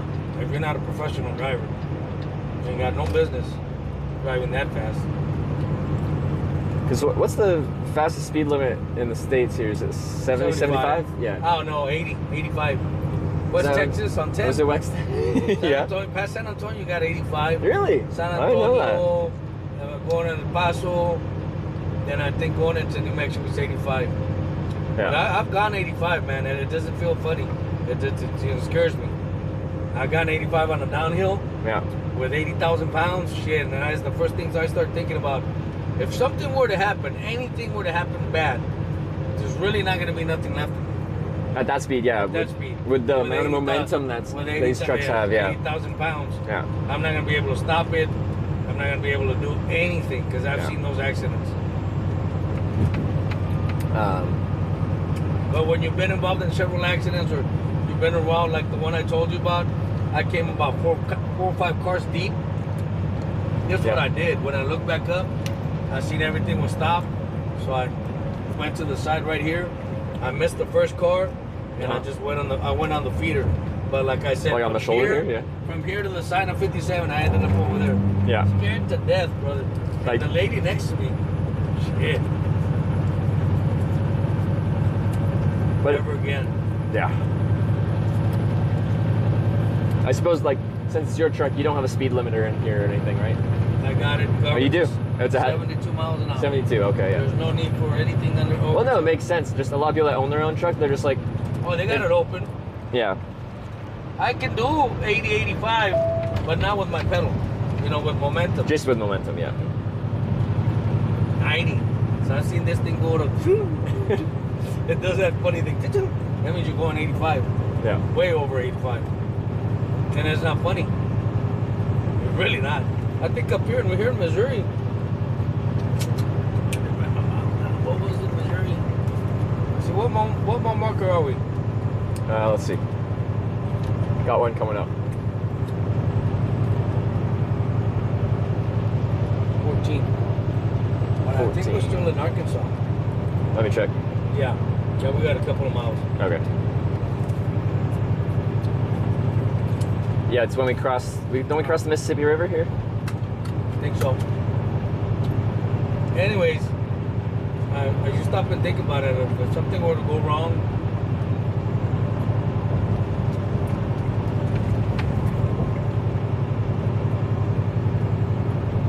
I've seen the accidents from 2 years ago. They were in Fort Worth, Texas. Yeah. I decided to park, and right in front of me there was major accident after accident. There was black ice on the road. Oh yeah. FedEx went through like 3 or 4 little cars. Yeah. Just run them over. It was really sad, man. Shit. And I was on the radio telling everybody, look, listen, get off the roads, guys. It's not worth it. Blah, blah, blah. Yeah, let us work, man, and a bunch of stupid things. But yeah, with that amount of speed, you hit ice and you need to brake. You're not stopping.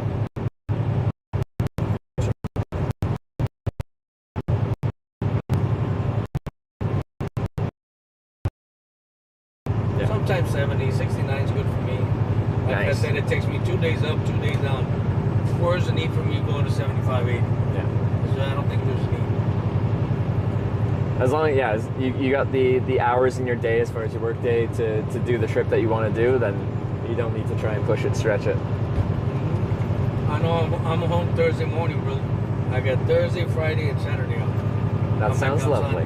You know what I'm saying? No, it's a good lifestyle. That's a work-life balance. So where's the need for me to be in a hurry to try to get there Wednesday afternoon and cause an accident? Of course, mind you, I wasn't like that all the time, Trevor. But as you get more experience, you start appreciating life, man. Yeah. Respecting the other people. Well, you've got some drivers out here, man. They really don't give a shit. And basically the young ones. Because we were all like that. I was like that. That is humans for our entirety of existence is like you feel immortal and you're young and aggressive when you're younger, and then once you get older and you have things that you care about and you just age a little bit more, then you start to slow things down a bit. When I started here 20-some years ago, there was this older gentleman, and I used to jump from this step to the floor, and from the catwalk to the floor. And he came up to me, really cool dude.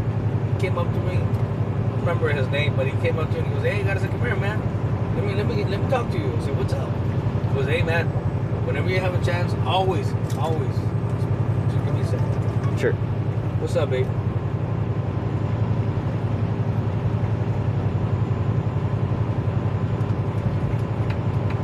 Did you already come back? See.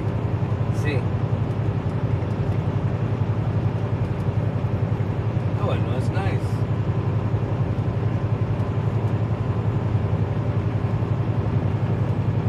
See, you come into a state and you leave a state.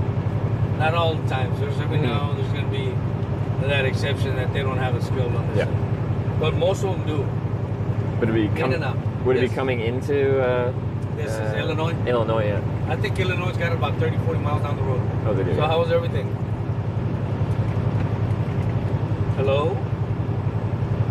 Aquí traigo a Trevor, un amigo, lo levanté. He is a podcaster or whatever you call it, I don't know. Trae su cámara y su grabadora y I'm gonna be famous. Hey, man, we stopped at a truck stop and everybody's asking him, "Hey, what are you doing? What are you running? And where can I see you?" All these young kids. Sí, están bien curiosos, neta. Yes, look, let me see. Let me take a picture of it. Everything okay with Julie? Oh, you're barely leaving. Okay, está bueno. Be careful, okay?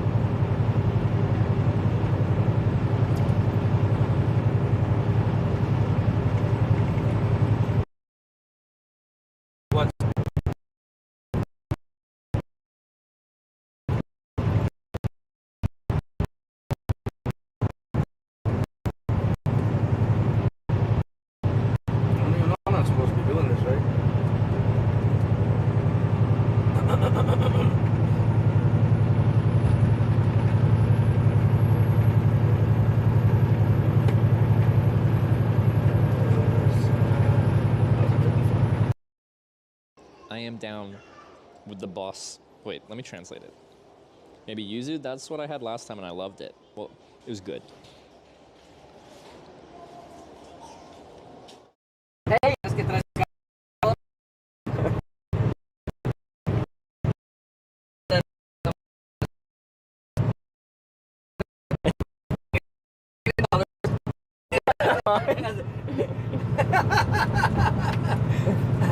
Alright, baby, I love you. Bye-bye. Be careful out there. Call me when you're there and when you're back, alright? Bye-bye. So she's going to the dentist in Mexico with the kid. So I always got to pay attention to... You know, it's pretty safe out there. They still kill people for free, though. Just recently about... And this is no lie, about 2 weeks ago, my wife's nephew, but like on... like, not direct, but what do you say? Like your wife's nephew. What would that be? He's still your nephew, but he's not... It's just like... What is that? Like nephew-in-law? I don't even know. Okay. There's probably an official name for it, but I don't know. They're in this town called, what was it called? And you can check it on the news. It's called Rio Bravo. He was in his bed, and there was a shooting out there next to his house. Yeah. And one of the stray bullets killed a young man, 12 years old. Yeah. My wife's in-law nephew, something like that. Her cousin's son, something like that.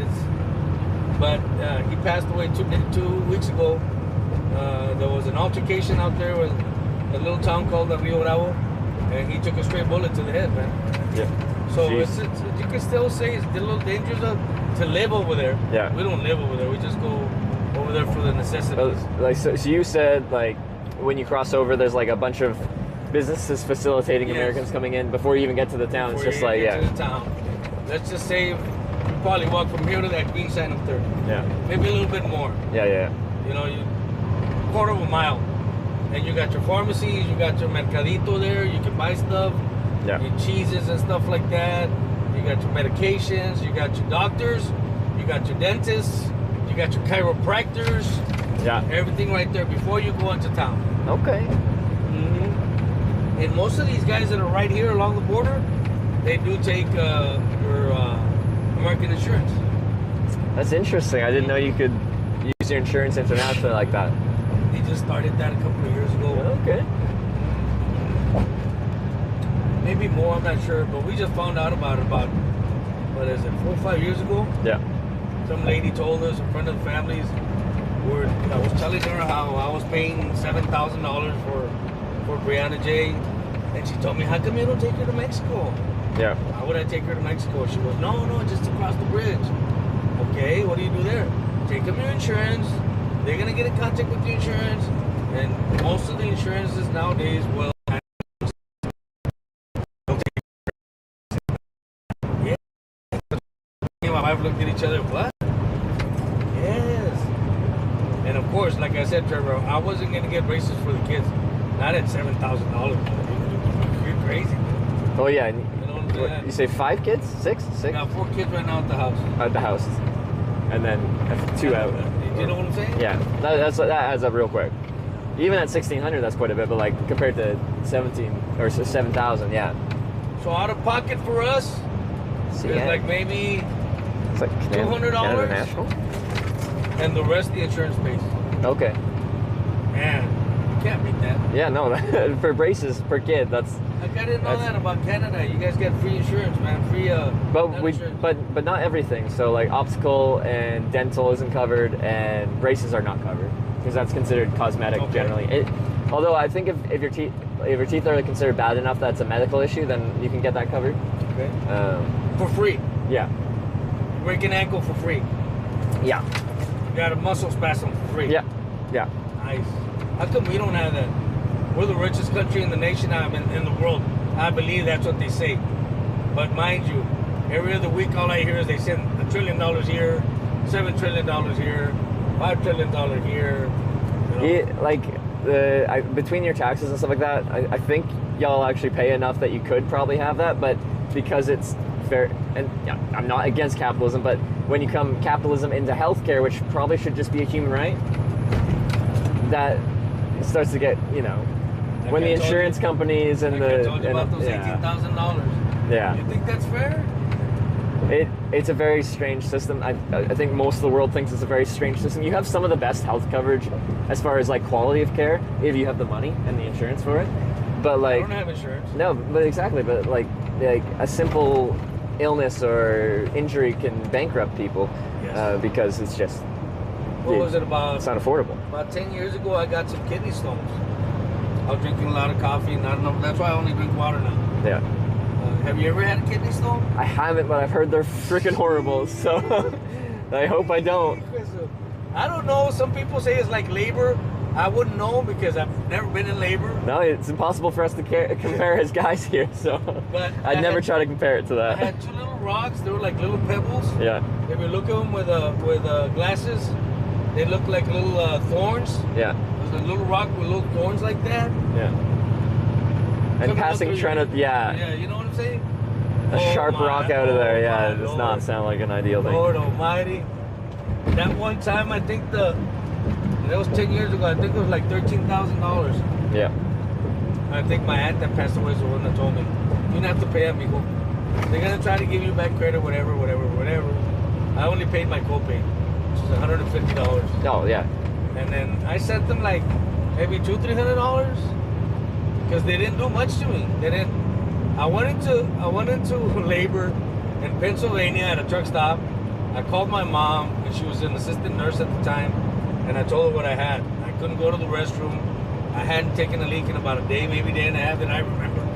Yeah. And I felt like going through the restroom, but nothing would come out, and no whiz would come out.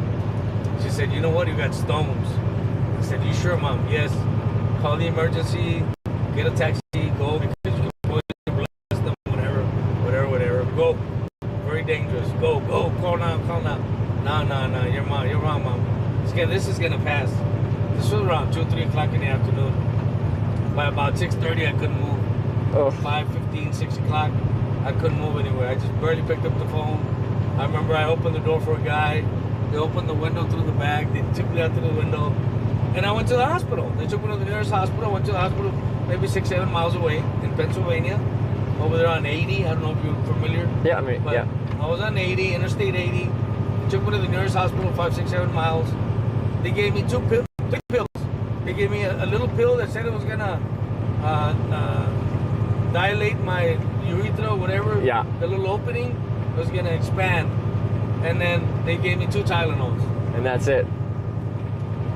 Once I didn't let them go that morning. It was about, by the time I got to the hospital, it was about 8, 7, something like that. By 10:30, I was back in my truck with a little cup. Remember, they gave me a pill, they gave me a prescription, a pill, and 2 Tylenols, or Advils, I remember. They said, in a little bit, you're gonna throw these out. They won't be that painful no more because they already gave you that pill to die. Yeah. Okay. Came to the truck, was pissing.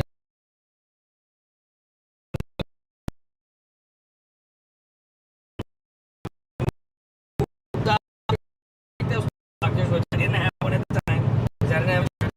You take it to your family practitioner, you take him those samples, and you get your, the thing was, I think, it was a codeine 800, that. His motivation come to Japan. Music floor. Yeah. For that, or a raven. This is a.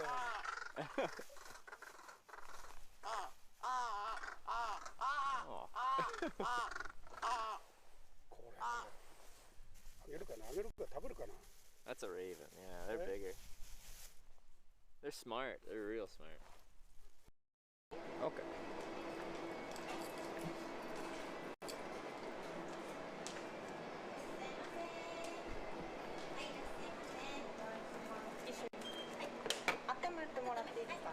They didn't take me. I had to call a taxi. They don't keep it overnight. I don't care. All right. And that's all. Then in the morning, I remember in between the night, I let them go through. Really, I'm in the cup. When I took doctor in Mexico. From, believe it or not, there were awesome rocks. The first thing he asked me, do you eat a lot of Tums? Yes, every day. I was okay, you can stop that. You get heartburn a lot? I used to. Based off your diet and coffee and stuff like that? Yeah. A lot of coffee. Yeah. 3-4 cups a day. Yeah. A lot of cigarettes. Not enough water. Yeah. Not water at all. And that's what caused the calcium. And then right after that, you switch all that around? Tums. I do Tums every now and then. It's got to be like really like an emergency. Yeah. That's another thing that federal system helped me out with. When I was in the federal system, believe it or not, I came out weighing 165 pounds of pure muscle. That's all you do. Yeah. Work out in the morning, I would go to work at 6:45, 7. The first count was at 4:15, 4:30. From 4:30 to 5 something, I was working out or jogging a mile and a half. Doing the strenuous workout that I used to do is lift some weights, then run a mile. And when you're running, that's when you rest. Lift some weights, run a mile for about 45 minutes. Come back, take a shower. It was a regular routine. Every morning, 4:15, 4:30. Came back out, pure muscle, very little fat, and no cigarette, no alcohol, no drugs. No. And I was healthy. That was 8 years ago. Came out of that now. Yeah, I've seen some truck drivers really dedicated to their fitness. I've seen them like standing beside their truck with like free weights, just like getting a workout in on the side of the road. And it's nice. I'm not gonna put them down, but sometimes on a good day I do 11, 12 hours. That's on a very good day. On a bad day I'll do 16 hours. Yeah. 14, 16 hours. After you're 14, 15 man, you think I want to be exercising, brother? I want a nice hot meal, I'm with you. a warm shower, and my bed. You know what I'm saying? I've seen the young men out there. I'm happy for them. Wait till they turn 50, and they do 14 hours, 15 hours. It's hectic, brother. Therefore, when I get home, I always cut my grass. I do my edging, help my wife with the roses and stuff like that. I give me at least an hour or 2 hours of sweat. And I cut my neighbor's yard, and I cut my other neighbor's yard. And they always come and tell me, hey, how much do I owe you? No, sir, it's my exercise. Well, let me buy you something. No, sir. One day you'll do something for me, and they have. Both of them have done. But I love cutting the yard in front. So, I feel like this is a very specific thing. It's just like you're telling me, and you like cutting grass and stuff like that. And I feel like my daughters say that that's my. It's like a dad thing, and like when my dad, like when he became more of a dad, he just like really got into yard work and really likes to have like nice grass and like take care of his grass. That's what I love, my grass. Don't step on it. Don't walk in it. Just look at it. How did that happen? Was there a transition when you? Was it when you became when you got out of prison and you when you I more got like out of settled prison, down? I came out and I seen my wife had a mess. Yeah. She was on her own, bro. Yeah. You know what I'm saying? She had a mess, and I remember when I was a young man, I had a neighbor in my mom's neighborhood. He always had his grass really nice. Yeah.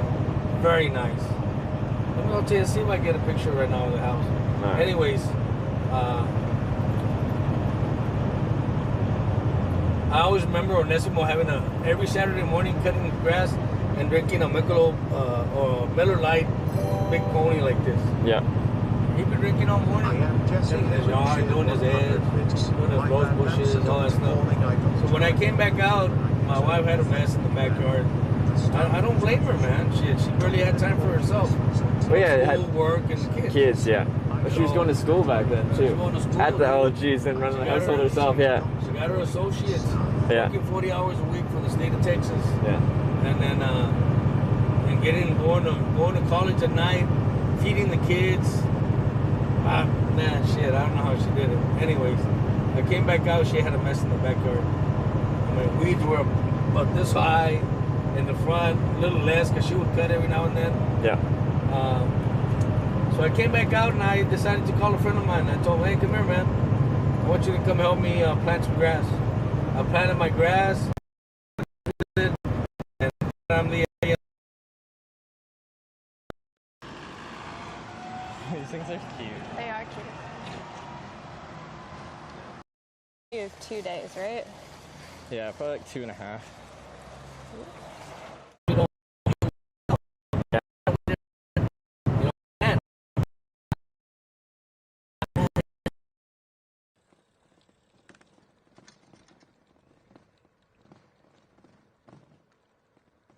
Follow this way for 350 meters.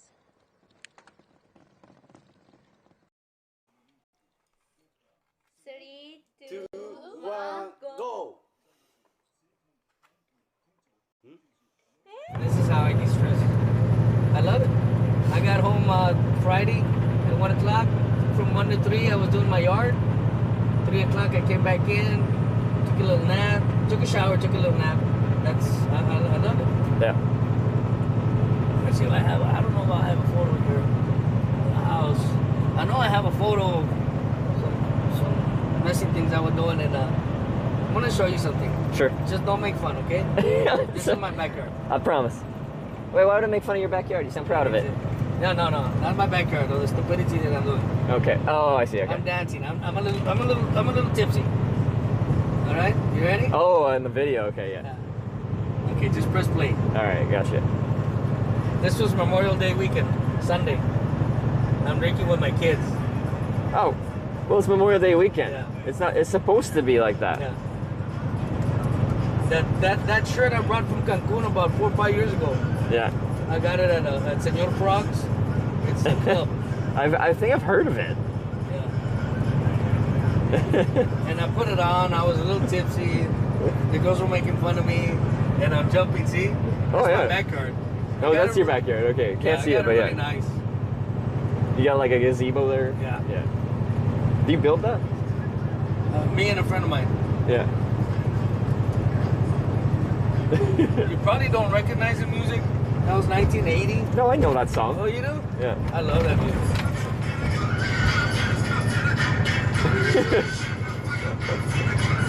You got the moves. I was really having fun with my girls. We dance anything. Did the whole family get together, including the girls that moved out? Nobody wants to come out on TV, but they're always taking pictures of me or recording me. Yeah. Because, quote unquote, I'm the dumbass. But I love to have fun like that, brother. That's what I'm all about. I had just gotten home that Sunday about 1 o'clock.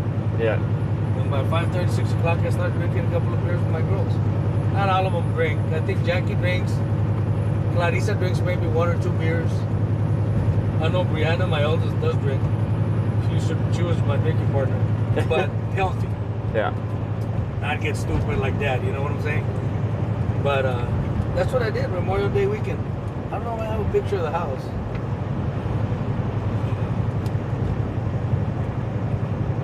Well, that's what you're supposed to do on Memorial Day weekend, I think. Yes. That's the proper American activity. Let's have a few beers and have a good time. That's what most people seem to do.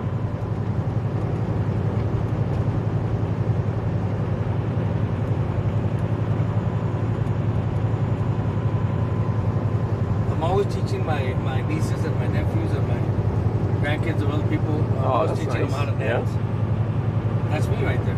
Yeah. It was about 2-3 weeks ago. We had a gathering for my eldest daughter. Well, one of my eldest. Yeah. Graduation. From university, you're saying? Yeah. Yeah. Have you always been a dancer? Like, all the time. Yeah. Like I said, I'm not lying. For the most part of my life, I've been teaching all my girls how to dance country, Mexican, hip hop. Yeah. Mind you, I have 5 girls and I have about 6 or 7 nieces. Yeah. Do you have many nephews, or is it all nieces? I got nephews too. Yeah. I don't mind them too much. They're always doing their own thing. Yeah. Let's see where I would have a picture of the house. Anyways, I got a pretty good lawn, man. I'm very proud of it. Nice and clean, edge, everything. Yeah. So that's one of the first things you do when you get back home, or like? That's the first thing I do. Yeah. Unless it's raining or something. Yeah. I'll get off my truck, get everything off, and then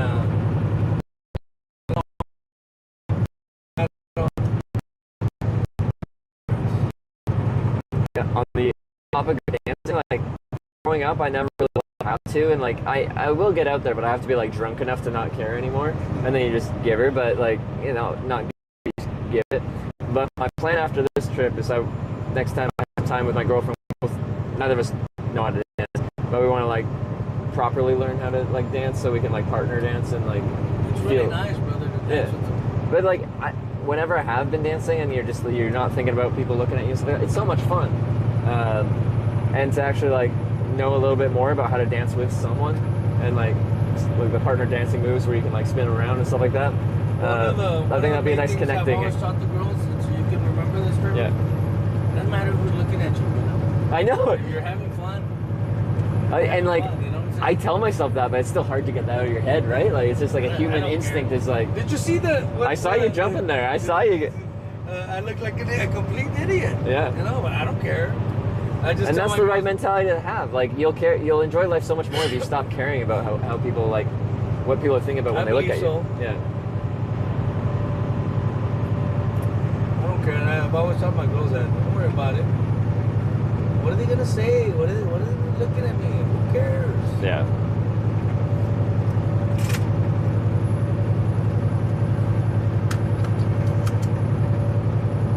Trying to figure out where would I have a picture of the front lawn. Oh, in the video de Andrea. Let's see if I can put it right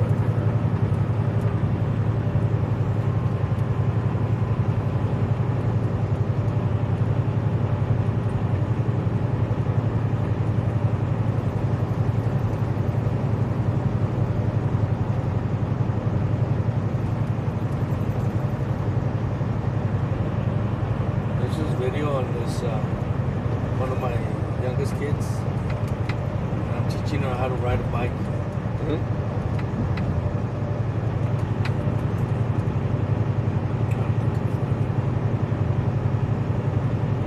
Well, that's my backyard right there. Oh yeah. Looks green. I don't see any weeds. Well maintained. Cut to a healthy level, but not too low. You can cut the grass too low. In the summer, you can't. I don't cut it too low. Yeah. In the winter, I try. I do. But in the summer, in order for it to stay healthy, you gotta leave at least an inch and a half. Yeah. So the moisture stays in it.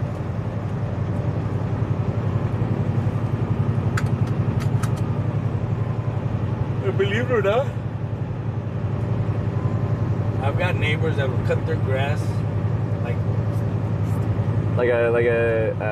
the putting green on a golf course where it's just like because they're being lazy. They don't want to cut it next week. Yeah. You know what I'm saying? They want to cut it every 3-4 weeks. I don't believe in that. I cut it every week. In season. Every other week when it's winter. Yeah. You're doing all right. You need the restroom, you need water, you need anything. I'm set, man. You know, I got a story about that to tell you. So with hitchhiking, like we talked about the contract. It's like you just giving me a ride in the direction you're going. I try not to make people detour or anything. And one of the things I'm very particular about is I don't ever want to ask someone to pull over to use the bathroom or something like that. I should be prepared and ready to go as far as they need to go. So I say I have like an iron bladder because I never ask people to pull over to go to the bathroom. Because you're young. I know. And so I might not be able to do that later on, but I made it 9 years of hitchhiking, I believe, without ever asking someone to pull over. But in Japan, you're open container.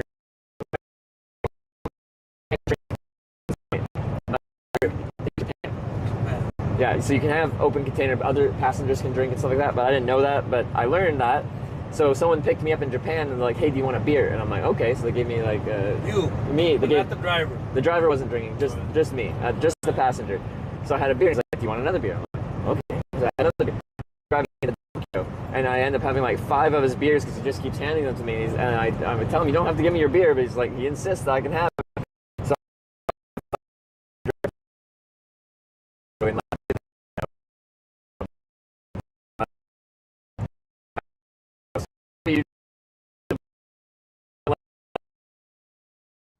So again, this happened because I was cycling across across Canada. At that point, I was in Saskatchewan, and I ran into another guy cycling across Canada, and he said his best friend's girlfriend streamed on Twitch, and I asked for her stream name, and he found it for me, and then I hosted her a couple times, and we talked a bit because the connection was unlikely, but is cool, kind of cool. And then at the end of my trip, I'm like, hey, can you make a painting? And she made 3.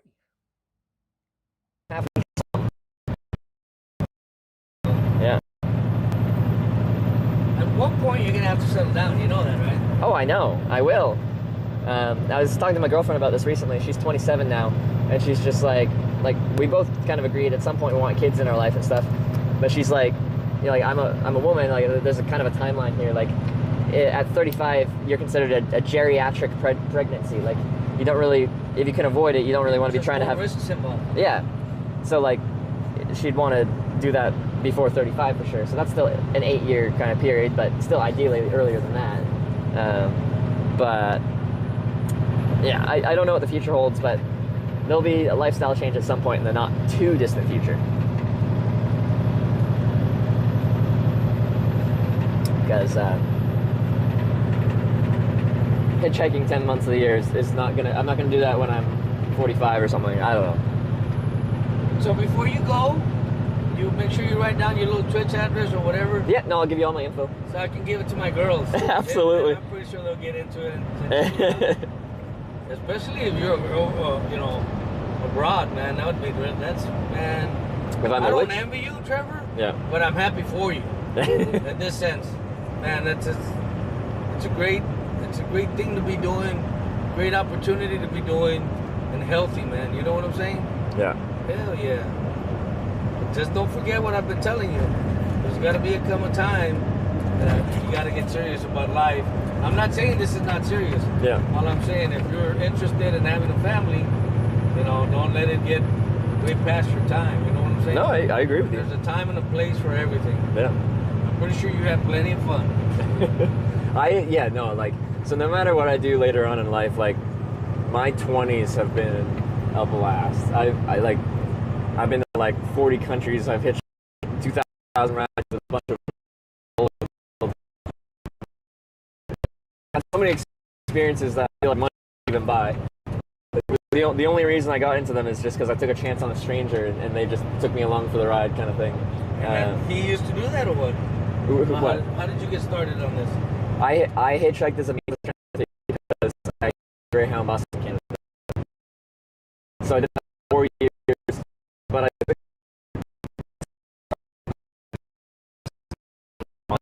thing.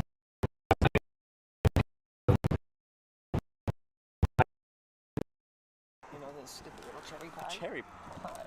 It's just like one of those. I don't know what happened to it. It wasn't there. Oh, good. Alrighty. やばいよね。でも本当全世界だからね。桜井先生、俺の先生見てないかな。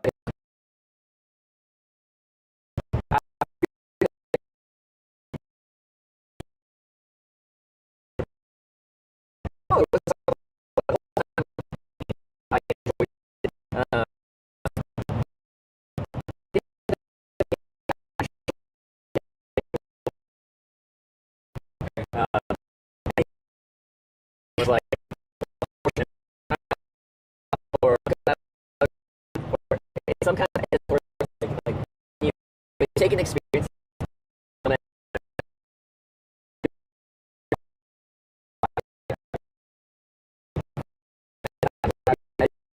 the video adding your bias. Yeah, that's the way I do. Like that's what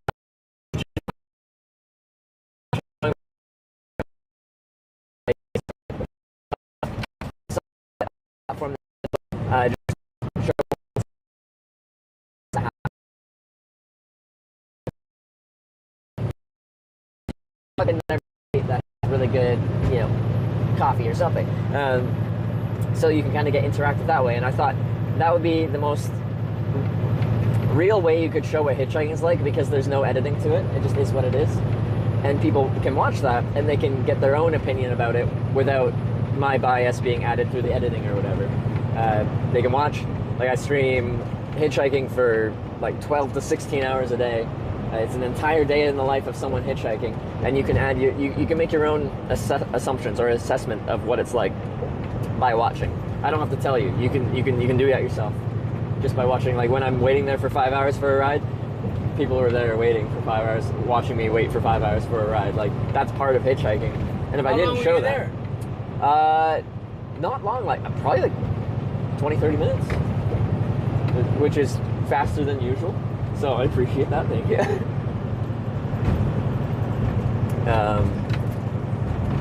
But yeah, my average wait time worldwide is like in the 20-something minute range. In the United States, it's a little bit longer, and that doesn't make me feel like it's the worst place to hitchhike. I get longer distance rides in the United States because things are spread out. What happens here is that I don't know in other places and other countries, but I don't know if you don't watch the news, but there's been so many not documentaries or so many. Let him hit you, buddy. Can't you see where you end? He begins. You got a big white top on your truck. He's complaining about the other guy. What do you say about He says you can't see where I end and where you begin. Yeah. Like in other words, he's tailgating. Oh, okay, yeah. What happened? I think what happened here. There used to be a lot of hitchhiking, but 60 Minutes made a report on it. 2020 made a report on it. I don't know if you ever saw them on how it's not good to be picking up hitchhikers and stuff like that. So that went out the window. You know what I'm saying? No, there's been tons of media about don't hitchhike, don't pick up hitchhikers for the past decades. Like, it's been a gradual progression of hitchhiking being a very common form of transportation, especially in the 60s, like kind of hippie kind of era. And then it's slowly gone down from there to what it is today, which is next to nothing. In fact, some people pick me up and they're like, I haven't seen a hitchhiker in years, like that kind of thing.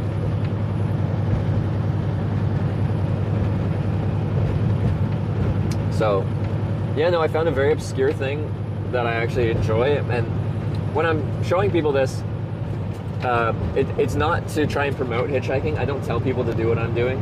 In fact, I specifically tell them not to do what I'm doing, because when you're hitchhiking, you don't have 100% control over a big variable, and that is who picks you up. Like, I talk to people, I try to have a conversation and like get a few sentences back and forth, and you can learn a lot about someone's personality in just like 3 sentences back and forth. Really? And I'll turn down rides if someone comes across in a way that sets off a red flag. So I've had people that come across as aggressive, or I can tell if they've been drinking or something like that, and then I'll like straight up just be like, thanks for stopping, I'm gonna wait for the next one. Have a nice day, shut the door, walk away. No, it doesn't happen very often, but it has happened several times, especially with as much as I do this. Like, I have been picked up over 2,000 times, and most of that's been on camera, so it's like verifiable. You'll meet some strange people, but yeah, it's much safer to drive your own vehicle or take a bus, plane.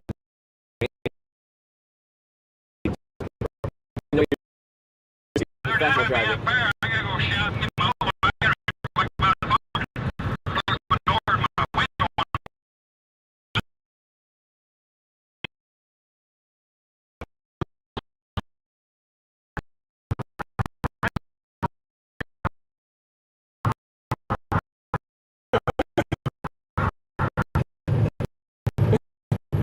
That is a accident.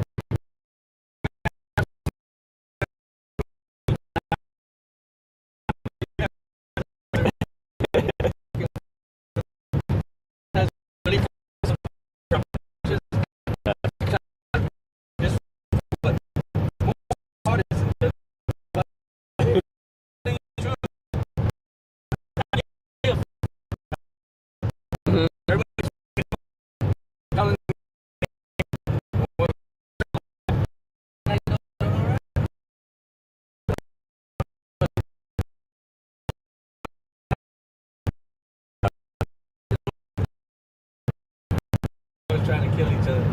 Have you ever seen those videos of like there'll be dogs separated by like a fence, and they'll be like snarling and biting, and like they hate each other, and then as soon as you open it, they're just like smelling each other and be like, who are you? Just like one more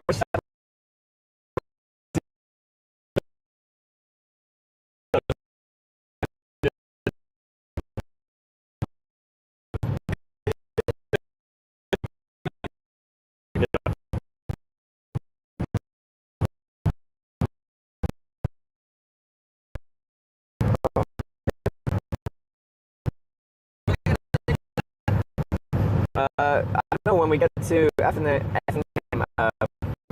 those are northwest, Yeah, west to that's St. right. Louis, Yes. north in the direction of Chicago, east back towards Indiana, because it's on the Indiana border, I think, right?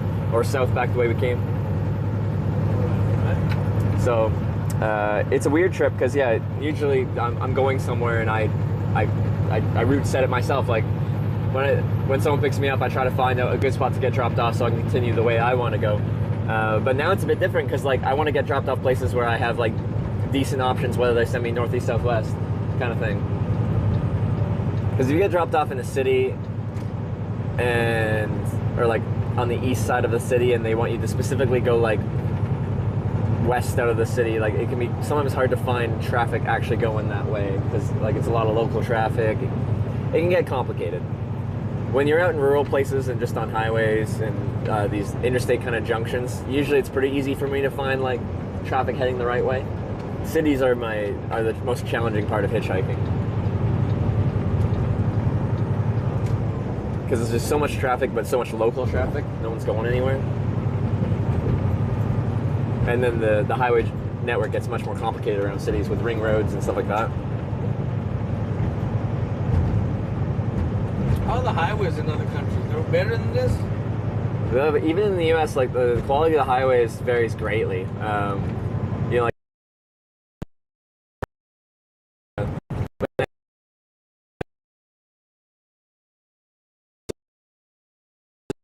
they got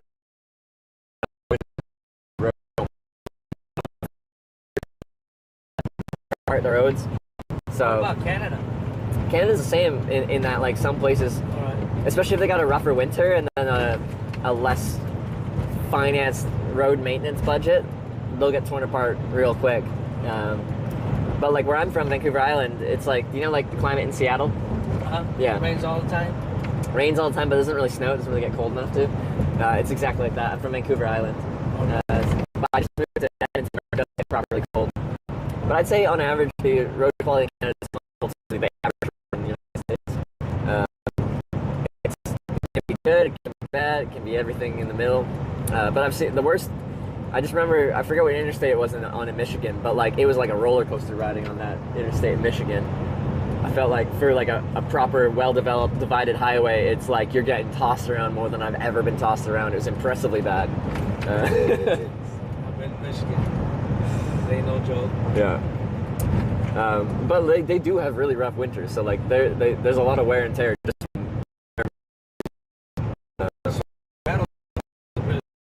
Usually makes the potholes, you know? Right? Yeah.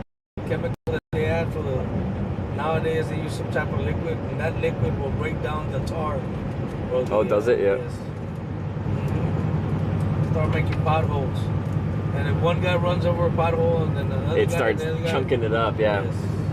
Because the other big one I've heard is like, if it commonly goes from above zero or above freezing to below freezing, like water will go into the cracks in the road, and then when water freezes, it expands, and that actually has a lot of force behind it and can just make those small fractures quite large. And then once they're large enough, that's when tires will start chewing up the road and make it a proper pothole. I'm trying to remember which state has the nicest. I could say Louisiana, man. Louisiana's got some pretty good. Does it?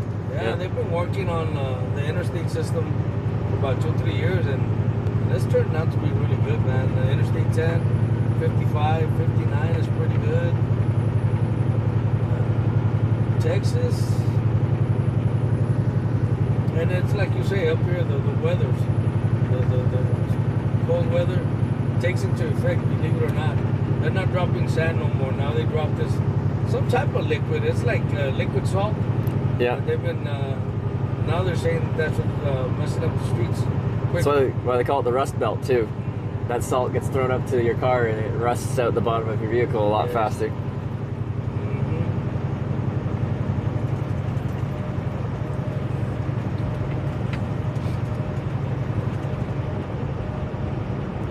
What's that guy doing out there? He's hitchhiking. This is Illinois right here. Oh, we're crossing into Illinois right now? No, the skill I told you about. Every now and then you'll run into a state that won't have it at the entrance. Yeah. They'll do that for a reason. Because when you go to any other state, there's roads around. And what these guys try to avoid is for me as a truck driver to have an option to go around the scale. Yeah. There's several reasons for you to avoid a scale. Either you don't have your proper paperwork. Yeah. You're running illegal shit. Yeah. Or your tractor it's junk. It's a piece of shit. Yeah. You know what I'm saying? So that's why you would run a scale, go around a scale. And hours, right? Or did you say that? Hours? If you're running out of hours, like if you go over? Yeah, if you're running out of hours, you don't have any more hours, and you're doing illegal shit, basically you're doing illegal shit. Anything illegal, yeah. Anything illegal, you're gonna go. Yeah. I really don't run these scales no more. There's no reason for me to do anything like that. Everything's legal, my time's legal. Yeah. I don't have anything illegal in here unless you're smoking pot. No. You know what I'm saying? I don't. It's legal in Canada, but it changes state to state here so much. I would never chance bringing it with me. Yes, it does. Some states want to put you in for 10 years. Some states want to give you 10 years of your life back. You know what I'm saying? The ride before you picked me up, I got a ride from a guy that was going to court for paraphernalia for marijuana possession.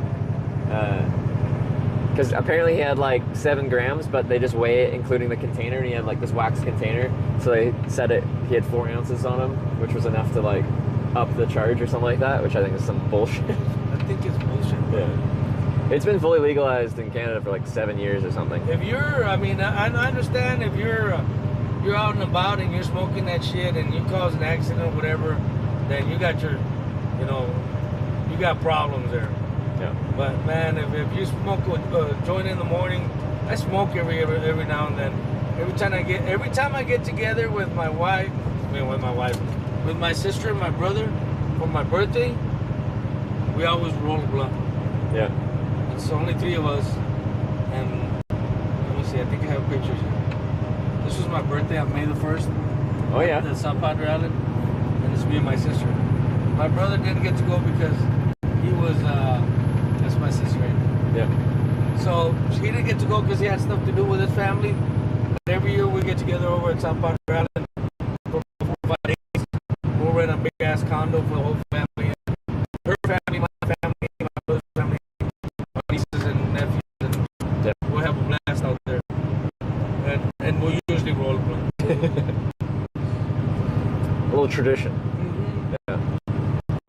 But then it's so funny to me because in Canada it's treated so casually, and like I don't actually like smoking like any.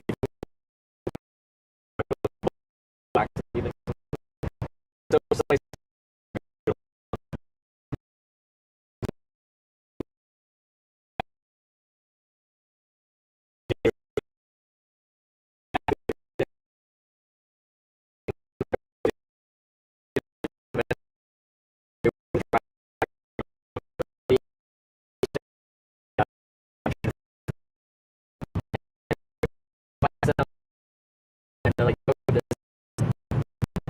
and I'm like, how strong is it? How many milligrams? They're like, oh, we don't do that here. This one's really strong, and this one's not so strong. I'm like, well, what does that mean? Because what's strong for one person could be not strong for another person. Like, tolerance varies. But if you give me a number, if you actually know how strong it is, like, then I can put the pieces together. I know exactly what you're talking about. But just saying it's strong or not strong doesn't really mean anything. But yeah, in Canada, it's everything makes sense to me. It's just logical. You know exactly what you're getting. I think it makes sense.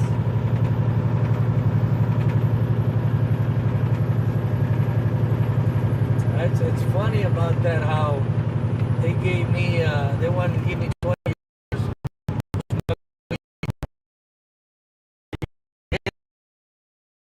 I don't know.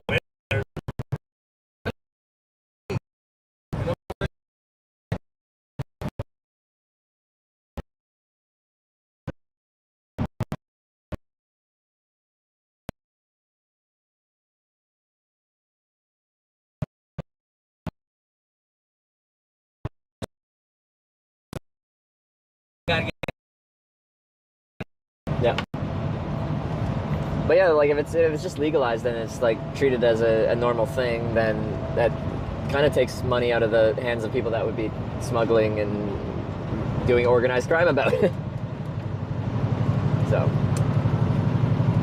I don't know. Yeah, for the most part, people are going to do it regardless if it's legal or not. It might as well be legal. And like, you can control it, and people shouldn't be driving under the influence of anything that it alters their mind and stuff like that. So like, that's all fine. But I think Canada's got a good system about that. The only one thing I don't like about Canada is they don't like me. Because you got a history, you got a record. Yeah. I'm curious, because after a certain amount of time, I think you can, but you have to like apply beforehand. Like you have to request it, and they have to approve it. Someone told me it had to be about $4,000 or $5,000. What? Yeah, the process is about $4,000 or $5,000. Yeah. You get some sort of amnesty or some sort of forgiveness for your convictions. Yeah. Stuff like that, and then you can apply for all this, that, and they'll get back with you to check and see if we can go. So, have you heard of anywhere that you'd want to go in Canada? All over the place. I love Just all over? traveling. Okay. I love traveling. The thing is that Canada doesn't want me over. So Mexico's fine though. Are you a dual citizen, or you said you are Mexican? No, I'm an American citizen. Okay. My parents were Mexican. Oh, your parents are Mexican. Okay. But you only have I think American. I can get dual citizenship. Yeah. But I've never made the time for it. Okay. But as a American with a felony, you can go down to Mexico. That's okay. Yes, I can. Yeah. Okay. They don't mind. They don't mind. Okay. Only you guys. Yeah. No, but like you have issues going to Europe and stuff like that too. Really? At least from what I've heard, yeah.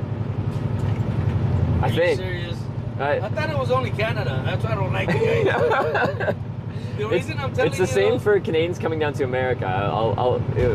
There's some symmetry there. Really? No, Yeah. we let everybody in. No. We're not. No, it goes both ways. Really? For most immigration things or customs stuff, countries set like a mirroring process. Like if one country has one thing, the other country does the exact same thing. Mexico don't care. Mexico don't give a shit at all, bro. Come on in. Anybody and everybody. I guess they want their tourism dollars, right? Really? I didn't know that. I thought, I believe so. Yeah. Believe me, that's how Mexico makes most of their money. Tourism. Does anyone know? Lovely places out there. I can ask the internet. They might be able to tell me. Is it difficult for an American citizen with a felony conviction to go to Europe? Or is it possible, just more difficult, or is it very difficult? Someone might know. There's some smart people on the internet. There's also some very not smart people on the internet, but. The reason I know about Canada is because most of the companies that I've worked for, that's the first thing they ask. Can you go into Canada? Ah, yeah, Canada? okay, yeah. Can you go into Canada? Yeah. And that's where the money's at. Yeah. Automotive parts. Take it into Canada, pay real good. You know Does what it? I'm saying? Yeah. I actually, so one of the longest ride offer I've ever had, and I did ride with them, but just for the rest of that day, and then I got it the next day. I was in Eastern Canada in New Brunswick, and I was actually on a trip to San Jose, California for a convention. And this truck picked me up in Edmonton. Have you ever not made your conventions? Let's say, hey, you start here, you're going to San Jose, for example, but you didn't get all those rides. I've made it to every convention, but this spring, the reason I'm doing this trip is because I got stuck in Corning, California in February. I was nominated for an award for the video I was doing called the Streamer Awards in Los Angeles, and I was hitchhiking from Canada down to Los Angeles to go to the award show, and I got stuck for a very long time in Corning, California, and it made it so I couldn't hitchhike to the award show in time to finish my trip. But like I got lucky, and a viewer picked me up, drove me to Sacramento airport, and then I flew like a last minute flight to LA, got an Uber to a hotel, showered, put my tuxedo on, and then went to the award show. And I was like 30 minutes late, but I made it there. But like this trip, I don't know if I said, I'm going to every town called Corning in America, and that's because of that. I'm going to, there's 9 towns called Corning, and it was all inspired by getting stuck in Corning, California, and being a little salty about that. So yeah, that's the only event that I've been trying to hitchhike to that I haven't made it there in time. I've made it to everything on time for 6 years. Every year I'll do like essentially 2 trips with a deadline. There's 2 conventions for this platform. So then you sleep in your tent because you want to, right? it's also free. So if it's free, it's for me. Like, you know. But if you want, you can rent a room, right? Yeah, so I actually took a day off in Corning, Arkansas. I had done like 9 days in a row, and I was feeling real rough and road worn, and I really needed to do laundry and stuff like that. So like, I took a day off. There's $60 motel, which is hard to find these days. I get them. I find them every now and then, you know, 60, 70 bucks. Yeah. I tell them I'm a truck driver. I just need the night to, every now and then, on a bad weather, I get off my truck. Every chance I get, to be honest with you. In the winter, if I know I'm not going to get a load, if I unload tomorrow morning, and I'm not going to get a load till tomorrow, and it's winter, I go park my truck at the nearest hotel, and I'll pay. Why? Because I want to. Yep. You know what I'm saying? Yeah. Take a nice shower, go get a nice meal, watch some TV. That's nice. And like so like when I'm traveling, like I am up and doing stuff all day. Like I'm up with the sun when I'm for wild camping, because usually I'm just camping in the bushes somewhere behind a church or something. But I have to get up early, because otherwise you're going to start bothering people, like once they're up walking their dog and stuff. So I'm up with the sun at like 5:30, and then I travel all day till the sun sets, and then I have dinner, and then I camp once it's dark. So I have very busy days, but on my days off, people are like, oh, what do you do on your days off? Like, what do you do when you're not traveling? I'm like, my goal is to do nothing. The less something I can do, the better. All I'm doing is existing and eating. Hey, Trevor, how about your battery pack? How you charging all that shit there? When I go and eat. Oh, okay. So I have this like big, thick like wall charger thing that can do 200 watts of charging, and I'll just plug in up to 6 things at a time, and then in the time, like, you know, I'll hang out, I'll have a beer with dinner, just kind of take my time, and then I'll go camp after, but it's enough to keep me going. So I have like 6 big batteries like this, and that can get me a few days. But yeah, it's all just these big batteries, and then I charge when I eat. Unless I'm sleeping inside, then that's an easy opportunity to charge everything fully. Because yeah, no, power is one of the biggest things I should tell you. You know, you told me right now when we were in the restaurant how you get the corner. I think that's very very stupid or very disrespectful of other people. If you're recording and you're not bothering me at all, because I've seen videos of people that get upset. Yeah. You know what I'm saying? I want to know why they get upset, dude. Like what? But like, what are you stealing from them, or what are you taking from them? You're not taking nothing from them. Like, I just understand not wanting to be on camera, like wanting your personal privacy in that way. In what sense, brother? Nobody knows you. It's not like you're gonna come out and somebody's gonna call you.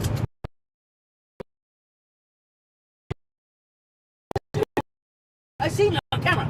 You never know. And like, yeah, I don't mind being on camera. So for me, it doesn't make sense. But like, I don't have any. People that get really upset. And some people do, and I've experienced that.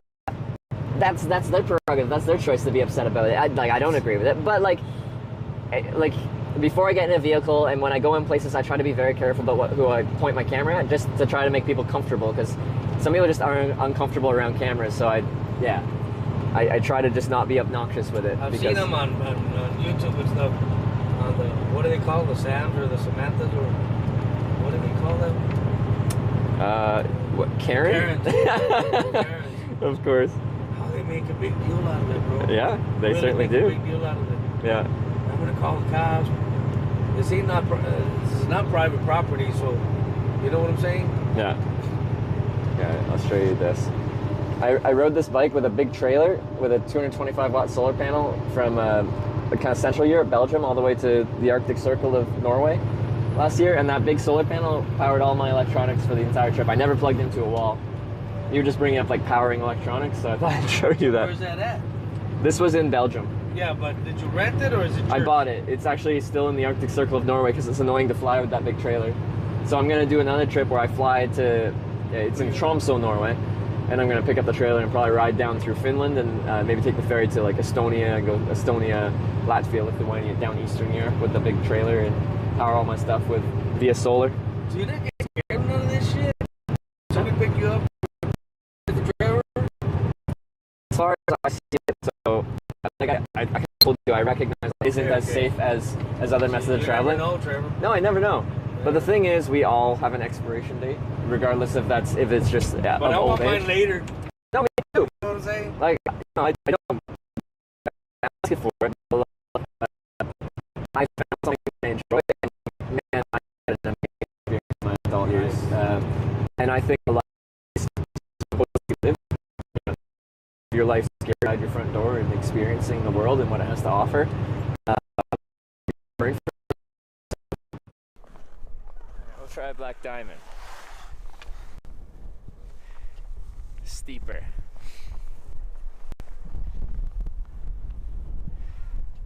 Alright. Black run. If it's possible, like, talk about how I have rules about hitchhiking, people before I get in the car.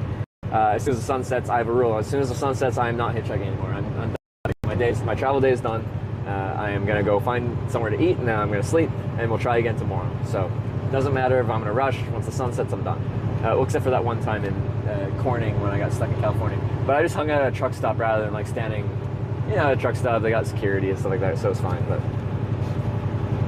so where I can, I try to make it as safe as possible. But like inherently, everything we do in life has risks.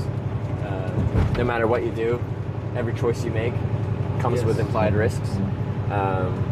Hitchhiking probably isn't the safest thing. I know it's not the safest thing to do in the world, but it is some strange form of traveling that has caught my attention in my early years. And I don't do it forever, but it has experiences that I would.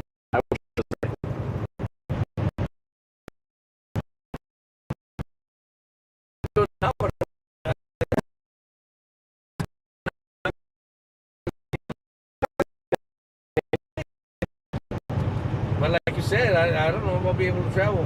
My wife and I have been thinking of traveling, and we've traveled the United States, Maine, New Hampshire, New York, Pennsylvania. We've traveled the Midwest to the East Coast, almost every state. I think I've gone as farther west as California, but just Southern California. Yeah. I haven't been to Wyoming. I haven't been places that I'd like to go, but in the truck, I wouldn't like to go in the truck. You wouldn't? No. Why's that? I got one major reason. Yeah. The West Coast believes in this non-pollutant trucks. Oh, okay. My truck is a pollutant. It doesn't pollute the atmosphere, but it's not to the degree that they want it. You know what I'm saying? I see. Yeah. They want newer vehicles, newer models, with all these new systems in. Yeah. And mine's not equipped with it. Yeah. So I can't go. I can only go as far as Arizona, I believe. Yeah. If I get stopped over there, they're gonna want to run a smog test. My truck's not gonna pass. I got one or two options. You're gonna take it to the nearest. You're gonna get a big ass fine. You're gonna have to take it to the nearest dealership so you can fix whatever's wrong. And my understanding, the last time I tried to fix this, it was like $6,000. Yeah. Hold up. Why West? It's like Central. Is the same emission?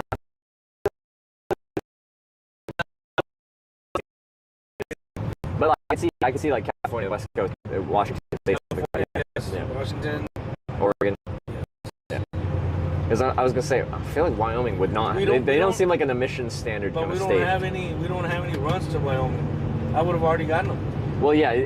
With it being the least populated state, it probably has less commercial freight heading that way. What's the other one? Utah. Yeah. I think I've been to Utah on this one.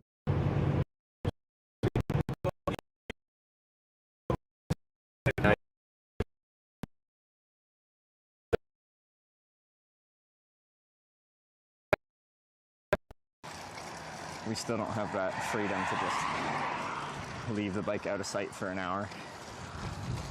Oh no.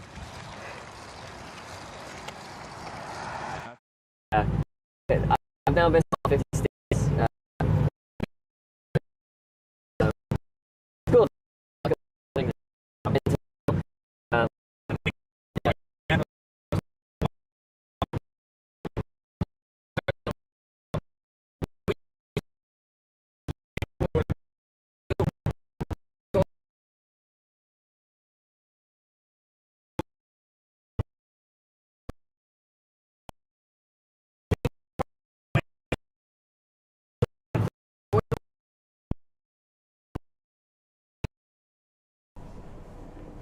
Is this not the cutest thing ever? they signed their names and the date on them. They really like the peace sign, so they're like, peace sign. I'm like, okay, peace sign. They gave me a Polaroid. Fujifilm.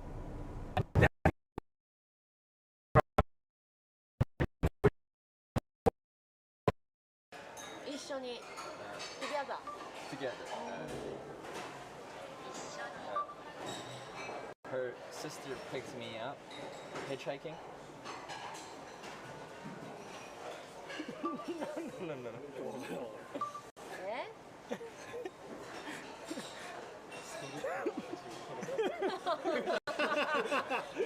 No. No. Her sister picked me up hitchhiking, and then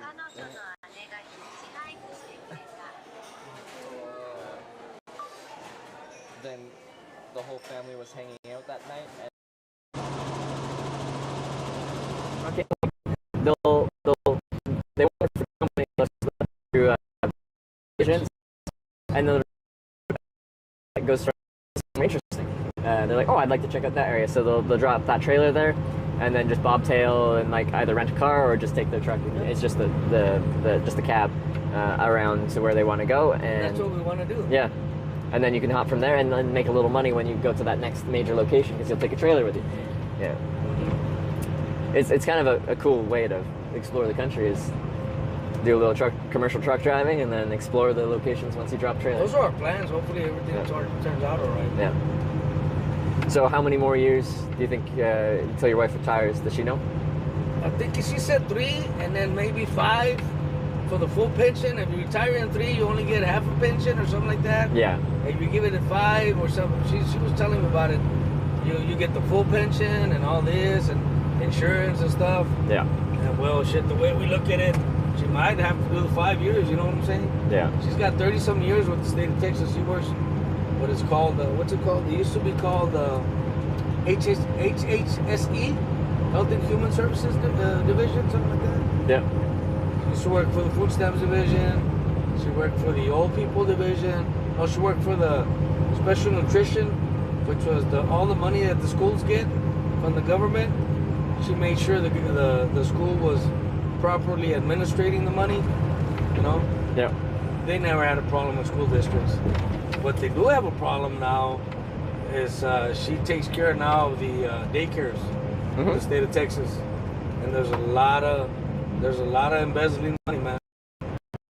Big, 100,000, 500,000. These people doing left and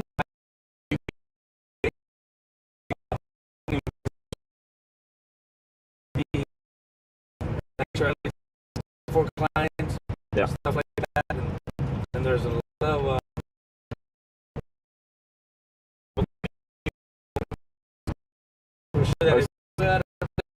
and DBA whatever with old people. Yeah. Make sure you're using the funds properly. Okay. Okay. So is it quite investigative, or like does she go on site, or is it more like paperwork based? She doesn't go on site no more. She does everything through the computer. Yeah. Ever since COVID. Yeah.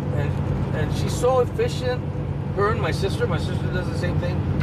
These girls are so efficient that they're one of the few girls, from what I understand, especially from South Texas, that are working out of home.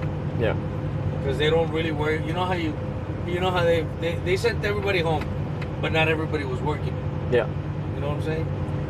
No, yeah, and like there's a lot of people that are upset that they're sending everyone back to work because some people work more efficiently at home, and like, but it really depends on the person. So yeah, so my wife got picked, and they literally came out and told her, "You want to stay home?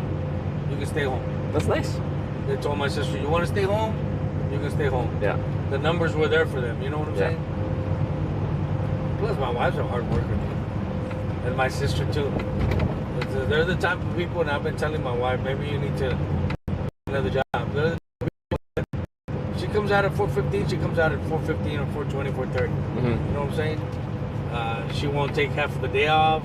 I have a lot of problems with her and asking her, take the half day off. Let's go watch a movie after work. afterward. Well, maybe that's not the way of life. We're getting older. She's been doing a little bit more things with me, but I tell her we're getting older, and I'd like to spend more time with you. Yeah. But she says, you do it every year. So what's the deal? Well, why now? Well, now we're getting older, babe. Yeah. But, don't take me wrong. I have a great time with her.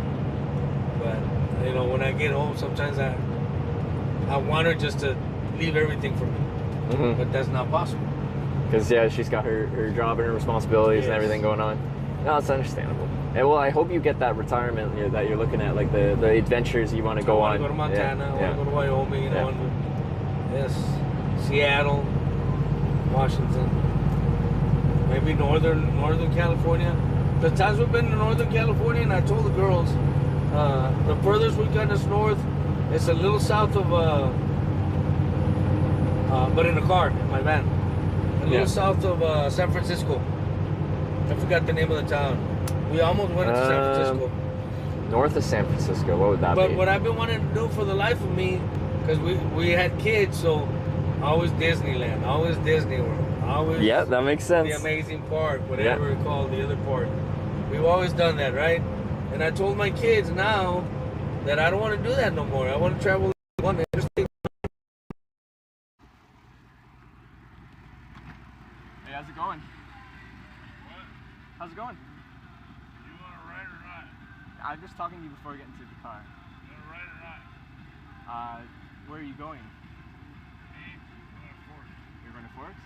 Yeah. Yeah. Like, honestly, just how our interaction has gone, like... What? How our interaction has gone, it's just, you're kind of like, I don't know, very direct. I'll just wait for the next ride. Thanks for stopping me.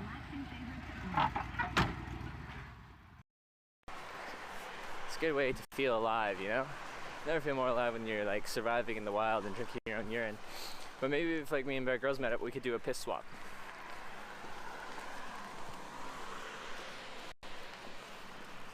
Like,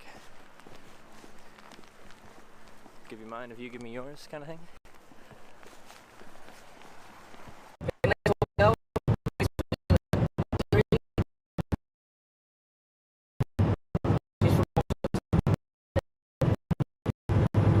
Did you ever go to Disneyland with your kids?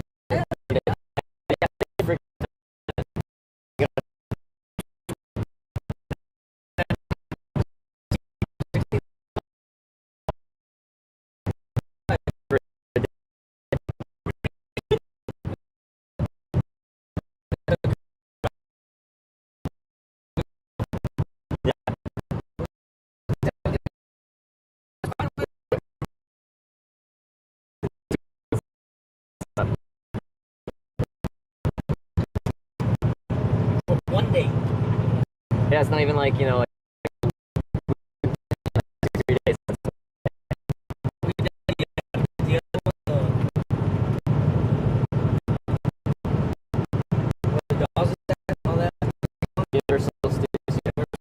Universal. Yeah. I think the first time I went to Universal, I didn't like it.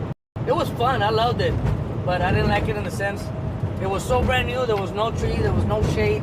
Oh, I see. Nothing. Yeah, it's like sterile in that way. It's just not alive. I don't know now because it's been a while we went there. Yeah. Disneyland, I love, of course. Yeah. It's every kid's dream, and even grown-ups enjoy it. Yeah. I love the parade they have. When the Tinkerbell, have you been on that parade for Disneyland? Yeah. They have the Tinkerbell that cuts across in the middle of the night, around 9, 10 o'clock at night. Yeah. They'll do the big last parade, fireworks display, and the fireworks, yeah. And then there'll be some lady or some girl hangs from a wire with a little sparkle. Yeah. I love that. I went to Disneyland in Paris last year, and because of like, you know, it being loud, they don't do fireworks. They do a modern like drone display where they have choreographed drones with lights on them, and they do really funky like just like pictures that change and morph into other things real quickly. It was actually super impressive to see. Like, you know, I like fireworks, so you know. So who's running that? Just one computer? I think or it's all several guys. It's all a computer program. It's way too precise to just be a bunch of dudes driving the drones. Yeah. Yeah. People are telling me like, so when you're doing the broadcast, when you end your stream, you can send your viewers to a new show essentially. Like I can raid. It's called a raid. Like people you send all your viewers to someone else and then I turn off my stream. Apparently we got a raid from a Danish truck driver. So someone was live broadcasting their truck driving. So yeah, doing what you do as a living, but from Denmark. And they just sent all their viewers to now a kind of a truck driving stream in where are we? Illinois. So all their viewers are over here? Yes. Should be. Get that right? Was it? Oh, I might have lost network here. Actually, we're between cell towers. Oh no, maybe not. There's a few people that do that. I've met some of the truck driver streamers from different countries. A couple in the U.S. and then quite a few in Europe now.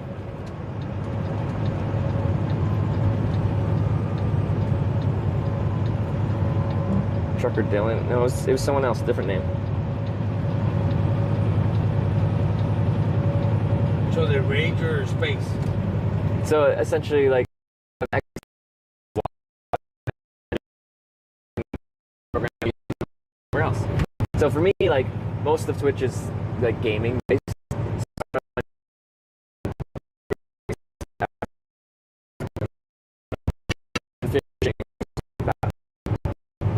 You know, if you like watching someone hitchhike outdoors and then do that and camp and stuff like that, you probably don't want to watch someone play like League of Legends or something after that. So do you play games? I play Mario Kart with my girlfriend, but that's about it. I've never played one of the games. I guess. Yeah.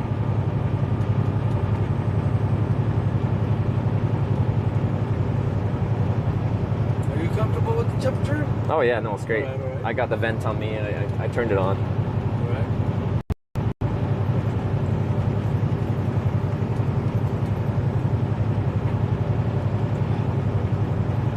But no, I grew up gaming a lot. But when I finished high school, I went to college, and I brought it with me, and I never plugged it in again. I don't know why. I just never did.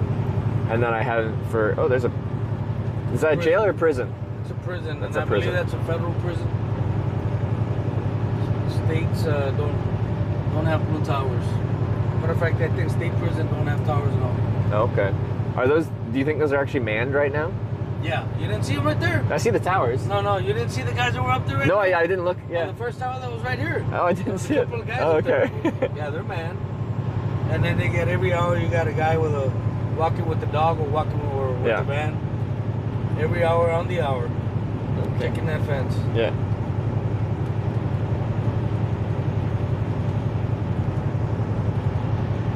You don't need to stop for anything. I'm good to go. All right. We're not too far away from Effingham now, are we? I believe about 60 miles, 70 So miles. an hour. On C83, it's at the 140, 150, maybe about an hour. Yeah. Yeah, around prison sometimes you actually have the signs that say like don't pick up hitchhikers specifically because you're in prison. But that didn't really make sense to me because I'm like, is it for escape convicts? Because if someone just like got let out of prison and they needed to get somewhere, they didn't have transportation. That just sounds kind of cruel. I don't know if. It must be for escape convicts then. Yeah, but even if you, give me a second. Yeah, go ahead. ¿Qué pasó, nena?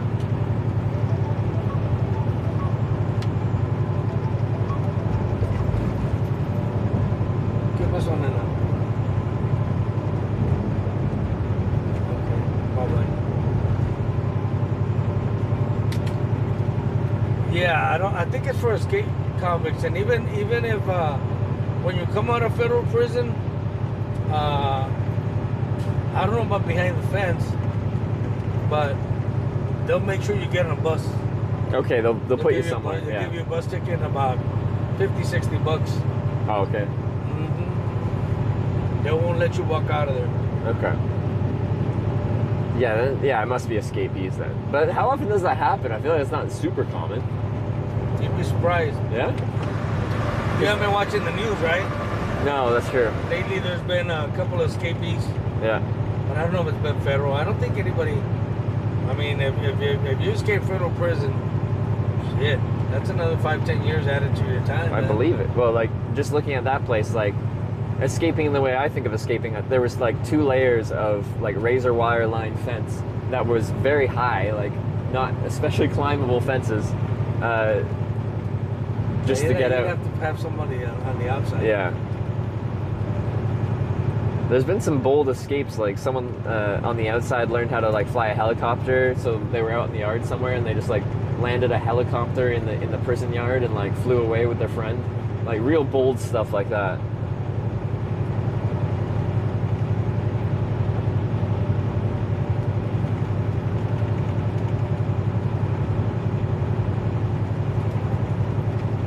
So what have they told you? Where you going? Once I get dropped off, we do a vote. Okay. Yeah. So I don't What's know. with that magnifying glass? So that's a wide-angle lens. So if I'm using the front camera, it's quite a narrow field of view, and this just makes it much wider, so you can actually see what's around me without having to have the camera so far away. Yes. And then this part up here, that's for a microphone. It's a receiver for a wireless microphone that I have on my collar. And then, yeah. But like on some streams, I'll use like proper like action cameras and stuff like that, especially cycling, because it's a lot more. There's a lot more vibrations and like harsher conditions to film in. But for hitchhiking, I always just go back to a cell phone. Give me your. I will. So. Fine.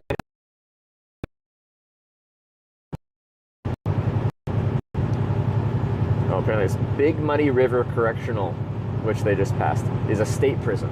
Apparently. State prison. Yeah. How do you know that? Somebody told Someone just looked it up. It's quite the name, Big Muddy River. All right. Yeah, I guess because I know every state prison is usually white in Texas. Everything white. White outfits.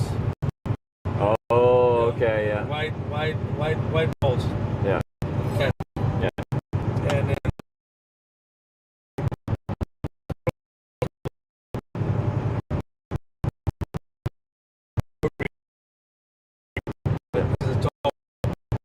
all in all time.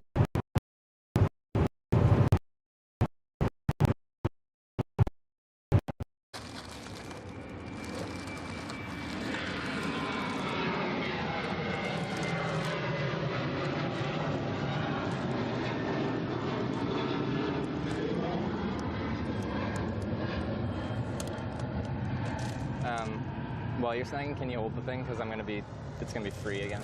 Look at how little they are. Wow.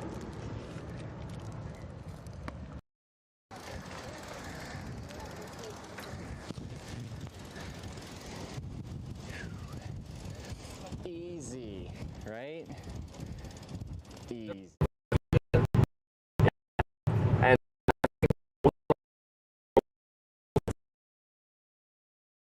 the purpose is to inhibit people when they come there better member of society. Don't take me wrong, there's in there. Yeah.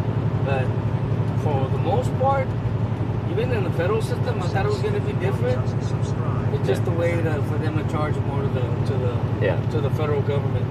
Yeah. Because they had this. I think I took diesel mechanics since I was a truck driver. Yeah. I said maybe I'll take diesel mechanics and learn a little bit. Yeah. But really, we just go over there and talk chit chat with the professor or whoever was there every day for like 2-3 years. Yeah. We never did anything. We never turned on the motor. Yeah. We never disassembled the motor. Oh, really? We never assembled the motor. Yeah. They wouldn't let us do a lot of things. Oh, they wouldn't let you? Yeah. Okay. No, because of the regulations. You can read all the books you want. Yeah. But on hands-on training, there was no such thing. So that's what I was saying. But you come out with a degree saying you're a diesel mechanic. But you haven't actually done any diesel mechanic work? I'm telling you, it's all. I'm telling you, it's all about the goddamn money, man. It's not even funny. I was in there, and they told me we got diesel mechanics, we got AC, air conditioning, we got this and this. When you come back out, so you can better, you can do something better in life, So I said, I'm gonna take diesel mechanics. I am a truck driver after all. Yeah. I'm gonna learn something about my truck.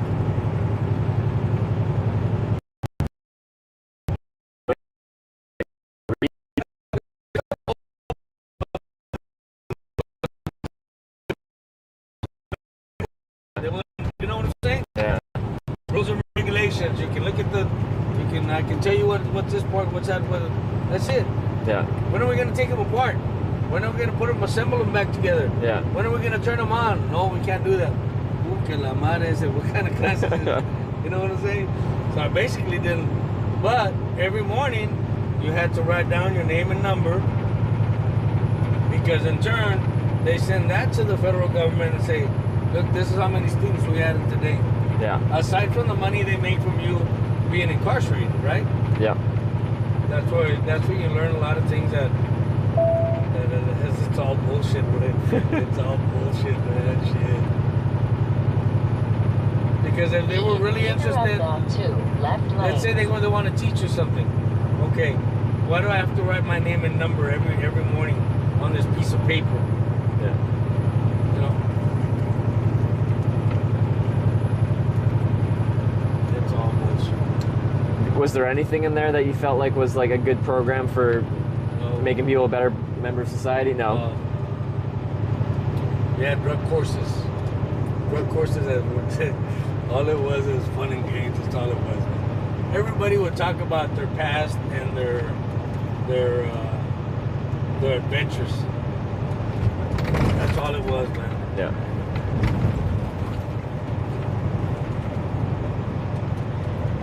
I think the only thing I've told my wife once or twice.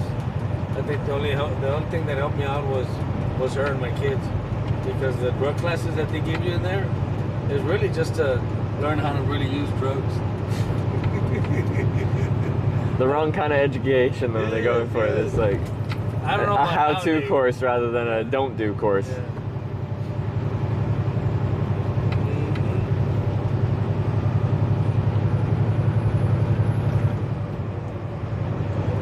But did you said you're a recovering drug addict yourself? Yeah. Did just being in prison and having less exposure to it, is that what got you sober?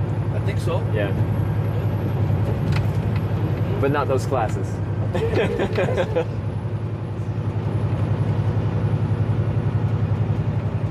Can I ask? I came back out. It was a different lifestyle for me, you know. Yeah. Working out and keeping busy and working and stuff like that. Yeah. I didn't make time for friends no more. Yeah. Which was good for me. Because your friends were in the wrong crowd, or like they got you in trouble. They got you in trouble. Some family members. Yeah. I used to go over to family members and they were high on cocaine and booze and shit. Yeah. And little by little I started, and then they called me, hey, how come you come over, man? I was like, I don't want to, eh? Yeah. Come on, man, let's get stupid. Oh, I don't want to. Basically, I think I came out and I was, what, 37? 33 to 37 years old. Come on, man. Yeah. You know what I'm saying? I had plenty. I haven't had as much fun as you with in other countries, but believe me, I've had plenty of fun. I've had plenty of fun, man. And I think it's time. Like I told you, there's a time and a place for everything. My time in partying is up. My place now is with my family. I know. I saw you partying on Memorial Day there. Oh yeah, but that's all fun and game. Different kind of partying. That's all fun and game. Yeah. You know, I'm a little tipsy right there. I think I must have had about 6-7 beers, and I love tequila. So my oldest daughter wants to give me a little bottle. We're taking shots, me and her. But about 10:30, maybe 11:30, go bed. Yeah. Back in the day, I used to drink 3, 4, 5 o'clock in the morning until the next day. Yeah.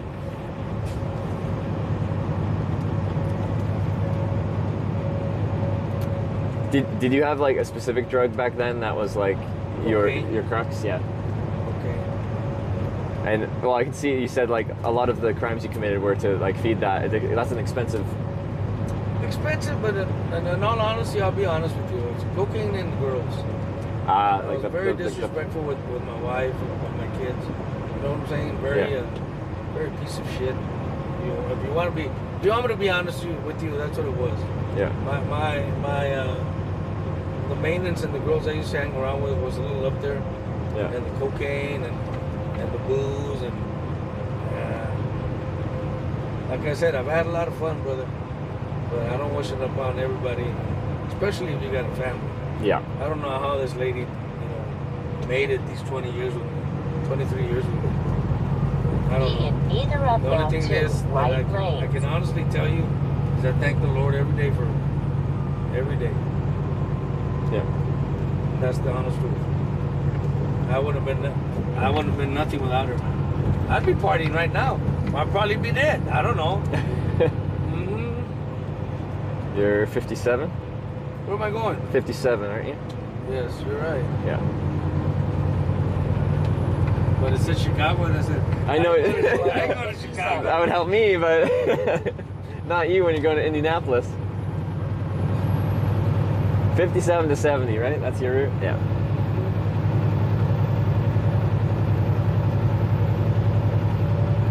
It is deceiving when you see everyone going one way, you're like, maybe I should be going that way too.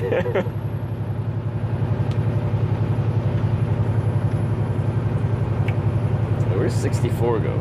Oh, St. Louis, yeah. I could have got out there too, but yeah, it's fine.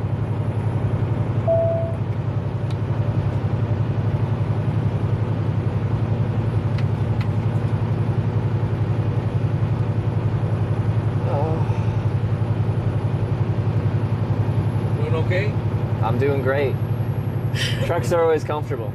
It's they're slow, but you're on air suspension on the seat at least, and then I'm high up, so I got a good view of everything. It's and then I got that iron bladder still, which I'll depreciate over time. For now, yeah. So over the years that'll go down, but for now, I can just go.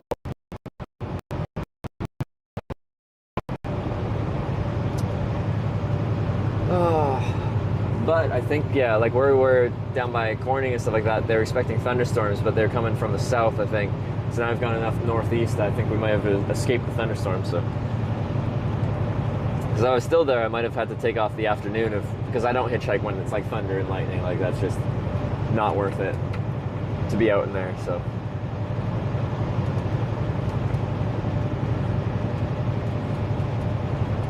But we'll see. Yeah, from Effingham I can continue north on 57, east on 70, south on 57, or west on 70. You guys will have choices to make.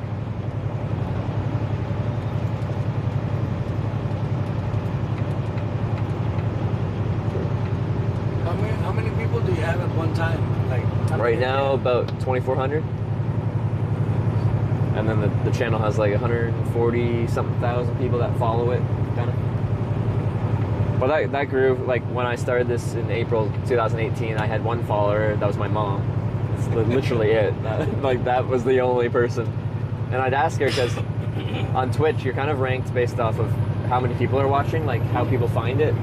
If you go to a category, it starts with the highest amount of viewer people, and then you scroll down to the lower. Where were you at, down here? Yeah, well, I was at essentially 0, but there was a big difference between having 0 viewers and 1 viewers, because having 1 viewer put you above hundreds of people broadcasting to no one with 0 viewers. So I would ask my mom, I'm like, when I'm starting my streams, can you just put it on when you go to work and like just have it on so I have a viewer? Just there's some computer watching my stream, so I have just one number. And then it grew from there. But like, because hitchhiking is so inexpensive, my transportation is free through hitchhiking. I sleep in a tent most nights, that's free accommodation. I just have to pay for food and entertainment incidentals. Within like 2 months of doing this, it was financially self-sustaining. Like I could just travel indefinitely. And then as it grew from there, it became enough where I could actually like increase my expenses a little bit. The big thing that I've changed is the food. I used to eat horrible food when hitchhiking, like just the cheapest thing. This was pre-broadcasting, but I was hitchhiking through Norway, and Norway's a very expensive country, but I think it was like subsidized or something like that. In some grocery stores, I could find a kilo, so 2.2 pounds of potato salad for essentially $1 to us, which is really cheap. And I just eat that as my meal for the day. Like I just eat a kilo of potato salad. Like it was my whole day of food because it only cost $1. And back then I didn't broadcast. I didn't have income as I was going. So the money I had saved, the less money I spent day to day, the longer I could stretch those funds to travel further and see more things and go more places. But like still to this day, like cheap potato salad, I can't handle, because I killed it because I spent like a couple weeks in Norway eating only potato salad, and it's like destroyed my my relationship with potato salad.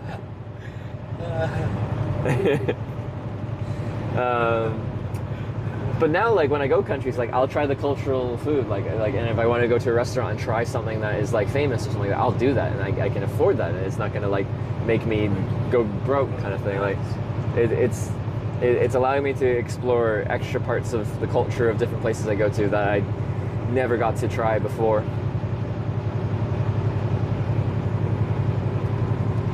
Is there anywhere in the world that really stands out to you that you'd be curious to see? The United States. But like you said, just where you haven't been and explore further. I'd love to go to Canada. If they let you. Maybe you can talk to your president. Tell him. I got his number here. I'll send him a text. A long time ago, I found out about that because my company, USA Carriers, was looking for Canadian drivers or somebody to go to Canada. Yeah. We got a contract with this people called Drexelmeyer. Yeah. So this day, I still work with Drexelmeyer. It's an automotive company for Ford and Chrysler and sometimes BMW. Yeah. Basically, they're all the same parts, a different mold. It's all the same molding, just different size of part. Yeah. But this company makes all these moldings for all these companies of automotive industry. Yeah. Like all these little gadgets, that's what I work with. All these things on the doors, the door handles. Mm-hmm. That's what I usually take to BMW and Drexelmeyer and up here. And as a matter of fact, I'm taking right here, Lear. This is one of the companies. Is it okay to have this on audio? Some companies care about what's Yeah. Well, automotive parts. Yeah. You know, that's one of our main industries down there in South Texas. Because you're coming in from Mexico, and somebody needs to put them up here. You know what I'm saying? So these parts came from Mexico, and then you're doing the final delivery to. Is this where they do the manufacturing in Indianapolis or the factories elsewhere? That's the funny part. This contract that these guys have, they subsidize or something. They recontracted it. It's called the double brokerage. I'm taking it for another guy that got the contract. He's paying me less. I take it over here. They're paying somebody else to ship it out to different parts, different locations. Yeah. In other words, they don't want to put. Back in the day, we used to take only one trailer to one place. Yeah. Right now, it's so scarce, and I think there's not really the word I'm looking for, but there's so many freight companies out there. It's not even funny anymore. Everybody wants a piece of the pie. Yeah. There's like 1,000. Let's say there was 1,000 companies. Now there's 2,000 companies. Mm-hmm. You know what I'm saying? So they don't have enough work, and that's what's been happening lately. They're not paying. Yeah. They're not paying. There's not a lot of loads. So what they'll do? What is this called? In one trailer, they'll put several loads. You know what I'm saying? Oh, I see. Okay. What's it called? Yeah. And that's what I'm doing right now. Okay. Yeah. But when you get to campus, like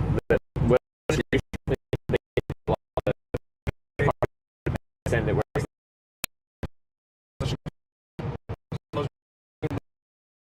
Interesting.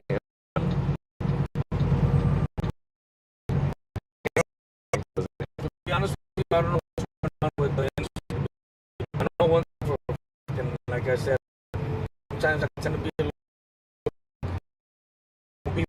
right. We have a lot of skippers.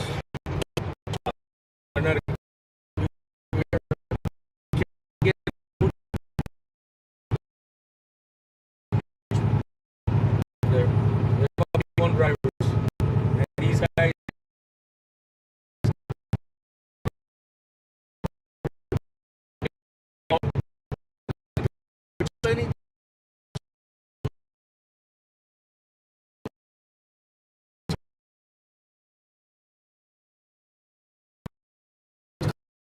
It's called and the United States said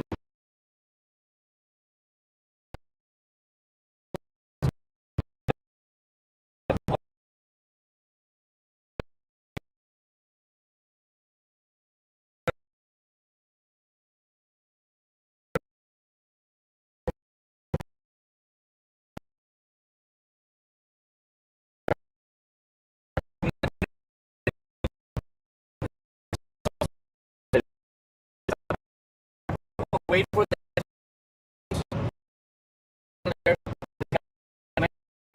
See, yeah. product in Mexico. Yeah.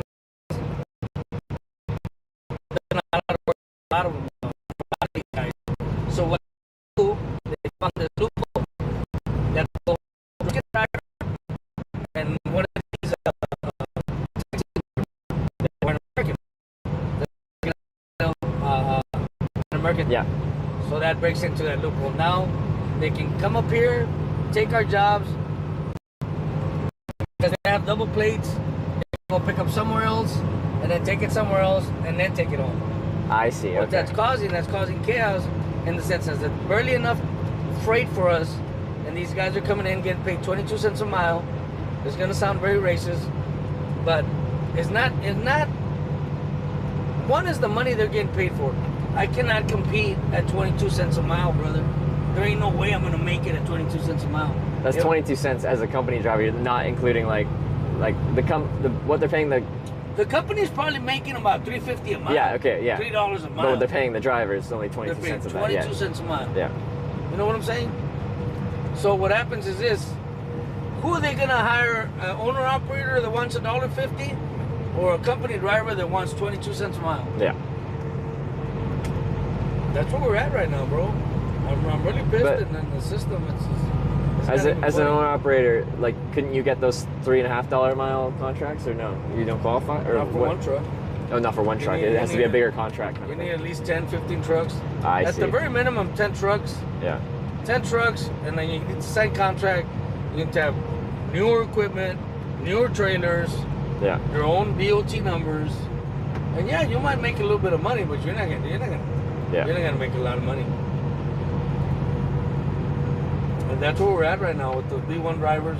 And I don't mind them coming over and working, but it was a very specific rule.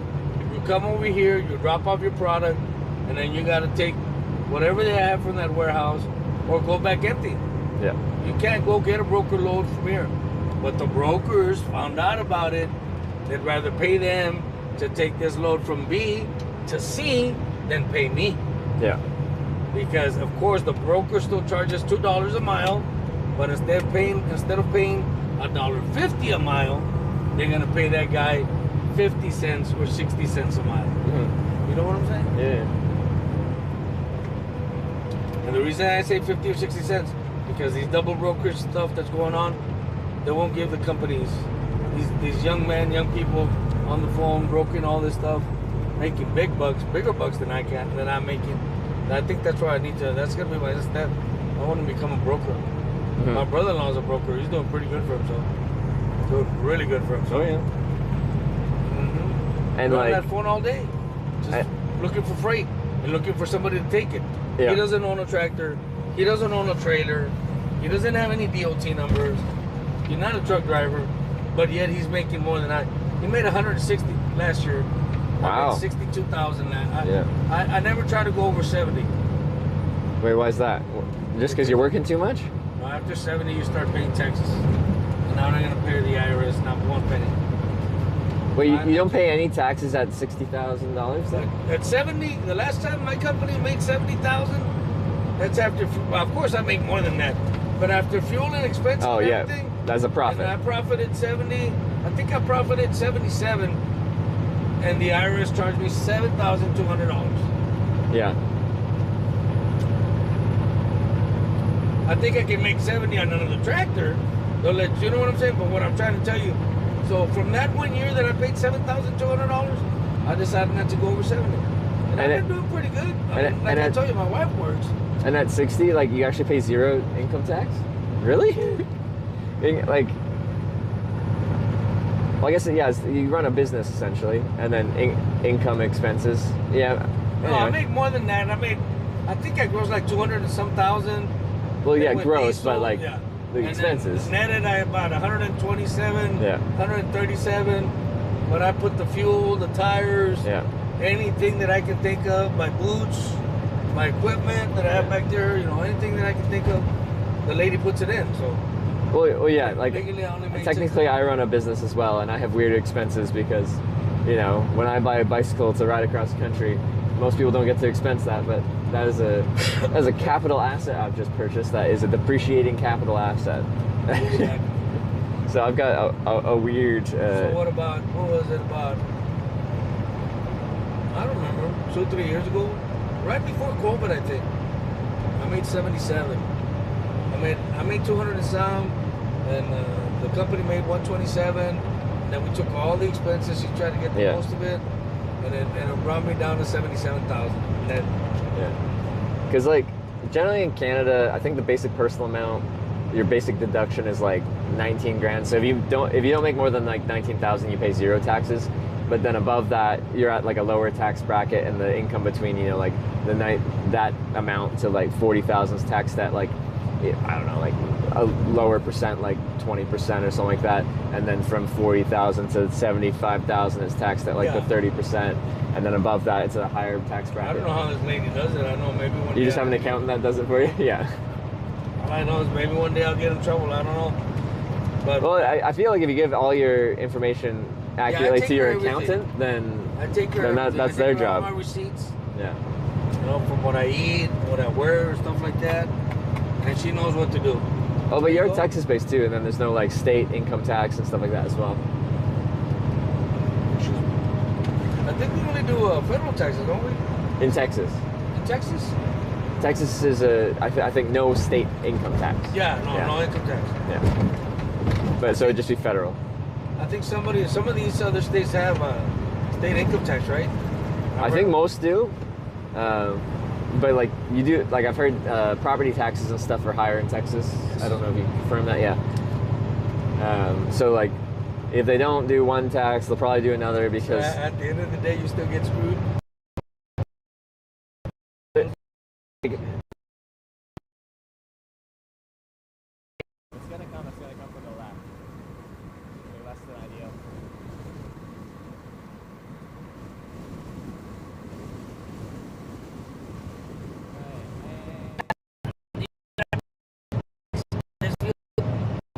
State tax, I think federal, right? It's called an EFTA. And then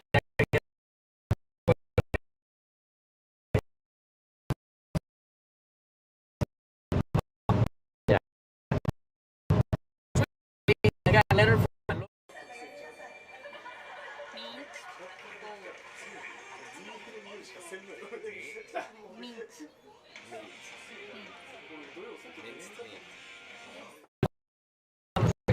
yes, I money with that. Well, and in Hidalgo County, you're making business with a federal vehicle. Wow, I don't know. I couldn't understand, but she said that it was a must for me to pay it, or they were not going to give me my plates. Yeah. I called the people and I said, hey, wait, oh yeah, it's a program they just started. So everybody wants a piece of my pie. I'm barely making it, and these guys, I was going to say a bad word, and these guys, now they want me to pay $576 a year. And I'm already paying taxes on the fuel. I'm already paying taxes on the tractor. You know what I mean? What gives, brother? Like, and no one likes paying taxes because, you know, it comes out of your income. Of course it doesn't. This is what my wife said. Look, just pay it, get rid of it. Yeah. I said, but it's not a one-time deal. Yeah. It's a yearly deal now, Elizabeth. This is bullshit. Yeah. For doing business with a commercial vehicle in their county. You know, if I try to stop at a Walmart, at a local Walmart or whatever, they're going to call the wrecker, or they're going to boot me, or if I try to go and eat with my tractor somewhere, nobody wants a tractor around. You know, it's a depreciating value. That's what they call it. Depreciating value if you park your tractor at your own home because the neighbors don't want it there. So how do you think they get everything? How do you think they get milk? How do you think they get underwear? How do you think they get socks? How do you think they get meals? You know, I don't understand, man. I wish sometimes we would unite and just stop everything for a day. No milk, no chocolate milk. No chocolate milk. No chocolate milk. I'm putting my foot down. You know, but you know what you get my point. You know what I'm saying? Other countries do it. They go and they close the roads down. The truck drivers. We've never done it. I think the only time we did it was about 2 years ago or 3 years ago. I don't know if you heard the case. They're in, was it Arizona or one of those states over there? The young man that was coming down the hill, and there was a Mexican guy. He's coming down the hill.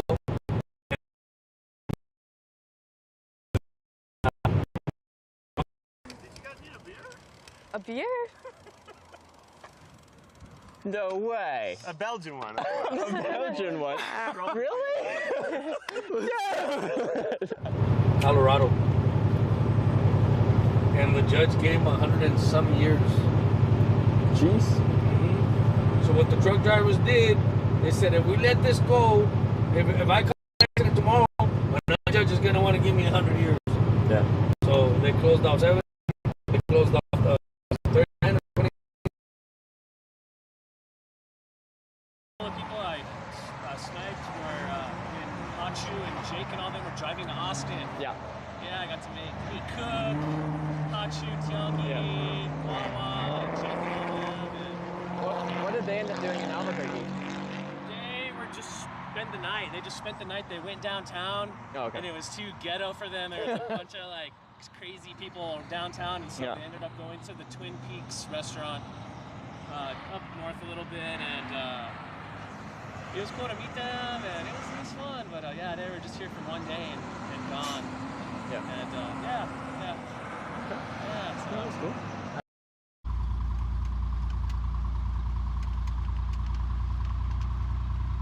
Here we go, Pumpkin.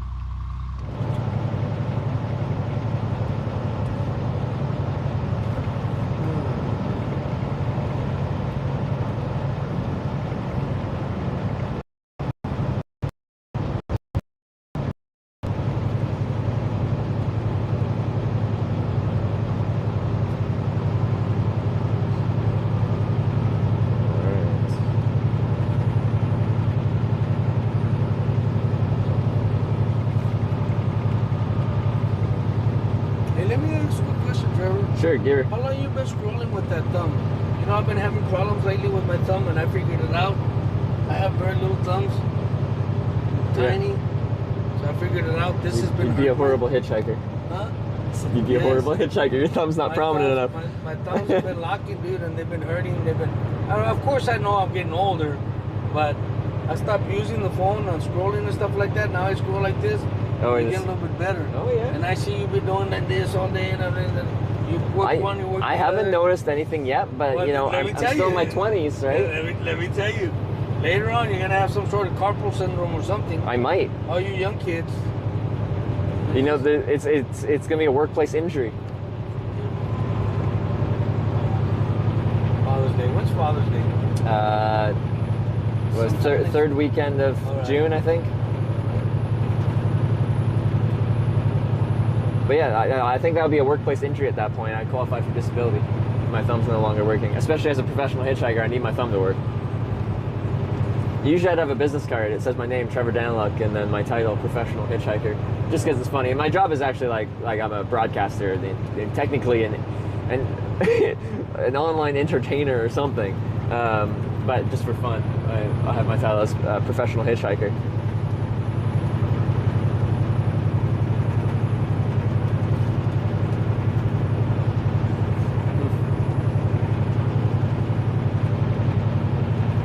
But yeah, we are not far from Effingham now. 40 miles. Yeah. Do you know which exit you take there to get off? Whichever one you want. Oh, You okay. can go to the Loves. You can go to the Petrol, wherever you like. Okay. I think just the first exit in town has the best on-ramp for hitchhiking. All right. Regardless of direction. Well, you want to stay right next to a truck stop then. You know what I'm saying? Oh yeah, no, for sure. But if I'm actually at a truck stop and I start like soliciting on the property, then No, what I'm trying to tell you, you're gonna want one of these exits next to a truck stop. No, I agree with that. Yeah. Petrol or I'll get off of one of those. Okay. Either you want the off ramp or the on ramp. Yeah, and then for that, it's like whatever's easier for you to pull over and stop. Because I got my bike, right? Like that's how I have it, because it's an easy way to zip around town. So I no longer have to walk a long way because I just unfold my bike and less than 20 seconds, and then I'm off giving it. Yeah. So historically, I'd be hoping to get dropped off in a good spot where I don't have to walk very far, but now I don't care because like if I have to go 3 miles on a bike is nothing.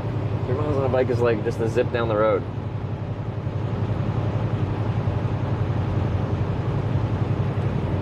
Just a zip down the road.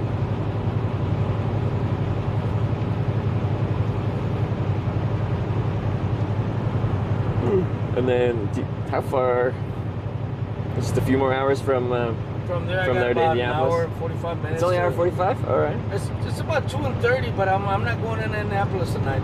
I get there to the Loves there on the loop. Yeah. And I'll park it there for the afternoon. I'll take and a you nice do it shower, in the morning, yeah. Warm meal. Yeah. I'm glad we stopped there. You know that? I've always wanted to stop there. It's got good food, man. Yeah, I like that place a lot. The food was the interesting. diesel was a little bit cheaper. No, yeah. But trust me, they're always in competition. The one the lady said that she used to work at, the state line, that's the one we stopped. That's the one we passed. Because it was $3.19. Yeah.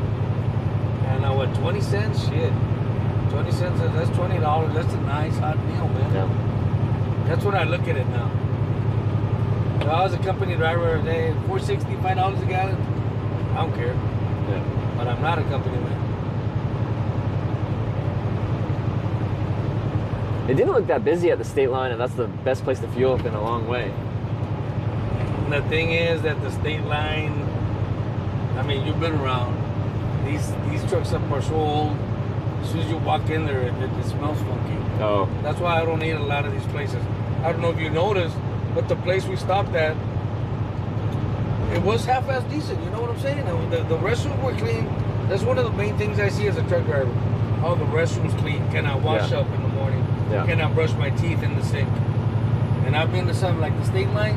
You don't want to brush your teeth. No? Okay. You might just want to fuel up. Yeah, and and let's leave. go. Yeah, okay. You know what I'm saying? So if you did it again, would you fuel up there to save the $20 and then actually do your 30 minutes? Yes. Where you what I would do. at the next Because place? I know we got a good meal up there. Yeah. But I stop for a good 7 minutes, fuel up. Yeah. And then do my 30 minutes up here, and that's what I'm gonna start doing. Yeah.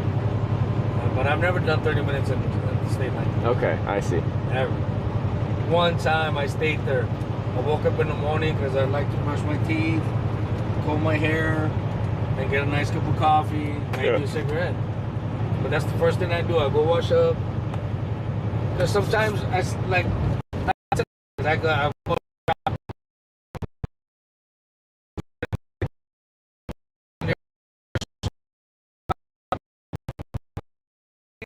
whether she's my wife or daughter.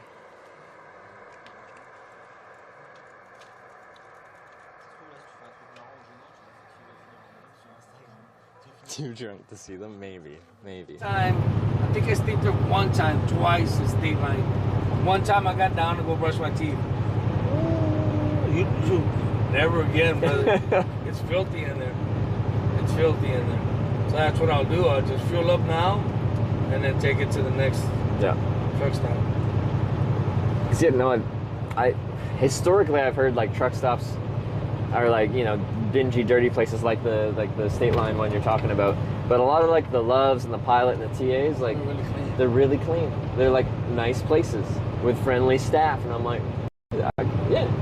Well, because they're making billions of dollars with it. Man. Yeah, no, they're competing. They actually have to compete. Like this is capitalism here going. Like, you know, the truck drivers will go to the place that they prefer, and if one stands out as way better than the other ones, then they're gonna go there. I'm gonna be honest with you. I always go to a Pilot instead of a Loves. If you got no other reason to go to a Loves, then go to a Loves. But if you want to choose, pick and choose, always go to a Pilot. For the simple fact of the matter, that Pilot hires one guy or one girl to clean restrooms and clean showers. That's their whole job, yeah. And Loves doesn't. Loves the same employee that's in the cash register, he's got to clean the restrooms and the showers. And guess what? Yeah. They don't want to do it. Yeah. So specifically, like the shower rooms and stuff like that are much better at Pilot. Oh, hell yeah. And TA as well, or? TA as well, they have their own. The TA, I think it's been about 10, 15 years that TA has made a brand new truck stop. Yeah. Right now, the only ones that are making new truck stops is the Loves and the Pilots. Really? Okay. When you're gonna run into one of these old TAs, they're still clean, but they smell funky because of the sewer system. Oh yeah. Their pipes are too old. Like I had was another truck driver saying how like Petros, C8s. That like the water system's funky in there. Like they'll be having a shower, and if other people start showering at the same time, then they'll switch to like cold water because they're just like outdated. Like the hot water tanks they use. Yeah.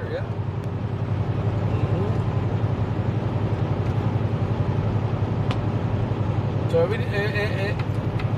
anytime I have a chance to stop at the pilot, I'd rather stop at the pilot. Okay, yeah. That was like a year ago. I did a trip across America, and I had a truck driver pick me up, and they like logged me into their Pilot Flying J account. So like I got unlimited free showers basically from fueling up. I was really gonna tell you if you wanted my my loves. I can't give you my account. Yeah. Because me and a couple of friends use it. Yeah. But I can give you the picture of my card. Let's see, how could we do this? That one, whenever you're at Lowe's.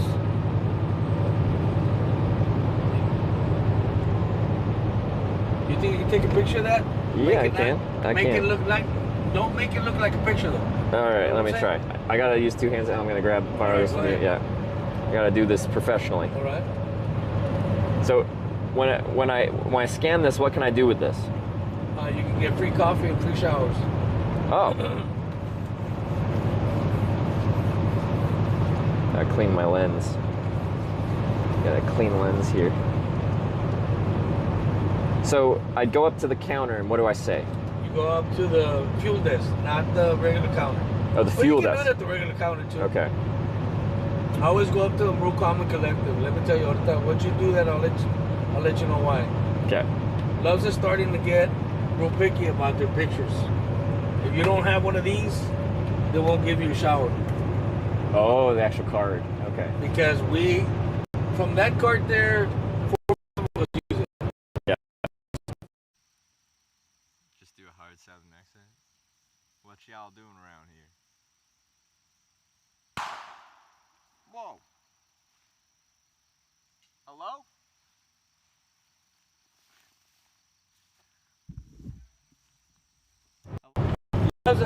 Very peculiar about them. They know that we're sharing, so what they'll tell you is that, no, do you have your actual card? No, I left it in the car. This is what you're going to do, okay? Okay. Whenever you're ready, I'll tell you. Whenever you go up to a few this, you tell them, hey, you know, whatever.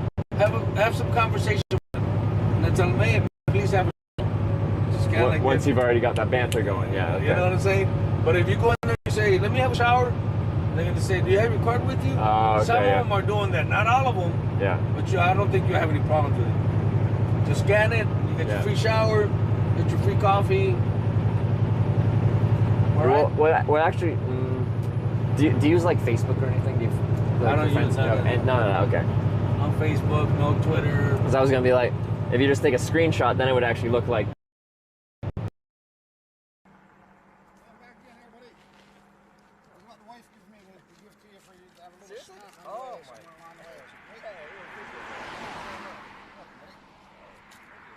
Screenshot. This is a screenshot. This is my screenshot. Yeah. I took it from another screenshot. You know what I'm saying? Yeah. But if you really want to use it, if you give me your number or dial your number, get the picture here. Okay. Here you go. I can do it. Get the picture here. There you go, and then share. And then okay. All right. Oh, you're getting called. I'll let you do that first. Give us on a night. Okay, everything okay? ¿Qué le dijeron a Julie?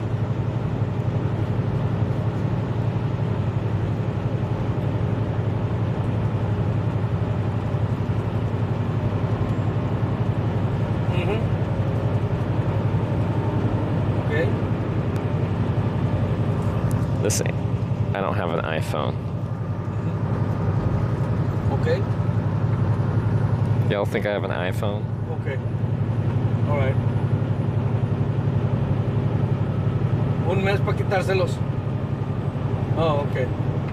All right, I love you. Be careful.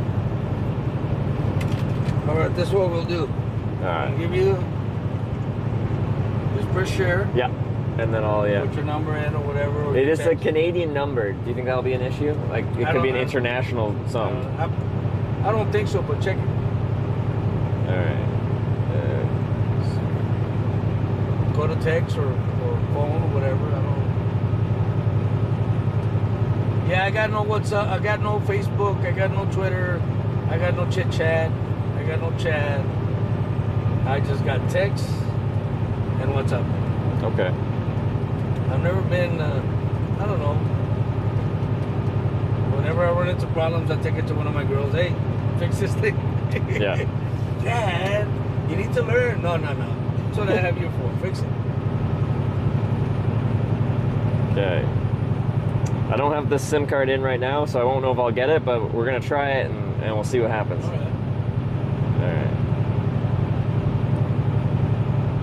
Let's see if it sends.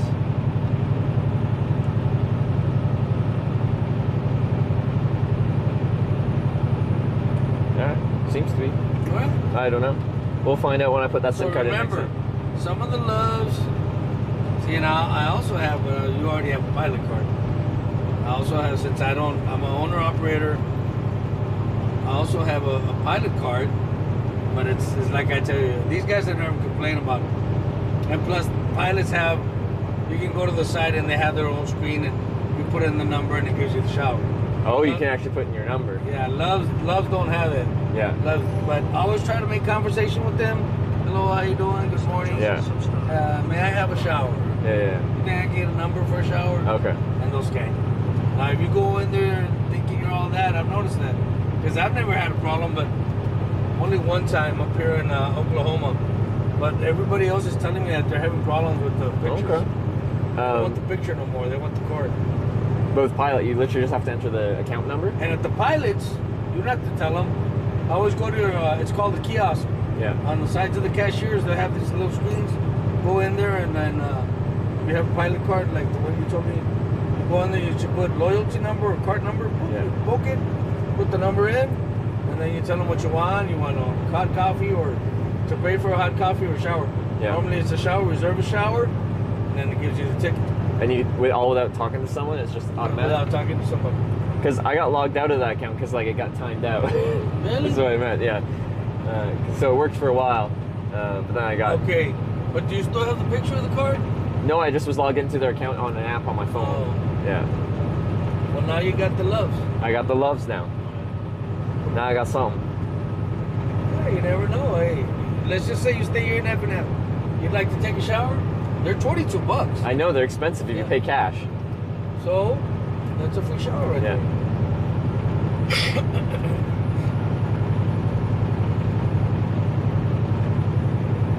And I want to say my friend has, what do you call them? Plenty showers. After so many gallons, 1,500 a month, or anything over 1,500, you get all free showers forever. Yeah. But you got to maintain 1,500 gallons a month. That's a lot of money, brother. 1,500 gallons. Like, how much do you... Times $3 a gallon. Let's say minimum $3 a gallon. Yeah. Of course it's not. But how many miles is that a month, do you think? It depends on the truck and what you're hauling and factors. Depends on the weight. Yeah. Depends on many things, many factors. The weight, the air dynamics. Yeah. If you're with the wind or against the wind. Like right now, I'm with the wind. I'm doing really good, 7.4 per mile. Yeah. You know, sometimes I'll be doing 6.2 per mile. Okay. Yeah. Fairly light. But every day, like I said, every trip is a different trip. But at 1,500 gallons divided by 3, 7,000 miles. Okay. Or more, somewhere around there. 5,000 miles. Okay. Yeah. Now, how much do you think you do a month? I do about 1,800. This is 14, per week? 1428. 400. I do about 400 gallons a week. Maybe 400 gallons. Oh, so if you only stopped at was that Pilot? Was that Pilot or Loves that has some Loves? If you only stopped there, you'd probably pull enough gallons. Roughly then, right? about 1,000. Oh, 1,000. Okay.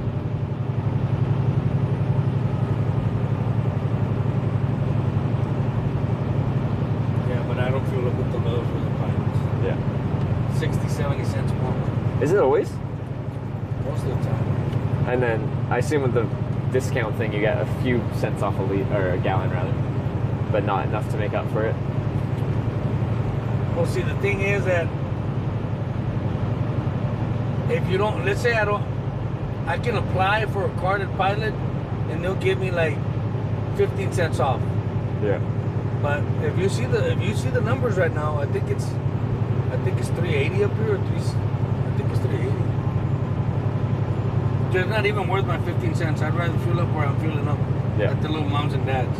Yeah. Because I always get from 35 cents to 50 cents at the moms and dads, 60 cents. Okay, that's cool that there's actually, because in a lot of industries, the small, independently owned stores are getting destroyed by all the big corporate ones because they can run at lower prices because they have like a larger scale, so they can sell at lower prices because everything's scaled up to a larger size. But the mom and pop ones can't keep up with that. So right now at the Loves, they're going about $3.59 to $3.69. Yeah. Pilots are usually a little bit more expensive. Let's see if I can find a pilot. Pilot right there.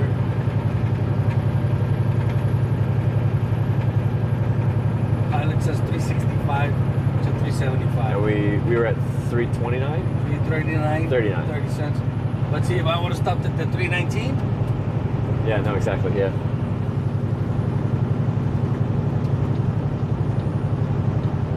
But I got plenty of fuel to get back to Texas. Yeah. And in Texas, I can buy it at $2.99. Yeah.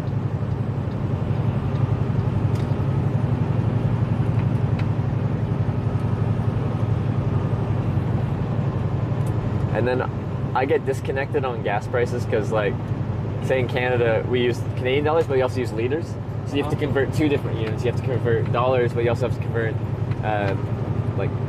So when you go to Canada, can you be carrying American dollars? Or it's better to have your Canadian dollar? Like, most stores won't, some stores will, but most stores won't accept US dollars as a physical currency. So, but like, I pretty much pay everything via card anyway, so it doesn't affect me. Like, I always carry cash, but I still mostly pay with card. And you know what? And you need to start carrying cash. Let me tell you why. I'm going to show you a receipt. Well, at least in Texas. I'll show you a receipt. And I was telling my wife, a little while ago, about 4 or 5 years ago, they said, hey, no more cash, use your debit. No more cash, use your debit. No more cash, use your debit. We went to go eat, right? Yeah. It was 4 of us. Look at the bottom and see where it says surcharge. Surcharge fee. Oh, that's for your credit card use? For credit, for debit, for not credit card, for my debit card. For a debit card, that's bull. Yes. And they're doing that everywhere in South Texas. Yeah. At the local convenience store, if you use a debit, yeah, it's like 75 cents. Yeah. You stop and think about it, Trevor. 75 cents here, 75 cents there, $4 here, $4 there. I told my wife, no more debit. Let's every time we go out somewhere, let's stop at a bank and get cash. For the longest time, that was illegal in Canada. I think they've changed it where we might be going that way, where, like, the price, they advertise the price regardless if you're paying cash or card. But I think they might be changing that because I understand. Like the truck stops, they have a price for a credit card, and they have a price for cash. Yeah. I've got a debit. That's all I use. It's my debit. This is actual cash. Yeah. That's what the bank told me. You know what I'm saying? It's not a credit card. Yeah, yeah. It's a debit card. So as soon as I pay with this, you get your money instantly. Yeah. You know what I'm saying? So I don't understand why they're charging me $3.80. You saw that, right? Yeah. And I said, that's after the tip, brother. I'd already gave him like a $25 tip. And when I saw that, I told my wife, you know what? I don't know what's happening with these people, man, but I don't know. What I'm trying to tell you, Trevor, is that I'm getting screwed from all angles. You know what I'm saying? From all angles. These guys want $560 a year more. County and the local store wants. The local store wants. Message 11. Received today at 3:54 p.m. Good afternoon, drivers.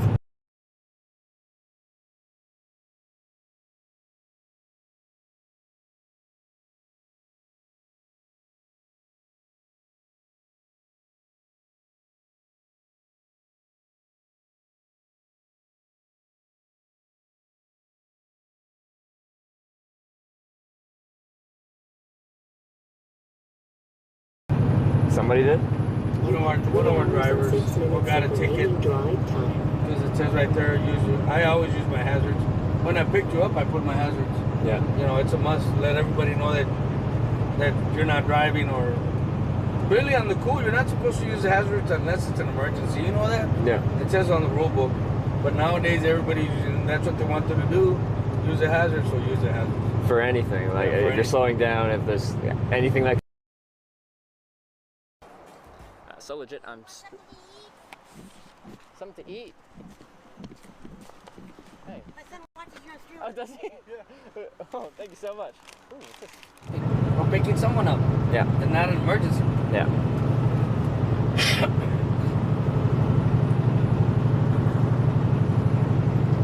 That's how I feel lately, Trevor. It's very disconcerting, man. That I feel everybody wants a piece of my little money that I'm barely making, man. Mm-hmm. It's not even funny anymore. You know what I'm saying? So, on like the credit card and they're taking money, I feel like, so back in the day, I used to do this thing called credit card churning. And what that is credit card companies really want you to sign up for their cards because they make money off of all users. Even if you pay off your bill at the end of every month, every single time you make a purchase, from the business side, they take anywhere from like 1 to 4% from the business. So if you pay something that's $100, the business only gets 99 to 96 dollars from that because the credit card processor takes a fee. Even after what they're charging you? But that's the business is passing it now on to you. That's why that's happening. So it used to be, at least in Canada, you couldn't pass that on to the consumer. You just like if someone paid $100, the credit card charges a processing fee, and then the business just has to eat that. But this is the business passing that fee on to the customer. 380. The 380. So that was almost like a $100 bill that you showed me. That was like a 4% credit card surcharge. And I understand your point of view. But but I have a story for that. Credit card. No, it's a debit. Yeah, no, that's stupid. That shouldn't be. Why are they doing that? That shouldn't be. You know what I'm saying? But with the they're doing it all over the valley. No, I know. I agree. Texas, they're doing that shit. So I had this scheme where I kind of like took back from the credit card companies. So they want you to get the credit card so much because they make money off of all users. Even if you don't pay your bill at the end of the month, then you get your 20-30% interest. Like it's horrible. Yeah, it's real bad. But even if you do pay your bill off and you don't pay interest, you still they get it from the payment processing fees, like we just talked about. But because of that, they really want you to get the card. And they give you really good sign-up bonuses. Like you had points, and quite often it's airline miles or hotel points, or something like that. Or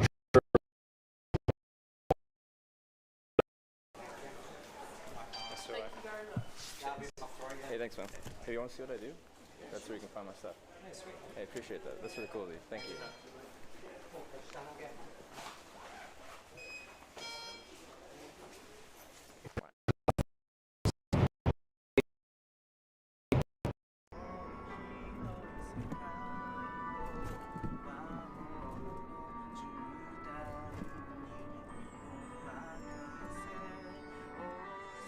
Costing me, essentially, I accumulated so many airline miles that I could fly around the world for essentially free. But beyond that, I had so many that I might as well burn them for business or first class flights, where I can do like the champagne and caviar and like private chefs on board and stuff like that, because it cost me nothing. So I was like one of the very few customers that a credit card would have lost money on because I wasn't using them in the intended way. I was only using them to get the perks. But you see what I'm saying? That's not a credit card. That's a debit card. I know yeah. You know what? I understand that they're charging me $380 if it was a credit card. Yeah. But I don't use credit cards. You know what I'm saying? Yeah. That's one of my points that I've been telling these stores. This is a debit card. It's not a credit card. Yeah. No, it's considered a credit card. No, it's not. If you look at it and go to any bank and they'll tell you, because as soon as you swipe this, they'll deduct it from the bank instantly. Remember earlier when I went to the fuel desk? This is what she wouldn't have given fuel up. Yeah. Because they can't do this with a credit card. I'll show you. See, Heartland Trucking, they already took out the 289. Yeah. You know what I'm saying? Instantly. So how can you consider it a credit card? Credit card, you won't get that money till next month. Because I think, yeah, in Canada, there was still an electronic payment processing fee, but it wasn't a percentage. It was like a fixed amount. It was like X number of cents, just because they still have to process the payment, even though it's immediate. But it's a lot less than a credit card. So that was like 4% that you showed me on that, and that's way too much. I don't know. I'm thinking of going to Canada. Can you go into Canada like without going through a border? Illegally, you can. Like the way they do it here? What would they do to me if I'm an American citizen? What would, like, so you've committed a crime in Canada technically. Really? Why? We're neighbors. Well, don't they consider a crime if someone hops the border from Mexico? Not here. They used to, not anymore. But it's like anybody can come here now. But I think it's technically. Ken fire. Yeah. Porsche. Gwyn. Yeah. So that's up to there. Gwyn. Gich. Drive you back to America, and I don't know if you get a fine or what they do, but then I'd never be able to go back. And then they would be much harder to come back. But like the thing is, how long have you been out of prison? 8 years. I feel like you might be. It might have been long enough where you might actually be able to do it, but hopefully it's not like the thousands of dollars like it might cost. Like back it's in more the day, because I know for a fact, I don't really know how much. Some driver said it was 5, another driver said it was 7. Yeah. Some driver said he'd go to an attorney, $3,500. Yeah. But the only reason they went to attorneys were because they were paying pretty good. Yeah. They would give you 3 cents more. Like right now I'm getting paid 60 cents. I pay myself 60 cents. When I first started, it was 25 cents a mile. Yeah. And to Canada, the Canadian driver was getting 35 cents. So there was always that incentive for you to go to Canada. You know what I'm saying? It was pretty good. Believe me, 3 cents, 2 or 3 cents, even 1 cent a mile at 3,000, that's $300. You know what I'm saying? So they were getting 3 cents a mile on top of what they were getting paid just for running to Canada. Yeah. And there were several of them that opted to go to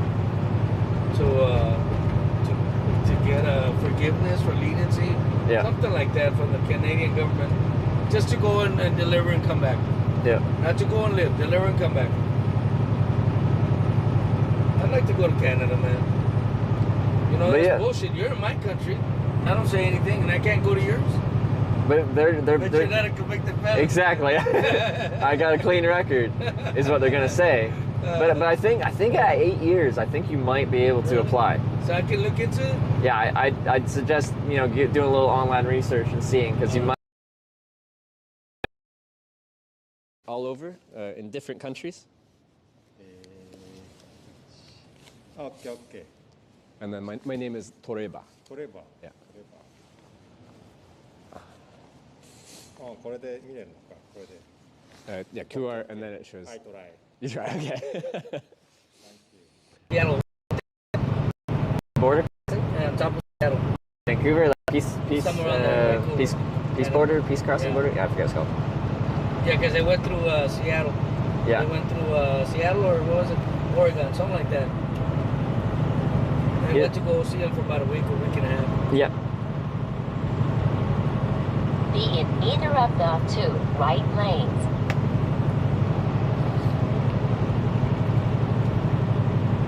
All right, it's almost us now. We're coming to Effingham now. Mm-hmm. So do I get you off like on one stop? Not a stop. Do the exits and stop. Because on the off ramp, there's everybody getting off. Yeah, that's kind of what I thought as well. So. And on the on ramp, it takes people to get speed. You know what I'm saying? Yeah. That's so where I like to and hitchhike as well. On the on ramp, yeah. And it'll be easier for you. Yep. That works for me. I don't know if you know, like kind of where you go on the off ramp and then you go onto the on ramp and park. Yeah. Some of those are easy to do. Some of them aren't as easy. Like some you can drive straight over, and others you have to like do some weird circuit loop. I didn't realize that giant cross when I was going through here. All right. You've never seen it? I hitchhiked from here earlier on this trip, and I missed the giant cross.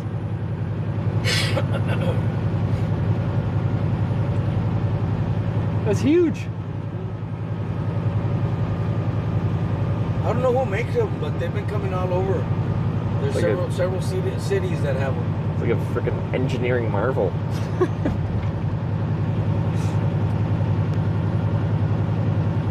Rage. All right. So there's one right here. Let's try this one. Sure. Is it interstate up there? Yeah, this works. Well, if it's a light, we're good. You know, as long as there's a light, we're able to cross. Yeah. Thomas 37 Jim, such a long ride. I am diagnosing traffic main issue to just drop off the next junction. You think so, guys? Okay.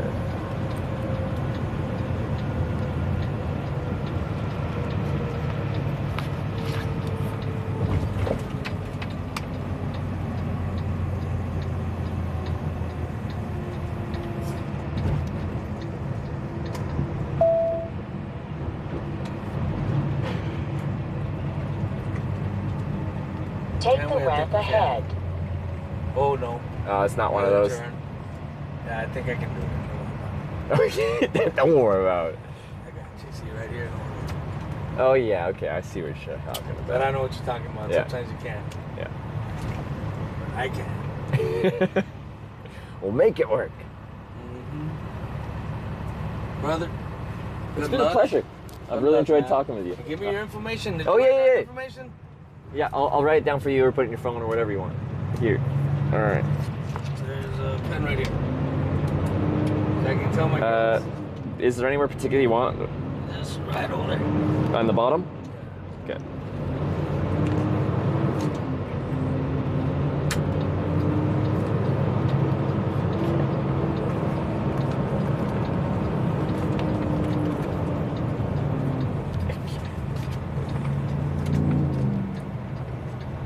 Be careful out there, man. I will do my best. I need to work on my spelling. No, my letters are messy. Twitch.tv/hit. Jeez, that's chicken strip. Can you read that? Let's see. That's the actual website. My Twitch. Twitch.tv. Twitch. We were moving and I'm like, yeah. TV. / like a horizontal slash. Hitch. Okay. Gotcha. You got it? Yeah. That's all my stuff. All right. I'll help you out, bro. It'll be a multi-parter. I'm gonna get the camera out here first and then I'll come back for all that. Okay. Oh, my head.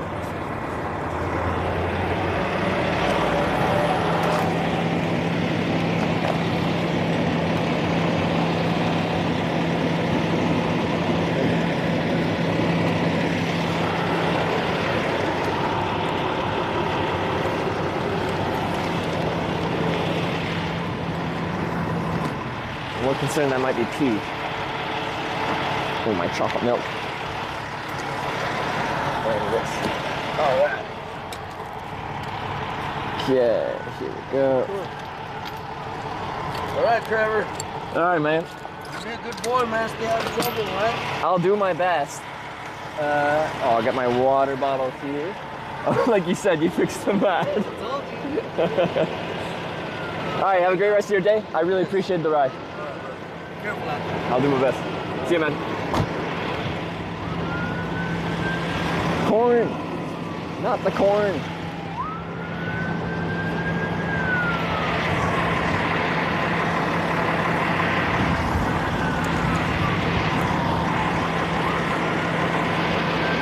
I'm super hungry. Super.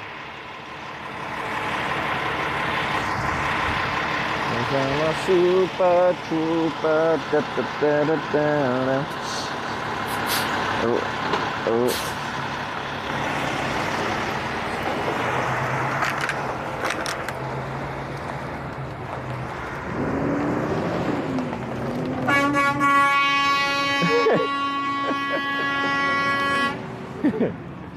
All right, we're back in business. It's like 300 miles and not necessarily in the right direction, kind of. But you know what? It got me away from, from Corning, Arkansas. I don't think we're gonna be back in Corning, Arkansas tonight. What do y'all think? Done. No more corn. Well, not that corn. We're going to the next Corning, Wisconsin.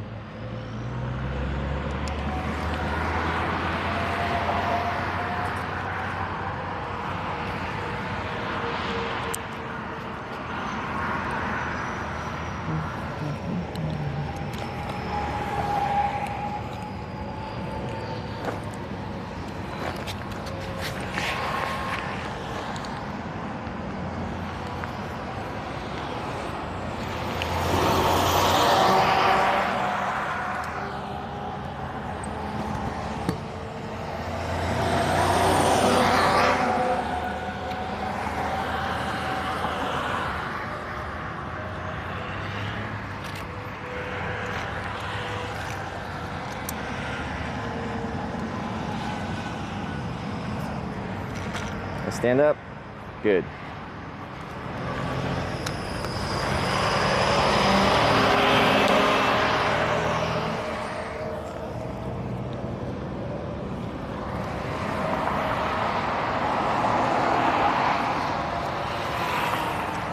Honestly, I think we might have discovered, I saw something about banana shakes. I think Sonic is our new Weatherspoons. Our America Weatherspoons. Oh, it was great, good life story. Yeah, no, I really enjoyed talking with them. It was a good time.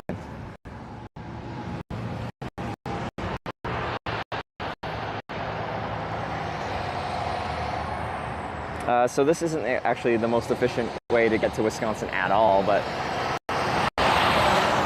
it's fine.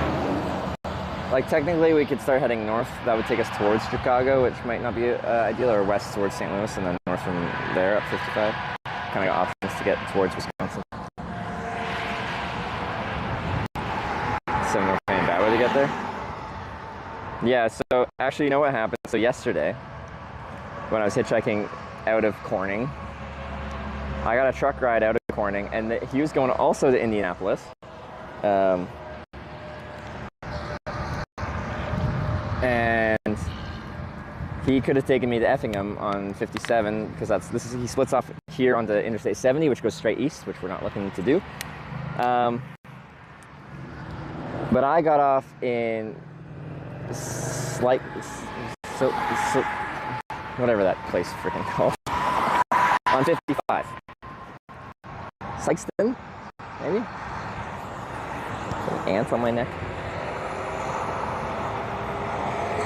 Yeah, Sykeston.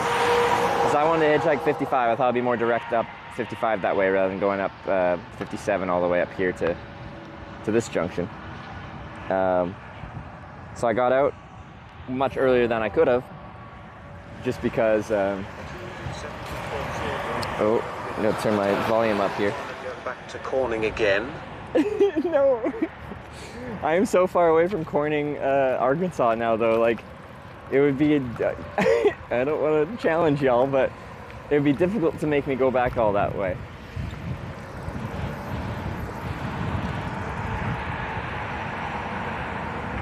What do I want to eat? I'm very hungry. So we got Culver's over there, because I ate there before. Hardee's. There's the IHOP on the other side. There's a truck wash. Wash myself off.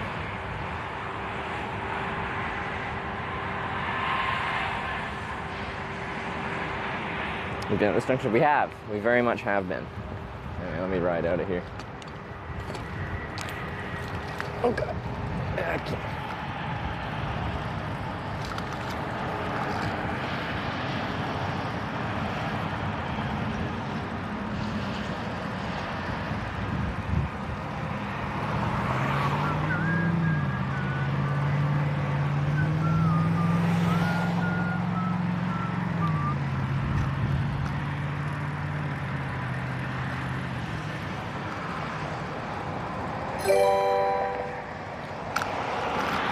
Vaporize just subscribed with Twitch Prime. Thanks for the prime. I appreciate it.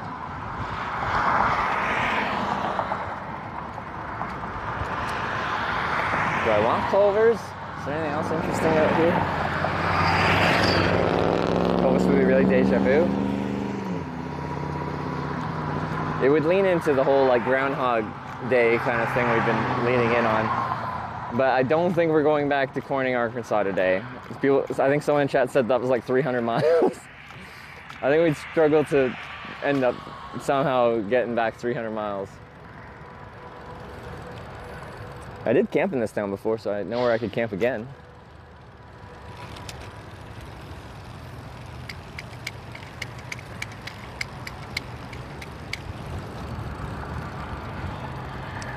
Iron Skillet nearby? Isn't that Shark Top Diner? Those are usually good. But what? I don't even know what time it is. I think I still have a decent amount of hours.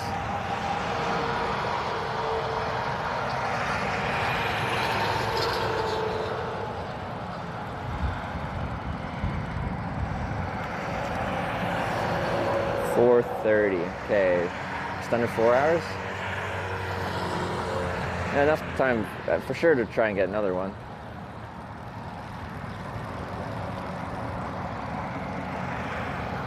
I feel like if any of the same staff are there and I go into Culver's, they'll be like, what are you doing back here? We picked you up, got you to St. Louis and showed you the house and stuff? What? St. Louis, is this a different trip? Sidewalk closed. Why wasn't it closed on the other side? Gonna have to parkour.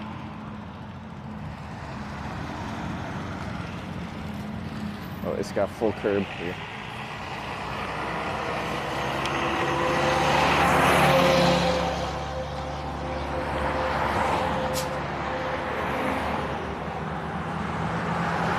I've been digging Culver's, it's fine. We'll just do that.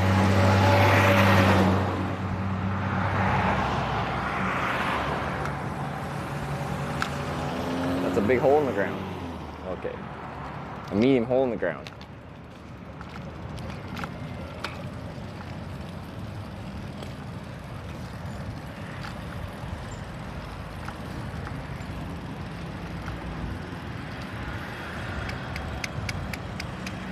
Oh, I didn't even thank Sarah's raid that came in while we were in the car because I was mid-conversation, just blabbing away, having a good time.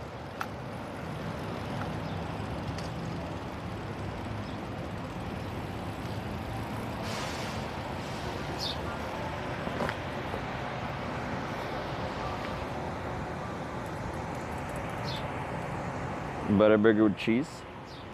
It's some kind of burger, something. I mean, so many burgers, but it's culturally appropriate because this is America, all right? I'm eating the cultural significant food in this region, okay?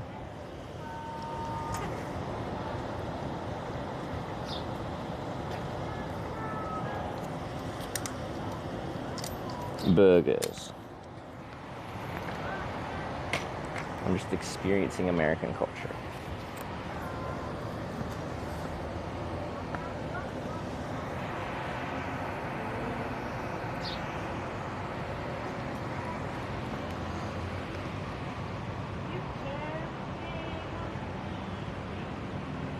We gone around in a circle yet? We've been in Effingham a while ago. I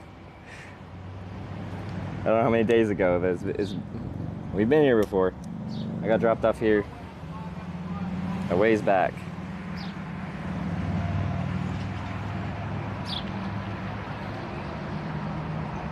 Okay.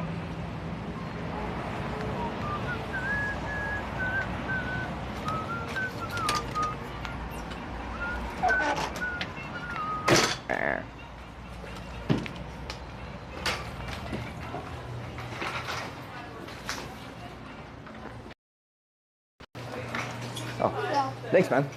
Appreciate it. Yeah, I'm waiting on my daughter bringing carbon. Sorry, I was waiting on her.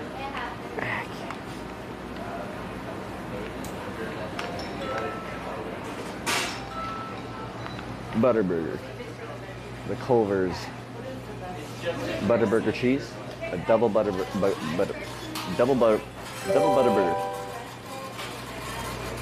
Gorox cheered 100 bits. I hear there's an Eagles club in Corning, Ohio. Hashtag East.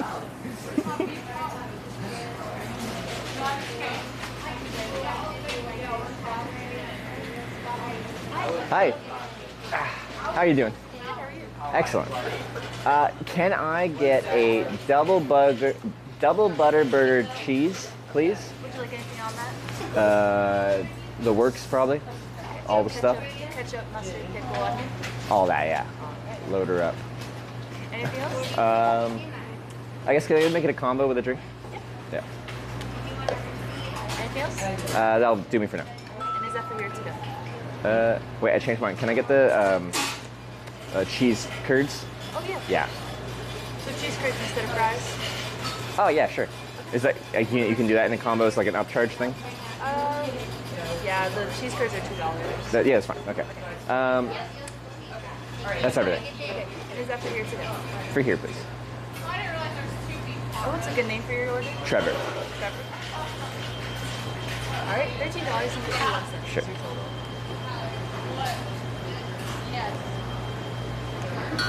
Nope.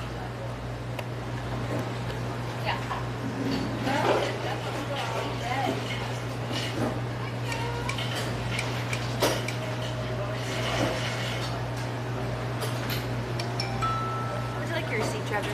No, it's okay. All right, you have a great day. Thank you. That's a lot. Well, they got Dr. Pepper.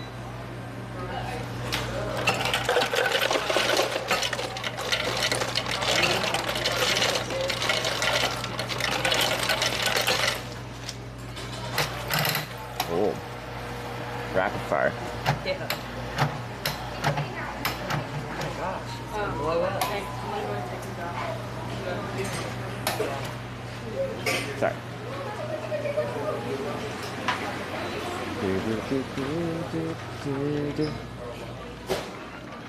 Too much ice? Don't tell me how to live my life.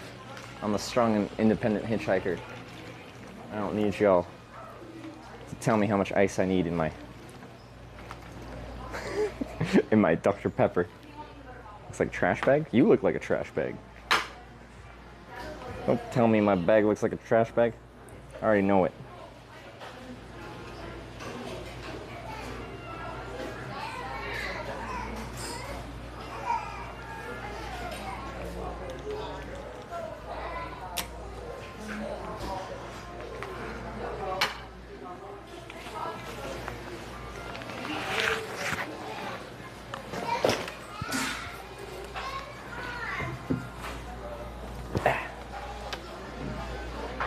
A respectable trash bag, yeah.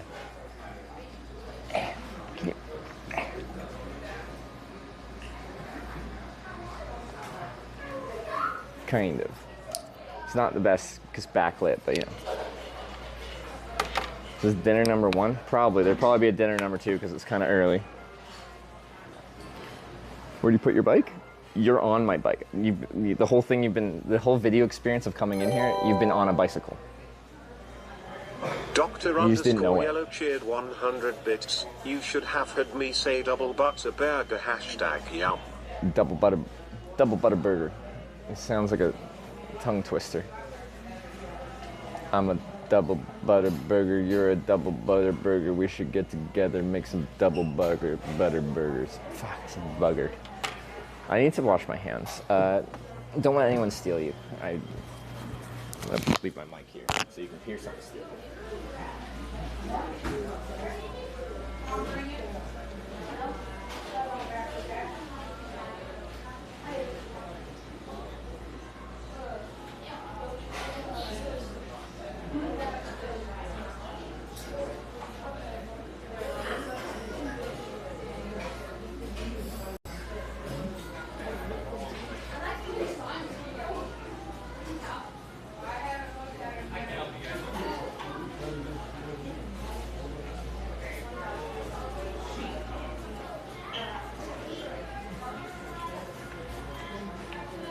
Hold on.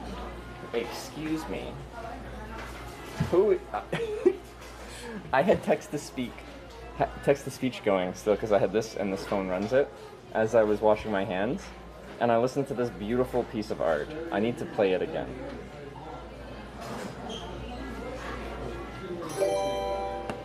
Let's listen to this together. Xander Tyran cheered 100 bits. Hello Effingham, my old friend. I've come to hitch through you again, because a lorry slowly leaving left me here while I was streaming, and the vision of the corning in my brain still remains within the sound of burger. That's so good. Oh my god.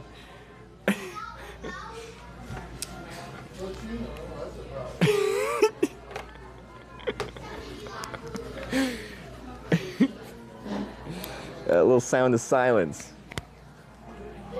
Effingham edition. Oh my god. That was really good. I'm extremely impressed right now. Burger. Oh. 84, yeah. Sweet, thank you. Double butter burger, double butter burger. Wait, I didn't get a lid or a straw. Oh well, we're drinking it this way.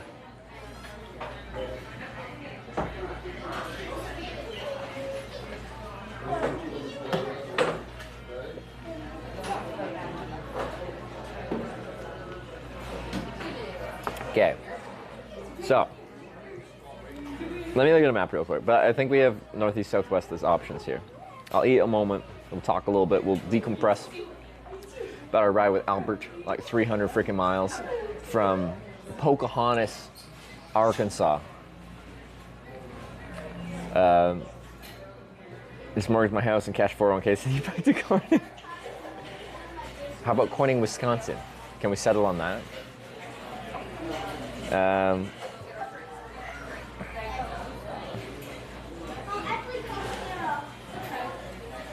Okay.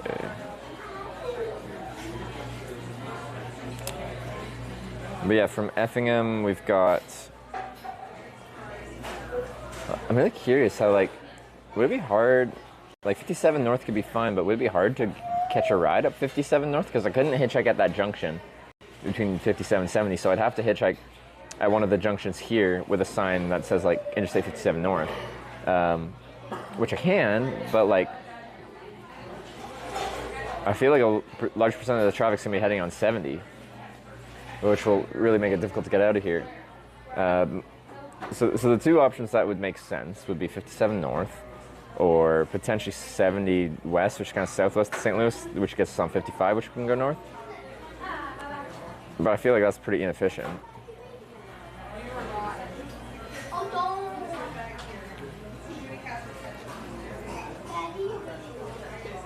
57, 74, 39, let me see. 57, 74, 39. Yeah, that does look good. That does look really good. So my concern is, if anyone's tracking my GPS, it's like, how do I get on 57 North from here? Essentially, I just have to hitchhike on one of the on-ramps here with a very clear sign of where I'm trying to go, which I can do. The issue is, I'm like, how much of this traffic's actually going up 57 North?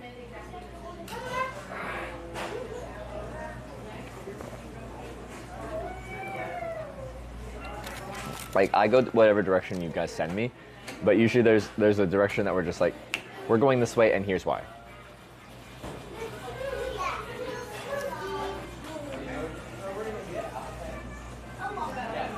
Use 51 north of Vandalia. Well, we did go west, we could go Vandalia and we could go 51 north.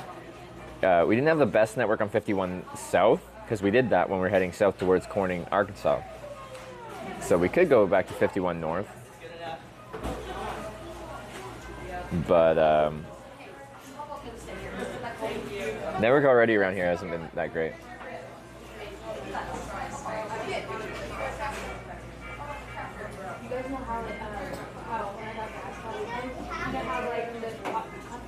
You get to Bloomington, Illinois. Where's that?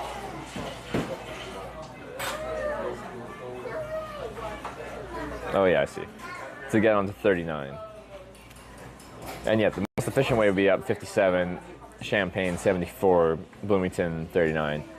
But like, yeah, if we end up going west towards St. Louis, we could get off in Vandalia like we did before and go up 51 north. That would be possible as well.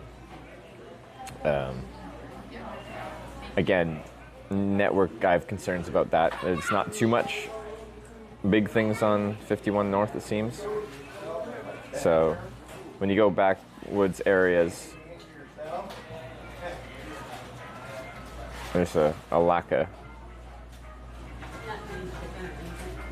network, but yeah.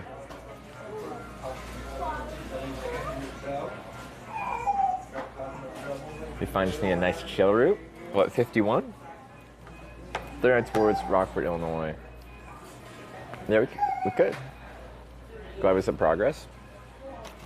We did.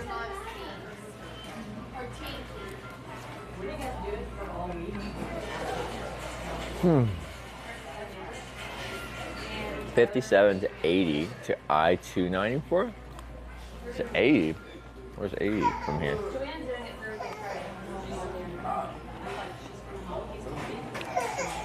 57 all the way to Chicago? If I can avoid going to Chicago, I should.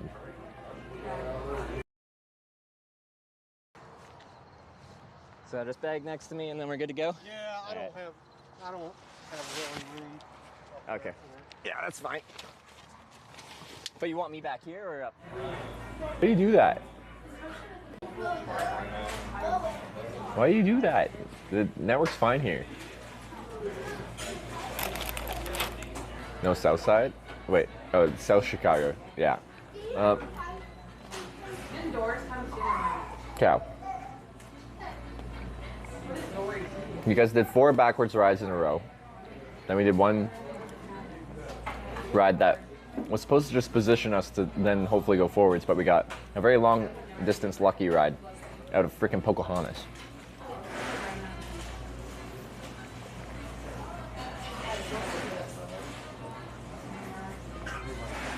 Is it 12 minutes real? This phone hasn't been doing the 12 minutes thing for a while, but maybe it is.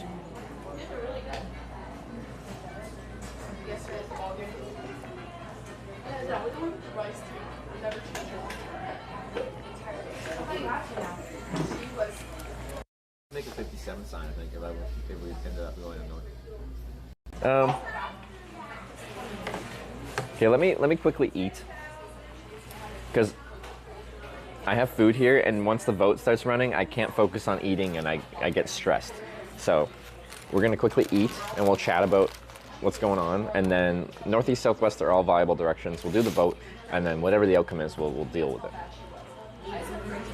Mike was weird. All right, was sounds good. That means it's no longer is.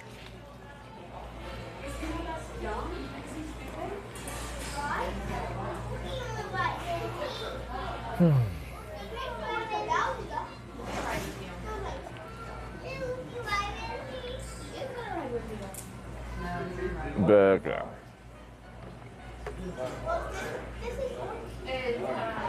Where are we eating? Culver's.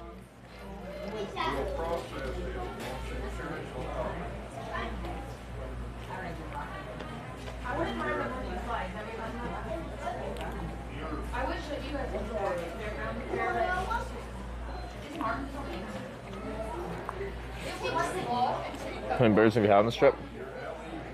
Not enough. We need more. Oh, this must have a bun. I just didn't want any butter on the bun. Oh. I said no butter on the bun. You must have thought no butter.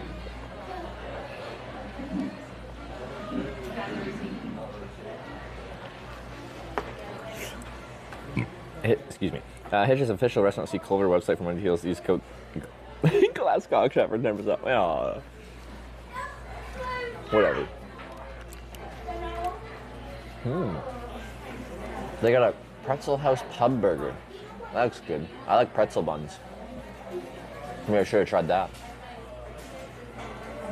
What's the side? Taters. Fried cheese curds.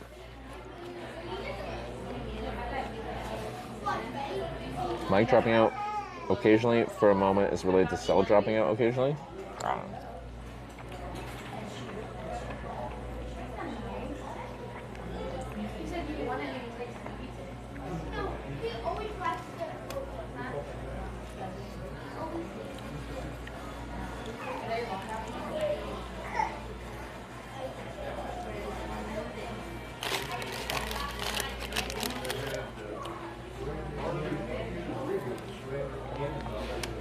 Bluetooth operate without a cell signal. Yeah, they're completely separate wireless bands.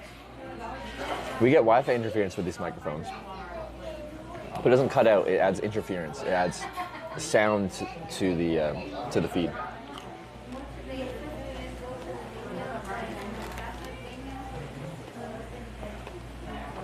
Birchmore, thank you. It's very kind of you.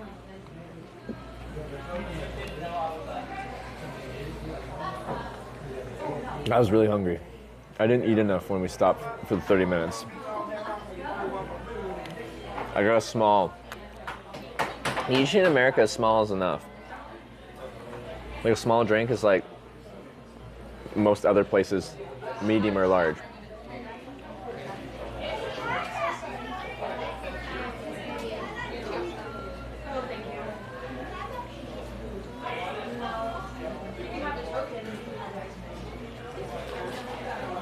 Is that Wendy's? See all the blue? Wendy's is red themed. This is Culver's.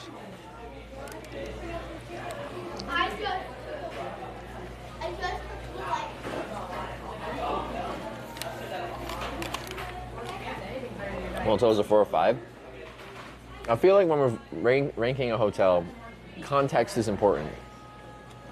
Like, am I on vacation with my girlfriend, trying to get like a nice, relaxing getaway in a nice area? That motel would have been like very, very low and has signs of a recent roach infestation. So in that case, my standards are a lot higher. When I'm hitchhiking and I'm dirty and I get dropped off in Corning, Arkansas, and I just want to take a day off, does it have bed bugs? Yes, then it doesn't meet my standard. No, then it does meet my standard, and it's fine. Birchmore just resubscribed for 4 months. Hey, the kind message and the resub. Birchmore, thank you very much.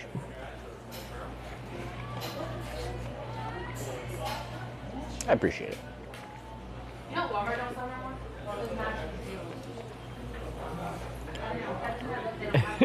Is it yellow and have a tiger painting then? Yes, yeah. I like that. You guys were ripping on it, saying that the decor was in bad taste. I liked it. It was like I was in a safari in Arkansas. Storms rolling in tonight. Do we hear? Because yeah, we were supposed to have storms in like the early afternoon around Corning, but we went 300 miles, so.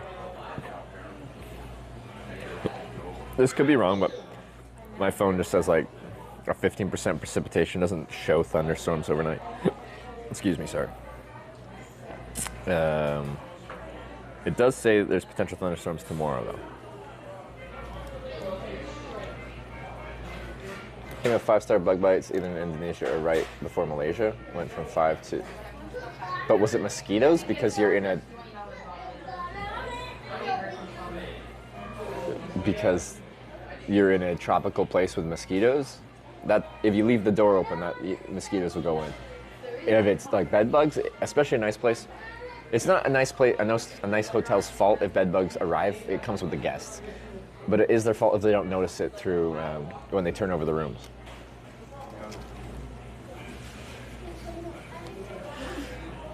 She stills the bites and the itch. That doesn't answer my question.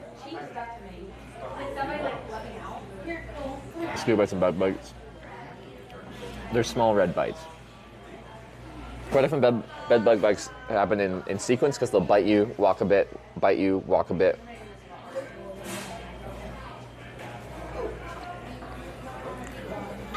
How do you deal with mosquitoes in Florida? I went in the spring, but like early spring, like March, and they weren't that bad. I was told, and I believe it, I was very lucky. Oh, this battery died, I think. I'll swap them out.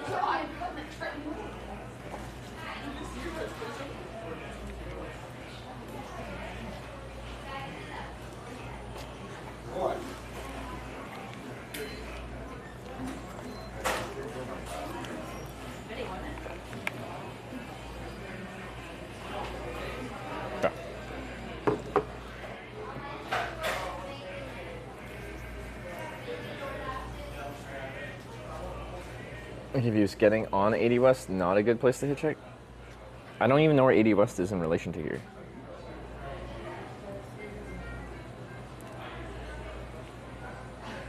Where is 80? I don't see it. 74, 70. 80's east-west running, even number. I don't even see it. Okay, it comes out of Chicago, but doesn't it start in Chicago? Why would I go on 80? I want to go north, up 39.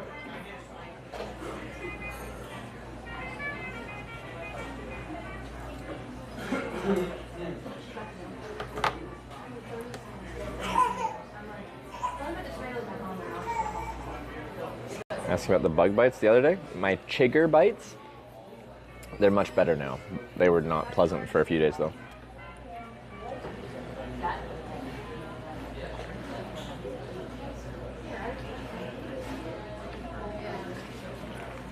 Yeah, 57. My concern is, and we won't know unless you guys vote north and then we try, but my concern with trying to go north on 57 is, so I'll essentially be hitchhiking on a ramp in town in Effingham here. That goes both east and north. So, but I'll be hitchhiking onto that highway before the split. And my concern is there'll be a lot more traffic heading on 70 east than there will be on 57 north, if that makes sense.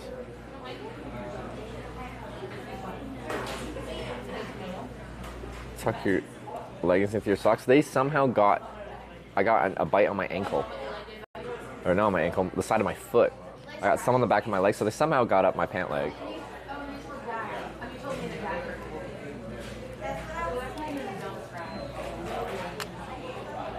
Same coffee stop at before? Yeah, I sat at the table over there.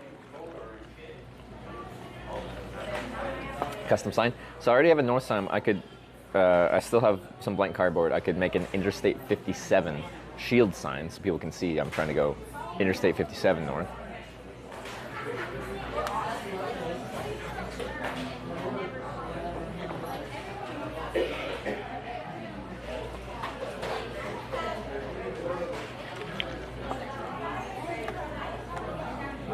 Oh, my app closed down.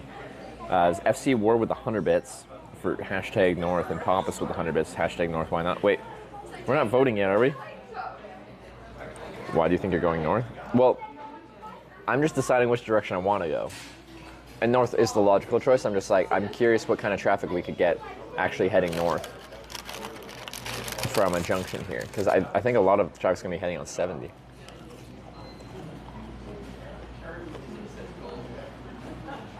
Take 70 west to St. Louis. We can, it would just be inefficient. Because we want to go north. St. Louis is southwest of here. Am I sound alerts? Alright, I can give it to you.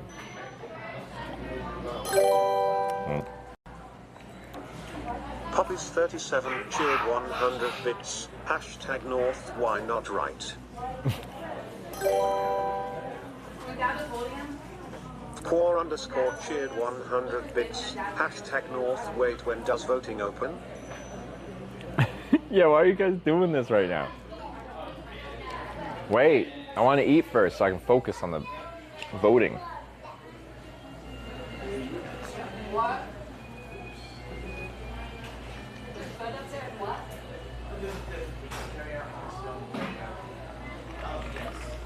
I think my SIM card here, it hasn't for days, but it's gone back to that 12-minute cycle where it'll just cut out every 12 minutes for a few seconds.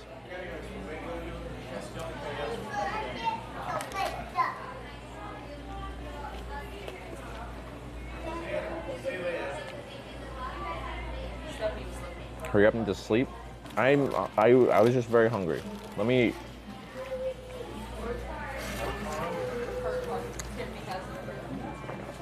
West of Vandalia and then north? I can. I just have worse internet than up 57.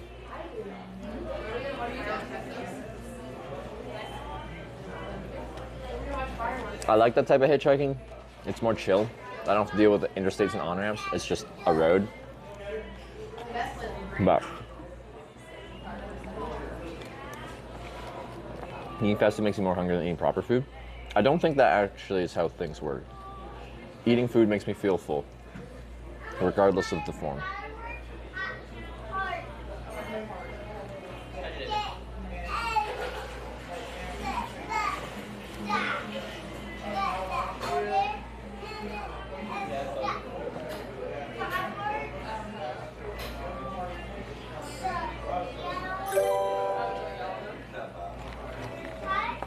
underscore cheered 200 bits. Hashtag south just off cycle cancelling my off cycle north votes. Thanks for the 200 bits. Why don't you wait till the vote's happening though?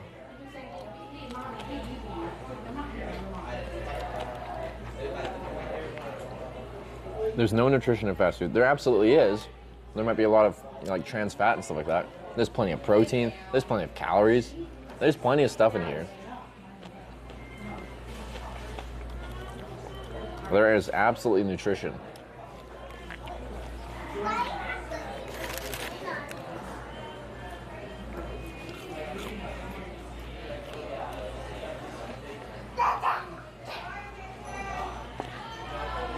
But generally, the more like carb focused the food is that you're eating, the faster you feel hungry again, as you process it a lot faster. Things heavy in fats and proteins will make you feel full longer.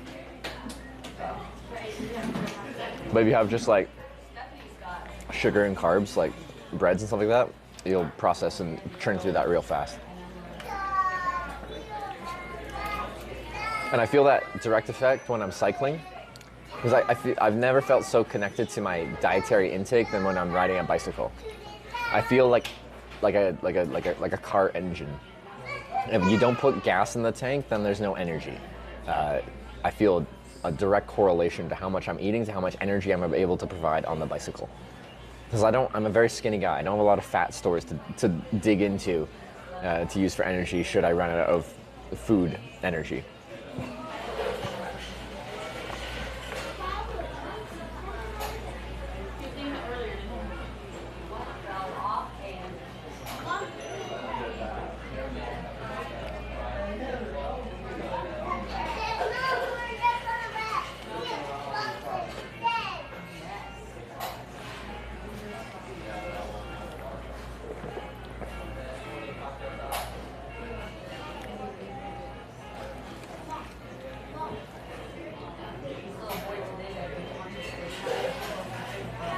Do a Hitchhiking trip this fall. So yeah, it's in San Diego this September. It really depends on how this whole trip goes and how I'm feeling and stuff. But historically, yes.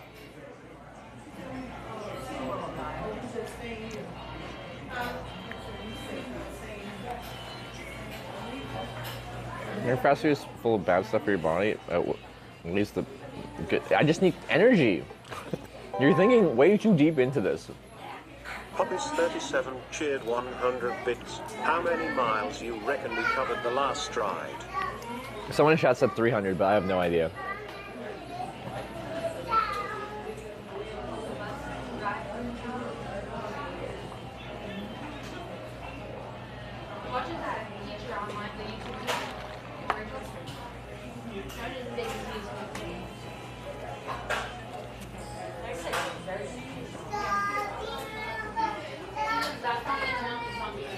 It's in Gosier with Dante. Yes, it is.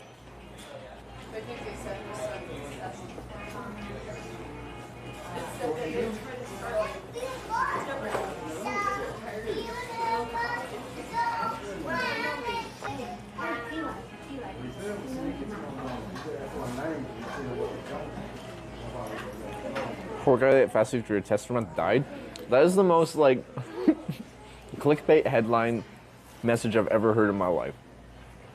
The guy from Super Size Me, the documentary that came out in like 2000. A man ate fast food for a month and died 25 years later.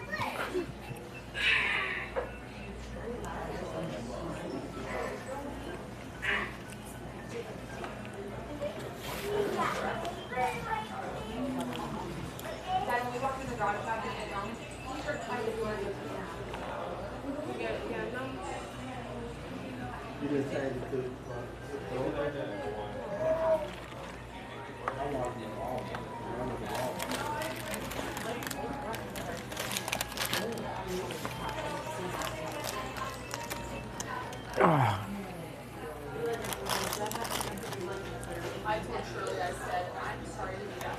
100% of people that eat fast food will die. This is true.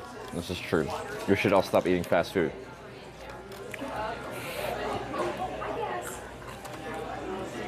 Is Nurse still best? Let me look at it again.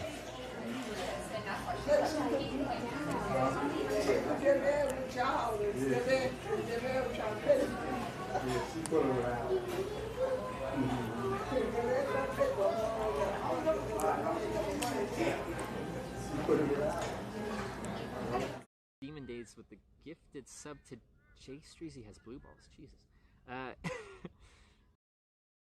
Ready? We can try it. Oh, stop. Is it the 12-minute thing? It might be just doing the 12-minute thing again. It didn't do that for like a week.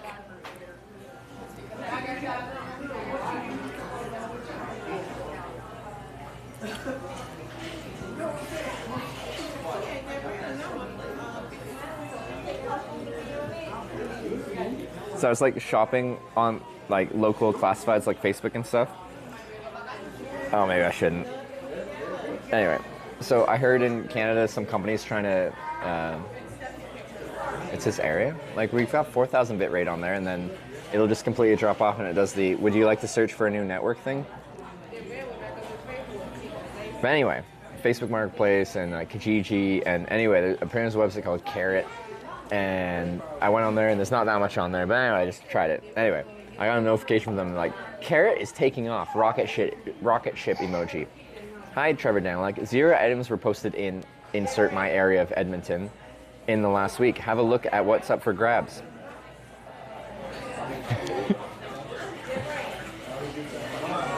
Zero items were posted. Go have a look.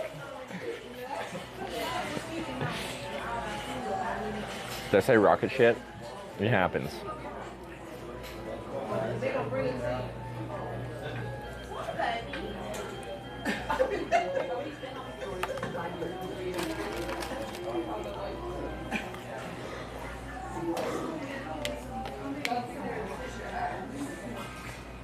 Oh, okay. So, would there be a better on-ramp to do this at? It'd be this one or the next one, but the next one I think has bad on-ramps. Let me see.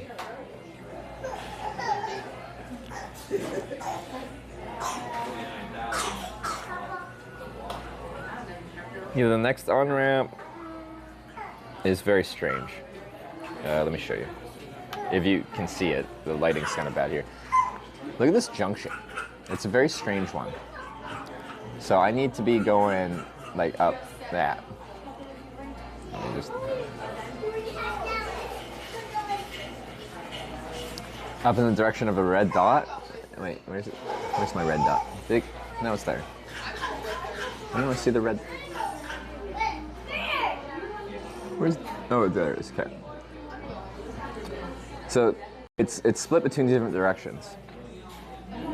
People coming from one side of Effingham would take one on-ramp. People coming from the other side of the interstate, like, and they'd take a swooping on-ramp on there.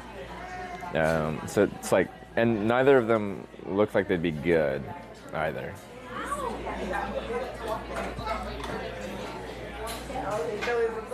Well, that's not horrible. One of them, but then you're splitting your traffic, like the other half is not there. Terrible interchange, also better than the Marion one. I don't remember that one. But the one I'm at is one further, like south on 57, and it's just a straight up standard 90-degree T junction. It's good. It's fine. It's where I got dropped off on. Actually, that exact on ramp would be what I'm doing. It's just whether we'd find traffic going on 57 north is my biggest concern. And we can try. I just have a feeling it's going to be a very long wait.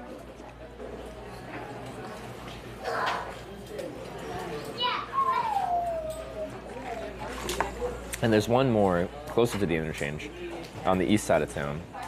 But no, there's a pilot on that one. We could go to that one.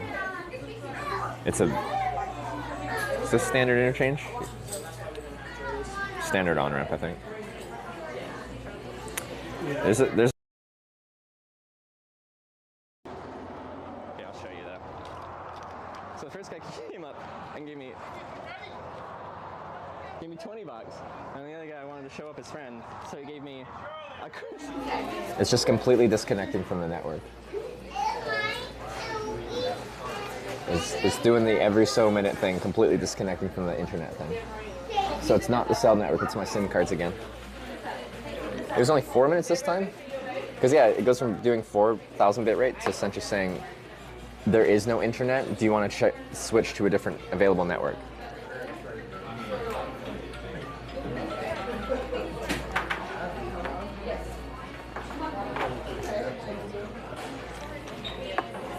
So that's weird. Because if it was just bad internet, it would, doing that in this area before, time to go back south? Is it just the area? Why would it just completely disconnect from the entire network every X number of minutes? Anyway, that's weird. So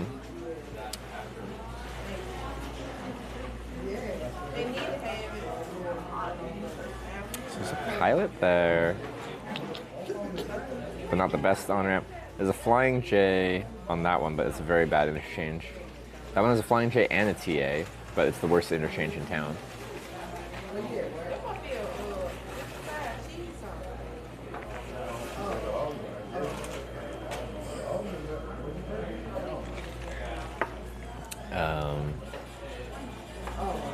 Or this one, which is a good on-ramp, but it has the smallest, like, kind of travel center truck stop thing. Open up the compass. Yeah, technically north is the way we want to go. I'm just like, I'm concerned we'll struggle to find a car leaving Effingham going on 57 north. But all we can do is try. And then if I really have to, I could take the road that follows in parallel, the US Highway 45 north if I needed to, and then we could get up to a smaller junction. But Neoga is the next town. It's got Dollar General. It's got a local truck stop. Probably not much there, but it has something. Just wouldn't have much traffic because people would stop at the Pilot, the Flying J, the Loves, like the actual ones in town here. I agree, manually select the network will help. It is manually selected, that's why it's on Verizon.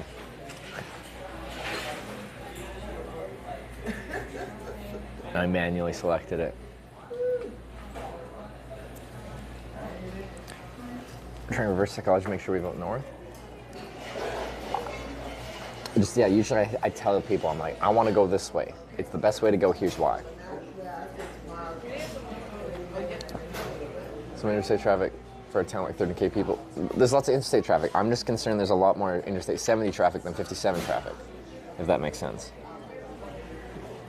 Because the very large population centers are either like east on 70 to Indianapolis or west on 70 to St. Louis. North on 57, like, eventually goes to Chicago. Maybe you'll have lots of traffic heading that way, I don't know.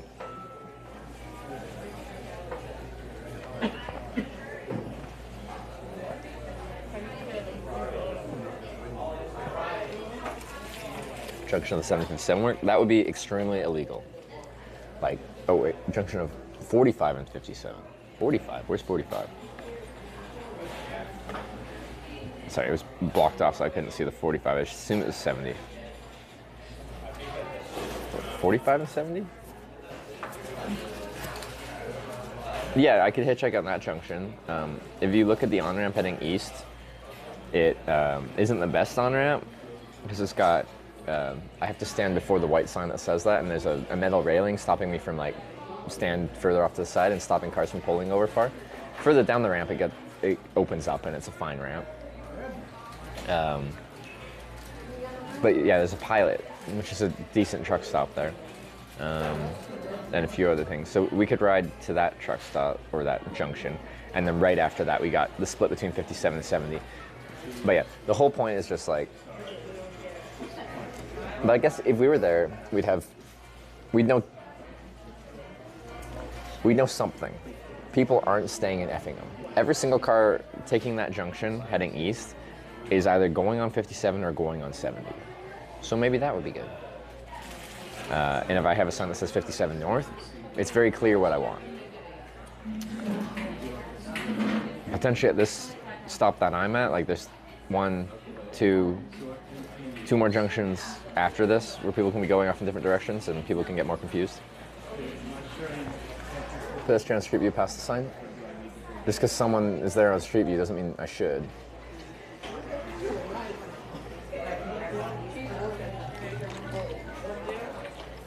Anyway, I would like to try to go north, so we're gonna.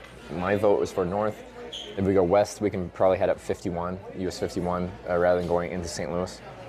And then east is, backwards towards Indiana or into Indiana, and south is back the way we came today. 57 north to Champaign, yeah. And then try to get onto Interstate 39 north would be the goal.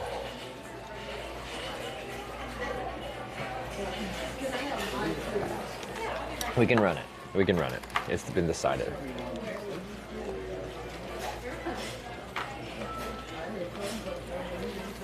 So I don't get to decide which way to go. You guys decide which way to go. This is Twitch Plays Hitchhiking. I'm just telling you what I want to do. But at the end of the day, it's your call. We did 4 rides backwards in a row yesterday and this morning. 4 in a row backwards.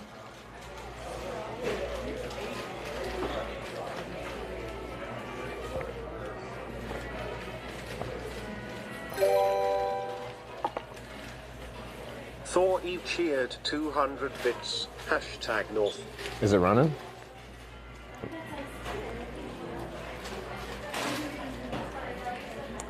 Where have we been since Corning, Arkansas? We left Corning yesterday. We hitchhiked to Sykeston. And then you guys sent me backwards 3 times in a row to get back to Corning, Arkansas. And then this morning you sent me backwards to Pocahontas. Hashtag North, let's get this party started.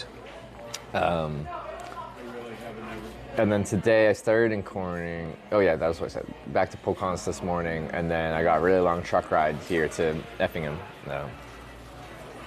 All right, so we're starting. The Weave with the 200 north bits, thank you very much. And Mike with the 500 north bits. North is starting strong on this here vote. 66 cheered 100 bits. Hashtag North, don't forget the concrete mixer dessert, a perfect finisher for your burger. Concrete mixer dessert? What's that? Thank you for the 100 north. Or sorry, yeah, 100 north Hexham. Hashtag North, let's get this corning out of the way. Well, Team North is coming in. DNSMC MCBR with the 300 north. Thank you. Bits. Hashtag North.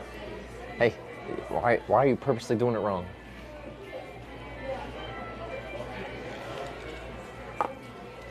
Where are you now? I'm in Effingham, Illinois.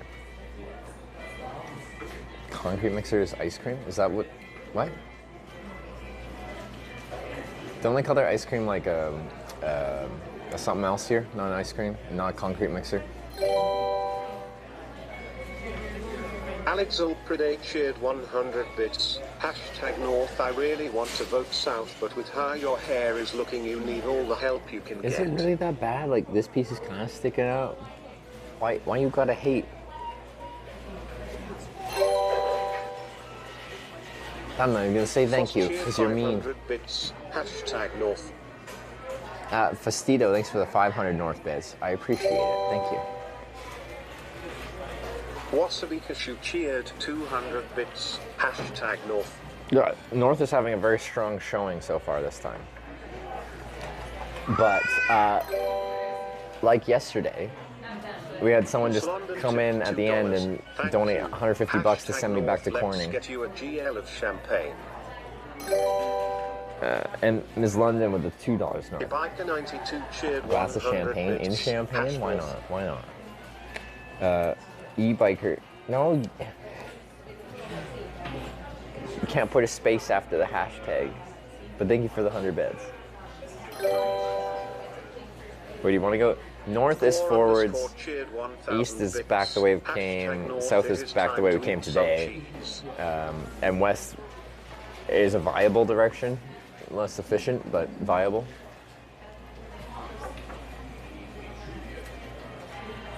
Only one Oiler to ruin it all. Exactly. People get really frustrated that really want me to go forwards when someone sends me backwards. I do have to go backwards sometimes, but I do feel like, you know, after 4 rides in a row backwards and some Groundhog Day effect in Corning, Arkansas. Dr_Yellow cheered 100 bits. There are even more Culvers #North. We have FC War with the, wait, did I get that?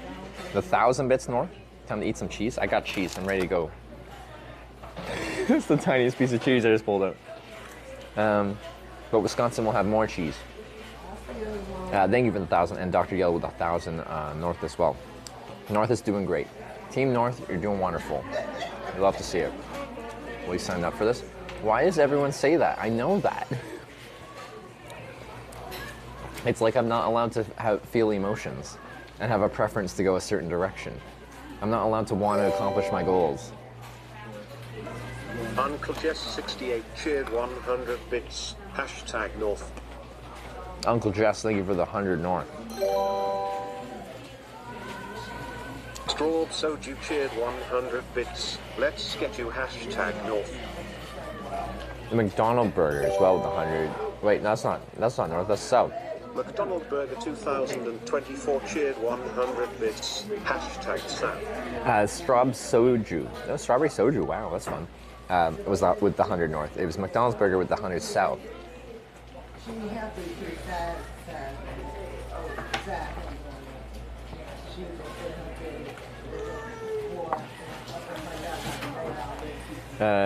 Wisconsin, grab a cheesehead and try to grab a ride wearing them. That would be fun.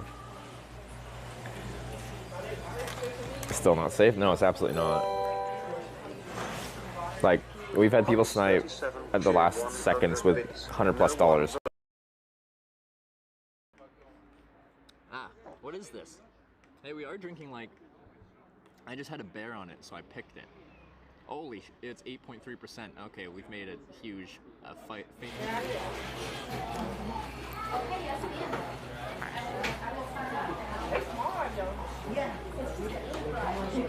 There's the full network disconnect again.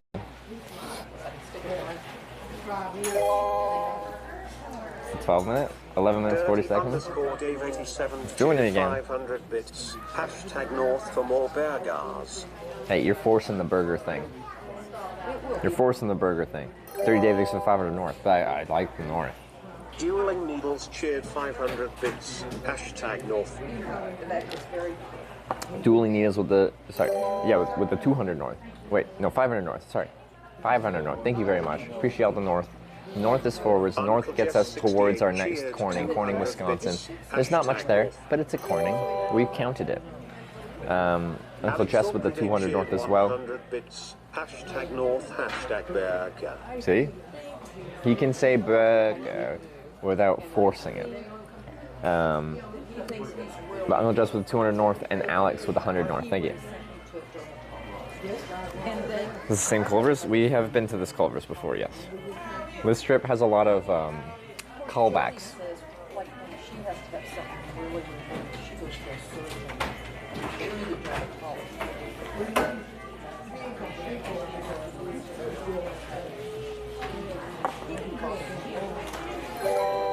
You know, it's the same one. It's been a while since we've been here. I don't know what day we caught a ride through here. #North. Rada with the 200 north. Thank you very much. I appreciate it. Any Cornings in Canada? Apparently there's one in Saskatchewan. Somewhere, I don't know where. This trip is so much backtracking. Is north the right way? Yeah, north is right. East is back, like, towards Indiana and Ohio. South is where we just came from today, like 300 miles southwest of here. And then west we could work with. Go up to Vandalia and then north at 51. I didn't understand that. It's against the They get, yeah, Rada with the 200 north? I might have. Anyway, thank you. And Stores with the 200 north bits as well. North is having a strong showing, but like any direction can snipe this so easily. It's, as we get down in time, it just, I get stressed every time. 200 bits. #North. Plumpmort with the 200 north. Thank you. Hexon66 cheered 100 bits. Hashtag North double butter burger. He really let that one, gave it his all on that one.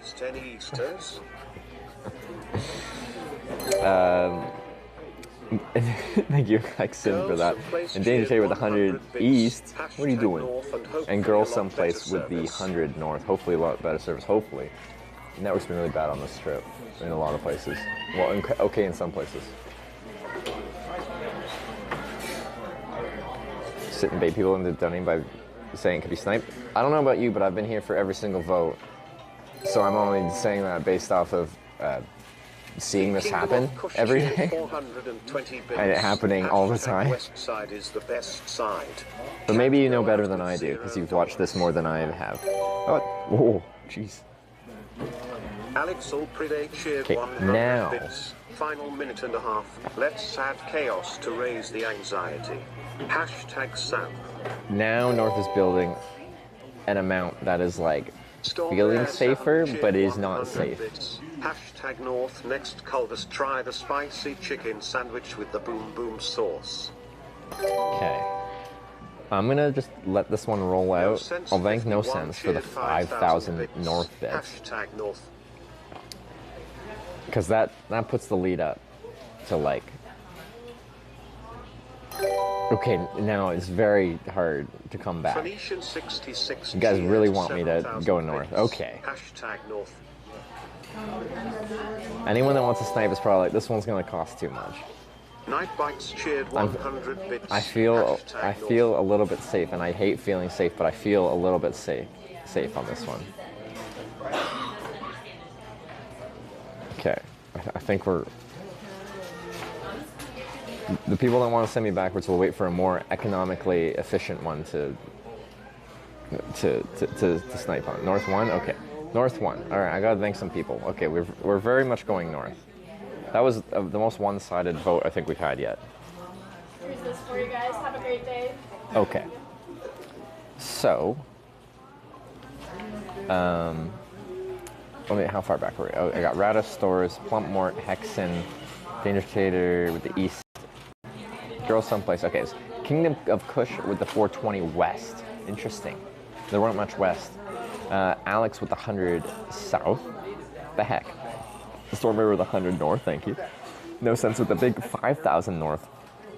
Thank you very much. And then right after that, Phoenician with the 7,000 north. Thank you very much for that. That is a lot. Team North went hard this time. They were tired of losing yesterday and this morning. We had 4 in a row backwards.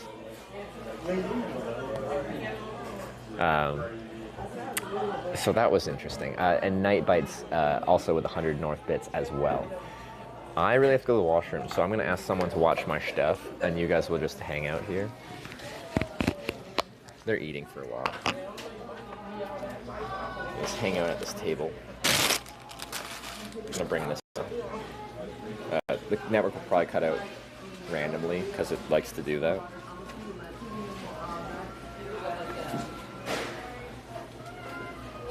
You want to just make sure no one takes my stuff while I run to the box? Thank you. I really appreciate it. No problem. Yeah.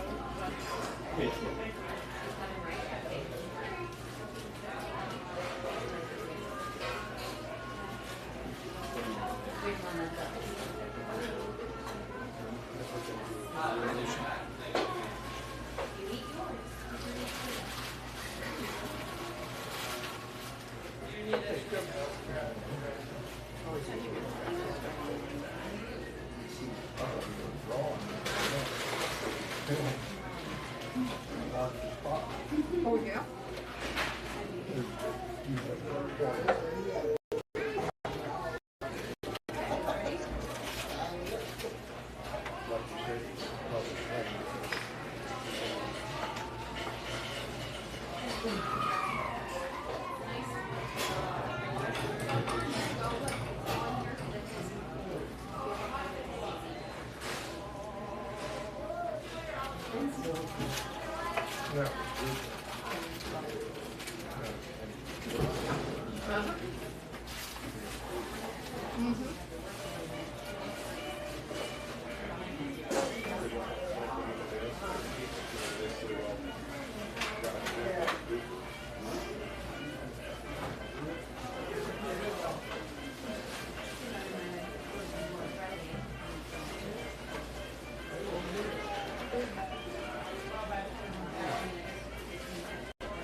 Thank you so much.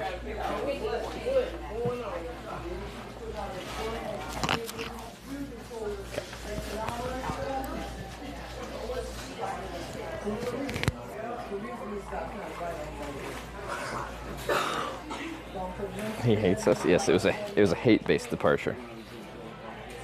Did north win? North did win, but I think I'm gonna hitchhike from the easternmost on-ramp, so I know every traffic going past me is actually going either on, like, I know for sure they're going on 70 east or 57 north. Did he mute us? I left the mic on the table.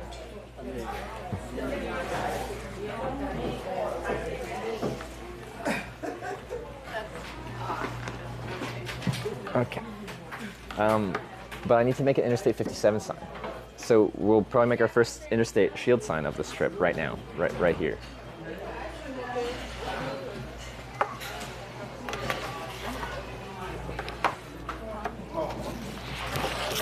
Oh, shoot. Okay, let me just chuck that.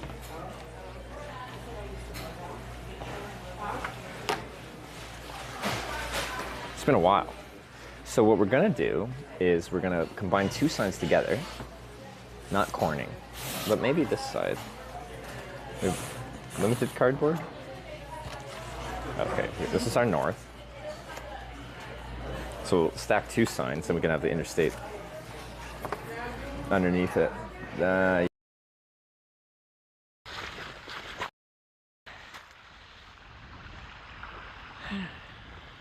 Oh, that was a big one.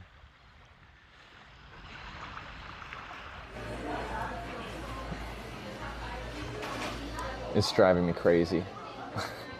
I hate these like timed disconnects so much.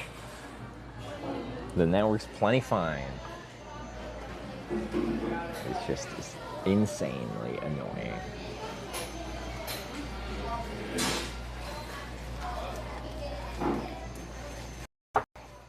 Where do you get the cardboard? They don't protect their cardboard. Well, okay, a lot of businesses actually do have like a locked. Ooh, that's gonna knock that off. A locked recycling and garbage area, which is annoying. It's like, why do you care so much? but a lot of places just have an open, unlocked cardboard bin, recycling bin.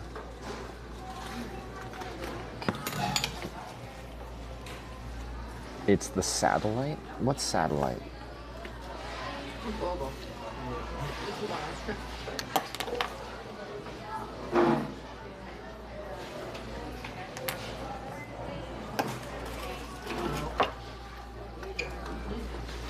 It's so bright. Can I lower my blind? I'm gonna do what they did.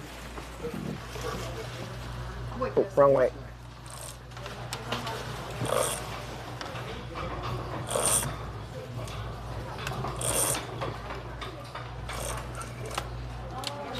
Okay, now it's better. You should ask. I can ask too, but like usually it's just easier.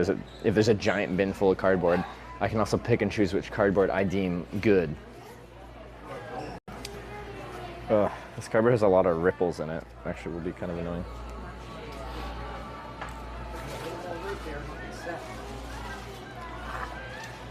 The more like wrinkles, these big dark lines here, the harder it is to do like straight. Interstate 57 north sign? Yeah. And it's like much wider than it needs to be.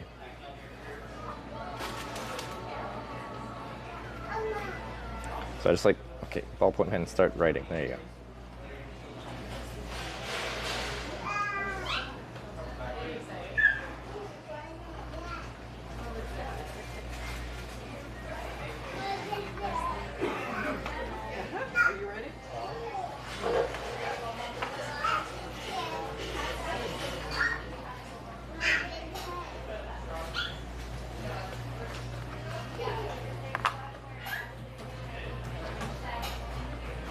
Do it on one side, you can use it to make another too? What do you mean?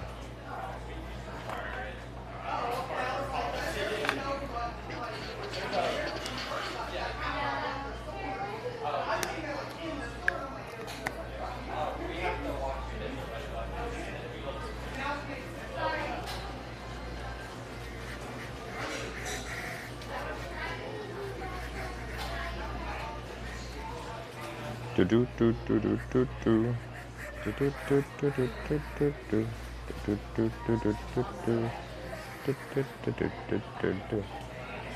the sign say Interstate 57, and then I'll use the separate sign underneath here which says north. I'll stack them. Under the sea, under the sea.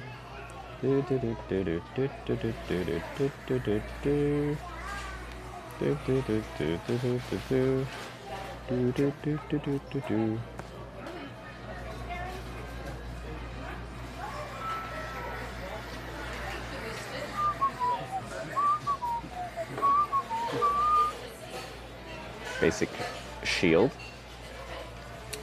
Shield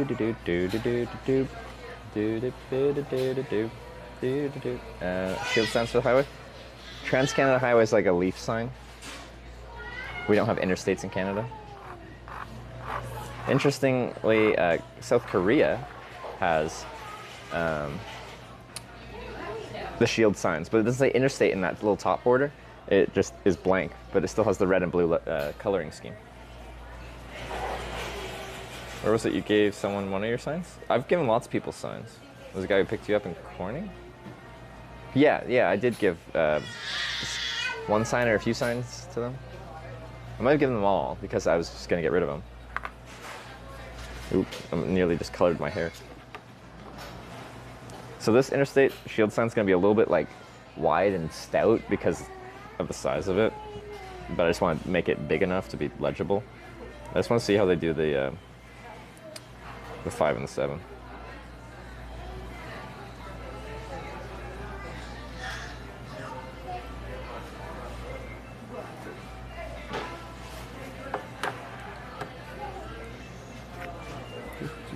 Do.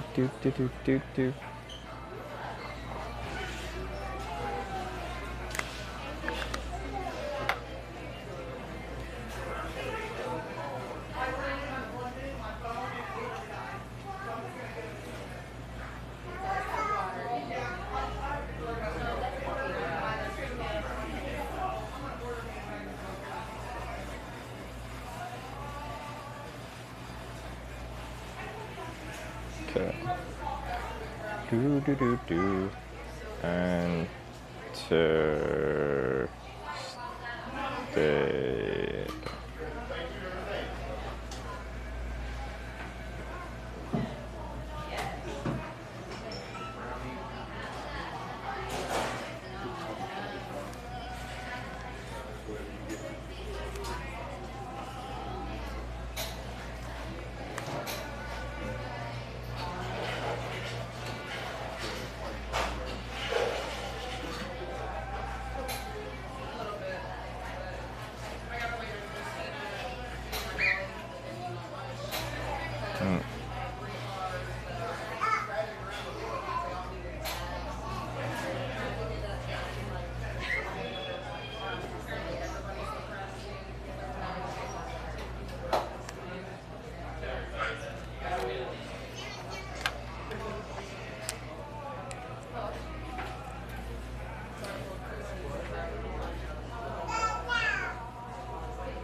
Kind of screwed up the spacing on this. Anyway, we're just gonna YOLO it, I guess.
We'll first do a thin 57, then we'll make her thick after.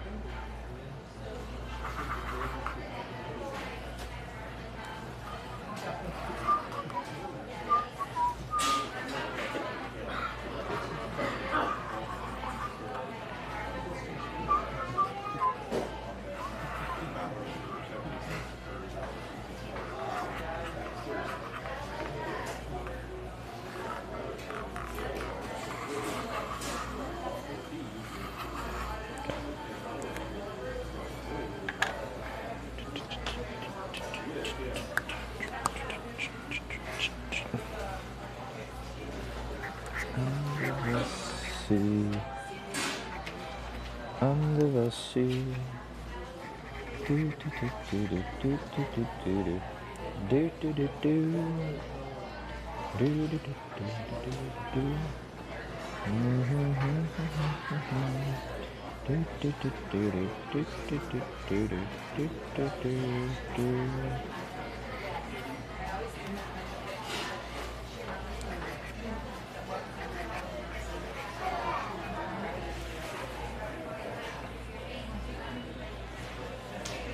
I just do the 7 in like a funky kind of way.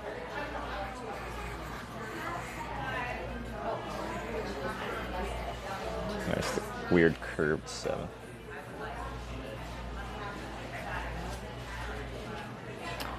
Okay, we'll just expand that.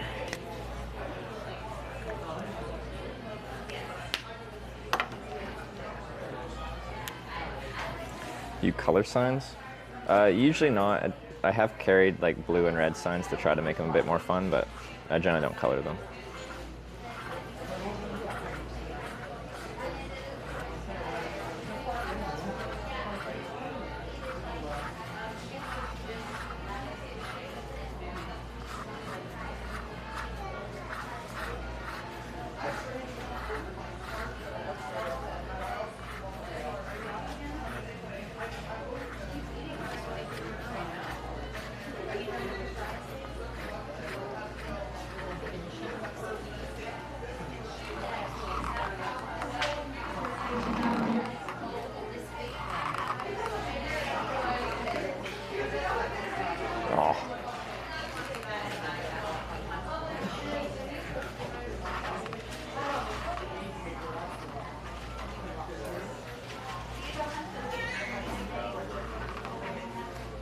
Yeah.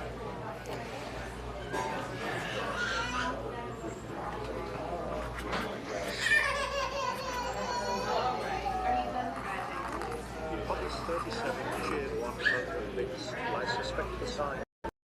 Get older, I'm starting to thin up here, thicker down here.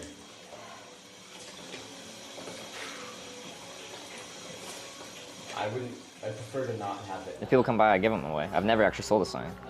People say like it'd be a nice way for me to monetize the stream.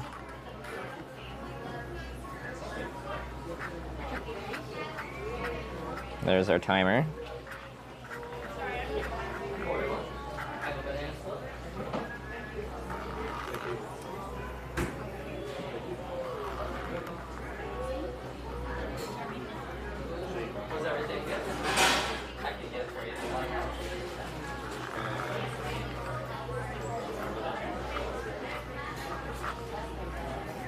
Same 11-ish, 11:40.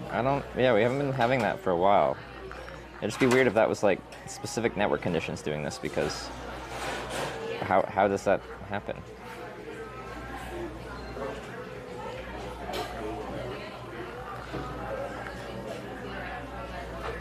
Because bad network shouldn't take you from like full service doing well to nothing for randomly 5 seconds every 11 minutes and 40 seconds.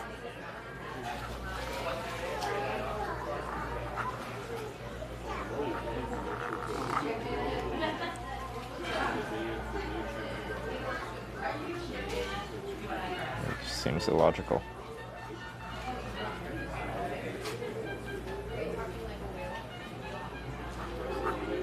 And that's funny, he didn't notice he was talking to himself for what, like 5-10 seconds?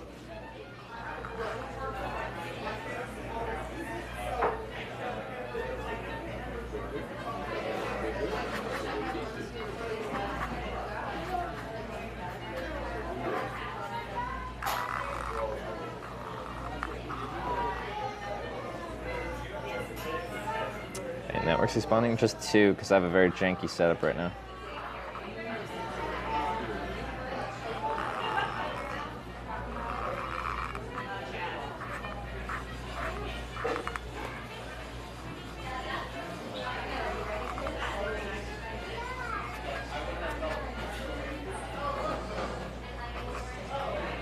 On previous trips, I found T-Mobile to be very useful on hitchhiking on interstates.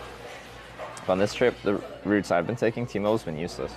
It's all mostly Verizon with some AT&T.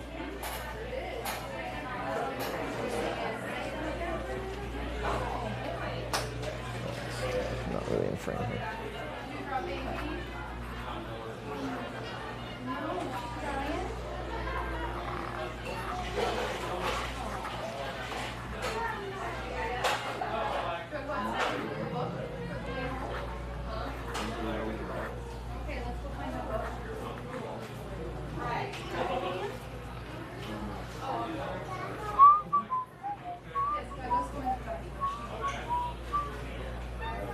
How many do you use? What do I use? Networks? Like I said, we're using 2 right now, which isn't actually ideal.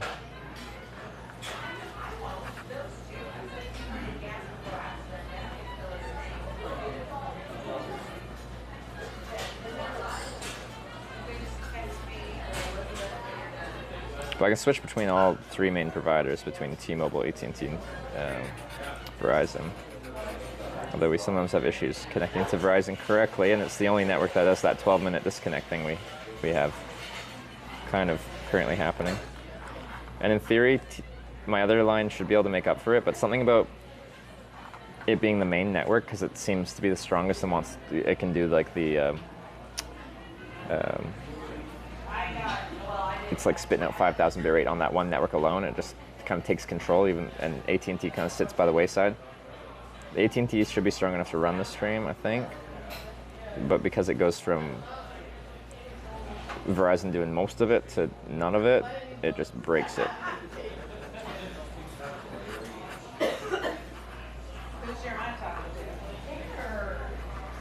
That's the kid that drives the truck to our house? For some reason I was thinking he was like some baseball back kid around here. I mean, you were absolutely Hearing some town gossip. Yeah, Culver's, I am. We've actually been to this exact Culver's earlier on this trip. Or he did one day and I don't remember who I met. I don't know who you're thinking of. I don't even know who that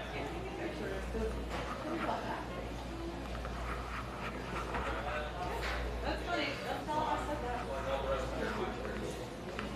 that. Yeah, for real.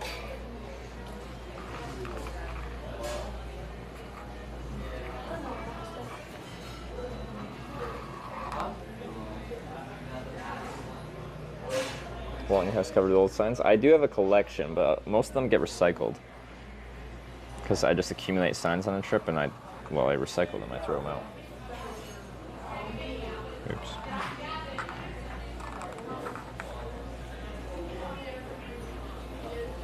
I have to make the actual shield look better. Better.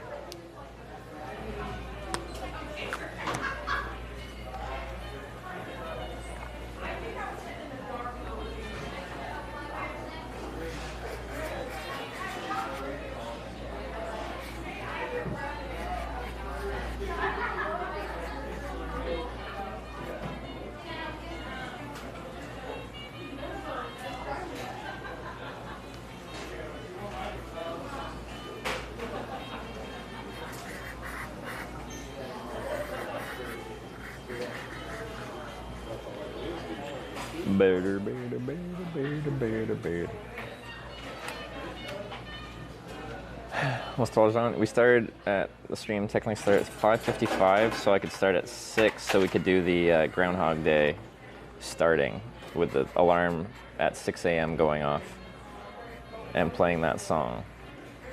Do I still have it? If you know the movie Groundhog Day, because we repeated the same day kind of over, starting from the same place, because you guys made me go forwards and then backwards. Anyway, watch that little bit from the YouTube VOD.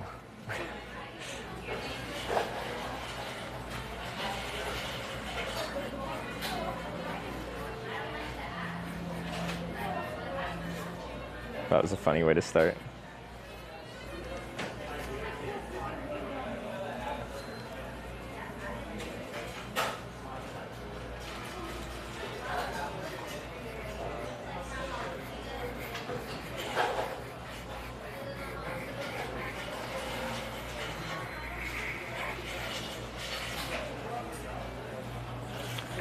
Do do do do.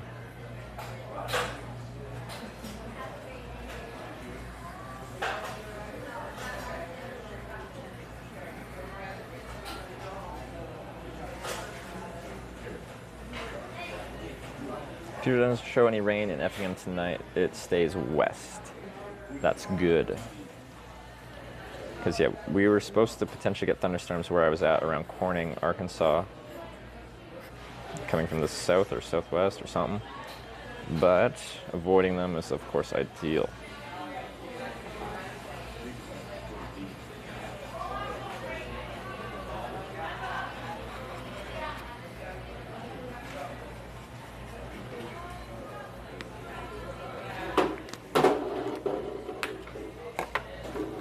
So chat, situation you can't talk to chat because you're in a convo. What do I want to say? That's not the one I want. I don't know, like especially if I see like subs or bits go through. I to me it's very important that I acknowledge people that support the stream that way, kind of thing. But I like as much as you guys sometimes annoy me. By and large, I love talking to y'all in chat here. I think it's actually quite fun. I wasn't sure when I started streaming if I'd enjoy the social media aspect of it, but over the years, now 6 years of this, I've actually I just find the banter fun.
bank tipped $20. Thank you for your journey.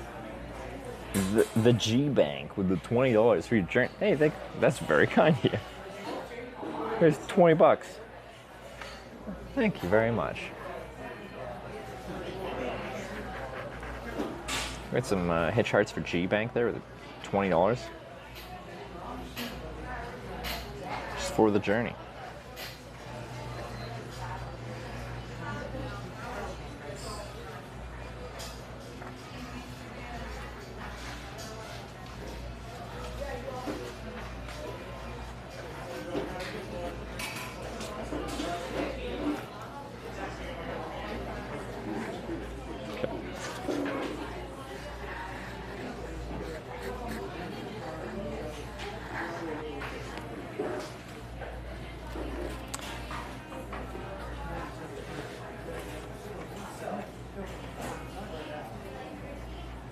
So I wouldn't say this is my best shield sign, but it's been a while since I've made one.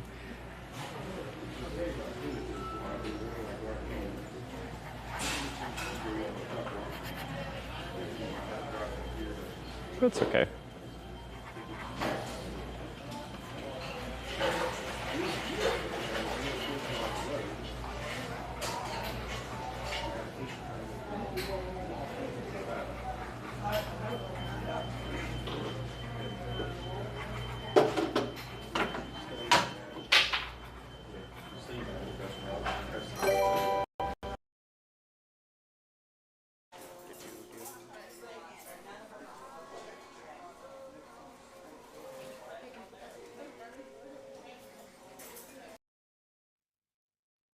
And I'm doing stuff where people, I think people. 5 minutes maximum? I'd have to ask Wyver though. He probably knows. Think of it the 100 bits though. Oh, did we lose connection? No, it should be back.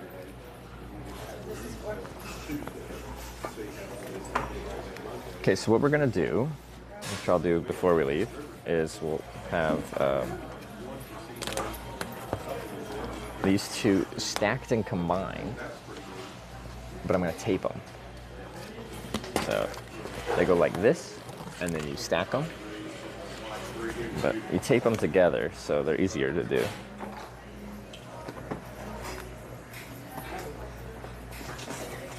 Lost it for around 13 seconds. All right.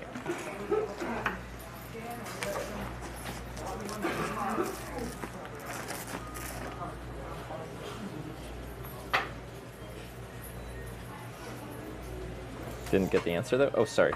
What was it?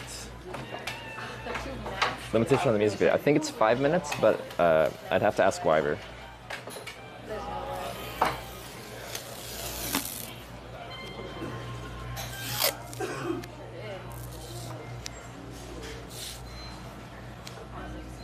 Actually, let's use these thinner ones for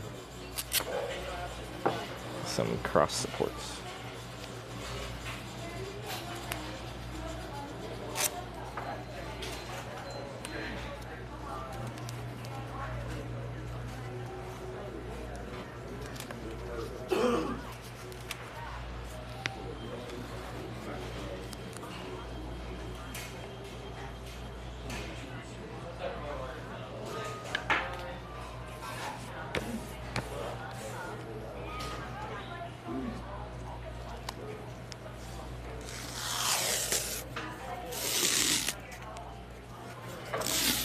Don't want to use all this tape, but we'll do a chunk like that and see if it holds together. It's not too windy right now.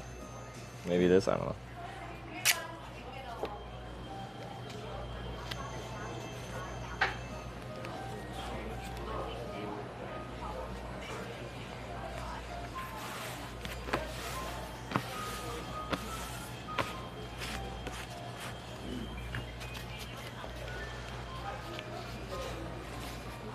Alright, so this can fold in half like this, so I can slide it in my bag. But then when we want to use it, you can just have it like this. And then it's taped together. So. Anyway. Interstate 57 North. You guys voted for North, let's try to make it happen.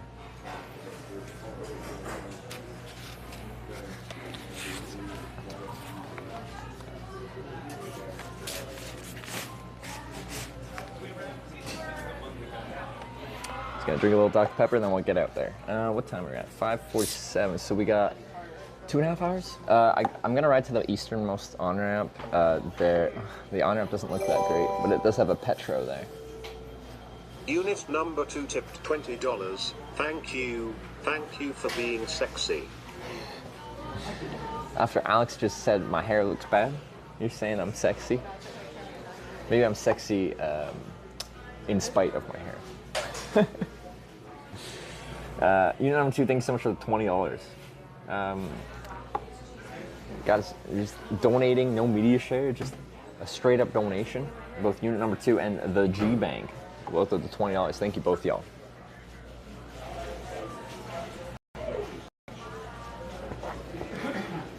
That's right. Exit 212, Tuscola. Oh wait, that's where I'm at right now. The on-ramp I'm probably hitchhiking at is what exit is it? It's 2 exits over from here. Sorry, it's the Pilot is the one I want to hitchhike from. Just because then everyone going past me on the on-ramp is either going on 70 east, which is wrong, or I have the sign 57 north. So it's just, and it has, you know, services that would actually draw people in. How big is the Pilot? Decent. It's got McDonald's there and stuff too. How long would it take me to ride there though? It's actually a little bit of a ride.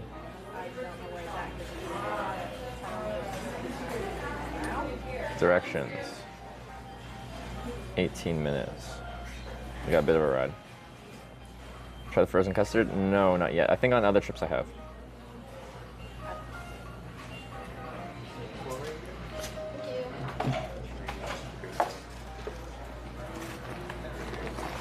I need to grab a new battery because one died. Where did I put the dead one? Oh, it's still in there. Pilot Petro into Skull, exit 212. I thought you were in Effingham? There's a Pilot Travel Center on exit. Hold on, let me see.